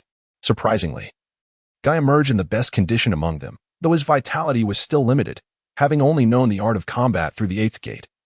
This was his first encounter with the weight of his own power, nearly rendering him incapacitated. Thus, the 3 found themselves scattered, each observing the shifting circumstances around them, in search of new opportunities. Just then, a voice of astonishment echoed from a nearby direction. Clad in a pristine white robe, with a purple sash tied at the waist, a figure appeared before them. Ah, have I missed something? Kakashi, Guy, and Itachi stood momentarily stunned, recognizing the individual before them as Orochimaru, who had defected from the village years ago and consistently ranked high on the wanted list. What could he possibly be doing here? Orochimaru, seemingly aware of their bewilderment, spoke with a nonchalant air. Do not misunderstand. I am not involved in tonight's events. Kakashi and Guy exhaled in relief, but Orochimaru's next words plunged their hearts into despair. I am here because I heard that I could catch Sarutobi Hiruzen. I must kill him to avenge myself. What? You intend to target Lord Hokage? I will not allow you to succeed. Kakashi struggled to rise, his voice filled with authority, yet his body betrayed him, unable to support any further movement. As Orochimaru was about to retort, suddenly, a burst of fireworks ascended from the heart of Konoha, drawing the attention of several individuals. It was the unique assembly signal from Danzo of the Root. Within the village, Danzo had a firm grip around Fugaka's neck, his countenance twisted with malice, intent on forcefully snapping his opponent's neck. With a sharp sound, several shurikens pierced through his arm, causing him to tremble and retreat. only to witness the crimson glint re-emerge in Fugaku's eyes. The ocular technique, Tsukuyami. The agony multiplied manifold, compelling Danzo to nearly sever his own arm. As he clutched it in anguish, his gaze bloodshot, scanning his surroundings. A shadow materialized behind Fugaku, who turned to see it, his expression momentarily frozen in disbelief. You have returned? The newcomer, shrouded in black satin, wielded a ninja blade in one hand, while the other held several spinning shurikens, nodding gently at Uchiha Fugaku. It was Shui, who had departed from Konoha previously. He had chosen not to acquire a new Sharingan but had ventured out alone. Over the past 6 months, he had adapted to combat without relying on his eyes. Devoid of Kodo Amatsukami, he remained a swift Shui capable of effortlessly annihilating Jainin. He had progressed further on his path of instantaneous movement, devising a combat style uniquely suited to his extraordinary speed. Danzo's teeth bared, saliva dripping from the corners of his mouth. He roared in fury, engulfed by boundless torment. He believed victory was assured, having just launched his attack. He had already disabled Izanagi, preventing his Sharingan from recording the moments prior to his injury, thus rendering recovery impossible. I want you dead. I want you dead. Enraged, Danzo produced a deep black box from his robes. With a swift motion, a bright light erupted from it, soaring into the heavens. The personnel of the route, having escaped from Fugaku's illusion, witnessed Danzo's pitiful state and rushed forward, shielding him. Danzo struggled to his feet, vehemently pointing at Fugaku. Kill them both. Whoever slays them shall be unconditionally promoted to elite Jainin. The future commander of the route shall be theirs. Hearing Danzo's promise of such enticing rewards, the route personnel's eyes gleamed with fervor as they regarded Fugaku and Shui, their gazes akin to that of lambs awaiting slaughter. The fireworks that had just exploded in the sky echoed the simultaneous halt of battles among route personnel across various locations, converging towards the center of Konoha. Only the Uchiha clan members engaged in combat remained bewildered, unsure of the unfolding events. With his injured hand wrapped in bandages and Izanagi activated, he charged once more at Fugaku. As long as the caster was slain, the curse upon his wounds would dissipate. Wind release. Vacuum sphere. Wind release. Air bullet. Wind release. Vacuum wave. Danzo expended half of his chakra, unleashing 3 formidable attacks upon the two. Shui's ears perked up, alerting Fugaku behind him. Clan leader, be cautious. Subsequently, he clasped his hands together, a mysterious wave of chakra emanating as his figure split into 2, then into 6, until 6 identical Shizuis appeared before them. Each figure of Shui maintained a consistent motion as the 3 advanced towards the surrounding members of the route, while the remaining 3 encircled Danzo. Exhausted, Fugaku channeled all his strength, gathering chakra in his palm, and unleashed fire release, great fire annihilation. Crimson flames erupted from him, colliding with 3 spheres of wind chakra brimming with immense power. Fugaku was thrown back, swept away by the violent blaze and the fierce winds until he crashed into the corner of the wall. Although he managed to withstand Danzo's lethal attack, he was left on the brink of collapse, gasping for breath. Several members of the route rushed in to restrain him. Simultaneously, Kakashi and the others arrived, witnessing Fugaku gravely injured, while Shui continued to assault Danzo, 3 shinobi swords shimmering with a chilling light. Danzo threw his head back and let out a primal roar, unleashing his final secret technique, the power bestowed upon him by the Senju cells to subdue all. Would release, tree root burial. His right arm began to swell, transforming grotesquely into a massive form. Simultaneously, its pallid hue deepened to a rich brown. His skin grew coarse, protrusions emerging and writhing, ultimately expanding into new branches. No, they could no longer be called arms. They had become rough, gnarled roots. The roots ascended, swiftly impaling all 3 of Shui's clones, each vanishing in succession. At this moment, it seemed Danzo had reached his limit, yet his eyes remained wide with fervor as he summoned the last of his chakra, laughing maniacally, his voice echoing defiantly.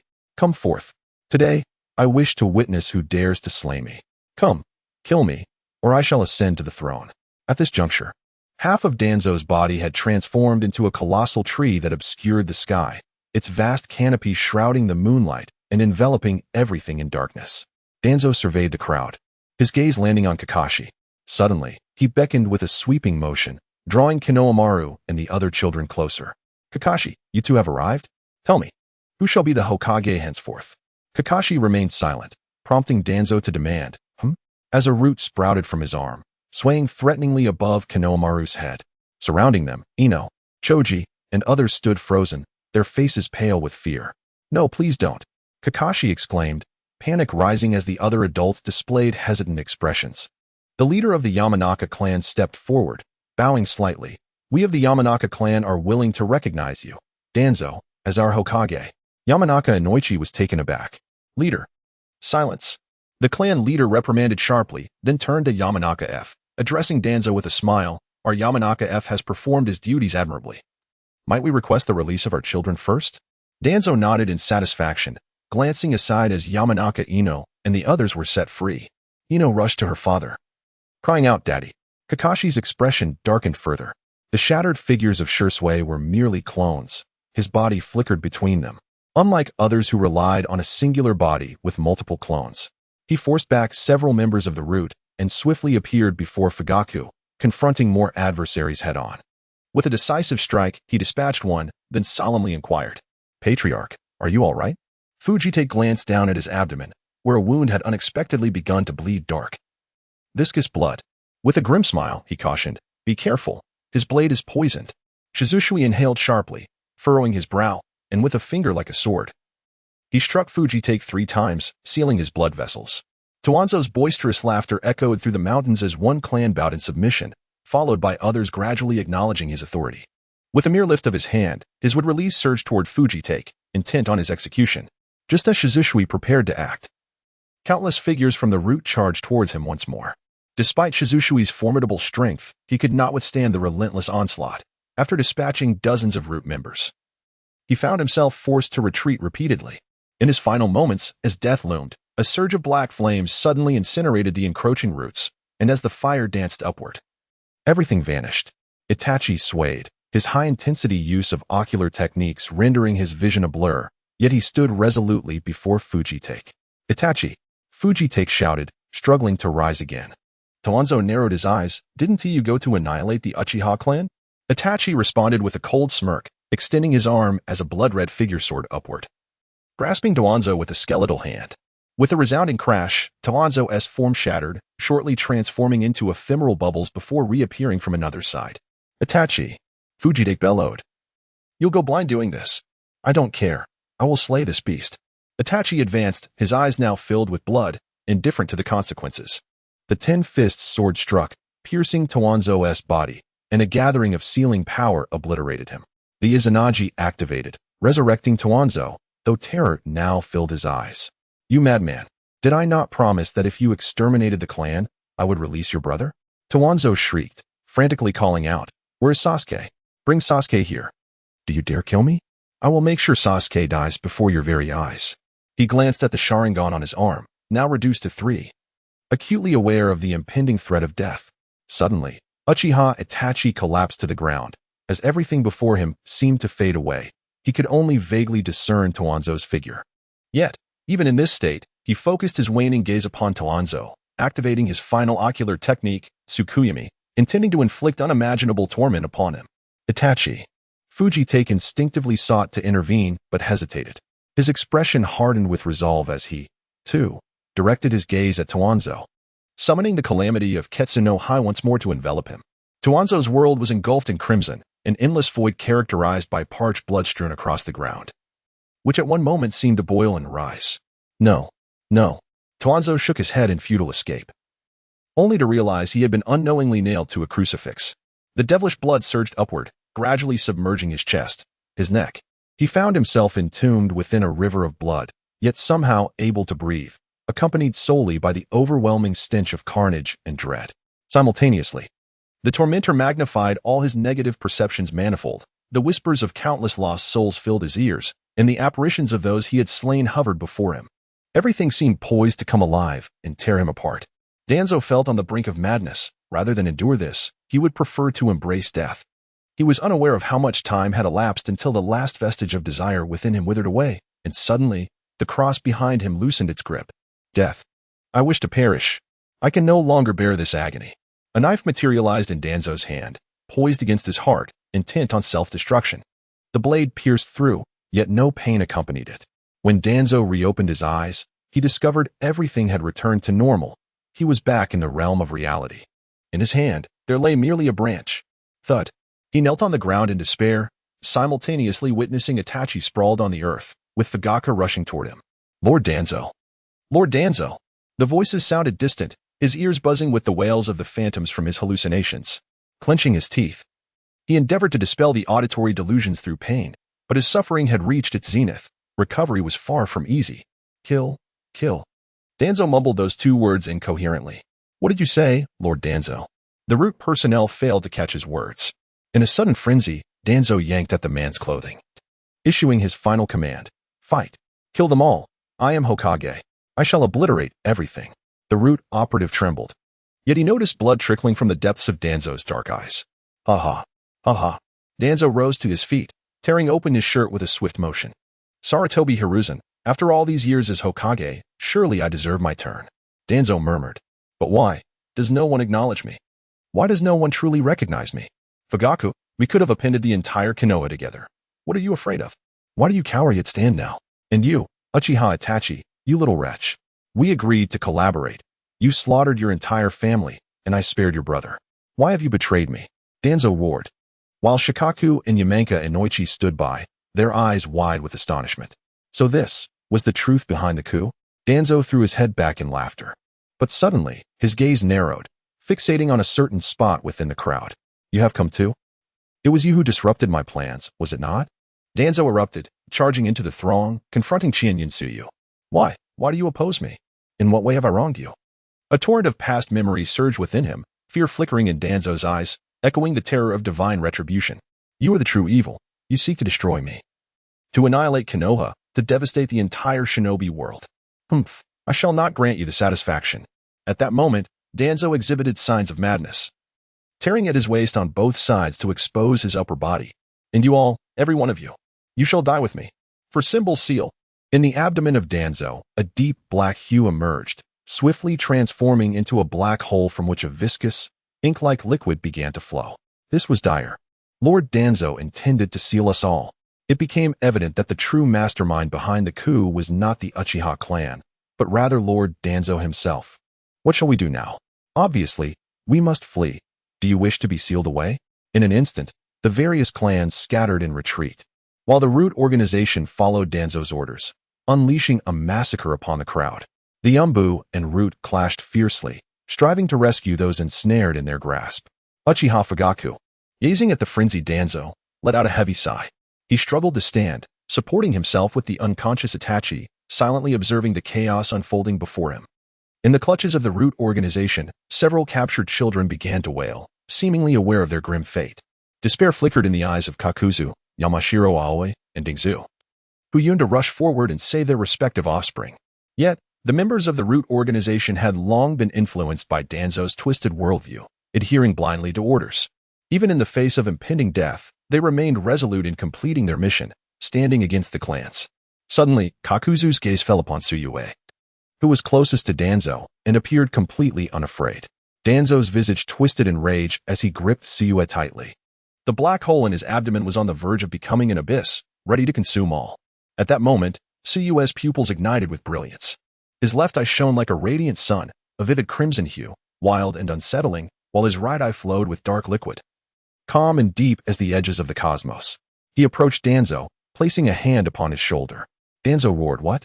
Are you going to use that trick again? I still possess his Anaji. As long as I live, the four symbol seal will devour you. We shall perish together." Yet Su Yue merely spoke softly, a gentle radiance illuminating him, Danzo, and the vast canopy that enveloped the world around them. A passageway appeared beneath his feet, ascending to the heavens, enveloping the two men in a shaft of light, reminiscent of a mystical ritual. You should feel honored. Every time I discover a new jutsu, I shall summon you to test its efficacy. What?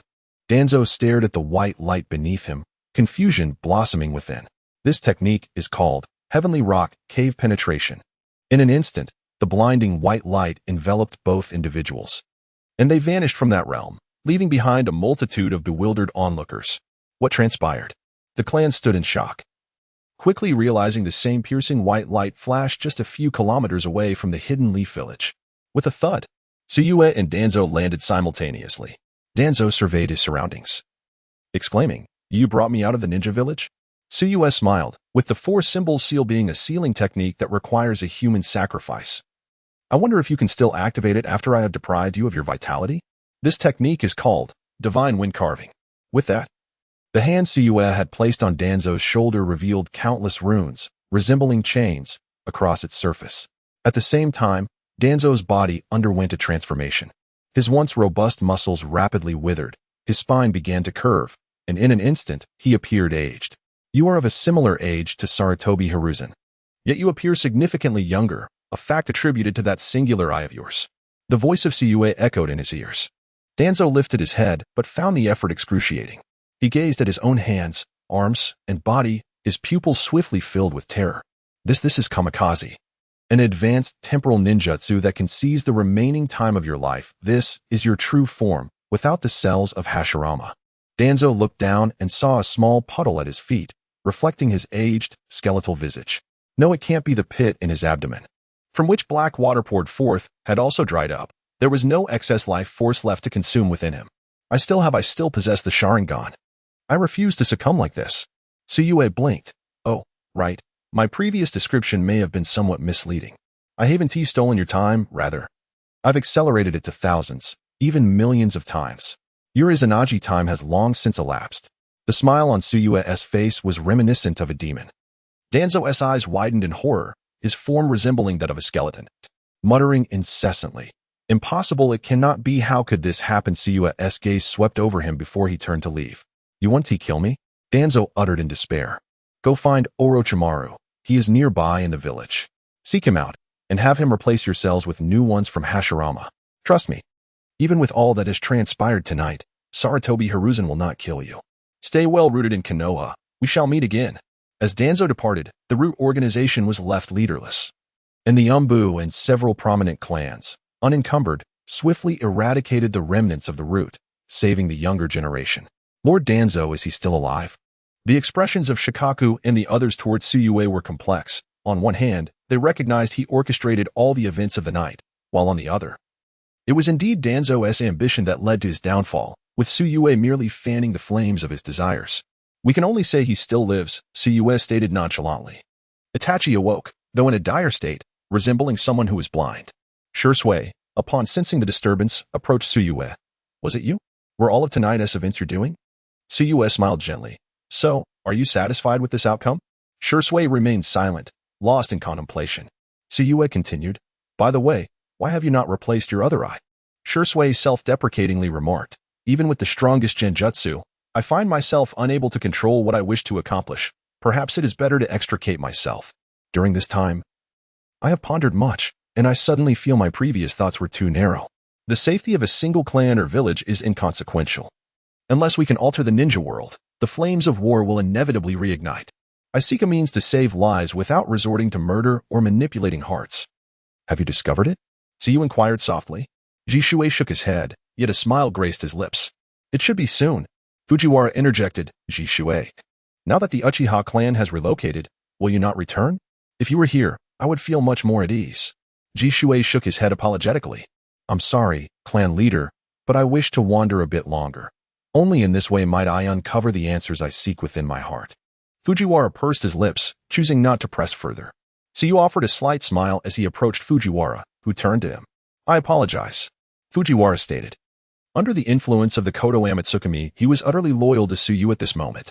Su Yue understood the nature of his apology, given his current state. He would undoubtedly be unable to control the Uchiha clan in the future, rendering the use of Kodo Amatsukami a significant waste. Su Yue chuckled and shook his head. It's fortunate that you were not ensnared by Danzo's treachery. And you, what of you? He asked Itachi. Itachi lifted his head, his expression sorrowful yet adorned with a smile. Sasuke, is he well? He should be meeting with the clan members now. Su Yue replied. Itachi nodded. Falling silent once more, Uchiha Fujiwara hesitated before speaking.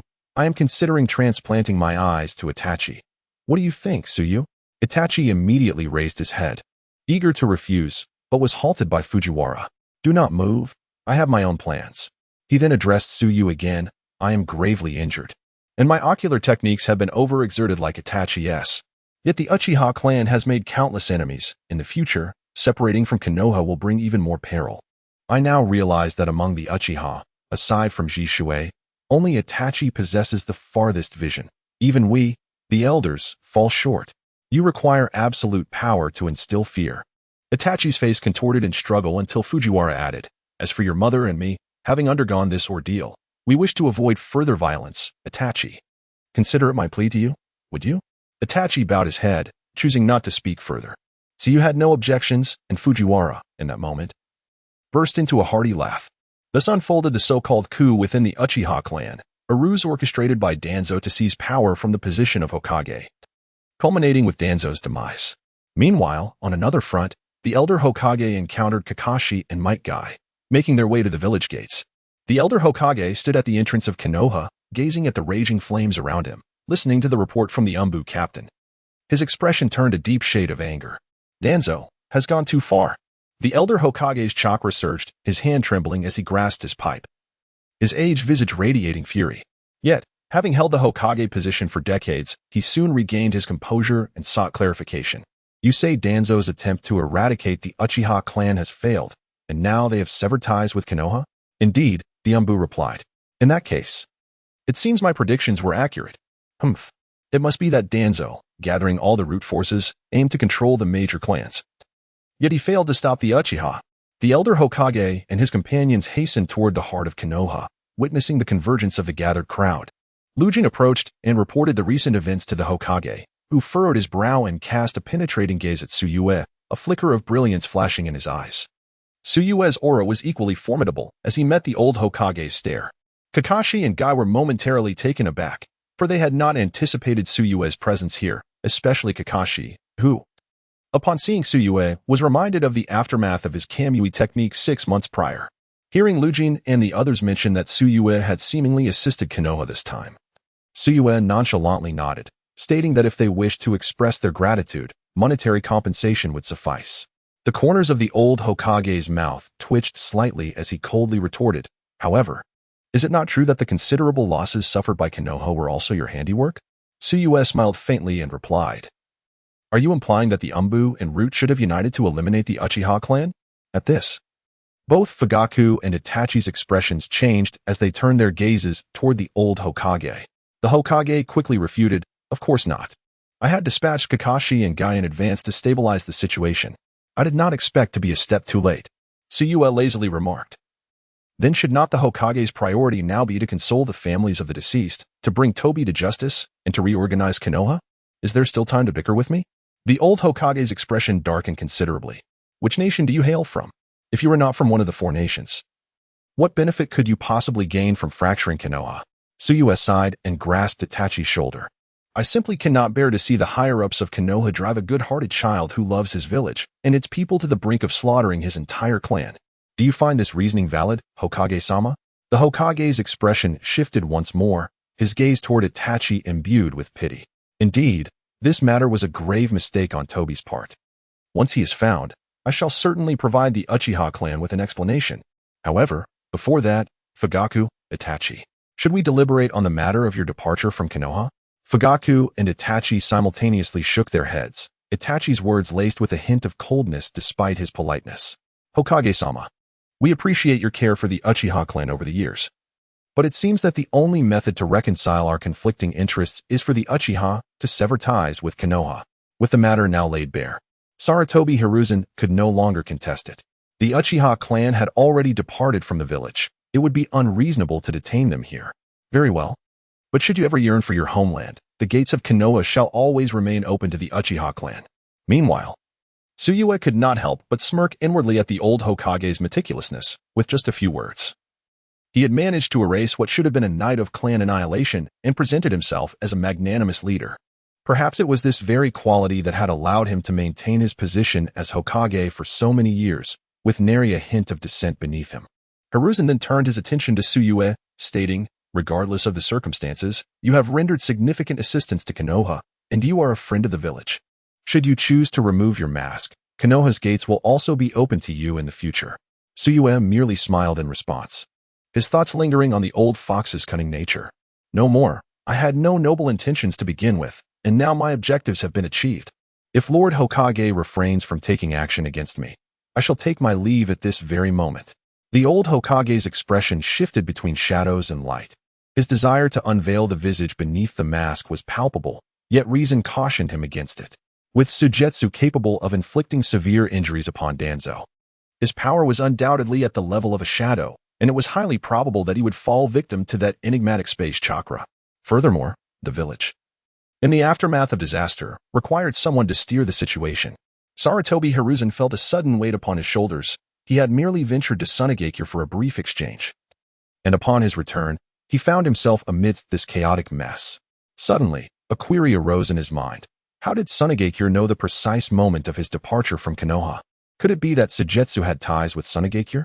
The relationship between Sunagakure and Konoha was neither particularly favorable nor entirely adverse. If he were indeed a person from Sunagakure, why would he go to such lengths to scheme against Konoha? If Konoha's strength waned, it was Sunagakure that would suffer the most. Regardless, this unforeseen turn of events was undoubtedly detrimental to Konoha's strength. Not only had the formidable Uchiha clan vacated the village, but nearly all of Root had perished. And even his own Umbu had suffered significant losses. Sighing, the old Hokage clasped his hands together. I had intended to invite you all to the Shadow Hall for a discussion, but the situation in Konoha is quite troubling, and there are numerous matters that require my attention. I shall not keep you any longer. Please, feel free to depart. With that, the old Hokage promptly convened a high-level meeting of Konoha's prominent clans. Meanwhile, Sujetsu and his companions began to exit. Itachi, carrying Fugaku, ambled forward. His eyes, now restored, bore the crimson patterns, albeit with additional speckled designs previously exclusive to Fugaku. Father, did you already know of my collaboration with Danzo? Itachi pondered, gazing into the fragmented future that drifted before him, his heart heavy. Fugaku smiled faintly. He had transplanted the Manjiki Sharingan into Itachi, while he himself had reverted to a pair of ordinary three-tomo Sharingan. In that moment, he shed the burdens of over a decade, feeling a remarkable sense of relief. Indeed, when you joined the Umbu, Night Banquet had already sensed the impending calamity, though I never spoke of it to anyone. Night Banquet was the name of his other Manjiki ability that allowed him to glimpse fragmented futures. I had anticipated that you would be the one to reverse the fate of our clan. Itachi, reflecting on Sujetsu, shook his head slightly. He is exceedingly powerful. Even if I exert myself to the utmost, I may not prevail against him. Then he added, however, now that I have merged my father's Manjiki, I believe I shall possess the strength to engage him. Fugaku smiled gently. Itachi, trust me, once one transcends another, the possibility of catching up becomes non-existent. Uchiha Itachi halted. Unaware that dawn had already broken, the two had traversed beyond the borders of Konoha. Before them lay a tranquil bamboo grove, where Uchiha clan members stood silently, their gazes fixed upon the pair. At the forefront, Uchiha Sasuke rushed towards them and leaped into Itachi's embrace. Brother, are you both unharmed? I was so worried about you. Young Uchiha Sasuke pressed his small face against Itachi's chest, rubbing it vigorously. Itachi gently stroked Sasuke's head, crouched down, and playfully poked his forehead with a finger. Ouch! Sasuke exclaimed, covering his forehead and glaring at Itachi. By the way, brother, that person who brought me here is amazing. I want to take him as my master. Is that all right? In his Jinjutsu, I saw myself being beaten by many people. Itachi paused for a moment upon hearing this, then smiled softly and nodded, sure. Also, Sasuke, whenever you wish to practice shuriken throwing, feel free to invite me along. Really? That's wonderful, Sasuke exclaimed, jumping up in joy. Meanwhile, several elders from the Uchiha clan approached Itachi and said, we have all heard from Fugaku. Itachi, you did exceptionally well this time. Uchiha Shursui, bloodied and wounded, cursed vehemently. That bastard Danzo, how is he still alive? If I see him, I will skin him alive. Itachi cast one last glance towards the direction of Konoha, his eyes reflecting a tumult of emotions as he recalled past events. He too felt a deep resentment, if not for the circumstances. Who would willingly leave their home to live in a foreign land? Fortunately, the villagers of Konoha suffered minimal casualties, and the main force of the Uchiha clan remained intact. Everything would eventually improve. At dawn, Uchiha Itachi led the members of the Uchiha clan toward the direction behind the sun, to the west of Konoha and east of Sunagakure. There lay several small nations and some ungoverned territories, which would become the new homeland for the Uchiha clan. In Konoha, following the turmoil of the previous night, the village was bustling with activity. Before the sun had fully risen, the Hokage received urgent reports from the northern region that the hidden villages of Iwagakure and Kumogakure had sent envoys to visit Konoha. Bang! In the Hokage's office, Sarutobi Hiruzen slammed his fist on the table, his expression filled with rage. Why do they come now, of all times, when Konoha is wounded? What do they intend? To instigate the Fourth Great Ninja War? Do they think they can exploit our internal strife for their own gain? How naive. Sarutobi pushed aside the documents in front of him, massaging his temples in an attempt to straighten his posture. Kakashi, go and attend to them. If they mention last night's events, try to deflect as best as you can. Kakashi, having recovered somewhat after treatment, acknowledged and departed. The old Hokage's eyes revealed a deep contemplation. The ambitions of Iwagakure and Kumogakure are considerable and must not be underestimated. To the east, Kirigakure is likely also waiting for an opportunity to strike. Kakuzu, I propose we re-establish diplomatic relations with Sunagakure. What do you think? After a moment of deliberation, Kakuzu nodded. I believe that's feasible. I've heard that Sunagakure has undergone significant changes recently. If we can re-establish friendly exchanges, the two nations of Earth and Lightning should think twice before acting rashly. It is merely a matter concerning the white teeth between Sunagakure and myself. Sarutobi Hiruzen raised his hand, saying, there is no need for concern. When I visited this time, I brought Kakashi to meet Chiyo, which can be deemed a gesture of goodwill. She is a reasonable person. Moreover, with Sunagakure's rapid advancement, how could the Tsuchi and Kaminari nations allow it to rise unchecked? Cooperation is indeed a mutually beneficial affair. At worst, we can promise them certain advantages.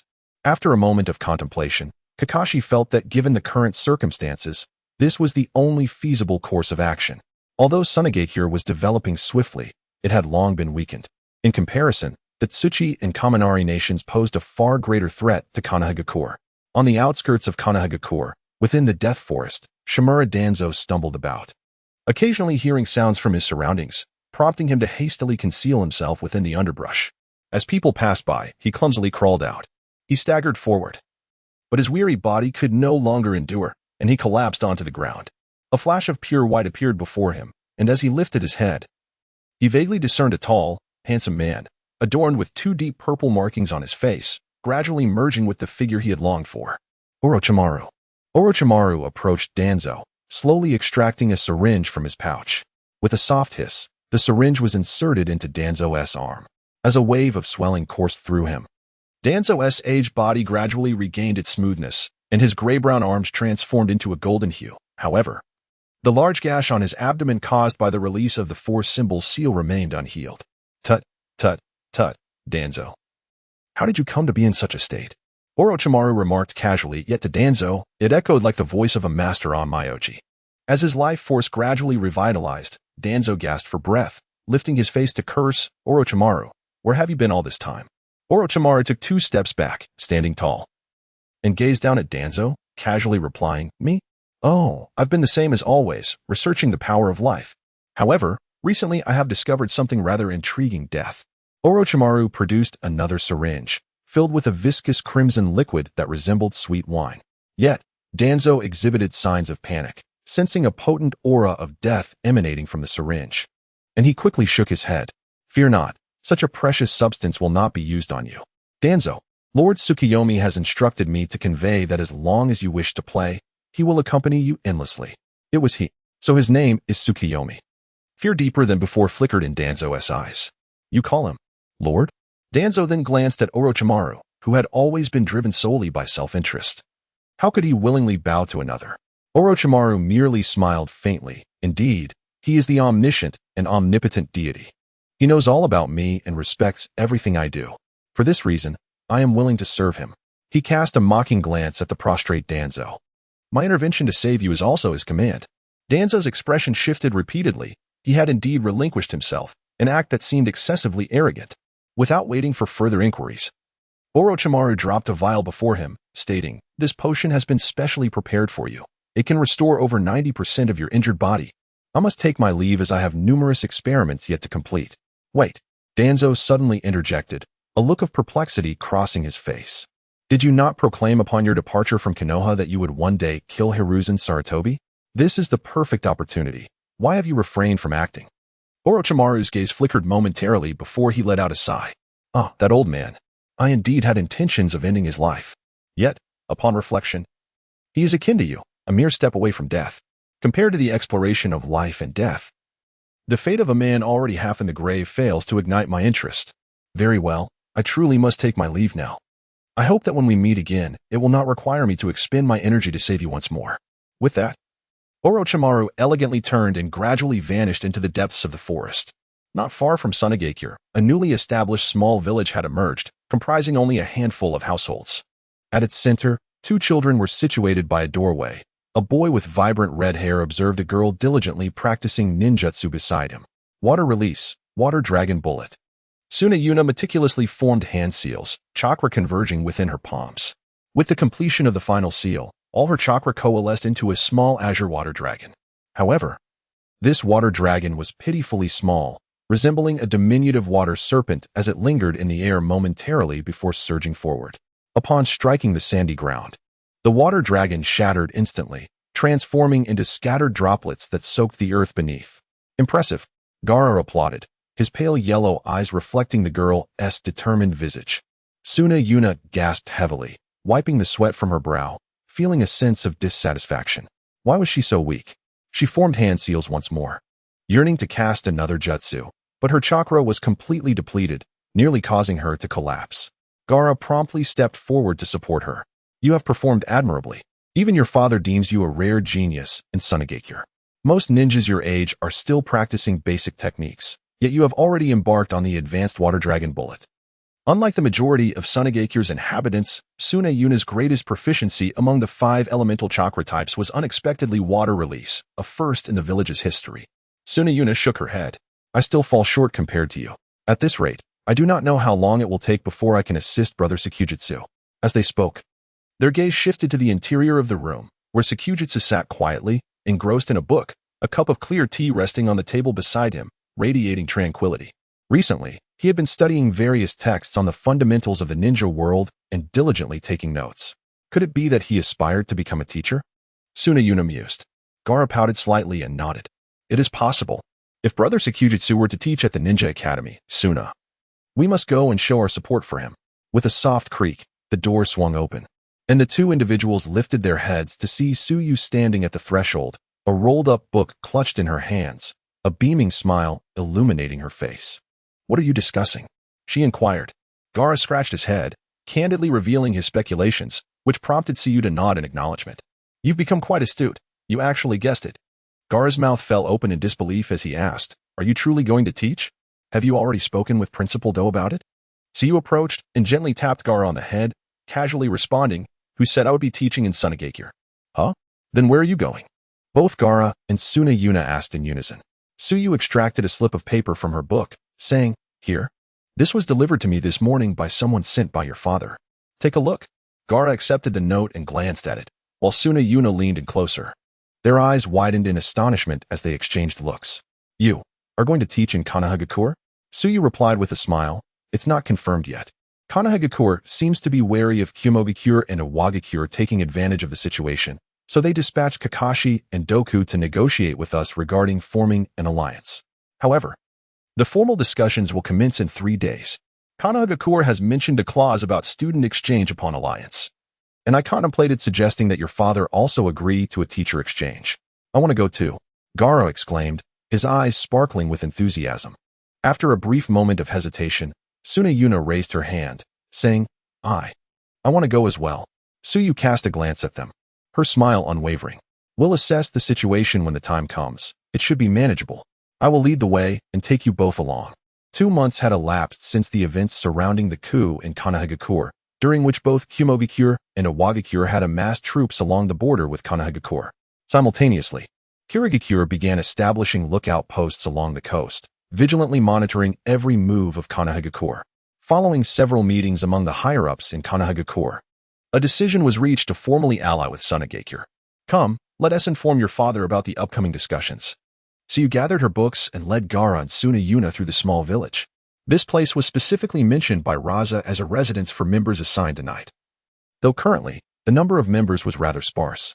Orochimaru remained confined to his dilapidated cave, while Doku tirelessly circled around the Sunagakure Ninja Academy, leaving only the 3 of them to inhabit this abode. Upon arriving in Sunagakure, most villagers recognized Suyu, bowing respectfully as she passed. Some enthusiastic villagers even approached her, offering grilled meat and eggs. Suyu made her way to the Kazekage's palace, where several prominent families had gathered, including the Murakami clan. Lord Su Yue, you have arrived. Murakami greeted her with utmost respect, his arm, previously severed by Su Yue, having been reattached, albeit with inferior Hashirama cells, yet it functioned well enough. Su Yue nodded. Is your arm functioning comfortably? Murakami clenched his pale fist, responding, it feels remarkable. Ever since regaining this arm, I find that my chakra consumption for jutsu has significantly decreased. Su Yue nodded and approached Luo Sha, casually gesturing with his hand. You may continue. I shall listen. Luo Sha also raised his hand, and everyone took their seats. I reiterate, Sunagakure is now sufficiently powerful and has no need to ally with Konoha. Should the other three nations seek to spy on Konoha, we stand to gain from their folly. The speaker was the eldest daughter of the Kyubi clan, Kyubi Haruka, a distinguished genin. Second only to her clan leader in strength. I concur with Miss Haruka's sentiments. We have witnessed Konoha's tactics before. An alliance merely serves to exploit us as pawns to restrain the other nations, allowing Konoha to weather its own period of weakness. In the past, Sunagakure would have eagerly sought such an alliance, but now, with our current strength, why should we fear them? The speaker, sporting a shiny bald head, was the leader of the Shinro clan, adept in the art of sand tracking. I too agree, Konoha's intentions are well known to all. We must never again become the chess pieces of other nations. Luo Sha rested his elbows on the table, his fists supporting his chin. As he listened to the harmonious yet chaotic voices around him, he turned his gaze to Su Yue. He chuckled softly, causing the attention of all to converge upon him. Lord Su Yue, do we say anything amiss? Why do you laugh without cause? Su Yue shook his head, looking at the confident assembly before him, and spoke gently. Before we proceed, I would like to pose a question to all present. How well do you understand Konoha and the strengths of the other four nations? Konoha's strength? We are all veterans of the Third Shinobi World War and are well aware of Konoha's might.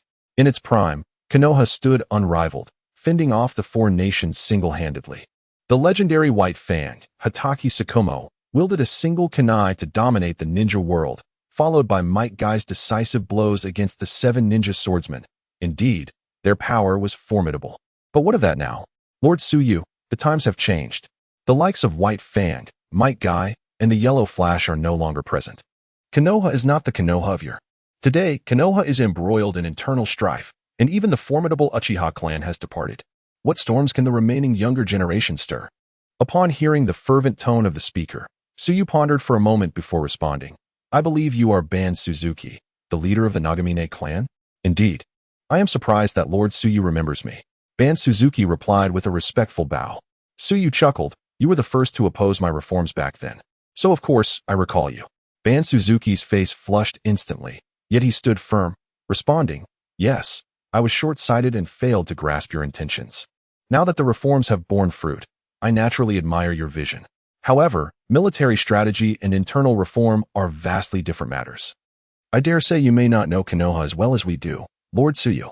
Su Yue nodded, surveying the assembled individuals. Do you all share Ban Suzuki's perspective? After a hushed exchange among the surrounding individuals, many nodded in agreement with Banzero's perspective, believing that in the current climate of Konoha's decline, Sunagakure should seize the opportunity. However, there were dissenting voices, notably from a familiar figure to Sujetsu, the bald man Sakajiko, who had previously defended Sujetsu during the initial Sunagakure talks. Sakajiko, whose full name is Aoyao Sakajiko, is the younger brother of the head of the Aoyao clan, and with the clan leader Aoyao Shami gravely ill. All family affairs have fallen to Sakajiko. If all goes as expected, Sakajiko is poised to become the next head of the Aoyao clan. Lord Banzero has perhaps spoken too broadly, he stated. Regardless of the nation, every generation has its own brilliance. Take Sunagakure for instance. After the disappearance of our third Kazekage, Lord Rasha bore the weight, and now Prince Gaara's prowess is remarkable. The strength of White Fang and Minato Namikaze does not imply that Konoha is devoid of other talents. For example, one of the two who accompanied the third Hokage Sarutobi Hiruzen to Sunagakure was none other than the copy ninja Kakashi, a name well known to all. The other, though less renowned, is clearly a descendant or disciple of Might Guy, and anyone who can walk alongside Kakashi must possess elite Jonin-level capabilities.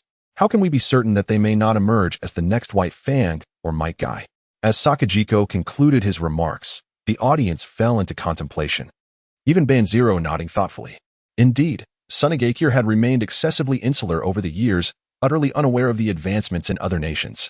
Sakajiko nodded in affirmation and continued, therefore, I advocate for a collaboration with Konoha. Not only will this allow us to gain a more direct understanding of their developments, but it will also benefit our future strategic deployments. After articulating his thoughts, Sakajiko turned to Sujetsu and Kazekage Rasha. What do you think, Kazekage and Sujetsu? Rasha nodded. Setting aside other matters for now, the capabilities of Kakashi and Guy are certainly on par with Maki. The clan leaders were momentarily taken aback, and Sakajiko couldn't help but offer a wry smile. Indeed, they are not inferior to Lord Maki. Due to their isolation, Sunagakure's evaluations of ninja abilities have diverged significantly from those of Konoha. If Kakashi and Guy are regarded as elite jonin in Konoha, then Maki stands alone as the sole elite jonin in Sunagakure. Other clan leaders, like Banzero, while nominally elite jonin, lack the battlefield prowess that distinguishes Maki as a formidable warrior. Observing the astonished expressions of those present, Sujetsu continued with interest. It appears you all hold a somewhat skewed perception of Konoha's strength. Their elite jonin extend far beyond just Kakashi and Guy. The crowd turned to Sujetsu, who elaborated. Konoha's 4 great jonin, Kakashi, Guy, Yugao, and Asuma, are all likely to be on par with Maki. Furthermore, with Guy mastering the 8 gates technique and Kakashi wielding a singular Manjiki Sharingan, their depth of skill is profound, enabling them to unleash power that can even surpass that of a Kage in dire circumstances. Moreover, the heads of the prominent clans in Konoha possess the prowess to contend with our elite jonin from Sunagakure. What are your thoughts on the strength of Konoha now? Sujetsu's gaze swept over the silent assembly, a hint of mockery gracing his features. After a moment, Banchuru raised his head, his expression tinged with bitterness. I was hasty. However, this is not the primary reason for our alliance with Konoha. It is chiefly to maintain a balance of power among the other 3 great nations. Sujetsu continued, articulating his thoughts to the gathering. Even if Konoha were to be immensely powerful, it could not withstand a coalition of 3 or even 4 nations.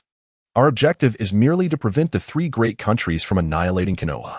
The civil strife within Konoha, coupled with the Uchiha's secession from the village, undeniably marks this as the weakest moment for Konoha in 60 years.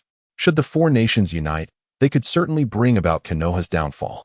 The water, lightning, and earth countries have already begun to amass troops at the borders, eagerly awaiting our stance, which is why Konoha is so anxious to ally with us.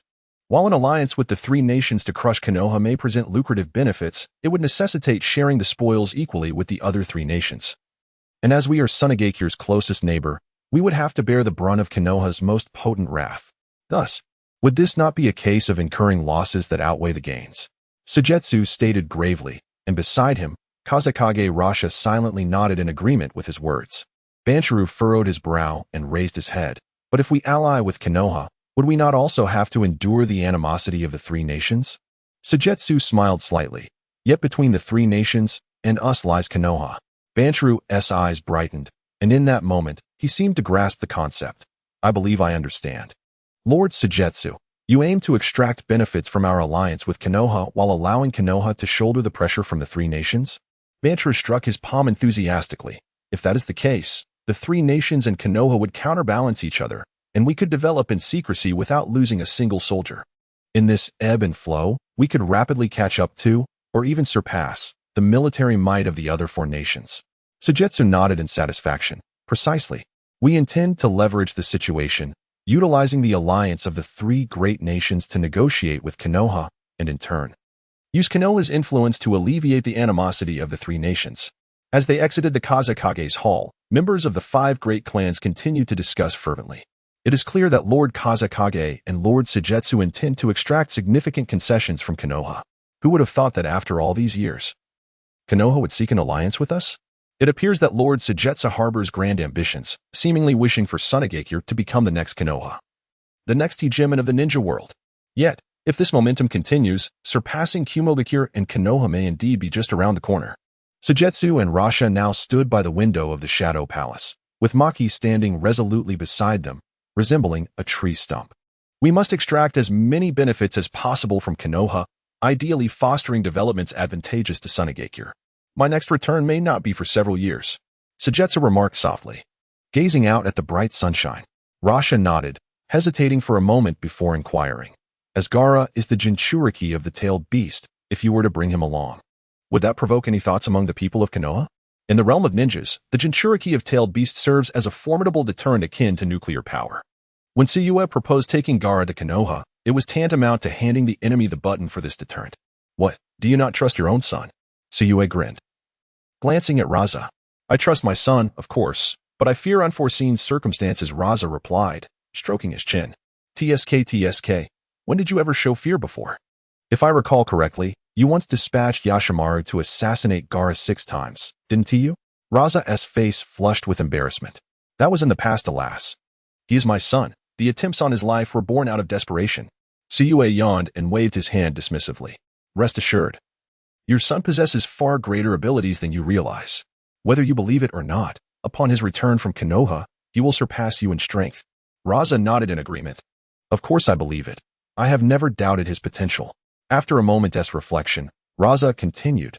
Previously, I was consumed with the internal and external troubles of Sunagakure, leaving little room for anything else. Now, however, with Sunagakure on the right path, it is high time I fulfill my duties as a father. Su Yue shot Raza a sidelong glance. Really? Then I must discuss a serious matter with you. Raza's expression turned serious. Speak. When I return. You shall resign from the position of Kazekage, how about that? Su Yue fixed his gaze on Raza. Raza's expression stiffened, but he quickly seemed to find solace. Remaining silent for 2 seconds before responding with a simple, all right. Su Yue was taken aback by his swift agreement. You're not even going to think about it? Raza chuckled nonchalantly. There is no need. After all, it was you who brought Sunagakure to its current state. The title of Kazekage rightfully belongs to you. Su Yue's eyes widened in confusion. To me? Why would it be given to me? Raza paused, then smiled wryly. You know me inside and out. Why the pretense? I have always been curious as to why you appeared so suddenly and offered such assistance to Sunagakure, yet I never expected someone like you to have little interest in the position of a leader. Although Su Yue was not very old, the series of events he had endured had revealed his incredible strength and continuous growth, leading Raza to view him as extraordinary. In his eyes, Su Yue's insights and judgments regarding the ninja world were worthy of the term prophet. However, upon hearing Raza's words, Su Yue wore an exceptionally intriguing expression. He scratched his head and chuckled helplessly. Lord Kazekage, you may have misunderstood. I truly have no interest in the position of a leader. Just as I stated when we first met, my ambition is to unify the entire ninja world. Sunagakure is merely a tool to realize that ideal. Raza was taken aback. And after contemplating for a moment, he cautiously inquired, then what was your purpose in suggesting I resign from the position of leader? Su Yue waved his hand dismissively. What I mean to say is, you have devoted the better part of your life to Sunagakure. It would be wiser for you to settle down and embrace your role as a father, fulfilling the wishes of you and your wife for Gaara. As for the position of Kazekage, let Gaara take it. Luo Sha seemed completely unprepared. Even after several more years, they would still be merely teenagers. Su Yue's lips curled into a faint smile. You see, you still doubt your son. Luo Sha's expression suddenly turned serious. Su Yue, are you serious? How so? Su Yue's calm demeanor remained unchanged. Very well. Having known each other for so long, your words have never been incorrect. When AI Luo returns, I shall convene a meeting to resign from the position of Wind Shadow and return home to be a good father.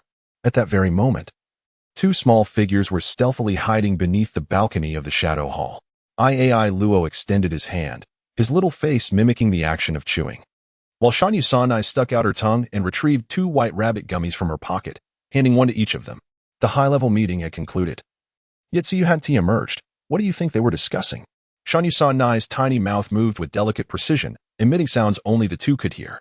AI Luo shook his head, and soon after, he gestured with his finger, then formed hand seals, causing a stream of light yellow sand to flow upwards along the crevice of the balcony wall, like a small worm concealed in the shadows. It quietly crept towards the gap beside the balcony opening. It seems they were discussing matters regarding Konoha. Father has agreed to let us accompany him to Konoha. Qian Yun Su Yue's eyes sparkled with delight as she clapped her hands. Suddenly, AI Luo furrowed his brow. Wait, What about Su Yue? What's wrong? Qian Yun Su Yue asked with concern. It seems Su Yue intends to become the Wind Shadow? No, that's not right. Hiss. AI Luo was taken aback, and after a moment of contemplation, he looked at Qian Yun Su Yue. In response to the girl's puzzled gaze, he gently uttered a few words. Su Yue said that upon my return, he would become the Wind Shadow? Following the successful recruitment of Kanjiro and Temari, and as reforms continued to be implemented, the strength of Sunagakure rapidly flourished. The recognition values of Maki, Yura, and eyes also appeared and increased successively.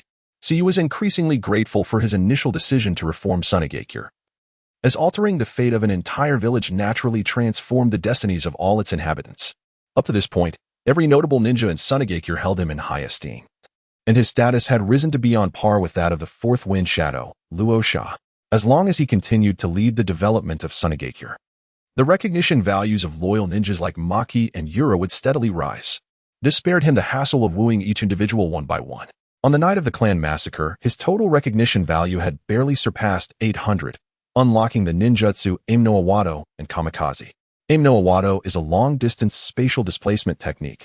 Unlike shifting, it creates a spatial passage at the original location, allowing for the transfer of any object within that space. However, having only recently unlocked it, he could currently only establish a space extending 1 meter around him, barely able to transport 1 or 2 individuals. The distance was also limited. Previously, transporting 12 kilometers in Konoha with Toby had already pushed his limits. Regarding the temporal ninjutsu, God Wind, it is an exceptionally potent offensive technique capable of magnifying the enemy's perception of time to an astronomical degree. While mere seconds pass in the external world, for the adversary, it feels as though over a decade has slipped away in an instant. However, this ninjutsu imposes a significant burden on his body, which explains why he had been discreetly traversing without engaging in combat on that day. The mere utilization of both the Heavenly Rock Cave and God Wind consumed nearly all of his chakra. Initially, he regarded God Wind as somewhat impractical. As a powerful offensive technique, its slow activation time coupled with the exorbitant chakra expenditure required to target a single individual seemed less effective compared to the swift efficacy of the Divine Slash. Yet, he later conceived an intriguing notion. If God Wind could accelerate the passage of time, might it also deplete the speed of Izanagi? Thus, he sought out Danzo as a test subject, and it was confirmed that under the influence of God Wind, Danzo's numerous Sharingan were exhausted in less than half a second. In many respects, this skill is extraordinarily formidable, emerging as a formidable adversary to Izanagi, second only to Izanami. This visit to the Hidden Leaf Village allowed Su Yue to reaffirm his own strength. He could hold his own against shadow-level adversaries without faltering. Yet, this alone was far from sufficient. At his current level, with the chakra within and the ninjutsu techniques he mastered, he would undoubtedly fall short against the likes of Pain of the Six Paths. Moreover, his space-time ninjutsu is tied to ocular techniques, should he encounter the Fourth Kazekage, who excels in unparalleled speed. Any velocity surpassing his visual perception would render him nearly defenseless. I require greater recognition, enabling techniques such as Starfall and Divine Slash to have a broader range. The recognition value from Sunagakure has nearly reached its limit, and he still needs 800 more. Only in Konoha can he hope to gather this. Su Yue felt a profound sense of helplessness, as the unlocking of space-time ninjutsu seemingly adhered to a doubling principle. He needed nearly 10 more individuals to reach the next tier of advancement. With a sigh from the depths of his heart, Su Yue addressed Raza. I shall not partake in the alliance talks with the Hidden Leaf Village. From this day forth, I will merely be an ordinary teaching instructor in Sunagakure. I understand.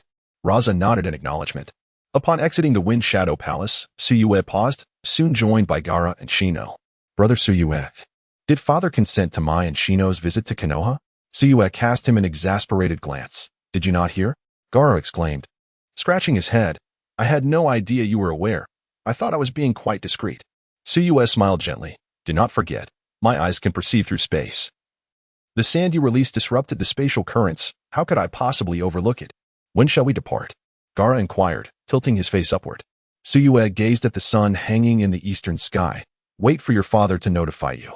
Prepare your belongings in advance. I have some matters to attend to. See you this evening. Upon concluding his words, Su Yue swiftly vanished into the night, his silhouette fading before the two individuals. As night enveloped the land, Su Yue arrived at Orochimaru's lair. He breathed in deeply, his expression shifting slightly. The cunning serpent was indeed obedient this time, for the scent had completely dissipated. He ventured further inside, flanked by stone walls adorned with countless jars and vials, each containing a variety of grotesque specimens, human remains, ferocious beasts, and even lizard-like entities. The deeper he traversed, the more macabre the contents became. Some ninja corpses lay severed in twain, their entrails extracted and replaced with an enigmatic black substance. Suyu furrowed his brow. What was this? A new experiment by Orochimaru? He had never witnessed anything like it before. Upon reaching the innermost chamber, he found Orochimaru hunched over a table.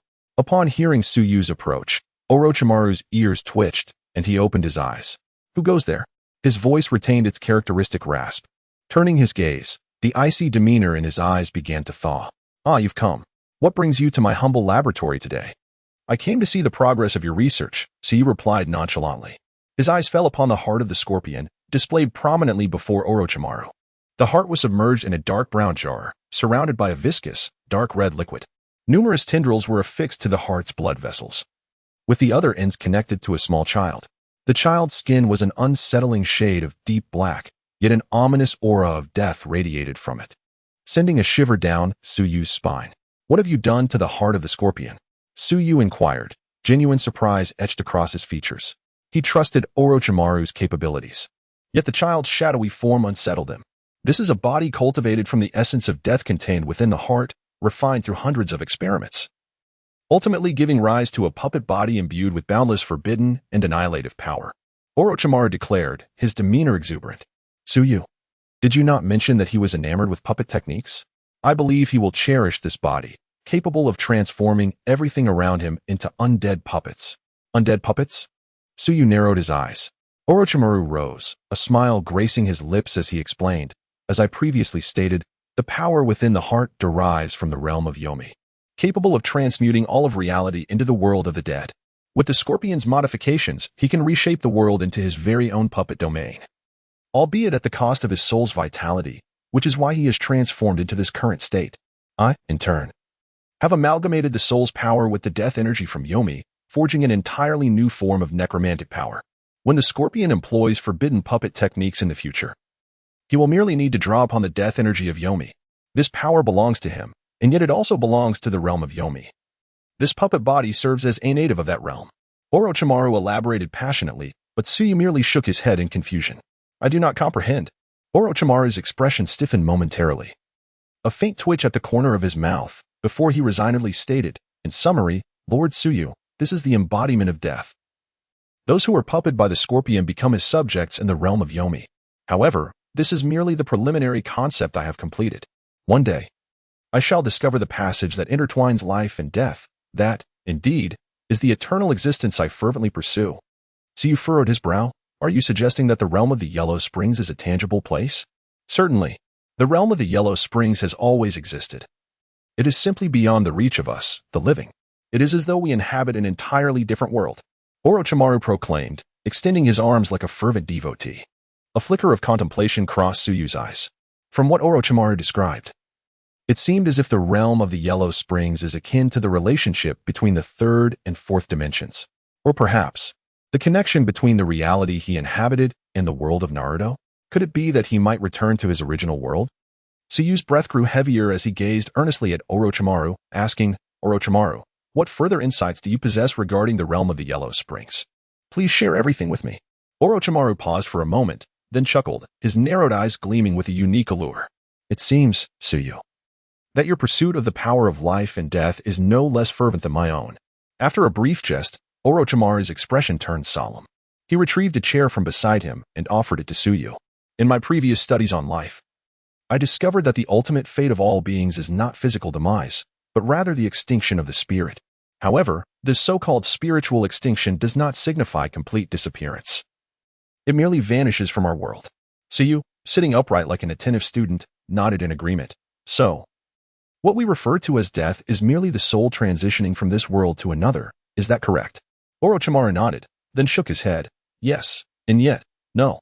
To be precise, the realm of the Yellow Springs is not a world in the conventional sense. Each individual's Yellow Springs realm differs. They are more akin to the fantasies left behind by the deceased, a unique space within each person's heart. Suyu rubbed his temples, his gaze somewhat bewildered, and gestured with his hand. Could you simplify that a bit more? Alas, he was a science student, unable to fathom the abstract musings of the humanities. After pondering for a moment, Orochimaru provided an example that Suyu could grasp. It is similar to the feeling of sitting alone in a secluded chamber. That is your own inner world, one from which you cannot escape, nor perceive. Suyu appeared enlightened, as if beginning to comprehend, but, as far as I know, There should also be others present in the realm of the Yellow Springs, right? It cannot be limited to just one person. He recalled Minato Namikaze and Kushina Izumaki, as well as Obito and Rin. They clearly went to the same place when summoned and departed. Orochimaru regarded him with mild surprise. Ah, it seems that Suyu possesses his own understanding of the realm of the Yellow Springs. However, I do have some thoughts regarding your speculation. Perhaps the answer lies in whether this imagined world is solely yours. For instance, a pair of lovers facing death would envision a world together. Thus their destination would also be a shared realm. Suyu appeared somewhat bewildered, as if a glimmer of understanding had struck him. Orochimaru nodded. Indeed. I have only just begun to delve into these matters. All remains mere speculation. A spark ignited in Suyu's eyes as he approached Orochimaru, patting him on the shoulder. Keep up the good work. I am equally intrigued by the delineation between life and death, as well as the means of connection to another unknown realm. Orochimaru paused, seemingly invigorated by the encouragement, and bowed respectfully. Suyu-kun, I shall not let your expectations go unfulfilled. Suyu nodded and turned his gaze towards Sasori. And what of him? Orochimaru pursed his lips slightly. He requires further cultivation until he evolves into a new life form. However, rest assured, Suyu-kun, Sasori will remain Sasori. Upon his rebirth, he shall become an indomitable spear. As Suyu emerged from the cave, a chorus of hissing sounds enveloped him. The air thick with countless dimly glowing eyes, as serpents of various sizes slithered along the walls. To an ordinary person, this sight would be utterly terrifying. Yet having visited this place several times, Suyu felt merely a twinge of unease rather than fear. Truly, it was a haven for kindred spirits. Aptly named the Snake's Den, Suyu exhaled deeply. Sasori's rebirth was inevitable, and with him, Suna would possess the strength to rival other great nations. Wandering alone through the desert, he unknowingly found himself at the site where Sasori had unleashed forbidden powers. A chilling sound echoed intermittently, and the desert remained a vast expanse of yellow, now completely transformed into a realm of puppets. Upon the heavy platform, puppets crafted from the 100 machine manipulation stood in perfect formation, resembling warriors of a bygone era. Was this to be a personal necropolis? How thrilling! Suyu ventured deeper, drawing ever closer to death for the second time since arriving in this world. And on both occasions, he had been rescued by Obito. Aha, what brings you here? Suyu-kun, are you lonely and bored? A voice, half childlike and half genderless, chimed in as the flamboyant figure of Fei, adorned with an orange mask, made a grand entrance. Where is Obito? Suyu inquired directly. Fei hesitated momentarily, then erupted into laughter, sticking out his tongue and making a silly face. Who is Obito? Please, call me the super invincible, incredibly handsome Mr. Fei. As Suyu gazed at the sun sinking quietly in the distance, the dim yellow hue was soon to be consumed by the mountains, prompting him to ask, do you believe in a power that can bridge two worlds? Fei fell silent for a moment before responding in a hoarse, icy tone. What do you mean? For instance, breaking through the dimensional barrier. Suyu looked into Obito's crimson gaze. Dimensional barrier? What is that? Suyu tapped his head and reclined against the wooden platform. It is another world. An entirely different realm. After a brief pause, he turned over and said softly, for example, the world where Rin resides. The crimson eyes flickered momentarily, and Suyu distinctly sensed Obito's breath quickening, though he quickly regained composure. Rin? Who is she?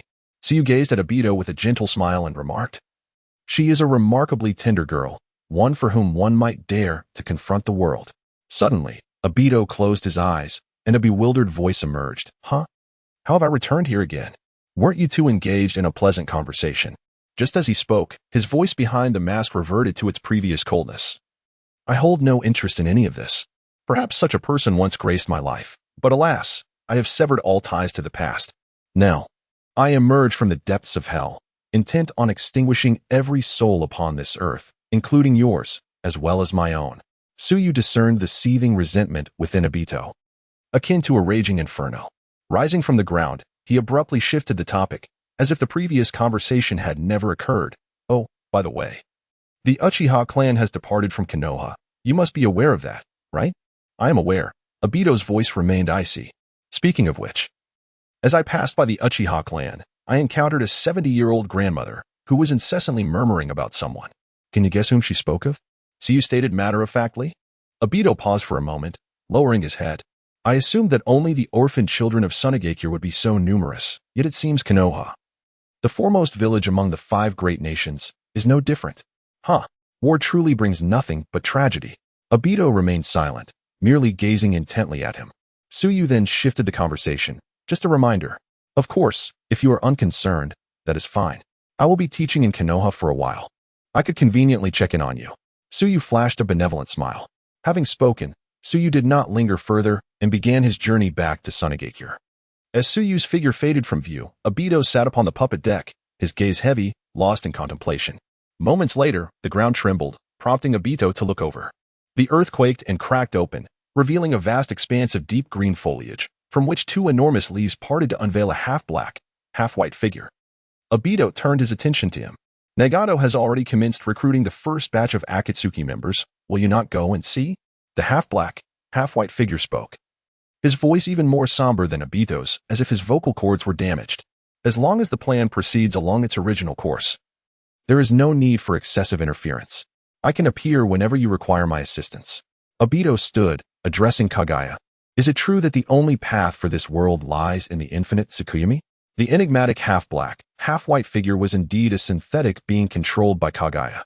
Kaguya's expression remained inscrutable, her face resembling a painted canvas, exuding an eerie and bizarre aura. After a moment of quietude, she queried, "You seem somewhat unsettled. Do you wish to forsake Rin? Is it because of that person?"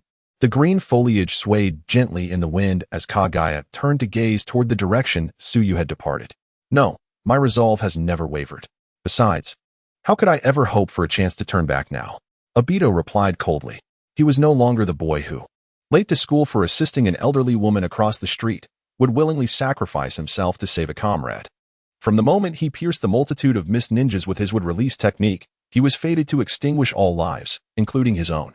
This path has no forks. Why do you inquire about this? Black Zetsu questioned with an unyielding demeanor. Obito turned his gaze towards him. If what he claims is true, this world possesses the power to connect two realms. Perhaps venturing into that world could offer me an alternate sanctuary. The following day, as dawn broke, visitors arrived at Konogakure. In contrast to their previous encounter, this meeting appeared significantly more formal. With Kakashi and Deju from the Leaf embarking on a camel-drawn cart as soon as they crossed the borders of the Wind Country. Lord Kazekage. Upon reaching the gates of Sunagakure, Rosa and others awaited their arrival, prompting Deju to perform a respectful gesture towards the Kazekage. Welcome, esteemed guests from the Leaf. Deju and Kakashi proceeded along the grand avenue leading to the Kazekage's hall, flanked by villagers who, despite the crowding, maintained an orderly presence. The Kazekage's abilities are indeed remarkable. Just as the Hokage had indicated, the current Sunagakure exhibits a palpable sense of unity. The prowess of the Fourth Kazekage is truly impressive. Deju mused quietly, while Kakashi, having visited once before, remained unfazed. Suddenly, Kakashi's gaze sharpened as he fixed his eyes on a particular direction, where he observed several young men clad in immaculate attire. What is it, Kakashi? Deju inquired, sensing Kakashi's unusual demeanor. Kakashi focused intently on one individual. After a prolonged pause, he shook his head. I must have misjudged, however. The aura of that person bears a striking resemblance to one of the masked figures who visited our Leaf. Deju furrowed his brow, glancing over as well, and shook his head. That cannot be. Someone who could manipulate us at their will could hardly be just a teacher from Sunagakure. Kakashi nodded, dismissing the thought as they followed Rosa towards the Kazekage's hall. Yet the one at the forefront seems somewhat familiar. Have I seen him somewhere? Deju pondered aloud. Kakashi promptly replied, indeed, he is the current principal of the Sunagakure Ninja Academy, Kabuto. He was once affiliated with the roots of our Leaf but became a spy traversing various nations in his teenage years. Ah, I see. Deju remarked with a newfound understanding. Reflecting, Lord Danzo's methods can indeed be quite radical. However, I never anticipated he would choose to remain in Sunagakure. Watching Kakashi and Deju's figures fade into the distance, Tsukuyomi exhaled a sigh of relief, grateful that he had not been recognized. He was not fearful of being killed upon recognition, rather. He knew that renowned ninjas like Kakashi and Deju could significantly elevate his standing. If his past transgressions against Konogakure led to their disdain, that would be truly unfortunate. The meeting between the two villages extended for 3 hours, nearing noon when the Kazekage escorted the two from the Shadow Hall to engage in discussions around Sunagakure. In the evening, Tsukuyomi, Gaara, and Suna were summoned to the Shadow Hall. Together with Tsukuyomi, there were 2 other teachers from the Ninja Academy, all clad in similar attire, accompanied by 4 children of 7 or 8 years of age. The Wind Shadow, Raza, wore a solemn expression as he glanced at Kakashi and Shikaku beside him. These are the teachers and students from our Sunagakure who will be exchanging with Konoha, including my own child, Gaara. I implore you both to take good care of them. Shikaka rose and nodded, casting a sincere gaze at the group. Of course. This exchange of teachers and students is a testament to the amicable relations between our villages, and we shall endeavor to fulfill our duties. He continued, as for Konoha, we will be sending 3 students, Hyuga Niji from the Hyuga clan, Ino Yamanaka from the Yamanaka clan, and my son, Nara Shikamaru, from this day forth. An alliance is forged between Konoha and Sunagakure, with this document as proof. Kakashi's attention remained fixed on Gaara. Once Shikaku had finished speaking, he addressed Raza. If my memory serves me right, this young lord is the Jinchuriki of the One-Tail, Shikaku, from Sunagakure, is he not? Raza nodded in affirmation. Indeed. Gaara has been the host of Shikaku since his birth. Kakashi inquired earnestly, given that the balance of tailed beasts was established during the first 5 Kage summit. Are you not concerned about his safety in our village? What if other nations attempt to ambush Sunagakure? Raza smiled calmly. The fact that Sunagakure has allied with Konoha speaks to our trust in your character. It has come to my attention that your village has recently undergone significant changes. And sending Gaara to Konoha is also a demonstration of our sincerity. However, if Konoha fears the implications of harboring 2-tailed beasts, I can certainly send another student in his stead. There's no need. I simply did not expect such resolve from Sunagakure. Raza chuckled heartily and elaborated. Since our 2 nations are allied, we shall stand united against any threats. The affairs of Konoha are indeed the affairs of Sunagakure. If your village is under threat, we shall regard it with equal seriousness. I hope you will convey our goodwill to the Hokage. I had an enjoyable conversation with the late Saratobi Hiruzen when he visited. Both Kakashi and Shikaka rose in unison. Certainly. With that, the discussions of our alliance are now etched in stone, and we shall take our leave. Young Lord Gaara and esteemed teachers and students, Konoha welcomes you at any time. After Raza nodded in acknowledgement, the 2 departed the Shadow Hall. As the people of Konoha retreated like a receding tide, Sokujetsu and Gaara remained, gazing through the windows of the Shadow Hall at the departing Leaf Ninjas. Sokujetsu shared a knowing smile with Raza. Are you satisfied with the discussions, Wind Shadow? How did it fare? Raza's restrained smile blossomed into a broad grin as he exclaimed. It has been over a decade, and this is the first time I feel such a sense of vindication in the presence of Konoha. In the letter from the Hokage that Shikaka brought, the first day's correspondent spoke of returning the fertile land seized from Sunagakure over a decade ago. The piece near the border? Sokujetsu asked, astonished. Raza nodded, a smile he could not suppress playing on his lips. That very land was once acquired by the first Wind Shadow from the first Hokage. For that land, Sunagakure relinquished its claims to the distribution of tailed beasts. Even while possessing Shikaku. However, during the tumultuous times of the First and Second World Wars, the fertile lands, abundant in various crops and vital for the flourishing of our Sunagakure, were reclaimed by Konoha. During the Second World War, the Third Kazekage's sudden attack on Konoha while forming an alliance was a strategic move to exploit Konoha's preoccupation with the Rain Country. Unfortunately, this endeavor ended in a disastrous defeat. Suyue suddenly realized the underlying complexities in the world of Hokage that he knew. The motives behind the Third's aggression towards Konoha were never elucidated, leading to a rather tarnished reputation for the Third Kazekage. If the intention was to reclaim lost territory, it would indeed be understandable.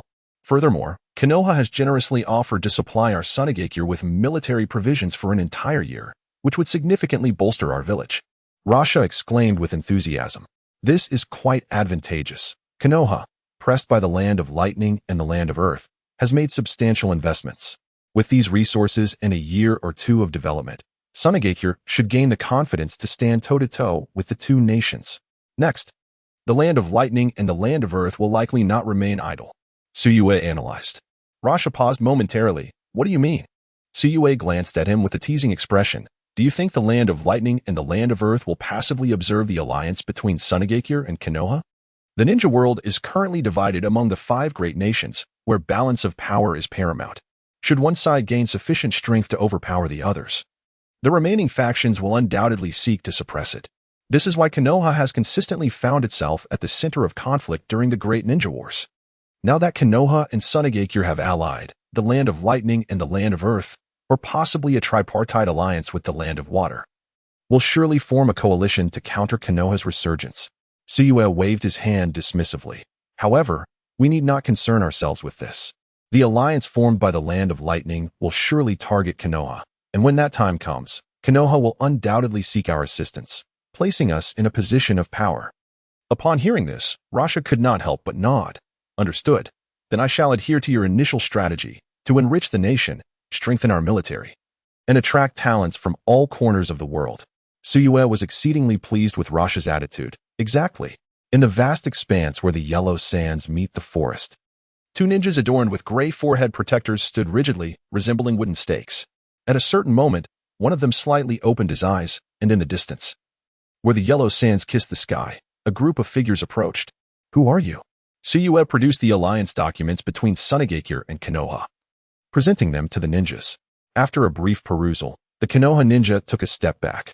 Ah, guest from Sunagakure, please enter. Su Yue nodded, carefully storing the documents back into his pocket. He then inquired, brothers, how's the situation in Konoha lately?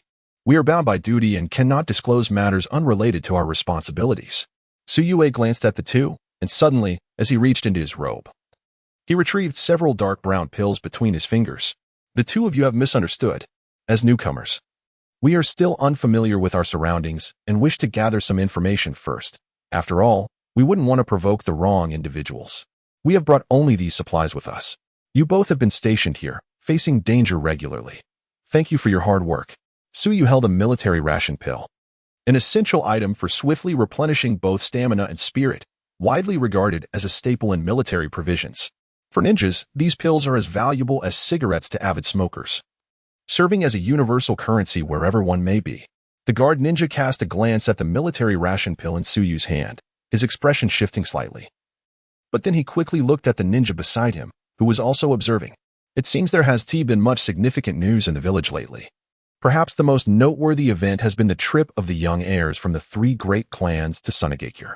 After all, for over a decade, Sunagakure and our Konoha have had no interactions, and the youth have never even seen a person from Sunagakure. Haha, does that mean we are about to become famous? Su Yue chuckled. Fame is a stretch, but certainly, many young people will seek you out with their inquiries. Speaking of which, it must also be about Lord Danzo's news. After thorough investigations from the higher-ups, it has been confirmed that Lord Danzo mobilized the Umbu and Root members to suppress the Uchiha rebellion. The notion of him wanting to usurp the Hokage position is a misunderstanding that has yet to be clarified. Su Yue paused slightly, realizing the truth of the matter. After all, he is one of Konoha's top combatants and has served as an aide to the Hokage for many years. No one can easily replace him. However, he did not expect Danzo's reputation to be cleared so effectively, truly a testament to the third Hokage's political prowess. Thank you both. Su Yue offered a brief expression of gratitude before continuing onward with his party of 9. Brother Su Yue, once we arrive in Konoha, can we be classmates with Naruto? Asked Gaara, while Suna inquired, who is Naruto? Uzumaki Naruto. Oh, you don't know him, no worries. You'll soon become acquainted. He is quite an interesting fellow. Su Yue teased with a smile. Yuna, be cautious. This rascal Gaara is not to be underestimated. Don't let him lead you astray. In the distance, a towering wooden gate, standing 3 meters high, came into view. Is this Konoha? It appears far more prosperous than our Sunagakure, remarked Suna, who had grown up in the shelter of Sunagakure. The only time she had left the village was when she was captured by a trafficker sent by Orochimaru. The terrain and architecture of Konoha were starkly different from Sunagakure, prompting her to quietly express her awe, her gaze wandering around. In the distance, the white walls and red tiles stood out, and even the towering Hokage building at the center exuded much more grandeur than the Kazekage's hall. This is understandable. Given that Sunagakure has suffered financial deficits for such an extended period, it cannot recover in just a year or two. However, I believe that in a few more years, Sunagakure should not be any weaker than Konoha. Gaara spoke, his small face also scanning the surroundings. The last time he visited Konoha with Su Yue, every action had been shrouded in secrecy. This time, entering through the main gate felt entirely different. What is happening? Why does the street seem so desolate? After walking for a considerable time, the two noticed the street was utterly devoid of people. Su Yue's expression shifted as she spotted an elderly man hurrying out from a nearby alley, his pace brisk as he made his way toward a certain destination. Good day. Sir, why are you in such a hurry? Su Yue interjected, blocking his path. The elderly gentleman, whose sparse white hair barely adorned his head, looked Su Yue and her companions up and down. The competition has already begun. Why are you still so leisurely? Competition? Could it be the Chunin exams this year? Suyu questioned, her skepticism evident. The old man scratched his thinning hair. Are you outsiders? There are no Chunin instructors this year. I'm off to watch my dear grandson compete. I heard those who rank high could win prizes. Ah, your grandson is a student at the Ninja Academy? Isn't that obvious? Now, step aside. If I delay any longer, the competition might just conclude without me. As the elderly man hastened onward, Suyu and her group moved aside. Since we have nothing pressing to do, let us go and take a look, she suggested. The group followed closely behind the old man until they reached the entrance of the Konoha Ninja Academy, where they were intercepted by a Konoha Chunin. You are. After introducing themselves, the Chunin's eyes widened and his demeanor shifted significantly, revealing great curiosity. We have yet to receive instructions from above. Please wait a moment while I report to Lord Rikuju. Shortly thereafter, a man with a distinctive phoenix tail hairstyle, Rikuju, emerged, laughing heartily from a distance. Oh dear. It seems we have not adequately prepared for your arrival. I shall take these guests on a tour of Konoha. You inform the Hokage. Suyu raised a hand. Lord Rikuju, there's no rush for a tour. I heard there is a competition at the Ninja Academy today.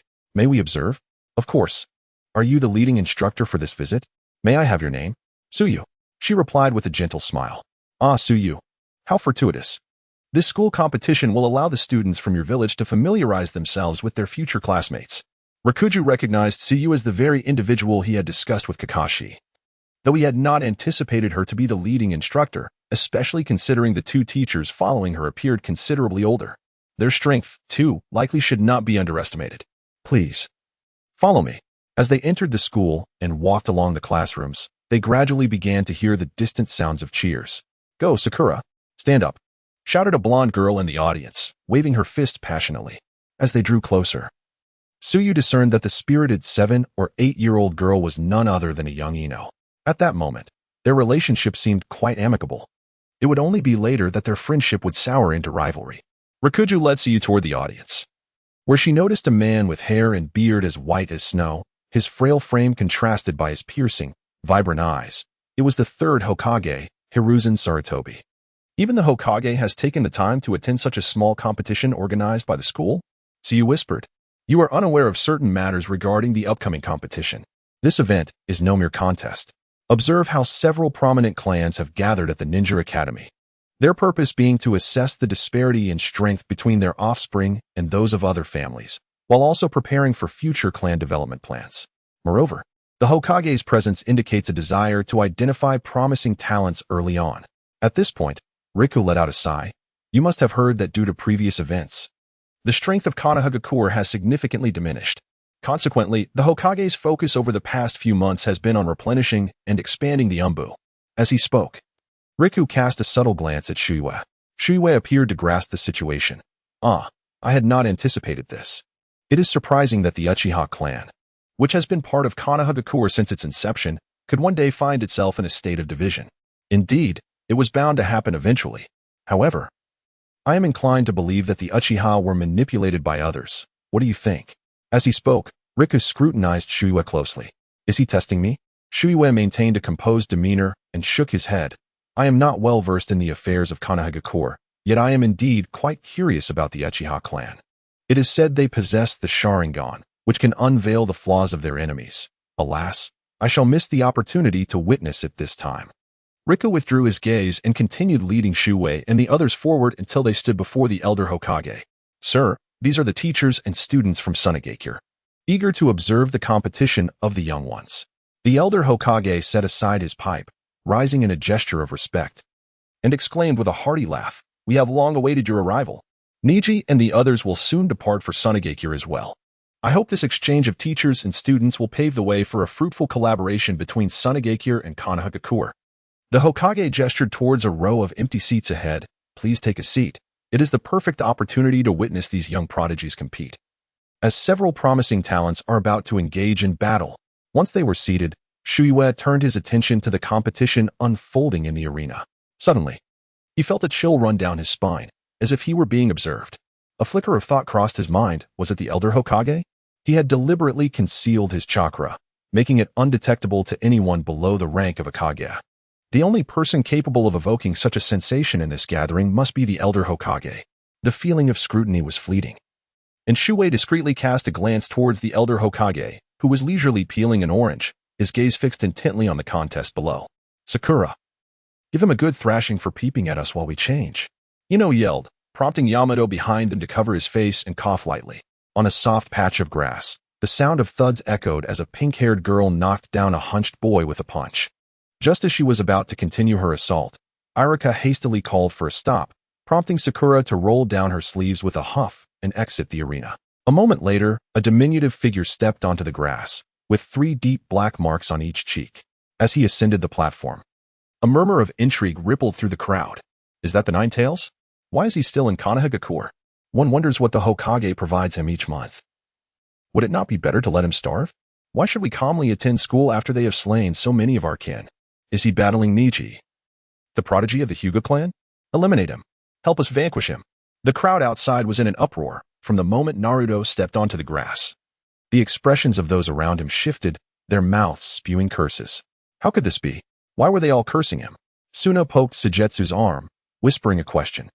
Sujetsu glanced at the girl, a faint smirk playing on his lips, his eyes glimmering with subtle mockery. You should inquire of Gaara. He knows far better than I.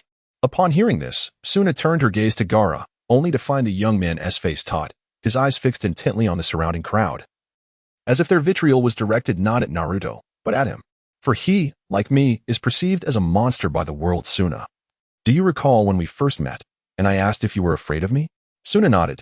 Yes, I remember. I found it quite perplexing. Why should I fear you? You do not appear menacing. In fact, you are rather handsome. Gaara paused, a faint blush creeping onto his face. But he quickly resumed in a solemn tone. He is Naruto, the one I mentioned, who, like me, harbors a beast within, and these people regard us as monsters. Suna's breath caught. She detected an inexplicable melancholy in Gaara's voice. Just as she was about to offer comfort, Gaara continued. Yet, it is fortunate that those days are behind us in this vast world. Who can assure that everyone will love us? As long as there are a few who genuinely care, that is sufficient. A few. Suna pondered this, and after a moment, she smiled. Yes, I have too. Gaara and Sujetsu. Sujetsu scoffed. Don't involve me. Let Gaara love you, for I have no interest in minors. Both Gaara and Suna instantly fell silent, their attention returning to the contest. However, Gaara, in another vision I witnessed, had already succumbed to rage when your uncle attacked you. Gaara paused, nodding. I know. That was the closest I ever came to being consumed by the power within. Thankfully, you intervened and saved my uncle from me. Do you know who ultimately inspired your transformation in that world? Gaara pondered for a moment, his eyes brightening as he looked below. Are you suggesting it was him? But he can hardly care for himself. Sujetsu reflected. Everyone has their strengths. Perhaps his lies in his ability to inspire others with words. Do not dismiss this. Compared to our shared status as tailed beasts, Naruto has consistently embodied his ninja way. This is precisely why I brought you to meet him. My presence will undoubtedly alter certain things, yet not everything necessitates change. Gaara, though somewhat perplexed, nodded and focused intently on the scene below. At that moment, Sujetsu and the others heard a cough from behind, a sound imbued with penetrating power that resonated in everyone's ears. The clamorous crowd fell silent simultaneously. Irika furrowed his brow, feeling a twinge of discomfort from the derisive voices surrounding him. Yet, with the timely intervention of the Hokage, he was able to breathe a sigh of relief. Now, Naruto, a second-year student, your opponent is Niji Hyuga from the third year. You have the option to forfeit this match and draw again. Will you continue? Naruto lifted his chin, a radiant smile illuminating his face as he declared, Continue. Very well. Let the match commence. Irika dropped a small red flag from above, swiftly retreating to the sidelines to monitor the situation. Should the battle spiral out of control, he would intervene promptly. This was the first time Suyue had witnessed Niji Hyuga, the prodigy with the Byakugan, whose fate in the original story was tragically brief. Why do his eyes look like that? Is it some sort of illness? Gaara inquired. Suyue shook his head. The Byakugan is an immensely powerful ocular technique, capable of penetrating the surface to visualize the flow of chakra within, coupled with the unique gentle fist style of the Hyuga clan. It can incapacitate an opponent's chakra network with mere gestures. That's impressive. Does that mean Naruto is in danger? Suyue observed the scene below. At merely 7 years of age, Naruto, according to the original narrative, should be engaged in mischief and seeking adult attention, certainly not a match for Niji. However, The Naruto standing in the arena exuded a different aura, one of positivity and resilience. Perhaps, like Gaara, he too had undergone some transformation. "Hello, may I ask your name?" Naruto politely greeted Neji, but Neji's demeanor remained frosty as he cast a fleeting glance before enveloping himself in chakra. He advanced with a swift step, his figure flickering as he charged at Naruto. Despite his youth, Neji's gentle fist was executed with precision, employing the four symbols technique as he struck towards Naruto. Naruto momentarily froze, hastily retreating several steps while exclaiming, "I'm not ready yet. Why are you ambushing me?" He evaded a flurry of strikes, panting heavily as he found himself at the edge of the grass. Taking a deep breath, he exhaled slowly. "Well then, I shall not hold back any longer." Uzumaki Naruto, coming through. With a clap of his hands, Naruto formed a seal, and two shadowy figures erupted beside him, each a clone standing resolutely. "Shadow clone technique," Su Yue murmured. At this point, Naruto had yet to master forbidden techniques, so he likely had not yet learned the shadow clone. His control over chakra had evidently improved. Despite his poor aptitude, he had undoubtedly invested considerable effort to reach this level. The two somewhat clumsy clones charged at Neji, only to be swiftly dismantled by his precise strikes. A singular white figure surged once more toward Naruto. In a flash, Naruto remained unfazed, unleashing two black shurikens that forced Neji to retreat. Seizing the opportunity, Naruto advanced, forming seals as he proclaimed, "Prepare to experience my self-created jutsu. Super ultimate unmatched dominance death technique." As he spoke, Naruto conjured a shimmering sphere of chakra in his hand, glistening with brilliance. At the moment Naruto called out the name of his jutsu, Neji, standing opposite him, was momentarily taken aback, involuntarily whispering, "What?" Yet Naruto, with a self-satisfied grin, saw the color of the chakra sphere deepen, coalescing into a size slightly larger than a soccer ball. Surprised? "This is a technique I developed myself. I discovered that by concentrating the chakra within me and then channeling it into my fist, I could unleash a power several times greater than a standard punch. So, what do you say? It's not too late to concede." In the audience, Guy and Kakashi sat beside the old Hokage, both momentarily stunned upon witnessing the chakra sphere in Naruto's hand. Guy couldn't help but inquire, "This method of attack, it resembles that of the Fourth Hokage's jutsu. Kakashi, you didn't teach this boy the Rasengan, did you?" Kakashi glanced at him with an exasperated expression. "Just because I am a student of Minato-sensei does not mean I possess the Rasengan." Guy appeared somewhat astonished. "Aren't you known as the copy ninja? Surely there are techniques you do not know?" Kakashi shook his head. "Of course, I excel in chakra manipulation and nature transformations, granting me an innate sensitivity to the 5 elemental jutsus. In contrast, this attack, relying purely on attribute-less chakra, is indeed my Achilles heel." "So you mean to say that this little rascal learned it on his own?" Kakashi shrugged. "Who knows? However, his naming convention is quite reminiscent of Minato-sensei's style." Upon hearing Naruto's proclamation, Neji contemplated for a moment before shaking his head. "No, this is merely a basic condensation of chakra. To me, it seems a profanation and squandering of chakra. Such reckless expenditure could deplete your chakra reserves with a single strike." At Neji's derision, Naruto felt a pang of indignation and shouted, "This is just the beginning of my self-created jutsu. I will refine it bit by bit." Neji's face was as frigid as ancient ice. Upon hearing Naruto's defense, he merely smirked and extended his hand. "You are no match for me." With a mighty roar, Naruto charged at Neji, wielding the chakra sphere and delivering a powerful punch. A fierce wind surged between them, yet Neji remained unfazed, raising his hands and positioning his legs shoulder-width apart. With a sharp clap, Neji brought his hands together, and in the next instant, he forcefully spread them apart, generating an even more potent whirlwind from his palms. In the blink of an eye, Naruto's chakra sphere was engulfed between Neji's hands, which then twisted, redirecting Naruto's attack into the empty air behind him. With another sharp sound, Neji grasped Naruto's arm. Naruto was momentarily taken aback as Neji's icy visage bore down on him, the blood vessels at the sides of his eyes suddenly bulging. Byakugan activated. This was the power to see beyond mere appearances, and at that moment, the chakra points on Naruto's arm became vividly clear. Bang. "Ah, that hurts." A heavy thud resounded as Neji's hands landed on Naruto's arms. It appeared to be a mere gentle pat, yet Naruto let out a piercing scream. The movement was so swift that even Irika, standing nearby, failed to react in time. Once he comprehended the situation, he rushed forward. "All right, Neji, it's merely a contest among classmates, and he is your junior. Why did you strike so hard?" Naruto collapsed to the ground, clutching his arm and grimacing in agony. Neji, however, remained indifferent, responding coldly, "Since it is a competition, I must give it my all." Iwagakure, filled with indignation, was about to retort when a figure from the audience swiftly approached. Clad in a pristine white robe, Hinata Hayashi stood before Neji. Placing a hand on his shoulder and admonishing him directly, "Neji, your actions were indeed excessive. Apologize to your classmate." Neji paused momentarily, then lowered his head and, in a surprising shift of demeanor, approached Naruto, saying, "I'm sorry." Meanwhile, Iwagakure had helped Naruto release the chakra-induced blockage in his acupoints. Breathing heavily, Naruto climbed to his feet, straightened his clothes, and waved dismissively. "It's nothing, sensei. My jutsu simply needs more practice." He glanced at Neji, giving him a thumbs up. "That move you executed was truly impressive. May I inquire if you could teach me?" Neji coldly shook his head. The gentle fist is a secret technique of the Hyuga clan and cannot be disseminated. He then turned to Hinata Hayashi. "Am I free to leave now?" Hinata nodded. And Neji turned to descend from the stage. The competition continued, and Naruto was not disheartened by his earlier defeat. Instead, he leaned on the table, eyes fixed intently on the battles of others. "What is up with that guy? His attitude is terrible. Naruto is clearly so polite." Suna remarked, somewhat aggrieved. Gaara pondered, resting his chin on one hand. Was that technique something he devised on his own? It seems to resemble a half-finished version of his father's Rasengan.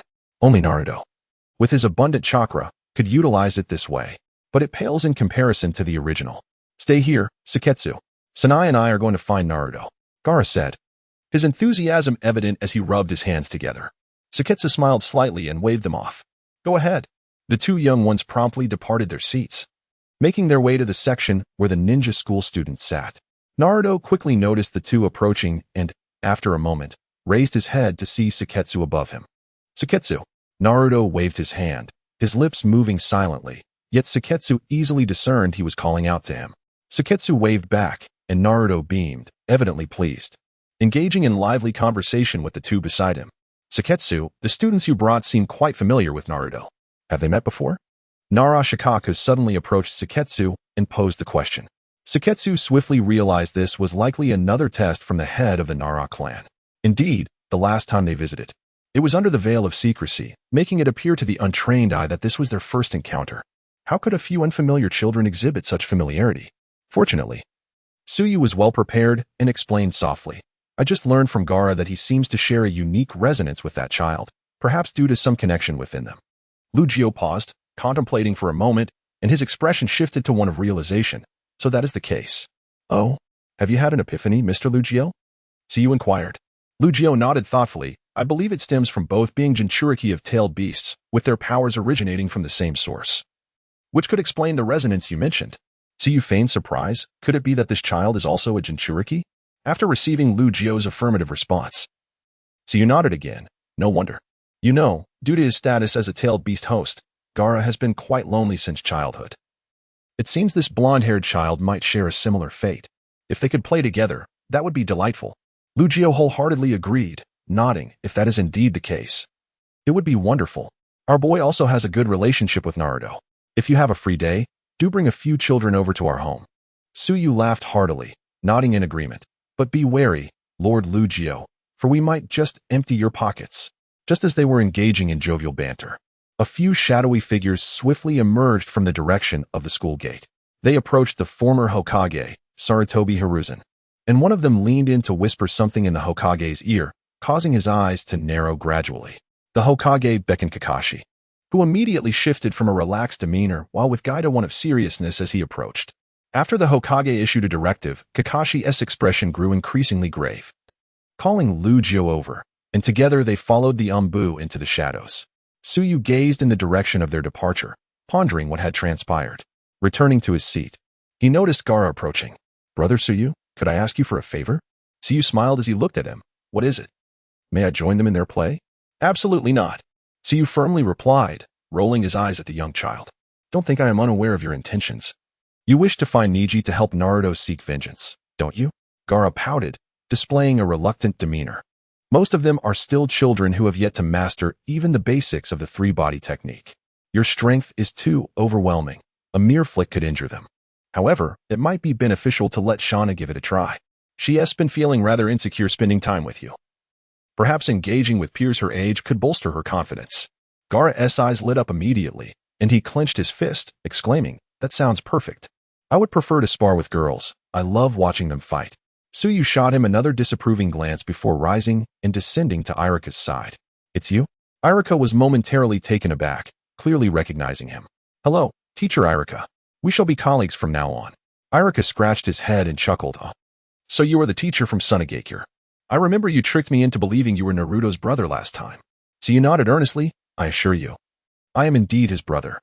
Once I secure a formal position, I shall treat you to a meal and explain everything then. However, I require your assistance with a matter at present."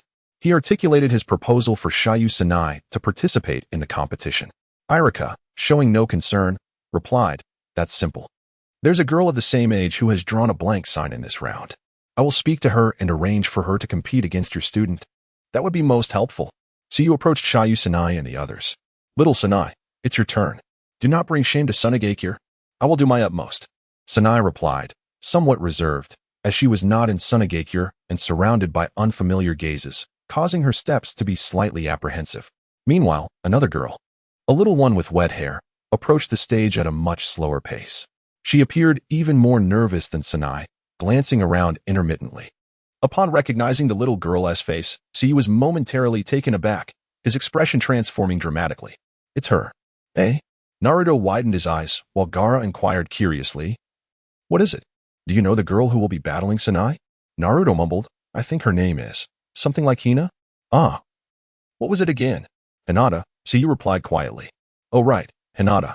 Naruto reminisced, "I've encountered her numerous times. She is a rather peculiar girl, seemingly a stutterer, always speaking hesitantly." Suyu leaned back slightly, adopting a more comfortable position. "Who do you think will emerge victorious?" he asked, observing the two girls below, who were nodding at each other. Irika had waved the flag for quite some time, yet neither had made a move. "Is that even a question? It must be Sanai. Her talent has even earned your praise." Gaara exclaimed eagerly. "I'm not entirely sure. I haven't witnessed Sanai's capabilities, but Hinata does seem rather weak. Her hands are so soft. It feels as if she possesses no strength at all." "Wait a moment." Gaara widened his eyes at Naruto, echoing his previous statement. "Her hands are soft and seem devoid of strength. Have you held her hand?" Naruto stuck out his tongue. "No. I merely saw her being bullied and falling to the ground, so I helped her up. I refuse to listen. You two are involved. Sanai told me you seem quite honest. I will certainly relay this to Sanai." Both Shiyu Sanai and Hinata bowed to each other. "I'm Shiyu Sanai. I'm Hinata." After exchanging pleasantries, they each assumed their stances, and then remained still. Irika cleared his throat lightly and announced once more, "The match begins." Both were of a reserved disposition, instinctively waiting for the other to strike first.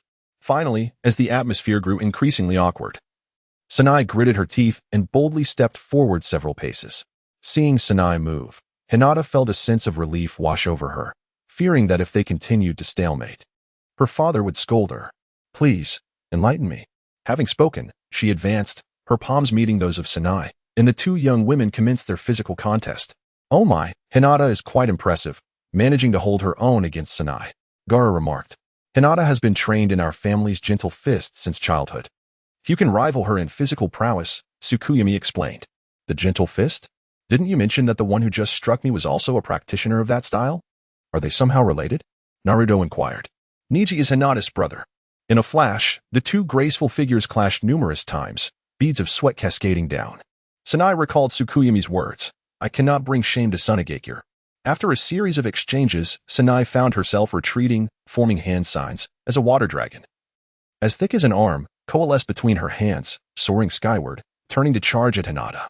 A water dragon bullet? At such a young age.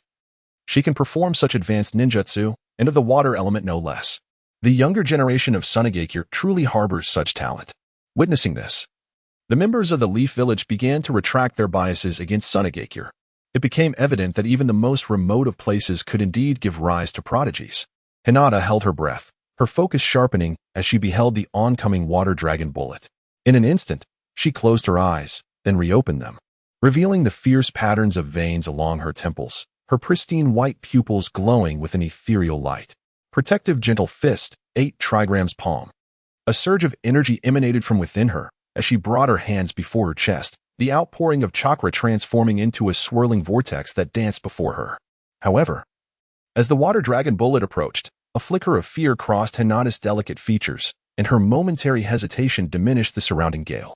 Upon colliding with the 8 trigrams, the pale blue hue of the water dragon bullet faded momentarily. Nevertheless, the residual water chakra, still imbued with formidable force, surged toward her. The water dragon loomed larger in Hinata's vision, and at the moment its power threatened to engulf her, it suddenly vanished. Hinata stumbled back a few steps. Her head bowed like a frostbitten flower. I lost. No. Sanai approached her, a perplexed expression upon her face. The chakra barrier that manifested on your body should have been sufficient to withstand the water dragon bullet. Why did you retract it at the last moment? Hinata lowered her head further, shaking it gently, her body trembling slightly, and offered no further reply as she bowed to Sanai and swiftly departed the grassy arena. Sanai, somewhat bewildered, raised her hands and glanced back, spotting Hinata returning to the audience, seemingly subjected to some pointed scrutiny from those nearby. Contemplating this, she made her way back to Tsukuyami and the others.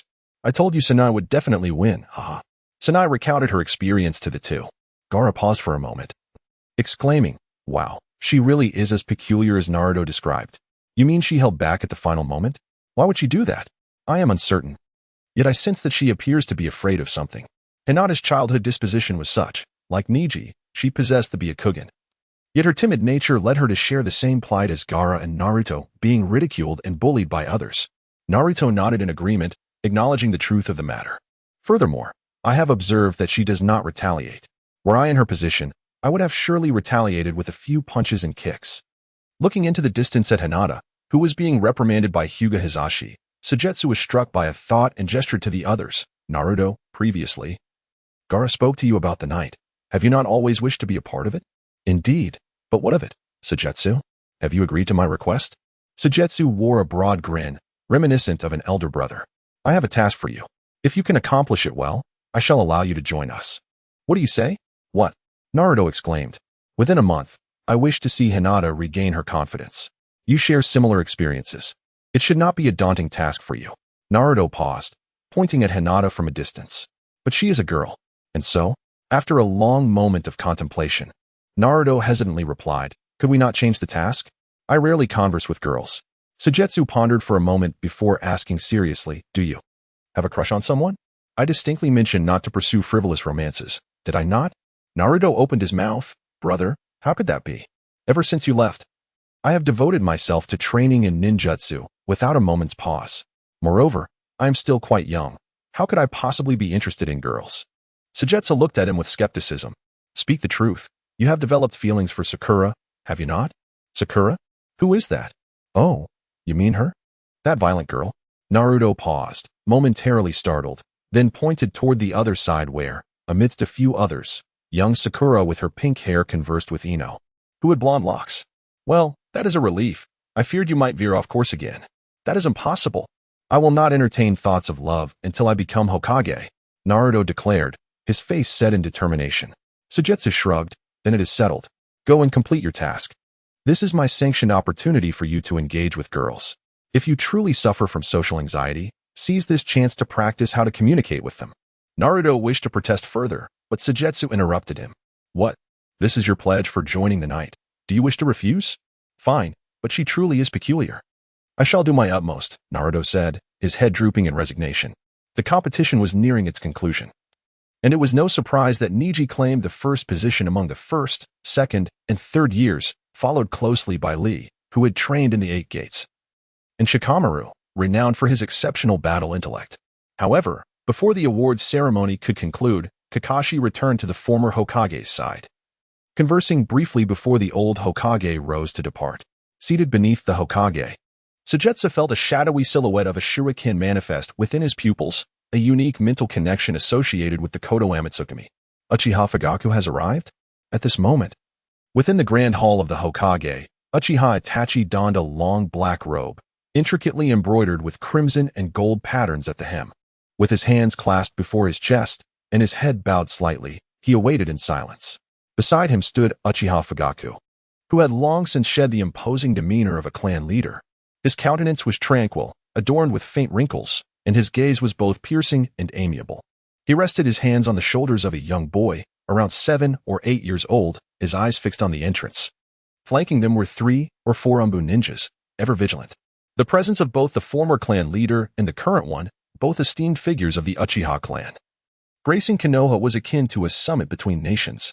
Itachi, Qian Yun Su Yue is now in Konoha, Fugaka remarked, adjusting Sasuke's collar as he spoke softly. Itachi's profound gaze shifted slightly, and he nodded subtly. In the distance, a group approached with hurried expressions. It was the former Hokage and Kakashi. As they met, Itachi rose and inclined his head respectfully to the former Hokage, maintaining a dignified composure. Hokage, Sarutobi Hiruzen, upon hearing this respectful address without the addition of Sir, understood that Uchiha Itachi, once wholly dedicated to the village, had now completely severed ties with Konoha. Itachi, you have arrived. The former Hokage took a seat opposite Itachi and beckoned to his side, where Kakashi instructed a nearby Chunin to promptly serve freshly brewed tea to the two. I wish to have Sasuke remain in Konoha to continue his studies. In exchange, I shall represent the Uchiha clan in owing Konoha a favor. What do you think? Itachi turned his gaze towards Sasuke. The former Hokage paused, his expression softening considerably. What favor? The Uchiha clan has always been a part of Konoha. Although they have distanced themselves now, that is a fault of us elders. And it should not involve the children. Let Sasuke return and continue in his original class. Itachi nodded, remaining silent for a moment before inquiring with a stoic demeanor. I have heard that the Lightning Nations are amassing troops at the border. Do you have any insight on this, Hokage? At the mention of this matter, a flicker of weariness crossed the Hokage's eyes. You remain as concerned for the village as ever. Rest assured, Konoha has formed an alliance with Sunagakure, and I am diligently training Umbu members. As long as we endure this period, Konoha shall recover. That is reassuring, Itachi replied, nodding. After a brief hesitation, he added, Hokage, the Uchiha clan cannot return to the village. However, if Konoha faces adversity, it will be akin to a matter of the Uchiha household. Having made this assurance, Itachi rose, his ample robe concealing his lithe form, leaving only the profound gravitas of the Uchiha clan leader visible. This is not merely a promise to the Hokage. It is a commitment to the villagers of Konoha. Sarutobi sighed, nodding in understanding. I comprehend. The village has wronged you. Likewise, should the Uchiha clan face peril, I shall personally lead a contingent to assist. With that, Itachi and Fugaku departed, while the former Hokage instructed Kakashi to personally arrange for Sasuke's re-enrollment. Sasuke, upon your return, there will undoubtedly be whispers among your classmates. Have you considered this? Uchiha Itachi knelt beside Sasuke, lightly tapping his head with 2 fingers. It doesn't matter. I just want to grow stronger. And besides, didn't you say so? Master Sujetsu was also here. Whenever an issue arises, I shall seek his counsel. Uchiha Itachi smiled gently. Go ahead. Sasuke, with his backpack slung over his shoulder, followed by the guidance of Fukaku, entered the ninja academy, while Fukaku and Itachi turned to depart. After walking several miles from the gates of Konoha, the two paused in unison. Fukaku lifted his gaze towards the shadowy figure perched upon the tree trunk. Sujetsu, once more we meet. Sujetsu leapt down gracefully to stand before them. It seems you have found a stable place for the Uchiha clan. The land of grass is currently in turmoil, and my father and I have decided to settle there. In the coming months, I shall learn from you and work to restore order in the village. The land of grass lies between Konoha and Iwagakure. You still harbor intentions to protect Konoha, do you not? After a moment of silence, Uchiha Itachi nodded gently.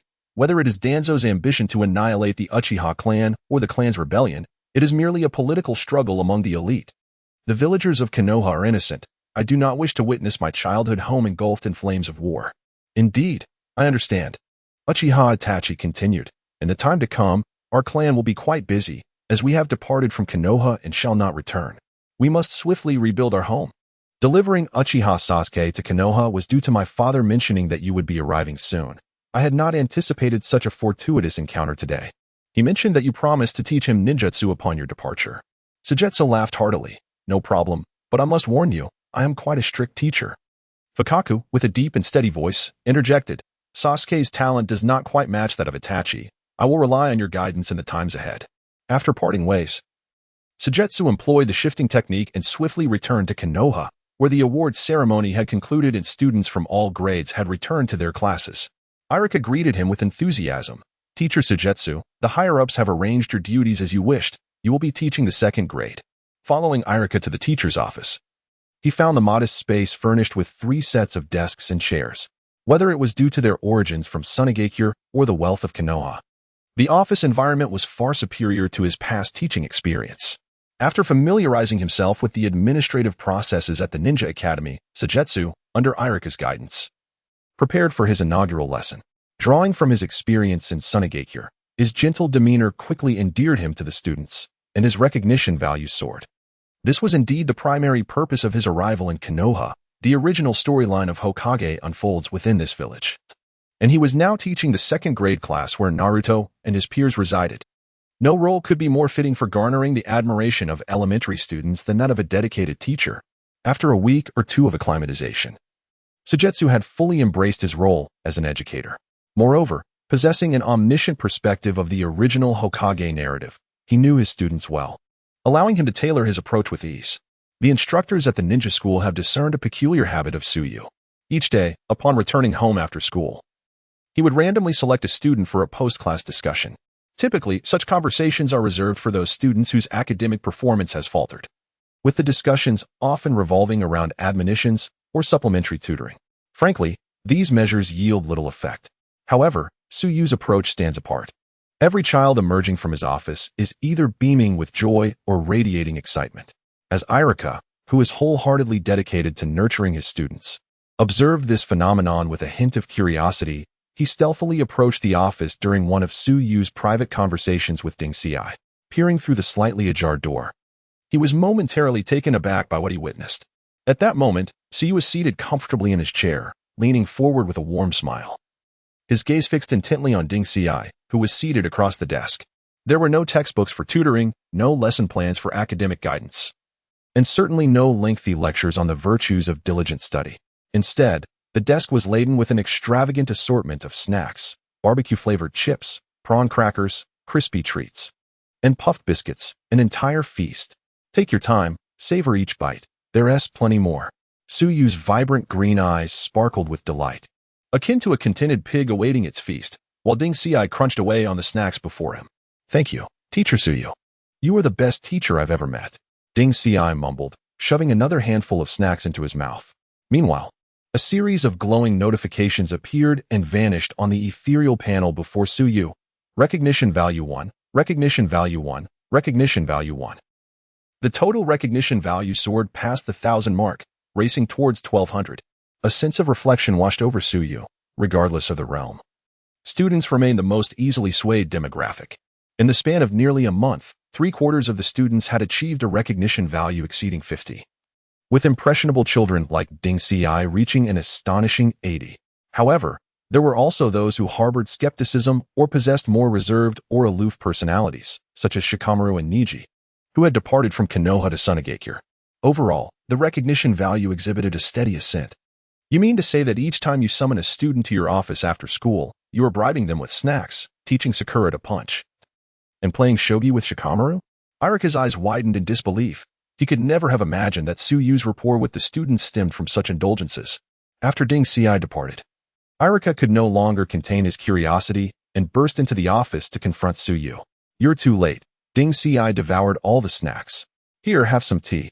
Suyu gestured toward the cup he had just poured for Ding Xiai, who had been too preoccupied with the chips to take a sip. That may be true, but it is not the whole picture.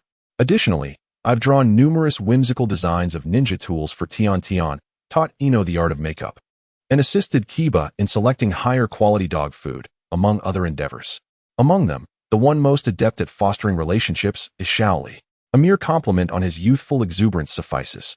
The most challenging, however, is Yoshino, as he harbors a fondness for insects. And I happen to suffer from a phobia of clusters. Suyu shrugged nonchalantly and remarked, you truly are putting in considerable effort. Yet, these matters appear to bear no relevance to the art of ninjutsu instruction. Iruka sought to counter, but was interrupted by Suyu. As an educator, the paramount duty is to comprehend the children, to uncover their unique talents, rather than adhering rigidly to curriculum. Interest serves as the finest teacher for children, does it not? Suyu licked his lips, revealing a harmless smile. The little ones possess remarkable talents. The constraints of the Ninja Academy cannot bind them. It is their own interests that hold them back. Iruka inhaled deeply, finding merit in Suyu's words. How is it that you understand each child so well? Did you not arrive only recently? Surely, you cannot be their elder brother. A laugh escaped Su Yue, causing him to sputter tea, hastily reaching for a napkin. Of course not. I merely possess a keen eye.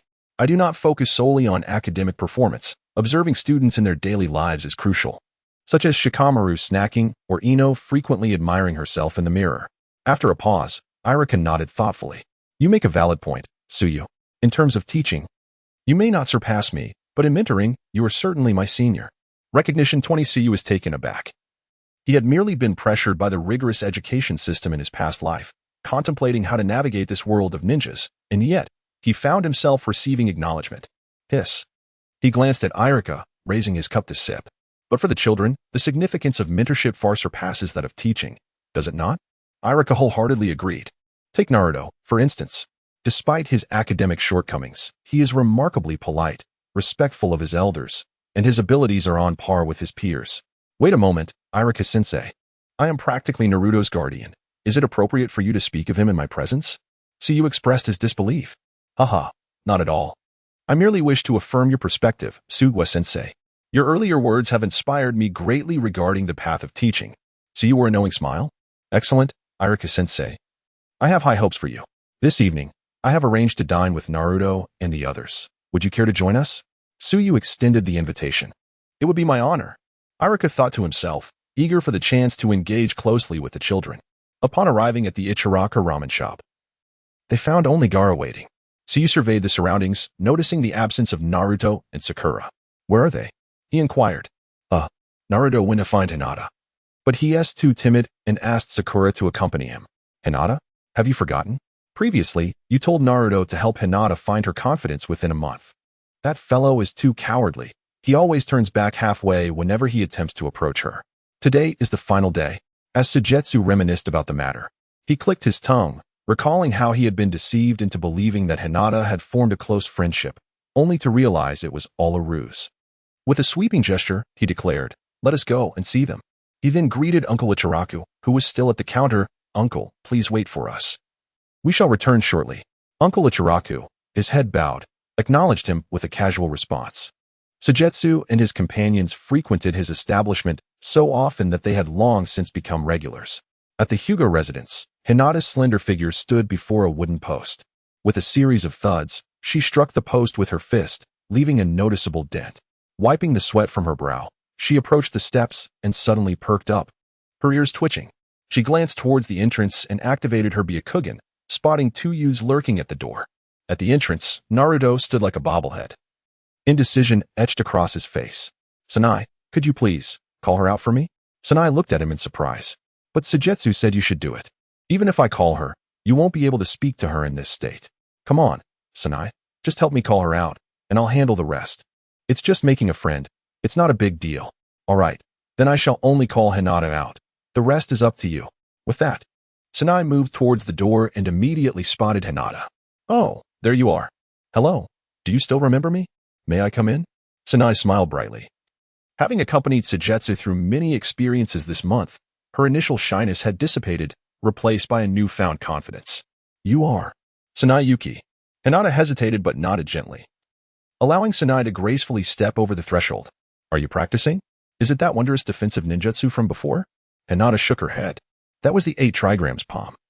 This time I'm practicing the twin lion fist, but it's quite difficult. I've been training since I was 4, and I can only manage to manifest a little bit of lion's shadow. That's already impressive. By the way, Hinata, I have a friend who wishes to meet you. However, he is a bit shy. Could you possibly step outside for a moment?" Sanai cut straight to the point, offering a warm smile and gesturing towards the entrance. Right there. Hinata cast a glance towards the main gate of the Hyuga clan, her expression fraught with conflict. "Maybe. It's best not to. I still have other ninjutsu to study." "I'm sorry, Sanai." Her voice dwindled to a whisper, and she turned her head away. Having used her Byakugan to survey the entrance, she was well aware of who awaited outside. Yet, her timid nature left her at a loss for how to engage with others. Sanai paused, taken aback. Just then, a figure emerged from within, the clan leader of the Hyuga clan, Hinata's father, Hayashi Hyuga. "Hinata, what are you doing?" Hayashi inquired, his head held high. "Have you completed your assignments for today? I have just received news from Sunagakure that Niji has nearly mastered the twin lion fist." As the daughter of the Hyuga clan's main family, it is your destiny to lead our family. How dare you be so neglectful? Yes, father. Hinata lowered her head, tears glistening in her eyes as she turned back to the wooden post. Gathering chakra between her hands, she struck fiercely at the post. Bang! A dull thud echoed as Hinata's turbulent chakra, a result of her conflicted emotions, caused her to be rebounded back to her original position. Hinata. Seeing this, Sunai rushed over to help her up. Yet, Hinata resembled a startled fawn, her eyes filled with panic as she bowed her head even lower. I'm sorry, father. I'm so sorry. Hyuga Hayashi scoffed. You are far inferior to Niji in this state. With that, he turned his gaze towards Sanayu. Are you not the Sand Village student who defeated Hinata last time? To master the water dragon jutsu at such a tender age, you surpass my Hinata. Sanai's expression changed slightly. She could distinctly feel Hinata's petite frame shudder upon hearing Hayashi's words, 2 crystalline drops falling to the ground. Uncle, Hinata is quite formidable. The reason she lost to me last time was that she held back. Haha, there is no need for you to speak on her behalf. I know my daughter well enough. Hyuga Hayashi waved his sleeve lightly, shifting the topic. What brings you here today to see Hinata? Sanai gazed at Hayashi's cold and haughty visage, the words she had prepared slipping away as she glanced at Hinata, her heart swelling with mixed emotions. It seemed she understood why Hinata's character was so frail. Uncle Hayashi, we would like to invite Hinata to join us for a meal. Suddenly, a bright voice emerged from the entrance. Both Sanai and Hinata turned to look, and Naruto stood tall, addressing Hyuga Hayashi. Uzumaki Naruto? Hayashi narrowed his eyes slightly. Turning to Hinata, do you know him? Hinata responded in a voice barely above a whisper. I've seen him a few times. Hayashi's tone grew colder. No wonder your ninjutsu training is lacking. It seems your energy is entirely spent on frivolities. I punish you to practice the double lion fist 50 times today.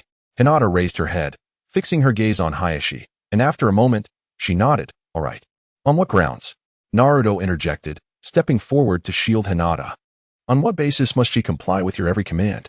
Hayashi looked at the stubborn youth, whose face was slightly tilted in defiance, and replied sternly. On the grounds that I am her father, and that she is destined to become the head of the Hyuga clan, a role that carries responsibilities. Is being the head of the Hyuga clan truly so remarkable? Have you ever asked Hinata if she wishes to take on that role? Naruto challenged. While Hinata turned sharply to look at him, Hayashi seemed to be amused by the audacity, striding toward Naruto with an imposing presence. When did the affairs of the Hyuga clan become fodder for a mere outsider to discuss? I ask you to leave at once. You are not welcome here. Because I am Uzumaki Naruto, destined to become Hokage. When I see injustice, I must intervene. Ridiculous. Hayashi scoffed coldly. In the next moment, his figure flickered and transformed into a blur, a gust of wind rushing toward Naruto's face. Before Naruto could react, a soft voice cried out from behind, "Watch out." Suddenly, a blur appeared before him, and it was the young girl Hinata, rushing from behind to stand protectively in front of him. The delicate girl, trembling, raised her hands, and 2 faint blue streams of chakra began to coalesce in her palms, forming ethereal lion figures that extended forward, shielding them from the fierce wind. Hyuga Hayashi's palm did not descend, halting merely a couple of inches in front of Hinata. This chakra sensation indicates your twin lion fists have significantly improved since the last 2 days. Father, please spare him. Hinata lowered her gaze, unable to meet Hyuga Hayashi's eyes. Humph, daring to question the Hyuga clan, so young yet so audacious, so disrespectful to elders. How will you fare as you grow? With that, Hyuga Hayashi's chakra coalesced once more into a blue-green sphere, advancing towards the 2. Father, Hinata sought to protest, but felt a weight descend upon her shoulder. Turning around, she saw Naruto gazing at her with warmth. Hinata, don't worry about me. He swiftly pulled Hinata behind him, then turned to Sasana. Sasana, please take care of her. Having entrusted everything, Naruto pivoted, and in that moment, his demeanor shifted. He regarded Hyuga Hayashi with a cold, emotionless gaze and questioned, "What did you just say?" 3 dark lines appeared on Naruto's cheeks as a surge of crimson chakra erupted from him, stepping forward.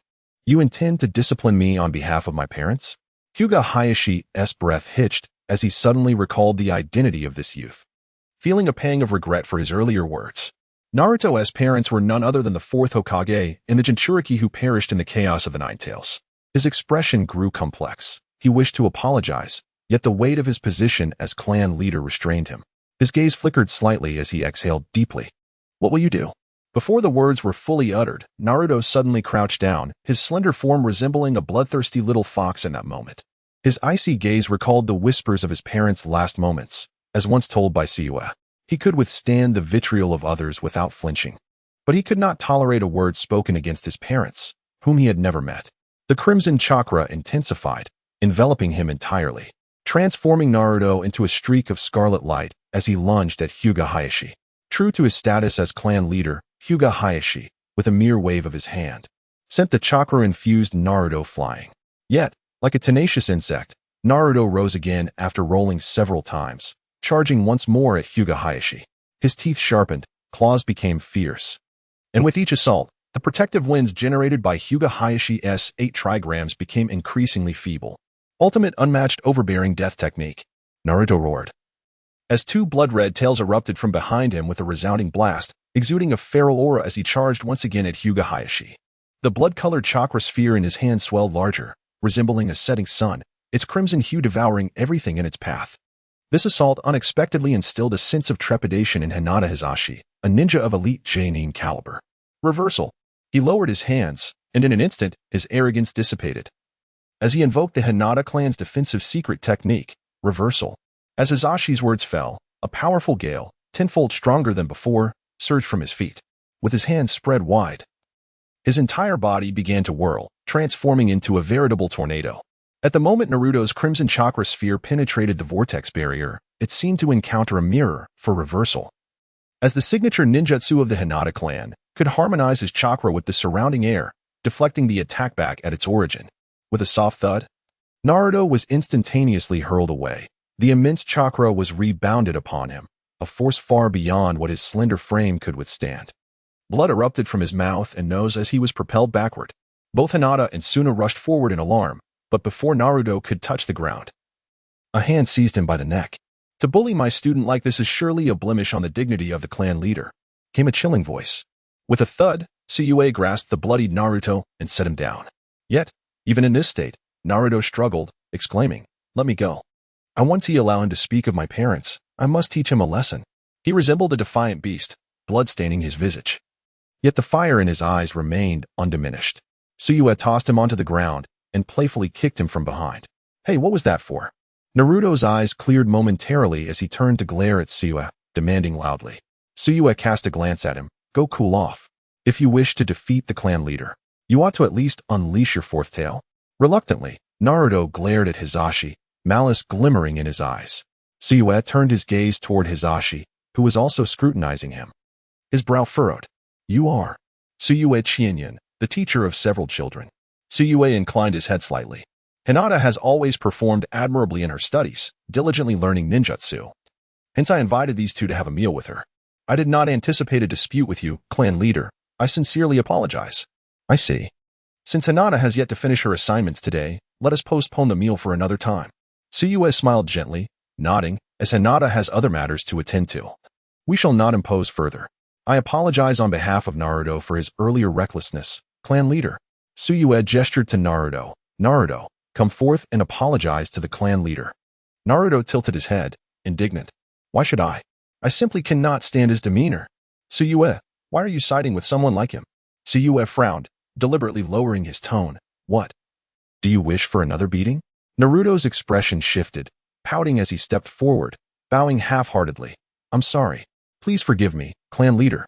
Yue added, "Please forgive him." "Clan leader." Naruto's face contorted further in dismay. "Please forgive me, clan leader." Hisashi lightly nodded. "Such trivial matters are of no consequence. I too have my faults." The smile of Yue grew even more radiant. "The clan leader has spared you.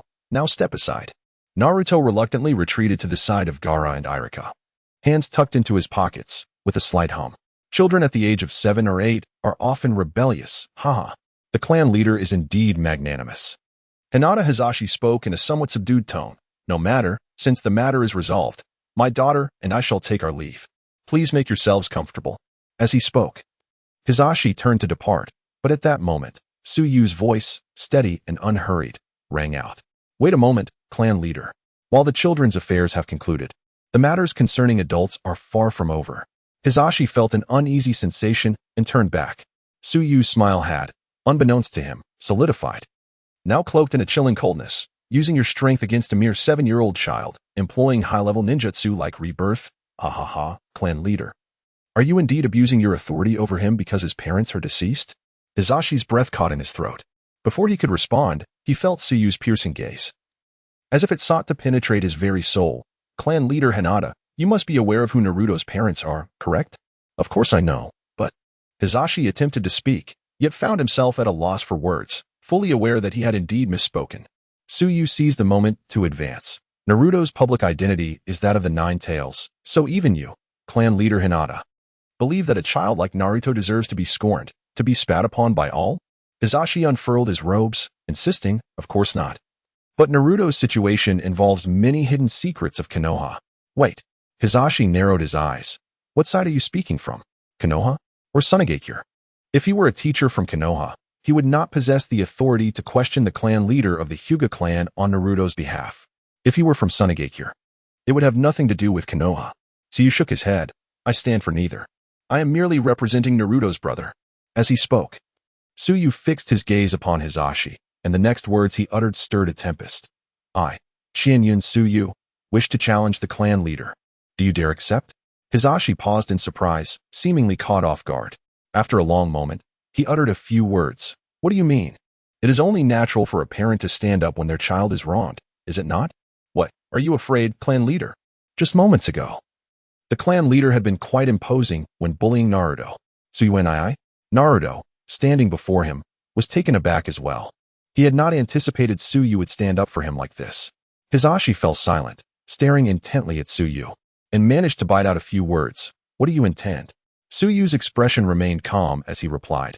Nothing much, just that if I were to miraculously win, I hope the clan leader would grant me one request. Suyu glanced at Hinata, who stood to the side. If I surpass the clan leader, it should signify that my abilities are superior to yours. Henceforth, may I lead Hinata? I can assure you that under my guidance, Hinata's prowess will undoubtedly exceed that of remaining in the clan. Hizashi was momentarily taken aback, then somewhat irate. Your target is Hinata? She is the future successor of my clan, and it is imperative that she receives the traditional education of the Hyuga clan. Suyu shook his head, stating, clan leader, the education of the Hyuga clan is not suitable for Hinata. It will only lead to the gradual extinguishment of her innate genius. If you doubt this, why not test it? The twin lion fist you just mentioned, if entrusted to my hands, I assure you that within 3 months, Hinata will master it completely. What say you? Hyuga Hizashi, filled with rage, responded with a mocking smile. You are truly arrogant. Do you really believe that the Hyuga clan has thrived merely through opportunism? His white robes billowed dramatically as an imposing wind enveloped him, his strength amplified tenfold compared to when he had absorbed Naruto's chakra in his two-tailed state. He extended his hands, bringing them together before slowly rubbing them apart. You shall pay for your hubris, 8 trigrams, mountain crushing strike. The gentle fist technique of the Hyuga clan involves channeling chakra between the palms, and the mountain crushing strike is a powerful penetrating blow, capable of shattering rocks with mere flesh. A slight smirk graced Suyue's lips. In the village of Konoha, he had no intention of revealing conspicuous space ninjutsu such as Starfall or Divine Slash. Instead, he saw this as an opportunity to refine his mastery over the 5 elemental chakras. As the mountain-crushing strike was unleashed, Hizashi transformed into a blur, his fingers poised like a sword, instantaneously appearing before Suyu, aiming to strike at his chest's chakra points. Hizashi possessed unwavering confidence in his clan's gentle fist techniques. Should this strike connect, he was certain it would incapacitate Suyu entirely. Having spent over half a year in the ninja world, Suyu was no longer the inexperienced youth who floundered under the casual attacks of Rasha. A subtle crimson flickered in his gaze as the ordinary grid-like space around him began to unfold. With a resounding impact, the mountain-crushing strike collided with Suyu, causing his entire form to vanish, only for the next moment to reveal Suyu attacking from behind Hizashi. Unbeknownst to him, a 2-inch short blade had materialized in Suyue's hand. This was a ninja blade that he had commissioned Rasha to forge anew before departing from Sunagakure, intended to replace his cumbersome 3-foot-long sword. After all, as he was to become a teacher in Konoha, carrying a large blade would be rather ostentatious. With a whisper, the blade sliced through the air, its cold gleam rapidly approaching Hizashi's neck. Yet, at that moment, wisps of white chakra surged from behind Hizashi, enveloping him instantly. As Suyue's blade struck the chakra shield, A tingling sensation coursed through his hand, a rebound from the technique known as kaiten. Hizashi swiftly turned, his eyes revealing the same fierce vein patterns as Niji and Hinata. His pure white eyes glowed with an almost celestial brilliance, resembling a full moon radiating sacred light. The Byakugan, a unique ocular technique of the Hyuga clan, not only allows for clear perception of the inner and outer world, but also enables a third-person observation of the surroundings, particularly for someone like Hizashi, who had mastered the Byakugan. Using kaiten provided nearly complete defensive coverage. 8 trigrams, 64 palms. Hinata Hizashi's voice resonated with a deep growl as his hands moved with remarkable speed, transforming from 1 pair to 2, then 4, and ultimately culminating in a staggering 64 shadowy palm strikes swirling around him. What is this? Naruto exclaimed in astonishment. Is Uncle Hinata some kind of monster? How can he have so many hands? It is the 8 trigrams palm. My father has mastered up to 356 strikes, capable of unleashing that many palm shadows simultaneously, Gaara elucidated. Indeed, it may appear as though countless arms have sprouted, but it is merely the result of such rapid movement that creates these afterimages. Then, could there be danger for Eskietsu? It looks like he is being overwhelmed by Hinata's father, Naruto remarked, glancing at Gaara. Gaara couldn't help but scoff. You underestimate Eskietsu far too much. It's simply that he cannot fully utilize his space ninjutsu in this setting, which has somewhat restricted his abilities. Meanwhile, Hinata anxiously observed the two combatants. Worry etched across her features. She yearned to intervene but felt at a loss about how to do so. Water release, water dragon bullet technique. Earth release, earth flow dragon technique. Fire release, dragon flame bullet technique. All 3 releases, continuous bullet technique. Eskietsu rapidly formed hand seals before his chest, his eyes having undergone several advancements.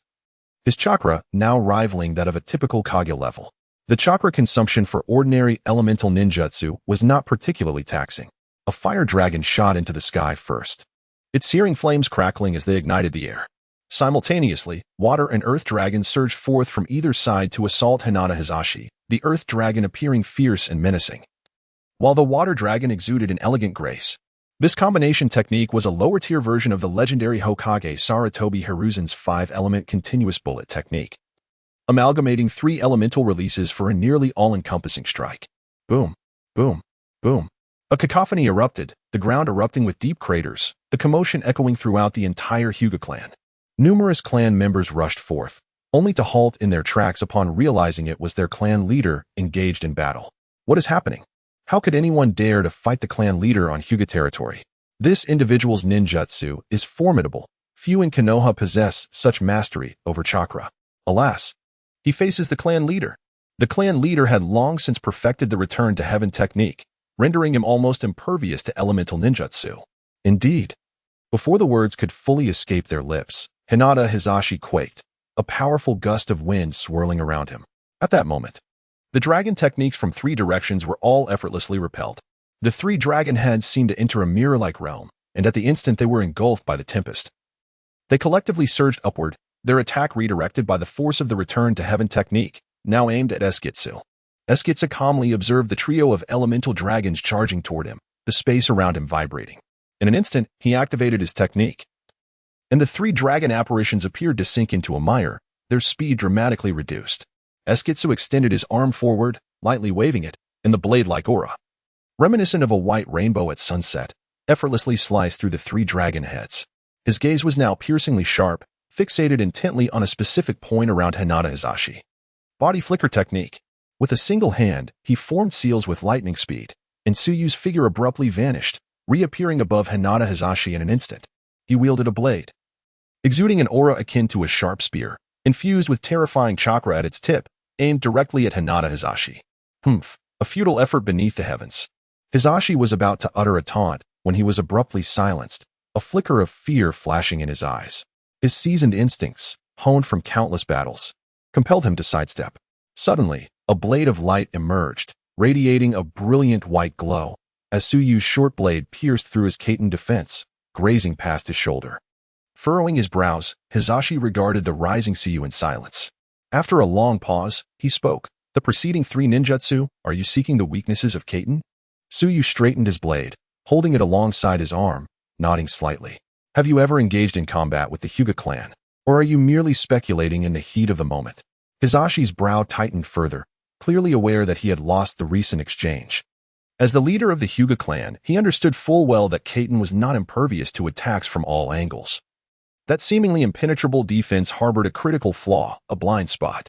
Each practitioner of Kaiten could only defend their surroundings in a 359-degree arc, leaving that 1 degree as the technique's vulnerability. However, this was a closely guarded secret of the Hyuga clan, which left Hizashi perplexed. If you dare to challenge the clan leader, you must have done your homework. How could I not take precautions against such a signature technique of the Hyuga clan? Hizashi inquired. Not too bad, haha. I'm rather accustomed to a carefree lifestyle, unfit for the rigid ninja system. Teaching and enjoying life with children suits me better. So you replied with a smile? Leader, shall we continue our match? Surely you possess other tactics yet to be revealed. Hizashi pursed his lips. Knowing even the weaknesses of Kaiten, to continue fighting would only be self-deprecating. As he spoke, Hizashi's gaze sharpened. Looking up at Tsuyu, do you truly have connections with the Fourth Hokage? Tsuyu chuckled. You could say so, although it's my own ninjutsu. Its execution was indeed inspired by the Flying Thunder God technique. Regardless, the techniques derived from the Forbidden Eye are unprecedented in the ninja world. And he could boast as he pleased. Unfortunately, although your strength rivals mine, within the Hyuga clan, your adversary is not merely me, Hinata Hizashi. Hizashi spoke coldly. I will not agree to your terms. Hinata must inherit the Hyuga clan's legacy, and only we of the Hyuga clan shall educate her. Hizashi's assertion sparked anger in Tsuyu. After their bout, he would not concede? Was his effort in vain? I never promised you anything. So how could there be any question of reneging? Tsuyu found himself momentarily at a loss for words, knowing he could not truly confront the leader of the clan. He pondered over strategies, perceiving the members of the Hyuga clan as obstinate traditionalists, a perspective that birthed Niji's tragic fate. To alter the destinies of these individuals, one must shatter the chains that bind them. Yet, as an outsider, he could conceive of no alternative to conquering them by force. Surely, he could not simply join the Hyuga clan to instigate reform? Reform? Suddenly, a thought struck him. He cast a glance at the somewhat timid Hinata beside him. Perhaps the key to breaking the chains lay within the very essence of the Hyuga clan itself? Perhaps Hinata was the pivotal figure in determining the fate of the Hyuga clan? Taking a deep breath, he addressed Hayashi Hyuga with a resolute voice. In that case, we shall take our leave. With that, he turned and exchanged glances with his companions before departing from the Hyuga clan. Are we really leaving just like this? What about Hinata? Naruto asked anxiously as they stepped outside. He glanced at Naruto, replying, Why worry? The young lady is a princess of the Hyuga clan. She can manage. But her father is truly unreasonable. Destiny and such, I have never believed in that. I refuse to let Hinata be subjected to his brainwashing any longer. Huh? What does that even mean? Imposing rules to govern clan members is a customary practice among most ninja families. What truly astonishes me about the Hyuga clan is the so-called caged bird curse. He briefly elucidated the caged bird technique to his companions, that Niji, who gravely injured you, was implanted with the caged bird seal, and he happened to be Hinata's guardian. For you, destiny may seem ephemeral, but for the Hyuga clan, particularly those from the branch family, the concept of destiny is an indelible curse that threads through their lives. Those marked by the caged bird are akin to birds confined within a cage, never to experience freedom again. Naruto, seemingly invigorated, began to chatter incessantly. No wonder I felt something odd during our battle. Growing up in such an environment must transform one into a cold, detached creature. Gaara chuckled lightly.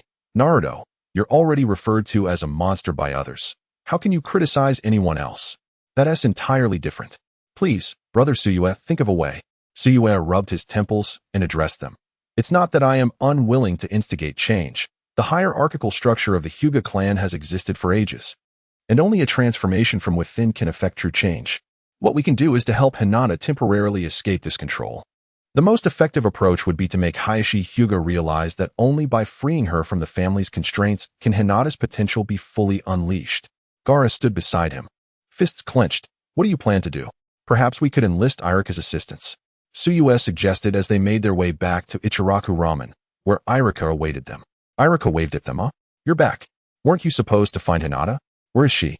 Suyue sighed deeply, furrowing his brow as he spoke to Irika in a tone heavy with resignation. I truly did not expect that such a family could exist in Konoha. It is simply. With a heavy sigh, Suyue caught Irika's attention, who was filled with curiosity. What has happened? Suyue parted his lips, seemingly hesitant to speak. After Irika's persistent urging, he cautiously said, when we arrived at their doorstep, We discovered that Hinata's father actually what? So you shot him a glance and replied with a tone laden with cynicism, "He is abusing Hinata. It is utterly despicable." What? Arika stood up, gripping Suyu's arm tightly. How could that be? If I recall correctly, Hinata's father is the head of the Hyuga clan, isn't he? He seems so gentle and refined. How could he harbor such tendencies in secret? Suyu quickly covered Irika's mouth with his hand, hushing him. He then sighed deeply. Indeed, I was taken aback as well. A man of such stature secretly abuses his child, all because Hinata's grades did not meet expectations. Irika frowned. That shouldn't be the case. Although Hinata has a noticeable shortcoming in genjutsu among the three ninja arts, the emphasis on genjutsu in the Ninja Academy is minimal. It should not affect her significantly. Are you sure Hinata is being abused? If you don't believe me, just ask them. Suyu gestured towards Naruto and his companions behind them. The three, struggling to suppress their laughter, quickly bit their lips and nodded vigorously upon hearing this. Irika noticed their flushed faces, clearly reflecting disbelief, and thought to himself that there must be some truth to it. I see now. I have been curious about this. Hinata comes from a prominent family. Yet her disposition is so gentle. If she has been subjected to long-term oppression and abuse at home, it could indeed make a child exceedingly introverted. If that is the case, as educators, we must conduct a thorough interview with her parents. However, Suyu waved his hand dismissively. Oh, no need for that. I actually understand the head of the Hyuga clan's perspective. Every parent wishes for their child to succeed, hoping to see them thrive, but they often employ misguided methods. But allowing him to continue abusing his child is unacceptable. Irika exclaimed. I previously thought you were a responsible teacher. I cannot believe you would remain indifferent to a child being bullied. Suyu pondered for a moment, seemingly deep in thought. Irika, I have an idea I would like to discuss with you. What is it? Speak. I propose we establish a tutoring class beyond regular lessons. Since Hinata's father believes her academic performance is lacking, we, as teachers, can make an effort to improve her situation. This way, we fulfill our responsibilities as educators. And Hinata's parents will feel reassured. It's a win-win. Irika's eyes lit up. That is indeed an excellent idea. However, this means, Suyu, that you will need to invest more effort. What are you saying? Suyu retorted, raising his chin and waving his hand grandly. Everything is for the sake of the child's growth. Irika nodded in agreement, exclaiming, Indeed, everything is for the growth of our children. Teacher Suyu, you truly are an excellent educator. I am resolved to follow your example in the teaching profession. Recognition value 20. Suyu's lips curled into a subtle smile as he gently cleared his throat and waved his hand, saying, Irika, it seems the task now falls to you. I am not yet well acquainted with the structure of the Konoha Ninja Academy. Rest assured, I shall handle it. Suyu sighed deeply. Unable to suppress a glance at Naruto, who was voraciously devouring his noodles, and thought to himself, for your happiness, I am truly burning the candle at both ends. The following day, school at the Ninja Academy came to an end. As usual, numerous students shouldered their backpacks and departed the classroom. Once most had left, a petite figure in the last row finally stood up to pack away the stationery and books on her desk. At that moment, at the classroom entrance, there were 4 figures, 1 large and 3 small. 3 of them stood at a distance, their eyes fixed intently on the remaining yellow-haired boy. Naruto pressed his palms against his chest and took a deep breath before stepping forward. However, as he approached the door, he suddenly halted, then turned and strode back to the others. Oh no, this is too embarrassing. And with what happened last night, how am I supposed to address it? At that moment, Gaara and Suna both let out a sigh, while Naruto's face flushed crimson as he clenched his fists, casting a final hopeful glance at Suyu. Suyu shrugged and said, What are you looking at me for? I've already told you. This is your last chance. Hinata will be out soon. If you don't go up today, don't even think about joining the night organization in the future. With his hands in his pockets, Suyu's gaze conveyed a hint of coldness. Naruto gritted his teeth and slowly ambled to the door, psyching himself up. Come on, Naruto, it's just a little stutter. Why should I be afraid of her? He gradually edged out from the side of the door and saw that the delicate figure had finished packing her bag and was preparing to leave. Hinata glanced towards the classroom door, feeling as if someone had just been watching her. Naruto retreated a few steps, thinking, No, I'm a big boy. If I just rush out to find her, I might easily be mistaken for a creep. His mind was a battlefield of conflicting thoughts, while in the distance, Suyu and the others had retreated to a corner. Gaara and Suna were crouched behind the wall, secretly observing, while Suyu sat on the stairs behind them. Naruto is such a coward, yet he boasts about his bravery. If he becomes Hokage in the future, I fear he might avoid diplomatic discussions with foreign women altogether. Gaara lamented in exasperation. Naruto bit his teeth, steeling himself for what was to come, thinking, I'll go for it. If I fail, then so be it. He walked towards the classroom door, and at that very moment, Hinata emerged from within. The two stood face to face, one tall and the other short, their eyes locking momentarily. A flash of panic crossed Naruto's gaze, prompting him to swiftly turn away and head towards the stairs. After taking a few steps, a sense of regret washed over him. He scratched his head vigorously, causing his tousled blonde hair to become even more disheveled. Naruto turned back and approached Hinata. Extending his hand, hello. Hinata looked up at him, her silence lingering, while a rosy hue blossomed on her cheeks, reminiscent of the delicate clouds at dusk. She did not reciprocate the gesture, instead lowering her head, a buzzing sensation echoing in her mind. Why you? Hello. Ah, I'm Naruto Uzumaki. I know. You saved me once. Upon hearing her mention this, Naruto rubbed the top of his head and replied, Oh, that? It was really a rescue. Those guys were just insufferable. I was planning to give them a good thrashing anyway. In the distance, Gaara blinked. Recalling that his brother had mentioned Naruto's first encounter with Hinata was one where he was on the receiving end of a beating. Thank you. Hinata's voice was barely audible as she watched Naruto's hand hover in the air for what felt like an eternity. She yearned to grasp it in return. Yet her body felt as though it were frozen in place. It's nothing much. Do you usually wait until others finish before packing up to leave? Hinata nodded, her voice barely a whisper. Why? I'm afraid. Afraid? Afraid of what? Naruto asked, puzzled. I feel like I might encounter unpleasant people. If I leave a bit later, I want to run into them. Naruto paused, a glimmer of understanding dawning upon him. Hinata was fearful of being blocked by those troublesome kids when exiting the campus, just as she had been in the past. Did you often run into those bad people before? Hinata kept her gaze lowered. Doesn't your father come to pick you up? She shook her head, remaining silent. How irresponsible. Doesn't he know you're bullied at school? He knows. And yet he doesn't protect you? Naruto felt a surge of indignation. Hinata touched her face, her eyes glistening with unshed tears. Father says, I should fight back, like Niji and Ai-san. That guy. Naruto pondered. Indeed. As a member of the Hyuga clan, Niji must have faced similar injustices due to his Byakugan. However, given Niji's character and strength, it was likely that no one dared to provoke him. That is true, but why don't you fight back? You seem quite capable. Surely you can hold your own against them? I'm too scared. Father says I would be too shameful. Not at all. That just means you have a gentle disposition. Everyone is different, and I believe that if something crosses your line, you would undoubtedly stand up for yourself. In the distance, Getsu felt a stirring in his heart upon hearing these words. He couldn't help but recall the original story, where during Pain's assault on the Hidden Leaf, Hinata had fought back, not for herself, but for Naruto. Oh really? Hinata raised her delicate face, a hint of joy blossoming on her otherwise bashful countenance. Indeed. I possess a keen discernment. There is no need to concern oneself with the opinions of others. I firmly believe that each of us harbors our own unique brilliance. Do you not agree? Hinata gazed intently at Naruto, and after a brief moment, she sincerely nodded her head. Yes. So, do you plan to head back now? Would you like me to accompany you? They both fell into silence simultaneously, with Naruto's mind seemingly faltering, a nagging feeling that he had forgotten something important. Oh, right. What had brought him to seek out Hinata? After a moment's hesitation, Hinata acquiesced, and the two of them proceeded towards the door, descending the staircase. As they reached the bottom, a few figures who had been lurking in the distance stepped forward. Wait, where is Naruto headed? Didn't we say he should recruit more people? Gaara advanced a couple of steps, his expression one of confusion. It appears Naruto has forgotten what Su Yue mentioned, said Shayusana in a hushed tone. Gaara slammed his fist into his palm, exclaiming, I knew this guy was unreliable. After meeting a girl, he has only focused on flirting and has completely forgotten the task assigned by Su Yue. Su Yue emerged from behind them, yawning and waving his hand dismissively. Oh well, it doesn't matter. Let the blonde go spend time with his girlfriend. Come on, I'll treat you both to ramen.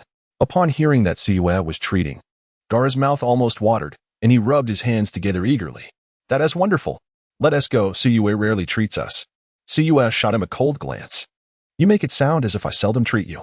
On Hinata's side, bolstered by Naruto's presence, she felt quite assured, though her primary concern remained her father's stance, which relied on Irika's intervention. As Su Yue approached the stairwell window, he spotted Naruto with his bright yellow hair and Hinata, who was somewhat shorter, walking cheerfully towards the entrance. Relieved, he led the two of them downstairs. Meanwhile, as Naruto and Hinata neared the Hyuga clan's residential area, Naruto suddenly halted. Oh no. Hinata looked over. What's wrong? Naruto grinned sheepishly. I forgot the matter Su Yue entrusted to me. He turned to Hinata, reflecting on the many conversations they had shared. Gradually growing closer. You see, Su Yue. Teacher Su Yue, along with teacher Irika, are planning to establish an after-school tutoring program. Would you like to join? Tutoring program? Hinata paused, somewhat puzzled about its purpose. It means that the teachers will set aside time in the evenings after class to help us improve our studies. What do you think? We could have fun while learning. Naruto enthusiastically elaborated. Hinata lowered her gaze. I don't wish to participate. Naruto was momentarily taken aback. Why not? Then, realization dawned upon him. I understand now. You are considering your father's perspective, right? You need not worry. The teachers will discuss it with him. All you need is your consent. But perhaps it's best if I decline, Hinata murmured, still hesitant. As Naruto observed Hinata's evident turmoil, he too fell into silence. After a moment of contemplation, he turned to her, gazing gently at her cheek, and asked softly, Hinata, if it were solely your heart's desire, would you wish to participate? I am referring to your own thoughts, without considering your father's influence. Hinata bit her lip, uncertain of how to articulate her feelings. At that moment, Naruto placed a reassuring hand on her shoulder, saying, Hinata, we are each independent individuals. If you genuinely do not wish to go, I have nothing further to say. However, if the issue truly lies with your family, I urge you to reconsider. I hope you can take command of your own destiny, rather than entrusting it to the whims of fate. No one should be enslaved by another, even if they are family.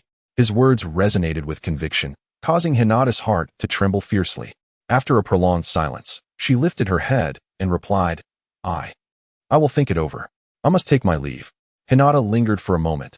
Then, as if having made a decision, she hurried to the side, retrieving her backpack from her shoulders and rummaging through it.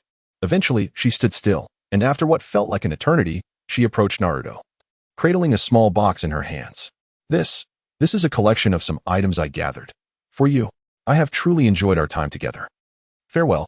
Before she could finish her sentence, the girl turned and swiftly departed.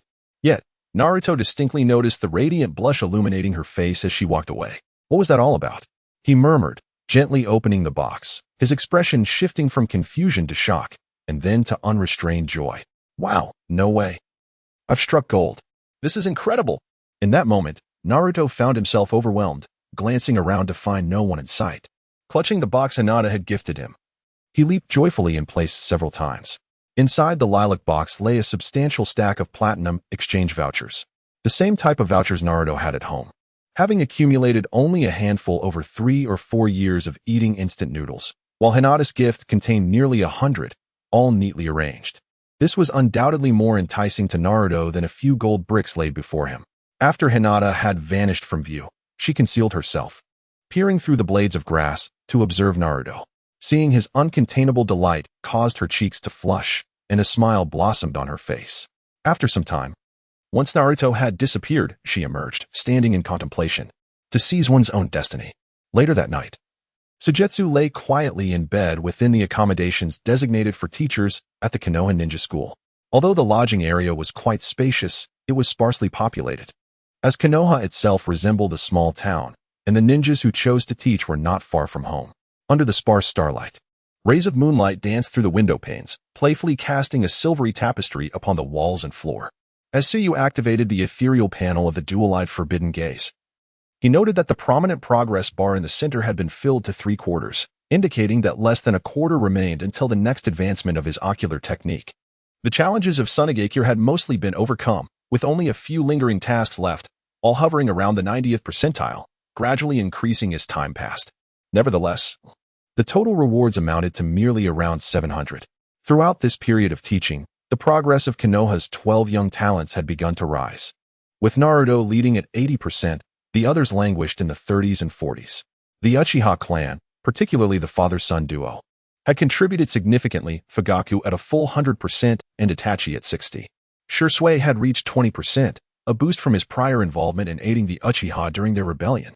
Yet, elite Jonin like Kakashi and Guy had yet to even register. Once the matters concerning Hinata and Naruto were resolved, He would need to focus on strategizing against Kakashi and the others. As Suyu pondered, he gradually succumbed to slumber under the embrace of moonlight. Suddenly, Suyu's eyes snapped open, electrifying with intensity. He sprang up, traversing the space with swift leaps, arriving in the dense forest outside Konoha. Beneath the nocturnal glow, a figure cloaked in black sat partially upon a tree branch. His father had assured him that as long as he approached Konoha, the presence would be felt. Itachi Uchiha's crimson eyes flowed with serene vigilance as he observed Suyu's approach. In an instant, he materialized before him.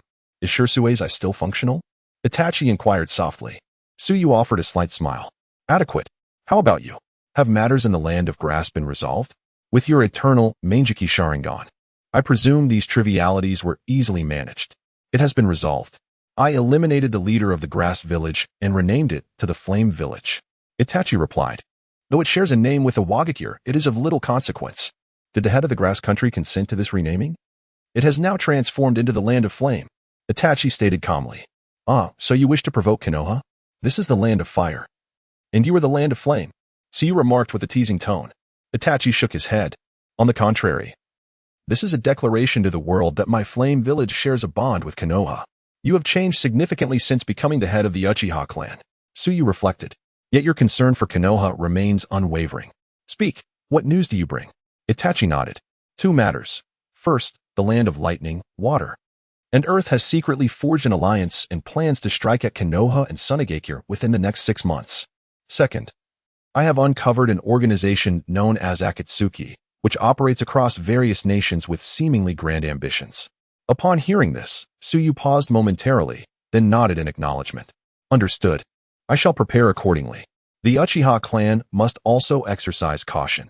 You have only recently settled, and it would be unwise to assume you are free from threat. Itachi turned and departed, fading into the shadows after taking a few steps. Suyu returned leisurely, finally settling into a peaceful sleep. The following day unfolded like any other, heralded by the ringing of the school bell. The class for today concludes here. I urge all students to diligently review the principles of the shadow clone technique and practice earnestly, striving to master its execution. As Su Yue tossed the nearly depleted chalk back into the box, he observed the restless students below and gestured for their attention. Please hold on for a moment. There is another matter I wish to discuss with you. After a discussion with Irika and several other teachers, we have decided to offer remedial classes in this class. Those interested may come forward to sign up now. Su Yue briefly outlined the details of the supplementary classes, which prompted a chorus of discontent from the students. With the regular curriculum already burdensome, who has the inclination to attend extra lessons? They would rather engage in a game of dodgeball. Exactly, let us head out. Unfortunately, it seemed that few students were willing to participate. Just then, Naruto slammed his hands on the table and stood up. Teacher Suyue, I want to join. Me too. Me too. Gaara and Shino raised their hands simultaneously. By this time, several classmates had already left, and those who had just stepped out glanced back at Naruto, sneering. Naruto, why bother? With your grades, even if you studied 24 hours a day, you wouldn't improve. Naruto scoffed. What a joke. I'm going to be Hokage. There's no way I'll end up like you guys. TCH, boasting again. Let's go? The once crowded classroom was now sparsely populated. Hinata remained seated, torn within herself. Last night, she had mentioned this to her father, and as expected, Hyuga Hayashi had firmly forbidden her, insisting that her time should be dedicated to mastering the Hyuga clan's jutsu rather than wasting it on inferior techniques taught at school. Hinata, aren't you coming? A bright voice rang out behind her. She recognized it as Naruto's, laced with anticipation. What? Even that Byakugan user wants to join? Let us leave. Who would want to study with someone like that? As she listened to the surrounding voices, Hinata's head hung low, trembling. A few more students departed. Yet some remained, including Choji and Shikamaru, who stayed largely out of respect for Naruto, but also due to the influence of Suyue's encouragement over time. I want to join. At midday, Hinata lifted her head, her eyes filled with determination, having wrestled with her decision countless times before. Teacher Suyue, I wish to participate. May I? Suyue regarded her with a measured gaze, his expression stern, yet his eyes soft. Of course, our study groups will be in pairs. You shall be paired with Naruto. Huh. Hinata raised her head, believing she must have misheard, her ears flushing crimson. Oh, I'll be with Hinata? That sounds great. Hinata, I'll do my best to teach you ninjutsu. Also, thank you for the voucher. It was the best gift I've ever received. Naruto. Are you sure it's not Hinata teaching you? I don't think you've ever passed a cultural subject, Gaara remarked with a hint of exasperation. By the way, what is that voucher you mentioned? What secretive and unsavory activities have you and Hinata been engaged in? And no, we haven't done anything, Hinata exclaimed, blushing fiercely at her neck even before Naruto could respond. This seems suspicious, Sanai. What do you think? There is indeed something amiss. Sanai smiled gently. All right. Let us form teams with the current members. I hope everyone can assist and care for one another in our future studies and lives. Great. Now then. Tsukuyami waved his hand dramatically. Let us go. I'll treat you all to a delightful meal. Under Tsukuyami's exuberant leadership, they all enjoyed a sumptuous feast at Ichiraka Ramen. As evening descended, Hinata returned home alone, her petite silhouette casting a long shadow in the setting sun. Upon reaching her doorstep, she suddenly froze. Spotting a tall figure blocking her path, it was her father, Hayashi Hyuga. Father. Hinata instinctively lowered her gaze, but at that moment, Naruto's words echoed in her mind. Why are you home so late? Hayashi inquired with an authoritative tone. I attended a study session after class. I will likely be returning later from now on. Hayashi furrowed his brow. It must be that Irika. It seems I didn't convey my message clearly enough. I shall have to speak with him again. And no. It's not like that, father. Hinata met Hayashi's gaze unwaveringly. I chose to participate myself. I believe that learning alongside my peers, whether in family jutsu or academics, brings me greater benefits than staying at home. What did you say? Hayashi's eyes narrowed, his brow knitting tightly. Do you comprehend what you are saying? You are. I understand. 7-year-old Hinata defiantly lifted her chin, their similar Byakugan gazes locking. I know I am your daughter, and also the future heir of the Hyuga clan. But what of it? I will earn everyone's respect through my own efforts, rather than relying solely on what fate has bestowed. Father, I have promised my teacher and classmates that as the eldest daughter of the Hyuga clan, if I cannot even uphold such a decision, how can I ever bear the responsibility of my family? You. The veins at Hayashi's temples throbbed, the intense chakra fluctuations causing ripples in the surrounding air. Hinata, this is the first time in your memory that you have defied my words, Hayashi said coldly. Hearing the word defy, a familiar panic flashed across Hinata's face, but she quickly concealed that emotion, biting her lip. Please, father, respect my decision. Very well. My daughter has truly grown. Since you have made such a resolute choice, what more can I say as your father? Hayashi replied icily, turning away without another glance. Retreating into the house. In the expansive yard, the craters left from previous altercations have been mended. Hinata stands alone in the courtyard, her expressions shifting ceaselessly. Yet ultimately, all her emotions coalesce into resolve. With clenched fists, she strides toward her room. Meanwhile, Hyuga Hizashi returns home and, upon entering, stands with his back against the wall. In his pale eyes dwells a complexity of emotions surpassing that of Hinata.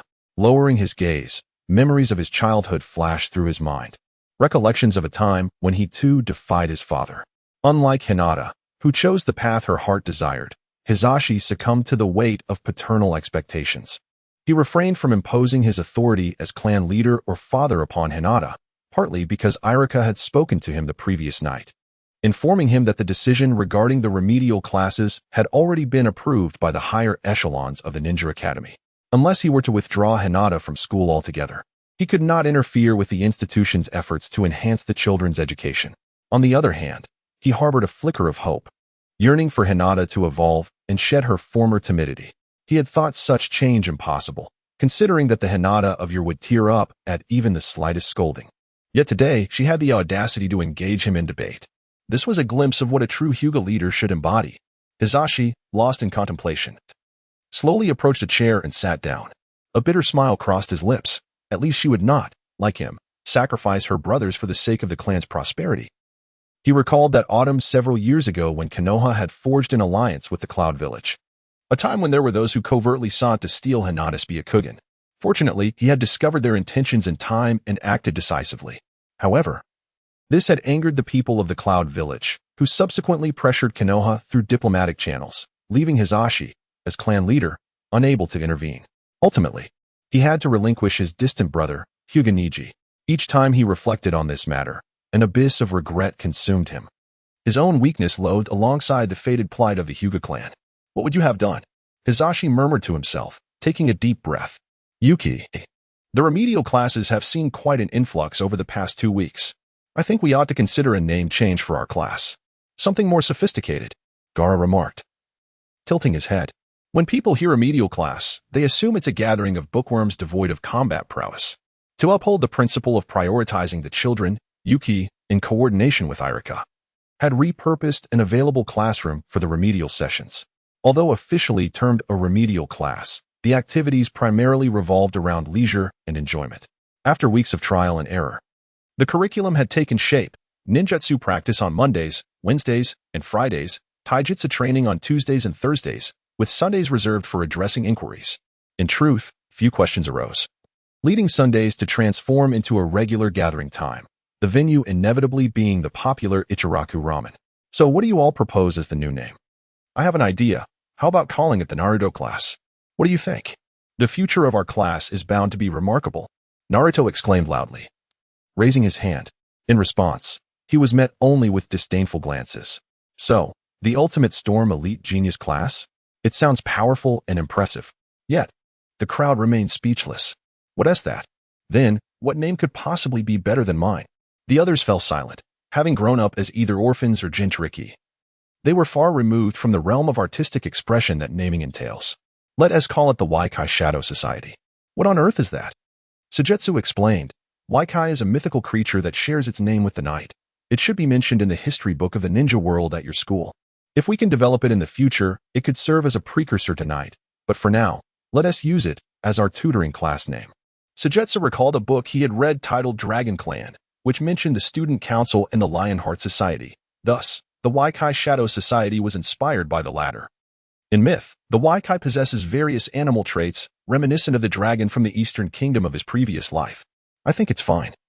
At least it doesn't sound unpleasant. Gaara crossed his arms, exuding an air of arrogance. Then it settled. From now on, whenever we hear the name Waikai Shadow Society, it signifies that we are all comrades. Understood? Understood. Several voices replied in unison. Sujetsu nodded in satisfaction and waved goodbye. Off you go. Upon leaving the school, Sujetsu intended to purchase some daily necessities at the main intersection but was suddenly drawn to a commotion ahead. At an age when one should be diligently practicing ninja techniques, you chose to be lazy, resulting in a frail body that collapses at the slightest touch. During a time when you should be studying tirelessly to improve yourself, you opted for idleness, leading to poor grades and the embarrassment of facing a parent-teacher meeting. Young ladies and gentlemen, have I struck a chord with your hidden concerns? If so, please tell me loudly, so I may feel your passion for life, all right? Following the sound, Sujetsu arrived at an open space, instantly astonished by the scene before him. A few meters ahead, someone had erected a makeshift tent using deep green and earthy yellow fabric. In front of the tent stood a middle-aged man with a watermelon hairstyle, clad in a vibrant green jumpsuit, shouting into a megaphone. If you feel lost about your future, if life seems unkind, yet you are filled with hope, then join me in the glorious dance of youth. Free registration, guided by elite jonin. You only need to dedicate a few hours each day, and what you reap is a burning passion for youth. A bottle of water suddenly appeared in front of the watermelon-haired man. Teacher guy, have some water. You've been shouting for half an hour now, let me take over. The speaker was none other than Rock Lee, a year ahead of Naruto and the others, easily recognizable in his green jumpsuit. And the one energetically performing with the microphone was none other than Might Guy, the elite jonin of Konoha, renowned alongside Kakashi. What on earth are they doing? Suyu felt a slight fever in his mind as he stood still, observing the bustling crowd that hurriedly avoided him and his companion, clearly wary of these two individuals who seemed to lack a certain mental acuity. Hey! The keen-eyed Might Guy swiftly locked onto Suyu, who had been stationary for over 10 seconds, and rushed toward him. Suyu barely registered a gust of wind brushing against his cheek before the athletic figure of Might Guy stood before him. Such incredible speed. Is this the prowess of a taijutsu master? Even without activating the 8 gates, his speed nearly rivaled that of a shadow-level ninja. You. Might Guy peered closely at Suyu's face, momentarily taken aback. Ah? You are the teacher from Sunagakure, aren't you? I recognize you. With that, Guy grasped Suyu's hand and led him toward a makeshift tent he had set up. Come, teacher. I see you've been standing here for quite some time. Are you perhaps interested in the club I'm forming? Club? Suyu was momentarily taken aback, instinctively inquiring, what is that? Might Guy seated Suyu in a chair and handed him a form. Please, take a seat. I'll explain everything slowly. Yes. We need to fill in names these days. By the way, what is your name? Suyu. Oh right, Suyue-sensei. Might Guy began to write down Suyu's name on the form. Wait. Suyu's eyes widened as he halted Might Guy's hand, preventing the pen from touching the paper, while his gaze swept across the top of the form. Dancing youth? What is this about? It's just a club. Oh, our club is quite popular. I need to fill in your information quickly to secure a spot for you. Otherwise, it might be taken. Might Guy spoke nonchalantly. However, Suyu opened his mouth, paused for a moment, and finally managed to utter, if I am not mistaken, you haven't recruited anyone all day, have you? Might Guy's hand gripping the pen faltered for a moment before he chuckled. Well, of course, the beginning is the most challenging part. But now, Suyue-sensei, you have been drawn in by my charming aura, haven't you? Suyu exhaled and snatched the form from Might Guy's hand. Mr. Guy, I might consider joining your dancing youth, but you must first clarify what it entails. What is its purpose, and why are you recruiting members? Might Guy's gaze suddenly ignited with fervor. Really? Indeed. Guy swiftly waved his arm and tossed the pen aside. I wish to gather a group of students for instruction. The higher-ups have issued a directive requiring us to recruit a batch of academy trainees. Suyu furrowed his brow. Recruiting students? Shouldn't that be done from the graduates of the Ninja Academy? Why are we doing this on the streets like a market stall? What I mentioned is different. In simpler terms, we are to establish various clubs, created by our elite jonin, where jonin will provide direct instruction to individuals aged 12 and older, regardless of their age. Upon hearing Guy's description, a look of confusion crossed Suyu's face. Is this yet another plot twist not found in the original narrative? Suddenly, a thought struck him. He raised his head, gazing at Guy, and whispered, We're about to break out? Kai's expression suddenly changed as he glanced around, leaning closer to Suyu. How do you know? Could it be that you also? I guessed. Kai covered his mouth, and after a long pause, he sighed. Are we really on the brink of war? Even you have been mobilized. Is the situation truly that dire? Well, how should I put it? These matters are still under confidentiality regulations, but I have already deduced it. Suyu replied, connecting the dots between the formation of societies and the impending conflict. Recalling Itachi's prior mention of the alliance among the three kingdoms. Sigh, the situation isn't urgent per se, but the issues at hand are rather grave. You hail from Sunagakure, and currently, Konoha and Sunagakure are in a state of diplomatic relations, so it doesn't pose much risk for me to inform you. Our spies sent to the Land of Earth have gathered intelligence indicating that the Land of Earth and the Land of Lightning are secretly allied, seemingly with intentions to jointly attack Konoha.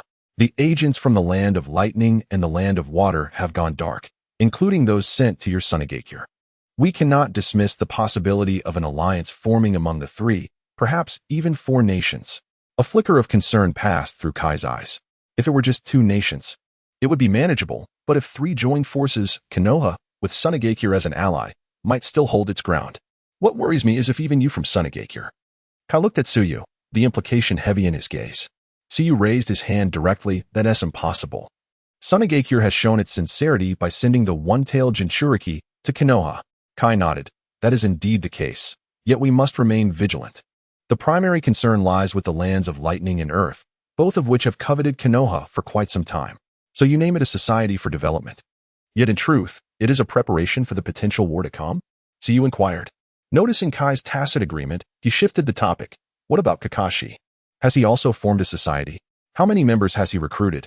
Kakashi, that guy doesn't he even need to recruit members. Kai waved his hand dismissively, recalling Kakashi's arrogant demeanor, feeling a twinge of indignation. What does it matter if he looks good? Can good looks fill the stomach?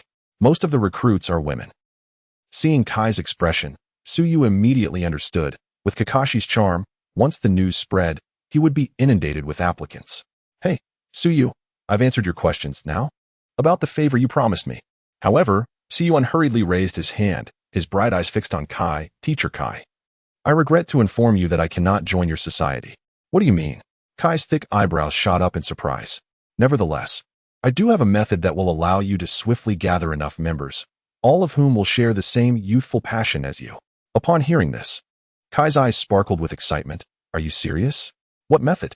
Suyu grinned mischievously. In Sunagakure, there are several dances that have the power to rejuvenate even those in their 70s or 80s. Teacher Kai, would you like to learn them?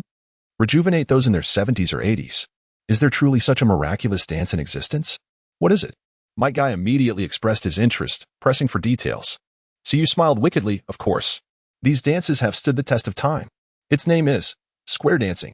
Suyu vividly recounts the tale of how the elderly dancers dominated every open space and even every basketball court in their previous life, captivating Might Guy. As Guy furrows his brow in confusion, his excitement grows as the story unfolds. When Suyu casually demonstrates a few signature moves of the square dance. With its waist twists and hip turns, Guy is utterly mesmerized. This is the most fervent and vibrant dance I have ever witnessed. Teacher Suyu, please teach me this marvelous dance. If the effects you described truly exist, I am willing. I am willing. After pondering with a furrowed brow, Might Guy finally expresses his most sincere offer. He points to his skin-tight, teal bodysuit that accentuates his muscular contours. I am willing to give you the distinctive battle attire of our Azure Beast clan. Trust me, in the entire Hidden Leaf. Aside from myself and Lee, you will be the only one adorned with this glorious identity. Suddenly, Suyu comprehends why Might Guy, despite being an elite jonin, has only taken Lee as a student over the years. All right, teacher Guy, here is the deal. If the square dance I teach you becomes popular, you must help me with one thing. As soon as he finishes speaking, a piercing gaze falls upon him. Guy's eyes flash like lightning. And after a moment of penetrating insight, he bursts into hearty laughter. Of course, brother Suyu, as long as it is within my power, I will wholeheartedly assist you. Suyu then articulates his request. You see, Irika-sensei and I have been running a tutoring class at the ninja school. Now that I've heard what you said, I would like to officially rename it the Night Shadow Association and develop it into a slightly larger organization, just like yours, while the children possess potential. Should a day come when war descends upon us, there may be a need for their abilities. The Night Shadow Association? Guy's brow furrows momentarily. I don't see a problem with that. However, considering the greater picture, I must consult with Lord Hokage. But fear not. I will advocate for you in front of him. Suyu clasped his fists in gratitude. Thank you so much. Ha ha ha, it's my pleasure. It's a pity you hail from Sunagakure and cannot enter the Leaf Village S system. Konoha truly needs talents like you. What a shame. However, it's all right. For even if you cannot join the Leaf system, you can still become part of our great Azure Beast clan. Suyu, let us together inscribe the essence of youth in the most resplendent manner into our lives. Suyu forcefully suppressed his inner sarcasm and suddenly recalled something. Hastily inquiring, by the way, where is Kakashi? Where is he? Guy's brows shot up as he paused his incessant chatter, turning to Suyu. Kakashi? You refer to him as Kakashi? Is there a problem? Suyu sensed that Guy's demeanor was slightly off. Indeed, there is a problem. Not just any problem, but a very serious one. Guy placed a hand on Suyu's shoulder, his towering figure casting a shadow that enveloped Suyu's face. You just referred to me as Teacher Kai, yet you addressed Kakashi as Brother Kakashi? Kai let out a cold snort. Do I truly appear older than that fellow Kakashi? Is my youthful vigor not more fervent than Kakashi's? Is it not more meaningful? With a resounding clap, Kai grasped Suyu's hand and placed it upon his own chest, his muscular physique akin to solid stone. Can it be that my well-sculpted body, my golden ratio, my robust chest, and my firm posterior pale in comparison to that man Kakashi? Suyu stood there, dumbfounded. Caught off guard as his hand was held against Kai's chiseled muscles, his entire being trembling slightly. This is terrifying. He must leave. That is not what I meant. Teacher Kai. The moment he uttered the words teacher, Kai's gaze swept over him in an instant. Still calling me that? Brother Kai?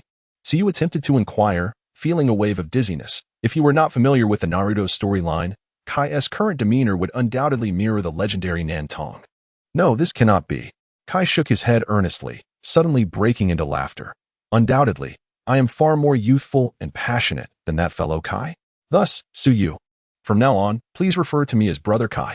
Suyu's mind momentarily crashed. What peculiar logic is this? Hearing Kai's urging, he quickly replied, Brother Kai? Yes, ha ha ha, just like that. Kai laughed heartily, then flexed his biceps. This way, we can distinctly separate me from Kakashi. Suyu exhaled deeply. The absurdity of being addressed as Brother Kai by someone in their 20s was beyond his imagination, yet it was indeed happening. However, the silver lining was that Kai's name appeared on the illusory panel, and the recognition value surged by 20. Everything else was trivial. Only the increase in recognition value was genuinely beneficial to him. Suddenly, Suyu clenched his teeth, looked at Kai, and cleared his throat gently. Well, Brother Kai, upon further reflection, I believe your youthful dance club does indeed possess its merits, and since I just agreed to join, I shall henceforth be a member of the Azure Beasts. What say you? Oh, You've changed your mind? That is splendid news. Let us celebrate the addition of a new heir to our azure beasts. Come, Su Yu and Little Li. I shall treat you to some kung fu tea. Kai waved his hand grandly, exuding generosity. Recognition value 20. Su Yu marveled inwardly. While money was hard to earn and recognition value difficult to accumulate, the right approach could yield swift progress. Oh, by the way, regarding the square dance I mentioned earlier, its primary audience consists of middle-aged ninjas aged 30 and above. Additionally, I have developed a set of youthful secrets tailored for younger ninjas. Oh, what might that be? Kai's eyes sparkled with fervent desire for the formidable power of youth. For the time being, let us refer to him as the National Ninja Aerobics, a name that coincidentally mirrors that of your club, known as Dancing Youth. Su animatedly gestured with both hands, vividly imparting secrets to Kai, while Kai's recognition value quietly ascended. As the trio emerged from the tea house, the sky had darkened, and nightfall enveloped them. Ultimately, Kai's recognition value stabilized between 50 and 60. A cool breeze swept through, and the desolate streets echoed with the intermittent barks of an old dog from the depths of an alley. This was the outskirts of Konoha village. Scarcely a month had passed since the Uchiha clan's departure, and the remnants of their heritage were swiftly erased.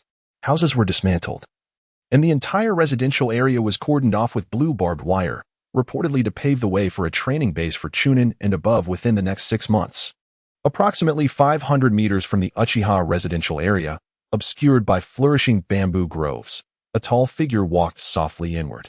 One of his eyes was concealed beneath a tilted forehead protector. Kakashi cradled a bouquet of pristine white flowers as he walked alone, encountering a series of cold gravestones, each entombing untold stories. The moon peeked through the clouds, casting a faint glow on the ground. A gentle breeze rustled through as Kakashi approached a modest gravestone, placing the pure white flowers as an offering. He lingered for a considerable time, bowing deeply, before proceeding to another gravestone, where the hasty characters Uchiha Obito were inscribed. In that moment, Kakashi's countenance was solemn as he stood for a while, took a few steps forward, and sat beside the gravestone. Time seemed to blur, the crimson hue gradually brightening as the dark clouds in the sky dissipated. Kakashi, enveloped in reminiscence, eventually rose to leave. Tonight, he had merely come to visit his friend. As he stepped out from the bamboo grove, Kakashi suddenly sensed something amiss, halting in his tracks. Abruptly, he extended his hand, revealing a short blade, roughly the length of his forearm, with a blade approximately 2 inches wide. At the moment chakra coalesced, the blade seemed to extend, manifesting an additional 5 inches of chakra edge. With a swift motion, the blade sliced through the air, severing a large swath of bamboo with a series of crisp snaps. Kakashi immediately formed hand seals and advanced, yet only encountered the shattered bamboo, devoid of any presence. How peculiar. This was not the first instance of such a phenomenon. Despite the chakra fluctuations, no figure was to be seen. Proceeding cautiously, Kakashi was acutely aware of the precarious state of Konoha. The threat of foreign ninjas infiltrating loomed large, even though today was a day he had taken leave. Should any trouble arise, this elite jonin would not remain passive.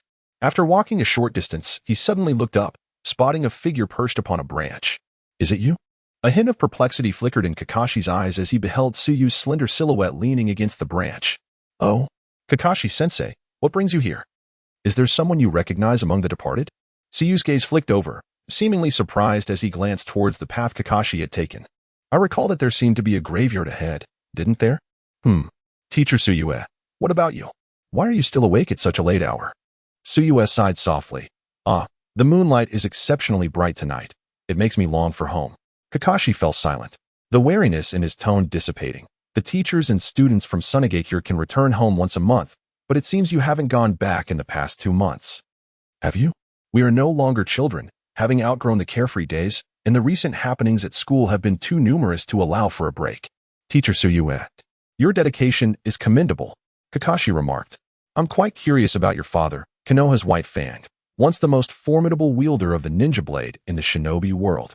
Su Yue drew her own ninja sword from her waist, lightly brushing her fingers across it. I also wield a blade, though I am not particularly skilled in the art of the reverse blade technique. I would love the opportunity to exchange insights if possible. Upon hearing the name of Konoha's White Fang, a shadow flickered across Kakashi's eyes. He offered a faint smile and shook his head. I apologize, but I would rather not discuss him. Moreover, I have not wielded a sword in quite some time. I have forgotten much of what I once learned. If it is merely a matter of swordsmanship, you might seek out Yamato, whose family S-crescent moon blade technique is quite impressive. Or perhaps the elite Jin Inazuma, whose chakra blades bear similarities to that man's sword. I see. Suyue nodded, then turned her gaze to the eye concealed by Kakashi's headband. I have heard that non-Uchiha clan members who have transplanted the Uchiha clan Sharingan find themselves unable to control the activation of their ocular techniques, resulting in a significant drain of chakra at all times. Is it true that you keep your eye covered to at least mitigate some of that chakra expenditure? Suyue adopted a fervently inquisitive demeanor. Kakashi paused momentarily. What are you implying? Have you never considered removing that eye? Even though the copy ninja's fame resonates throughout the ninja world, the constant chakra drain must be quite burdensome, wouldn't you agree? At Suyue's words, a flicker of alertness ignited within Kakashi. What do you mean by that? Do not be alarmed. I am merely curious. After all, having grown up in Sunagakure, this is my first encounter with a genuine Sharingan.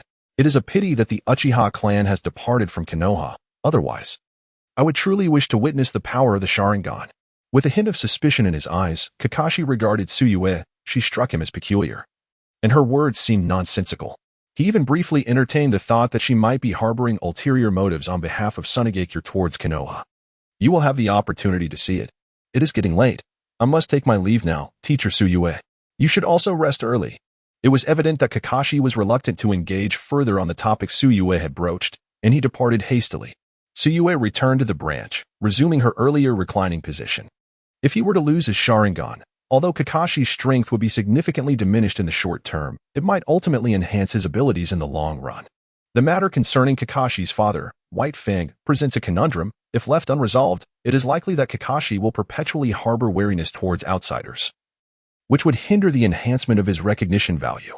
Furthermore, he would remain reluctant to revive the ancestral sword techniques. It remains a mystery what extraordinary prowess lies within the Konoha clan's swordsmanship, enabling it to surpass even the legendary Sannin. What do you think of my perspective? Suyue engaged in a silent discourse with the air, and after a ripple of energy, Tobi, donned in a mask, perched upon a nearby tree trunk. Noticing Tobi's silence, Suyue jested, your space-time ninjutsu appears flawed, allowing Kakashi to sense your presence. Sharing the same Manjiki Sharingan, he was naturally capable of perceiving my fluctuations. However, he remained unaware of my continued existence. Tobi regarded Suyue with an even colder tone than usual, stating, Akatsuki has commenced its actions. Suyue Qian, what of your knight? Akatsuki has begun its operations? So soon? Suyue exclaimed in disbelief. What do you mean by soon? Tobi instantly detected the weight of Suyue's retort. Oh, indeed, soon.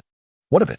Given your ominous demeanor, I presumed you would remain in hiding for several more years.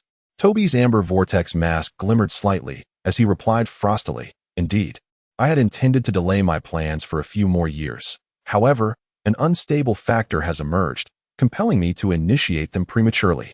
Tobi's gaze fixed upon Suyue, his scarlet eyes resembling a blood moon. That person is you. Ah, so you wish to make me your adversary so soon? Tobi, your words are truly cutting. Suyue remarked with a wry smile, feeling somewhat exasperated. Have you gathered the forces necessary to overturn the ninja world? Suyue inquired with curiosity, recalling that Orochimaru, Itachi, and Sasori had joined over the past 2 years. To have intercepted them midway, was it possible that Nagato and the others had quickly amassed their ranks? You shall witness it, Suyue Qian, on the battlefield of the Fourth Great Ninja War. The Fourth Great Ninja War? A sudden epiphany illuminated Suyue's mind. The alliance of the earth, lightning, and water nations, was that your doing? Tobi's masked gaze betrayed no emotion. However, for the individual before him, silence implied acquiescence, prompting Suyue to sigh. I anticipated that the three nations would indeed unite, but I did not expect them to so swiftly harbor intentions to assault Konoha, the land of water. Having long been cloistered, earned the moniker of the Bloody Mist and cannot be swayed into an alliance with mere words. Moreover, the earth and lightning nations have clashed with Konoha numerous times. How could they be oblivious to the adage that a lean camel is larger than a horse? There must be an external force inciting their aggression. Suyue turned to Tobi, whose three-tomo Sharingan slowly rotated, offering no rebuttal to Suyue's deductions. Yet, I truly did not expect that you, who aspire to oppose the ninja world, would consider collaborating with the three great nations. Suyue remarked with a hint of derision. After all, Konoha is also your homeland. Without the assistance of Sunagakure and myself, This time you would likely have fallen from the throne of the first great nation. Oh, it seems you have already resolved to aid Konoha? Of course. In the dim light of the moon, Su Yue cast a sidelong glance at the darkened sky, declaring, I intend to weaken Konoha, but it is solely for the ascendancy of Sunagakure. I never suggested annihilating Konoha directly. Obito chuckled hoarsely. You so candidly reveal your innermost thoughts to me. Are you not afraid that I might inform Sarutobi Hiruzen? Su Yue retorted immediately. You? A soul already ensnared by darkness. Yearning to return to the light? After a brief moment of silence, Uchiha Obito suddenly smiled softly, not merely mocking Su Yue but also deriding his own predicament. In the next instant, the space warped into a vortex, and his figure vanished. Su Yue slid down the tree trunk, landing with a soft thud. His body tilting backward as his legs hooked onto the branch, assuming a position reminiscent of a suspended fisherman. How intriguing, have the three great nations allied with Akatsuki? He mused, only to feel a flicker of annoyance. No, I cannot remain stagnant in the formation of the night. It is time for me to carefully select a cadre of formidable warriors. Upon returning to his abode, Su Yue approached his desk and retrieved a locked small box from the bottom drawer. As he opened it, a black and white mask lay quietly inside. He lifted the mask, its soft texture and faint metallic scent beckoning him, and gently placed it upon his face. The moonlight cast a hazy glow, settling like frost upon the ground. Kakashi stumbled through the door, clutching a green bottle of sake, half empty. Alcohol is one of the 3 prohibitions for ninja, strictly forbidden. In his earlier years, while serving in the Umbu, Kakashi had abstained from alcohol entirely. Yet, painful memories often necessitate a means of numbness in times of sorrow. He would wield shuriken and kunai to carry out his missions. Now, his sole duty was to be an ordinary elite ninja, serving as the right hand of the Hokage, upholding the peace within the village. With Konoha's status as the foremost of the 5 great nations, and the prowess of the old Hokage, Sarutobi Hiruzen, who would dare provoke such misfortune? Thus, Kakashi would visit the graveyard in the dead of night, returning to imbibe a bit of sake, treating it as his remedy for numbness. As the surreal sensations of alcohol enveloped his mind, he began to grasp the mindset of his father. How could one, once a prodigy, renowned throughout the ninja world as the White Fang, ultimately succumb to the bottle, reviled by all? Kakashi self-deprecatingly chuckled, casting the bottle to the ground before approaching the sink, allowing the water to cleanse his sticky fingers. Yet, no matter how he washed, in a fleeting moment of distraction, he would always envision the blood that stained his palms, the remnants left when Rin's body was pierced. Despite being an elite shinobi of Konoha, Kakashi's room did not reflect his striking appearance. Though it could not be deemed filthy, it was certainly in disarray. He shed his shoes and socks, and in his inebriated haze, neglected to bathe before collapsing onto his bed, lying flat upon the mattress.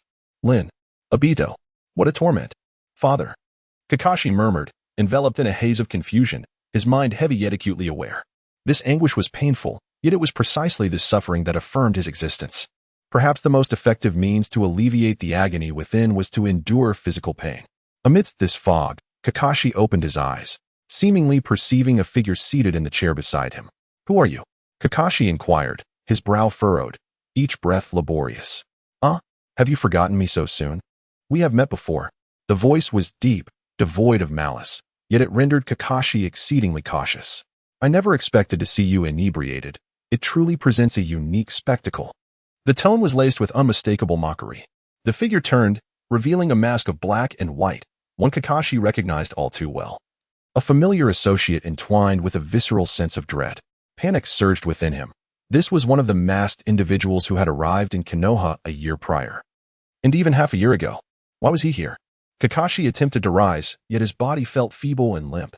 Gritting his teeth, he shifted on the bed. Just as he struggled to remove his forehead protector and activate his Sharingan, the figure, Sujetsu, stood and instantly appeared beside him, grasping Kakashi's hand. Do not misunderstand.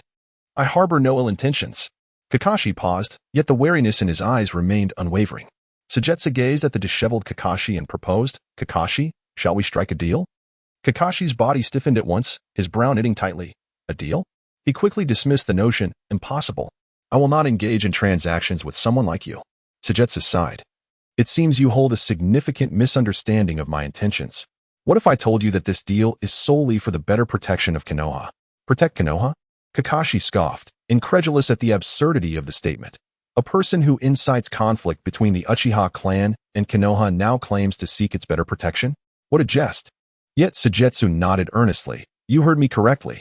Kakashi, even during my last visit to Konoha, my aim was to ensure greater stability for the village. As an elite jonin of Konoha, you must be aware of the long-standing grievances between the Uchiha clan and the village. Do you believe these conflicts can be resolved? Do you think Danzo will allow the Uchiha to live in peace, or that the Uchiha will acquiesce to Konoha's pressures until their demise? Kakashi's breath caught in his throat. He had worked alongside Itachi and Shursui in the Umbu. The enmity between the Uchiha and Konoha ultimately stemmed from the powers of the Sharingan. Possessing the Sharingan himself, he felt this truth acutely. The Uchiha were unpredictable. They would awaken their eyes in response to the misfortunes of loved ones, and their immense potential often led their temperaments to extremes. Since I have come to find you, allow me to be forthright. Without my intervention, the Uchiha clan would have perished today. At present, although the Uchiha clan has separated from Konoha, its leader is Uchiha Itachi. Do you think he would remain indifferent if the village were to face a crisis? Kakashi fell silent, realizing he could not refute Sujetsu. Given the circumstances at that time, there were only two possible outcomes: the extinction of the Uchiha or their separation from Konoha. Though he stood with Konoha, it was an entire clan. The birthplace of his childhood best friend, he could not simply disregard it. Deep down, you understand that laying the blame for the Uchiha separation and the village's weakened power on me is merely a way to deflect the consequences of poor management by Konoha's upper echelons. Is it not? Kakashi seemed to regain some clarity, his brow furrowing for several seconds as he straightened his posture, sitting cross-legged on the bed. What do you intend to do? Seeing Kakashi willing to listen, Sujetsu nodded in satisfaction.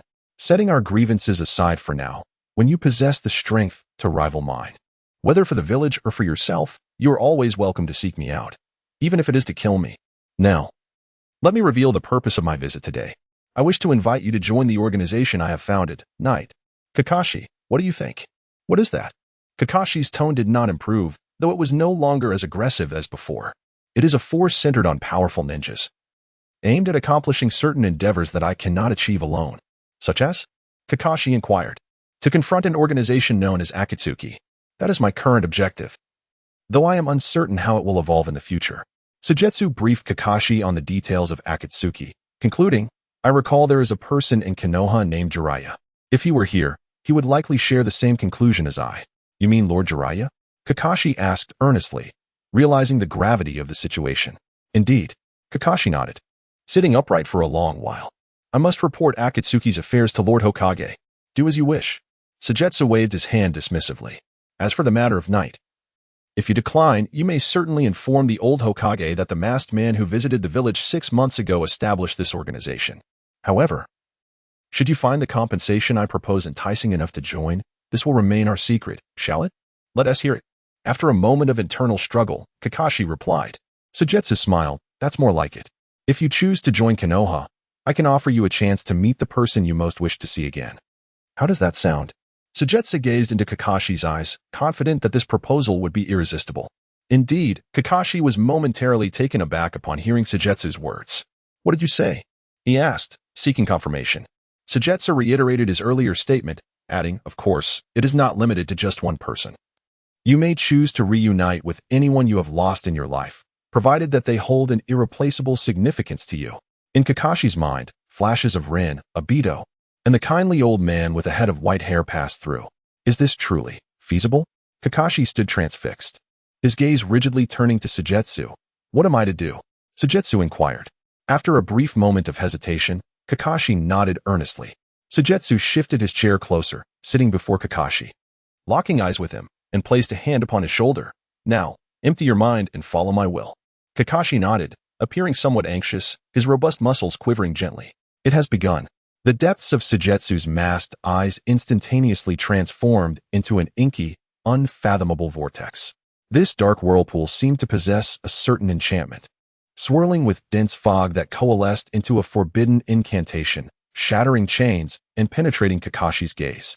The night descended into silence. Meanwhile, at Naruto's residence, a life-or-death duel was unfolding. Gaara abruptly drew 4 cards from his hand and slammed them onto the table. Do not struggle. This round is mine. As Sujetsu's esteemed first disciple, I have won this round fair and square. With that, he threw down his final 4 cards, erupting into raucous laughter. TCH. How dull. Always wielding a pile of bombs makes it impossible to play. Let's move on to the next round. Saying this, Naruto tossed his cards onto the floor and stood up. Shuffle the deck. I'll grab some fruit for a late-night snack. As Naruto swayed to the refrigerator, opening it, he realized that with Suigetsu and Gaara around, he no longer needed to hoard instant noodles alone or buy makeup for his father and the others.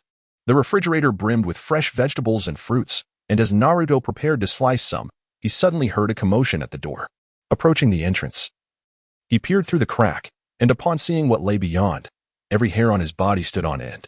A figure stood outside, cloaked in a voluminous black robe, with blood-stained bandages wrapped around his eyes, the dried crimson rendering him ghastly. He extended his bony fingers, tapping on Naruto's door. Knock, knock, knock. Someone is at the door. Naruto, why aren't you opening it? The 2 others in the room also heard the knocking. Gaara set down the freshly washed cards, peering curiously toward the door. Several seconds passed, yet Naruto remained silent, prompting Gaara's curiosity to rise. He stood up and walked towards the door, only to find Naruto trembling as if confronted by a horror. What's wrong? Gaara approached, while the door continued its slow, deliberate knocking.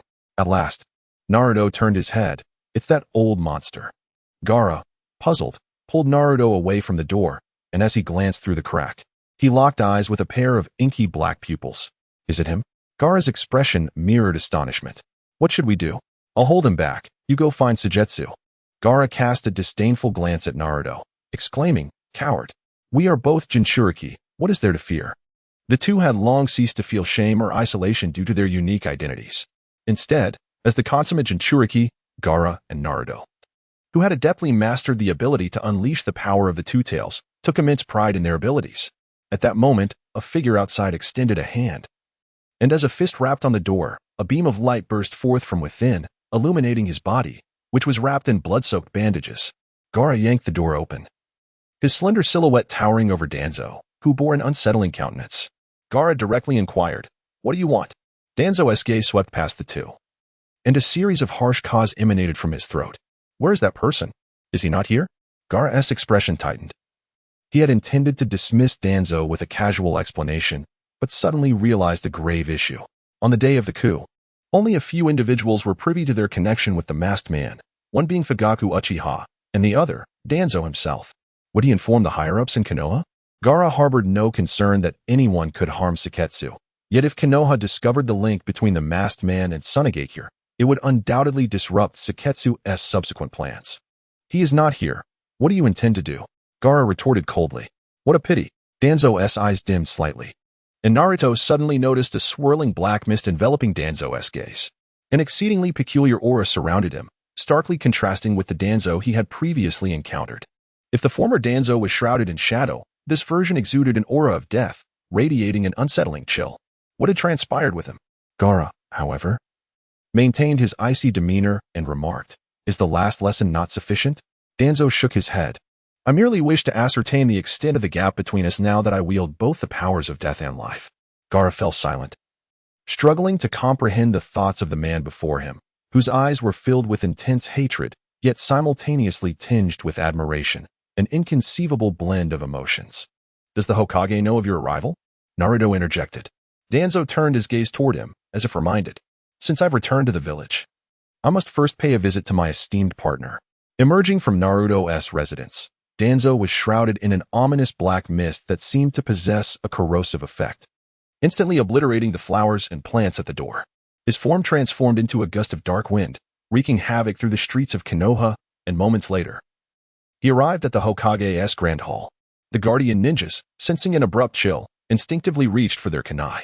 However, before they could draw their weapons, a wave of profound drowsiness overtook them, and they collapsed against the wall in slumber.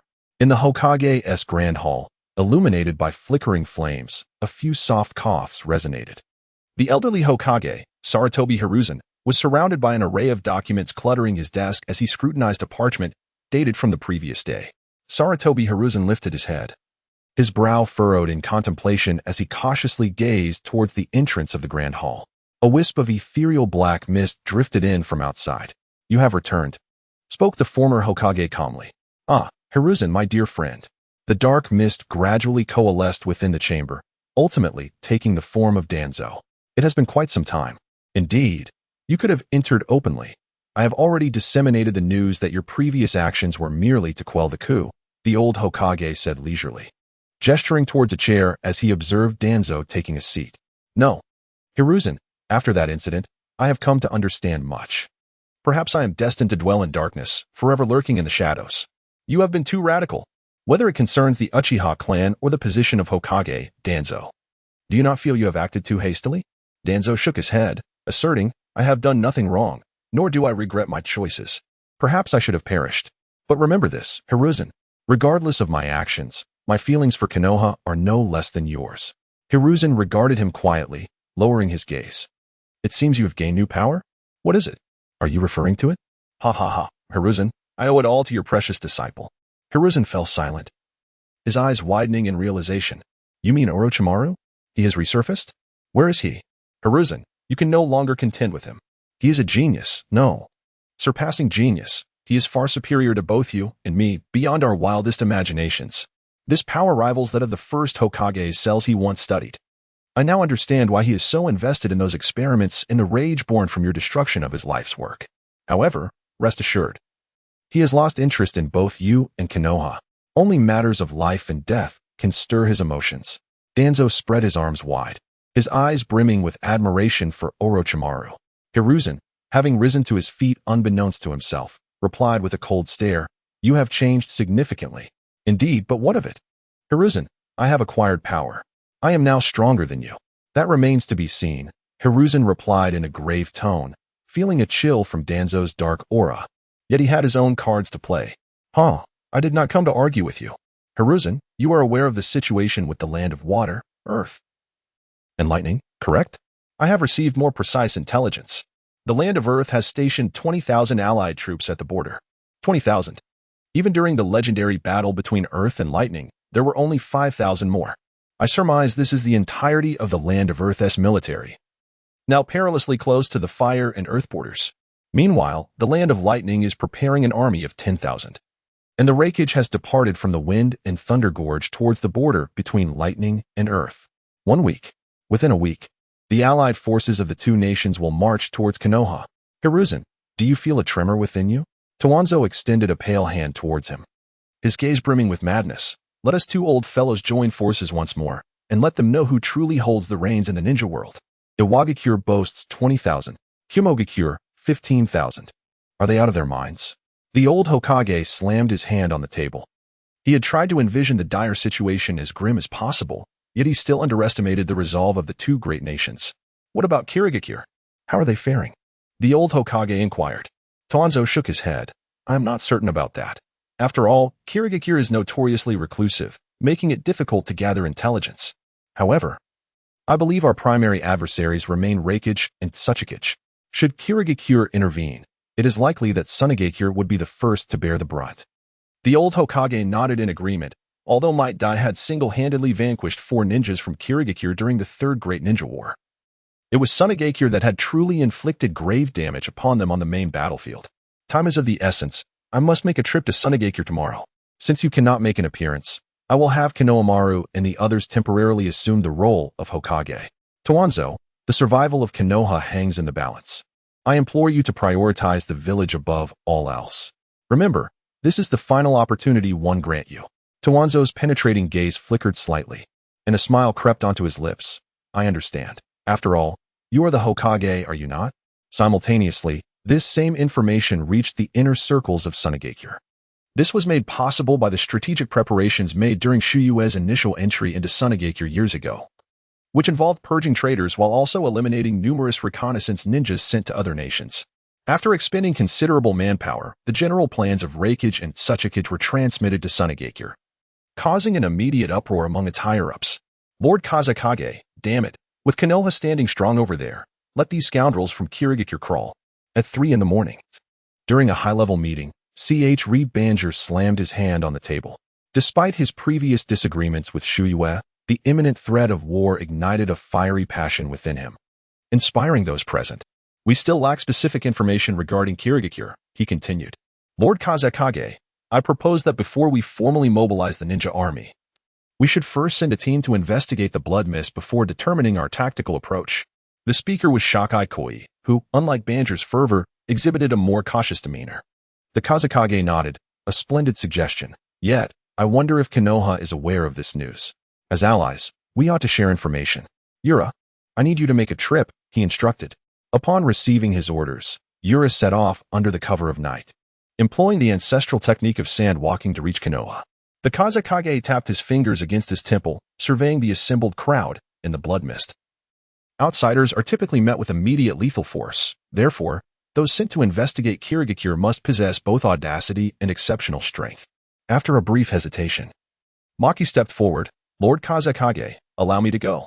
No, you are our strongest elite jonin. You must remain here to respond to any unforeseen crises.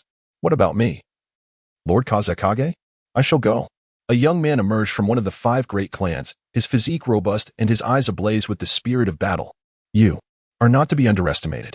You are the current leader of the Moriah clan, and I hold you in the highest regard as one of the promising futures of Sunagakure, alongside Maki, to safeguard our village. Moriah, you clenched his fists, but, sir, as a male descendant of my family, I dared to venture to the wind and thunder battlefield during the Third Great Ninja War. How could I possibly remain in the shadows now? I do not wish for anyone to utter in the future that the descendants of our clan are inferior to those of common origins. Rasha fell into a moment of silence. This sentiment echoed what Shuiwe had once expressed in a high-level meeting with the 5 great clans. It was unexpected that Moriah you remained troubled by this. I comprehend your feelings. Yet the ninjutsu of the Moriah clan is better suited for combat against the ninjas of Iwagakure and Kumogakure. Sir, I happen to have another suitable candidate. Maki suddenly interjected. Who is it?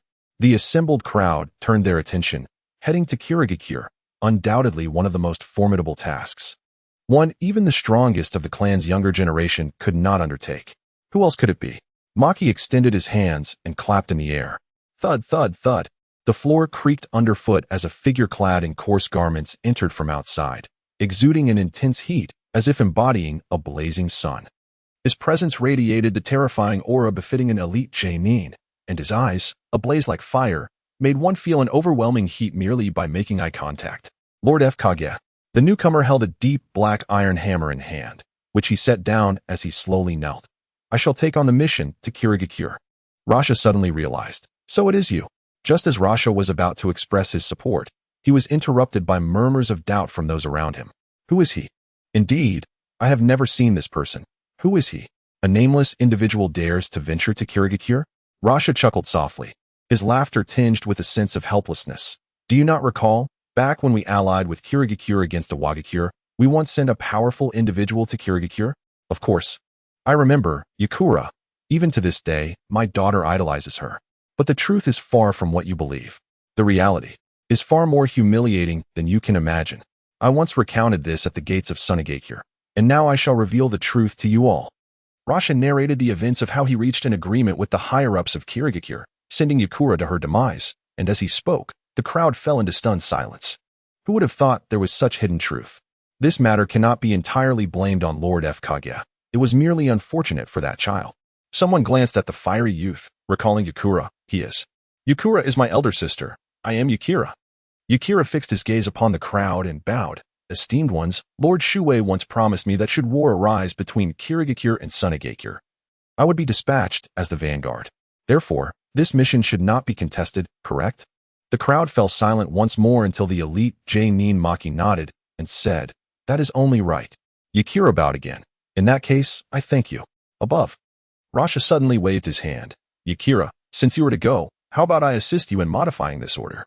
I shall dispatch 10 of the most exceptional jonin, led by the siblings of the ghostly days, sunny and cloudy, to accompany you to the hidden mist. Should you encounter anyone from the hidden mist along the way, regardless of their status, they are to be eliminated without question. Furthermore, you may allocate a quarter of the Sand Village's ninja forces as your vanguard. In fact, I will entrust the entirety of the conflict with the hidden mist to you and Maki. However, I have but one request of you. Compel the higher-ups of the hidden mist to personally apologize for the humiliation endured by the Sand Village years ago. In that moment, the fierce glimmer ignited in the tiger-like eyes of Yi Lian, who had tirelessly trained day and night for a year in the bloodline limit techniques, solely to personally execute the perpetrators from the hidden mist. Today marks the long-awaited day of reckoning. Without hesitation, Yi Lian bowed deeply to Rasha, declaring, "Yi Lian is at your command." Mist, thick and heavy mist. Kakashi traversed the path silently, the dense fog obscuring his vision to the point where he could not discern his own feet nor the direction ahead. "Is this what you wish to show me?" Kakashi felt a tinge of disappointment. There were no figures in sight, yet he clearly heard the voice of Tsuyu. "The recollections can lead you to the sanctuary of your own spirit, but you must conceal it. Otherwise, I am powerless to assist." "Are you implying?" Kakashi furrowed his brow. "Conceal it? Nonsense. I, Hatake Kakashi, act with utmost integrity. What is there to hide?" "Oh, is that truly so? If that is the case, as an elite jonin of Konoha, knowing well that I pose a threat to the village, and having previously inflicted grave injuries upon you, you still willingly followed my guidance to this place. Kakashi, do you not find that absurd?" Kakashi fell into a momentary silence, continuing onward. He walked for what felt like an eternity, yet the surrounding mist showed no signs of dissipating. "Shall I remind you why you're here? What do you seek? Whom do you wish to meet?" "And no." Kakashi appeared flustered, halting his steps. He lowered his gaze to the ground. As a torrent of chaotic memories surged within his mind, the fog obscuring his feet seemed to gradually thin. "Kakashi, this is your inner sanctum, a world pieced together by your memories. Yet, it is also a realm of reality. Everyone you are destined to encounter here is alive," Tsuyu gently reminded him. "What does it matter if it's true or not? The events of the past years, I assure you, are merely to demonstrate that I have long since let go." Suddenly, Tsuyu let out a soft chuckle, quickly stifling it. Though the mirth was still evident, "I shall continue to call you Kakashi. What purpose would it serve to deceive me? To prove yourself? You do not even know me. Why must you prove anything to me?" Kakashi gritted his teeth as the sealed memories began to resurface in his mind. He exhaled softly, anchoring those recollections to a specific point in the past, while the deeply etched images in his heart grew ever clearer. The mist receded. In the now empty room, an elderly figure lay prostrate on the ground like a puddle of mud. A mouse scurried past him, and suddenly, with a resounding bang, the door swung open, revealing a boy with white hair who entered, carrying a bowl of food. "Father, eat. Get out." The old man bellowed in a furious roar, startling the boy. The bowl in the boy's hand clattered to the ground, scattering rice everywhere. The boy hurriedly crouched down to clean up the mess, only to hear the old man's hoarse, angry shout, "Get out. Do you hear me? Get out." Kakashi's shoulders trembled violently as he stood up in panic, wanting to explain, but ultimately fell silent. He glanced to the side, where a man stood, remarkably similar to him, yet much taller and more mature. "Help, help me." The boy did not vocalize his plea. His lips merely moved, yet Kakashi somehow understood his unspoken words. "He can see me?" Kakashi questioned the void. The void responded, "He is you." Kakashi fell into silence, then approached the white-haired boy, crouching down to collect the scattered grains of rice, placing them back in the bowl and setting it on a nearby table. "When I was very young, he taught me to pick up food that had fallen to the ground, to avoid wasting it," Kakashi murmured, watching his younger self turn and leave the room. As if to say, "The rest is up to you. Still here? What are you waiting for?" The old man's body convulsed violently, slowly turning over, revealing an empty wine bottle clutched in his arms. "Father, I have come to see you."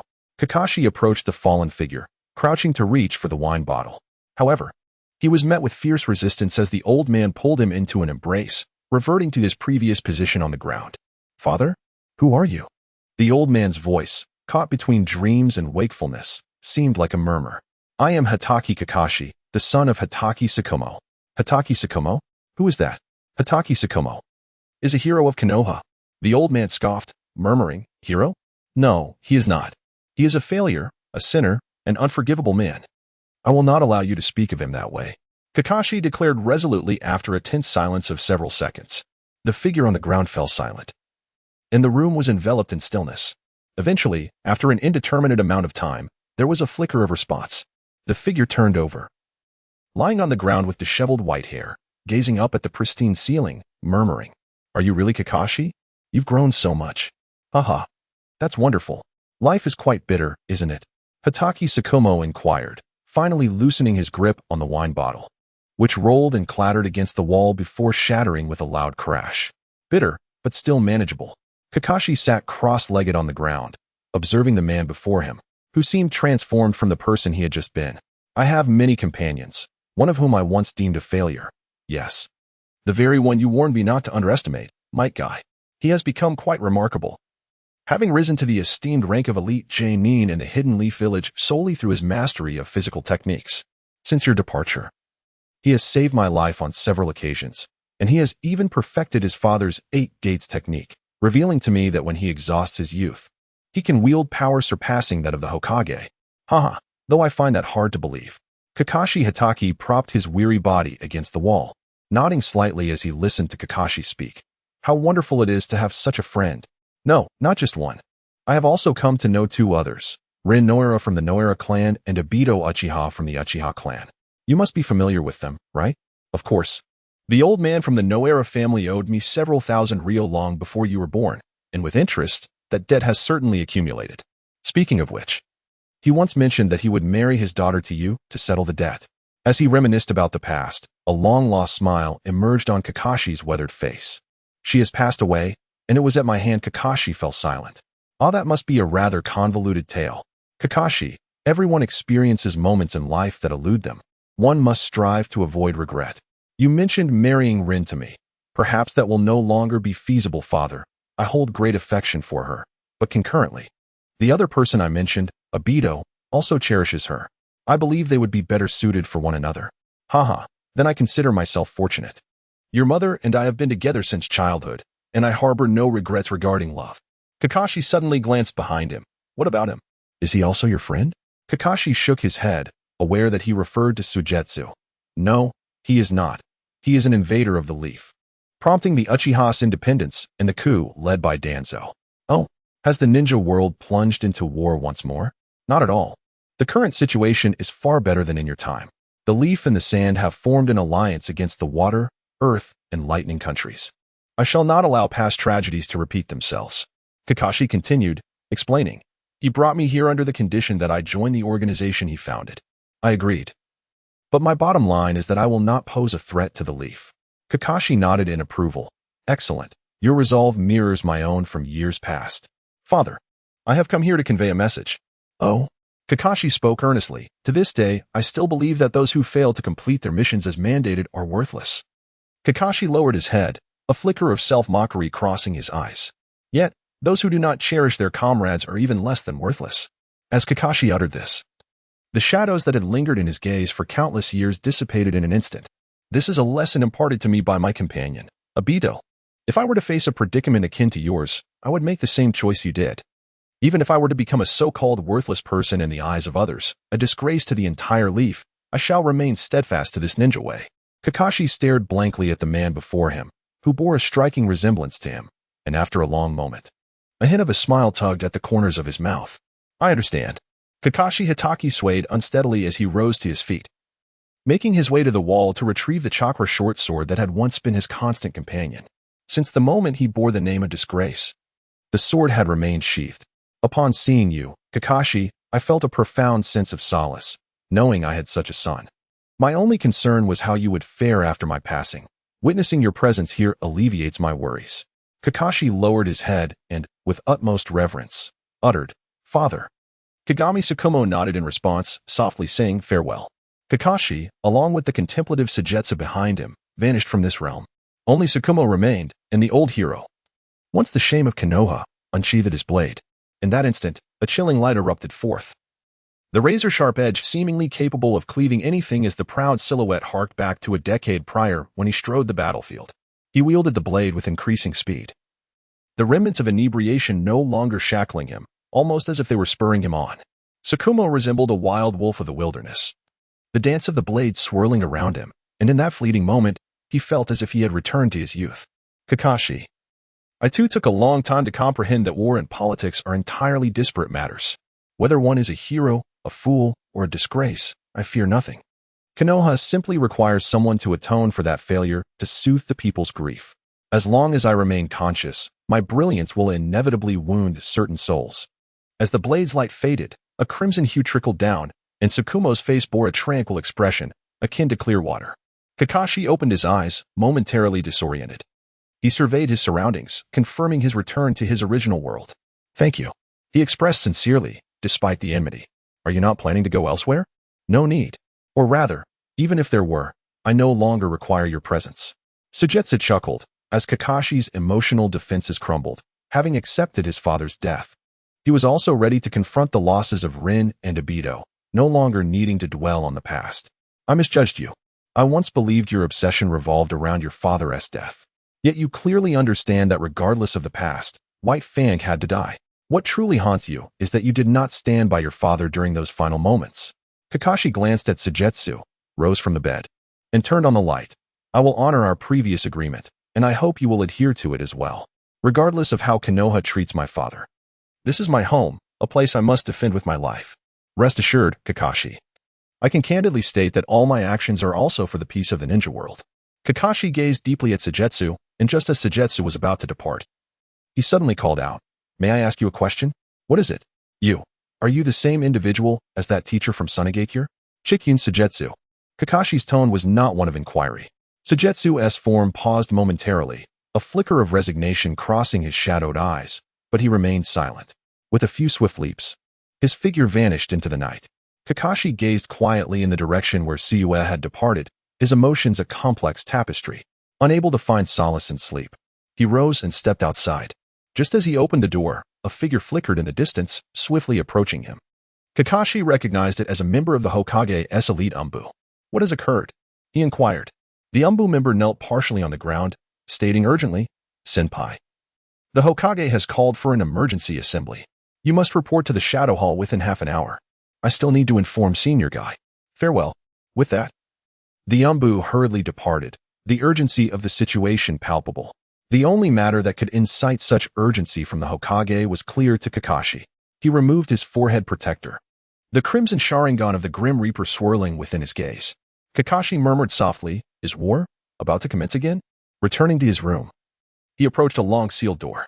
This was his father, Tsukumo Hataki's chamber, unoccupied since his father's passing. Upon opening it, he found that the room had been maintained with minimal dust. Following the echoes of memory, Kakashi arrived at the desk where his father once worked. In the central drawer, he discovered the ninja blade that lingered in his recollection. The blade was less than a foot long, with a 6-inch cutting edge. The intricately designed scabbard bore countless fine etchings, a testament to the blade's storied history. His father had once said that this short sword had been passed down through the Hatake clan for nearly 10 generations, claiming countless lives, only to be sealed away upon his father's death. As light streamed through a narrow opening, the shimmering blade emitted a glow fierce enough to rend flesh, capable of slicing bone as if it were mere clay. "I shall go," Kakashi whispered softly before turning to depart. The Shadow Hall was ablaze with light that night, teeming with countless ninjas.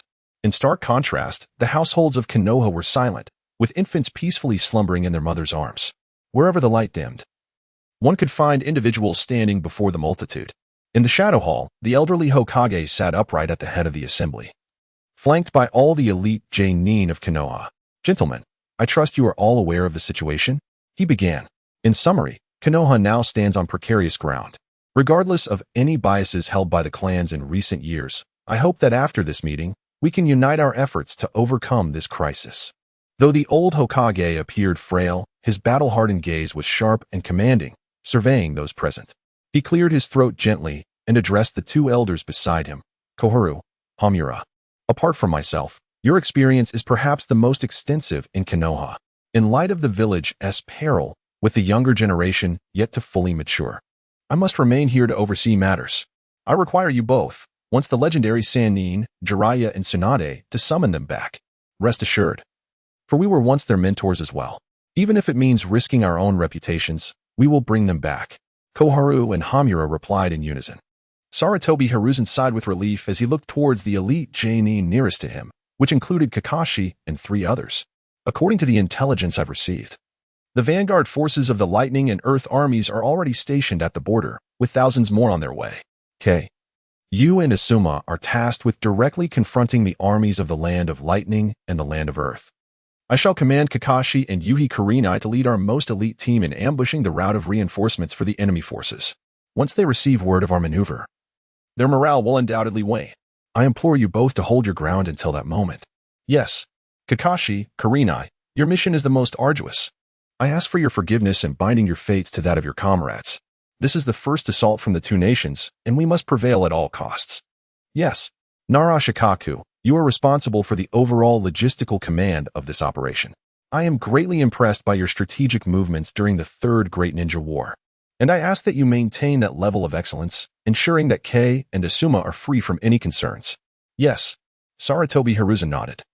Surveying the numerous jonin below, the offensive from the two nations cannot be singular, thus in this operation, I shall only dispatch a quarter of you to confront the enemy. The rest must strive to maintain stability within Konoha, remaining vigilant while fostering a sense of calm internally. Yes, Kakashi extended his hand. Lord Hokage, should we request assistance from Sunagakure? And what of Kirigakure? Sarutobi Hiruzen resolutely shook his head. No, this is merely the initial wave. If we seek aid at this juncture, we cannot guarantee that Sunagakure will not turn against us. I have already stated that we must endure this battle, proclaiming to the world of shinobi that Konoha remains the Konoha of old. As for Kirigakure, should Sunagakure side with us upon hearing the news, they will surely dispatch individuals to intercept the forces of Kirigakure. Otherwise, we may have more than just Kirigakure to contend with. However, you need not worry. I have assigned others to manage the situation with both Kirigakure and Sunagakure. You simply need to focus on the tasks I have outlined. Yes, the old Hokage rose, removing his hat. In the forthcoming war, some of us may never return, and some may lose their dearest friends and brothers. But this is the nature of war. We fight for our village, for the children. We may perish, but the will of fire shall not be extinguished. Please believe that wherever the leaves of Konoha dance, the fire shall flourish eternally. Everyone bowed their heads in unison. Wherever the leaves of Konoha dance, the fire shall flourish eternally. The old Hokage deeply bowed his head. I, Sarutobi Hiruzen, express my gratitude to you all. Outside the window, as dawn broke and children set off for the ninja academy with their backpacks, you noticed that a quarter of the village's umbu and powerful ninjas over the age of 20 had already departed. Kakashi gathered his belongings, placing the treasured ninja blade left to him by his father against his chest, and opened the door, momentarily blinded by the bright sunlight. Look, Kakashi is out. Kakashi-sama. Unparalleled in the world. Kakashi was slightly taken aback as a dozen youthful and vibrant girls had gathered at his doorstep. These were the students he had recruited while following the Hokage's orders to organize a club over the past few days. Initially, Kakashi had been reluctant to have a group of girls as his students, but their enthusiasm was overwhelming, and he was too disinterested to devise a method for student recruitment. So he simply enrolled all of them under his name. However, little did he expect that the war would arrive so abruptly, rendering the orders just issued by the Hokage a mere mockery. He could only offer an awkward smile to the crowd. Ladies and gentlemen, I must apologize as I must inform you of something. The Kakashi Support Squad, after experiencing 2 days of development and glory, is set to conclude today. I will be departing from Konoha for an extended period. Farewell. Kakashi raised his hand, gently waving as he navigated through the throng of girls. Is this truly the end? Where are you going? May I accompany you? One girl lamented. Kakashi, how could you be so heartless? Just like that, it ends. But I have yet to give birth to little monkeys. The cacophony of voices drifted away with the wind, and Kakashi's expression gradually darkened as he spotted Guy waiting a short distance ahead and quickened his pace towards him. Ah, is this indeed the burden of a handsome man? I suppose I am far better off. The dance of youth has yet to recruit anyone, thus I am spared from such poignant farewells. Guy spun around 180 degrees, his melancholic gaze directed towards the sky. It is a pity, though, that the vibrant square dance and the energetic radio calisthenics I have just learned have not yet been passed on. Nevertheless, I have imparted all my techniques to Lee. I trust that even if I fall in battle, you will carry on my spirit of youth. Kakashi remained silent for a moment. Before I leave, I must seek someone out. The Hokage has said that for this mission to the border, we may select our own teammates, correct? Yes, indeed. Who do you wish to bring? A teacher from the Ninja Academy, Kakashi replied solemnly. He had kept his promise and had not informed the old Hokage about the situation with Tsukuyami. But he would not allow such a ticking time bomb to remain in Konoha. Upon arriving at the Ninja Academy, he found Tsukuyami deeply engrossed in lesson preparations, scribbling on the blackboard while muttering to himself. Ah, Kakashi-sama, what brings you to the Ninja Academy?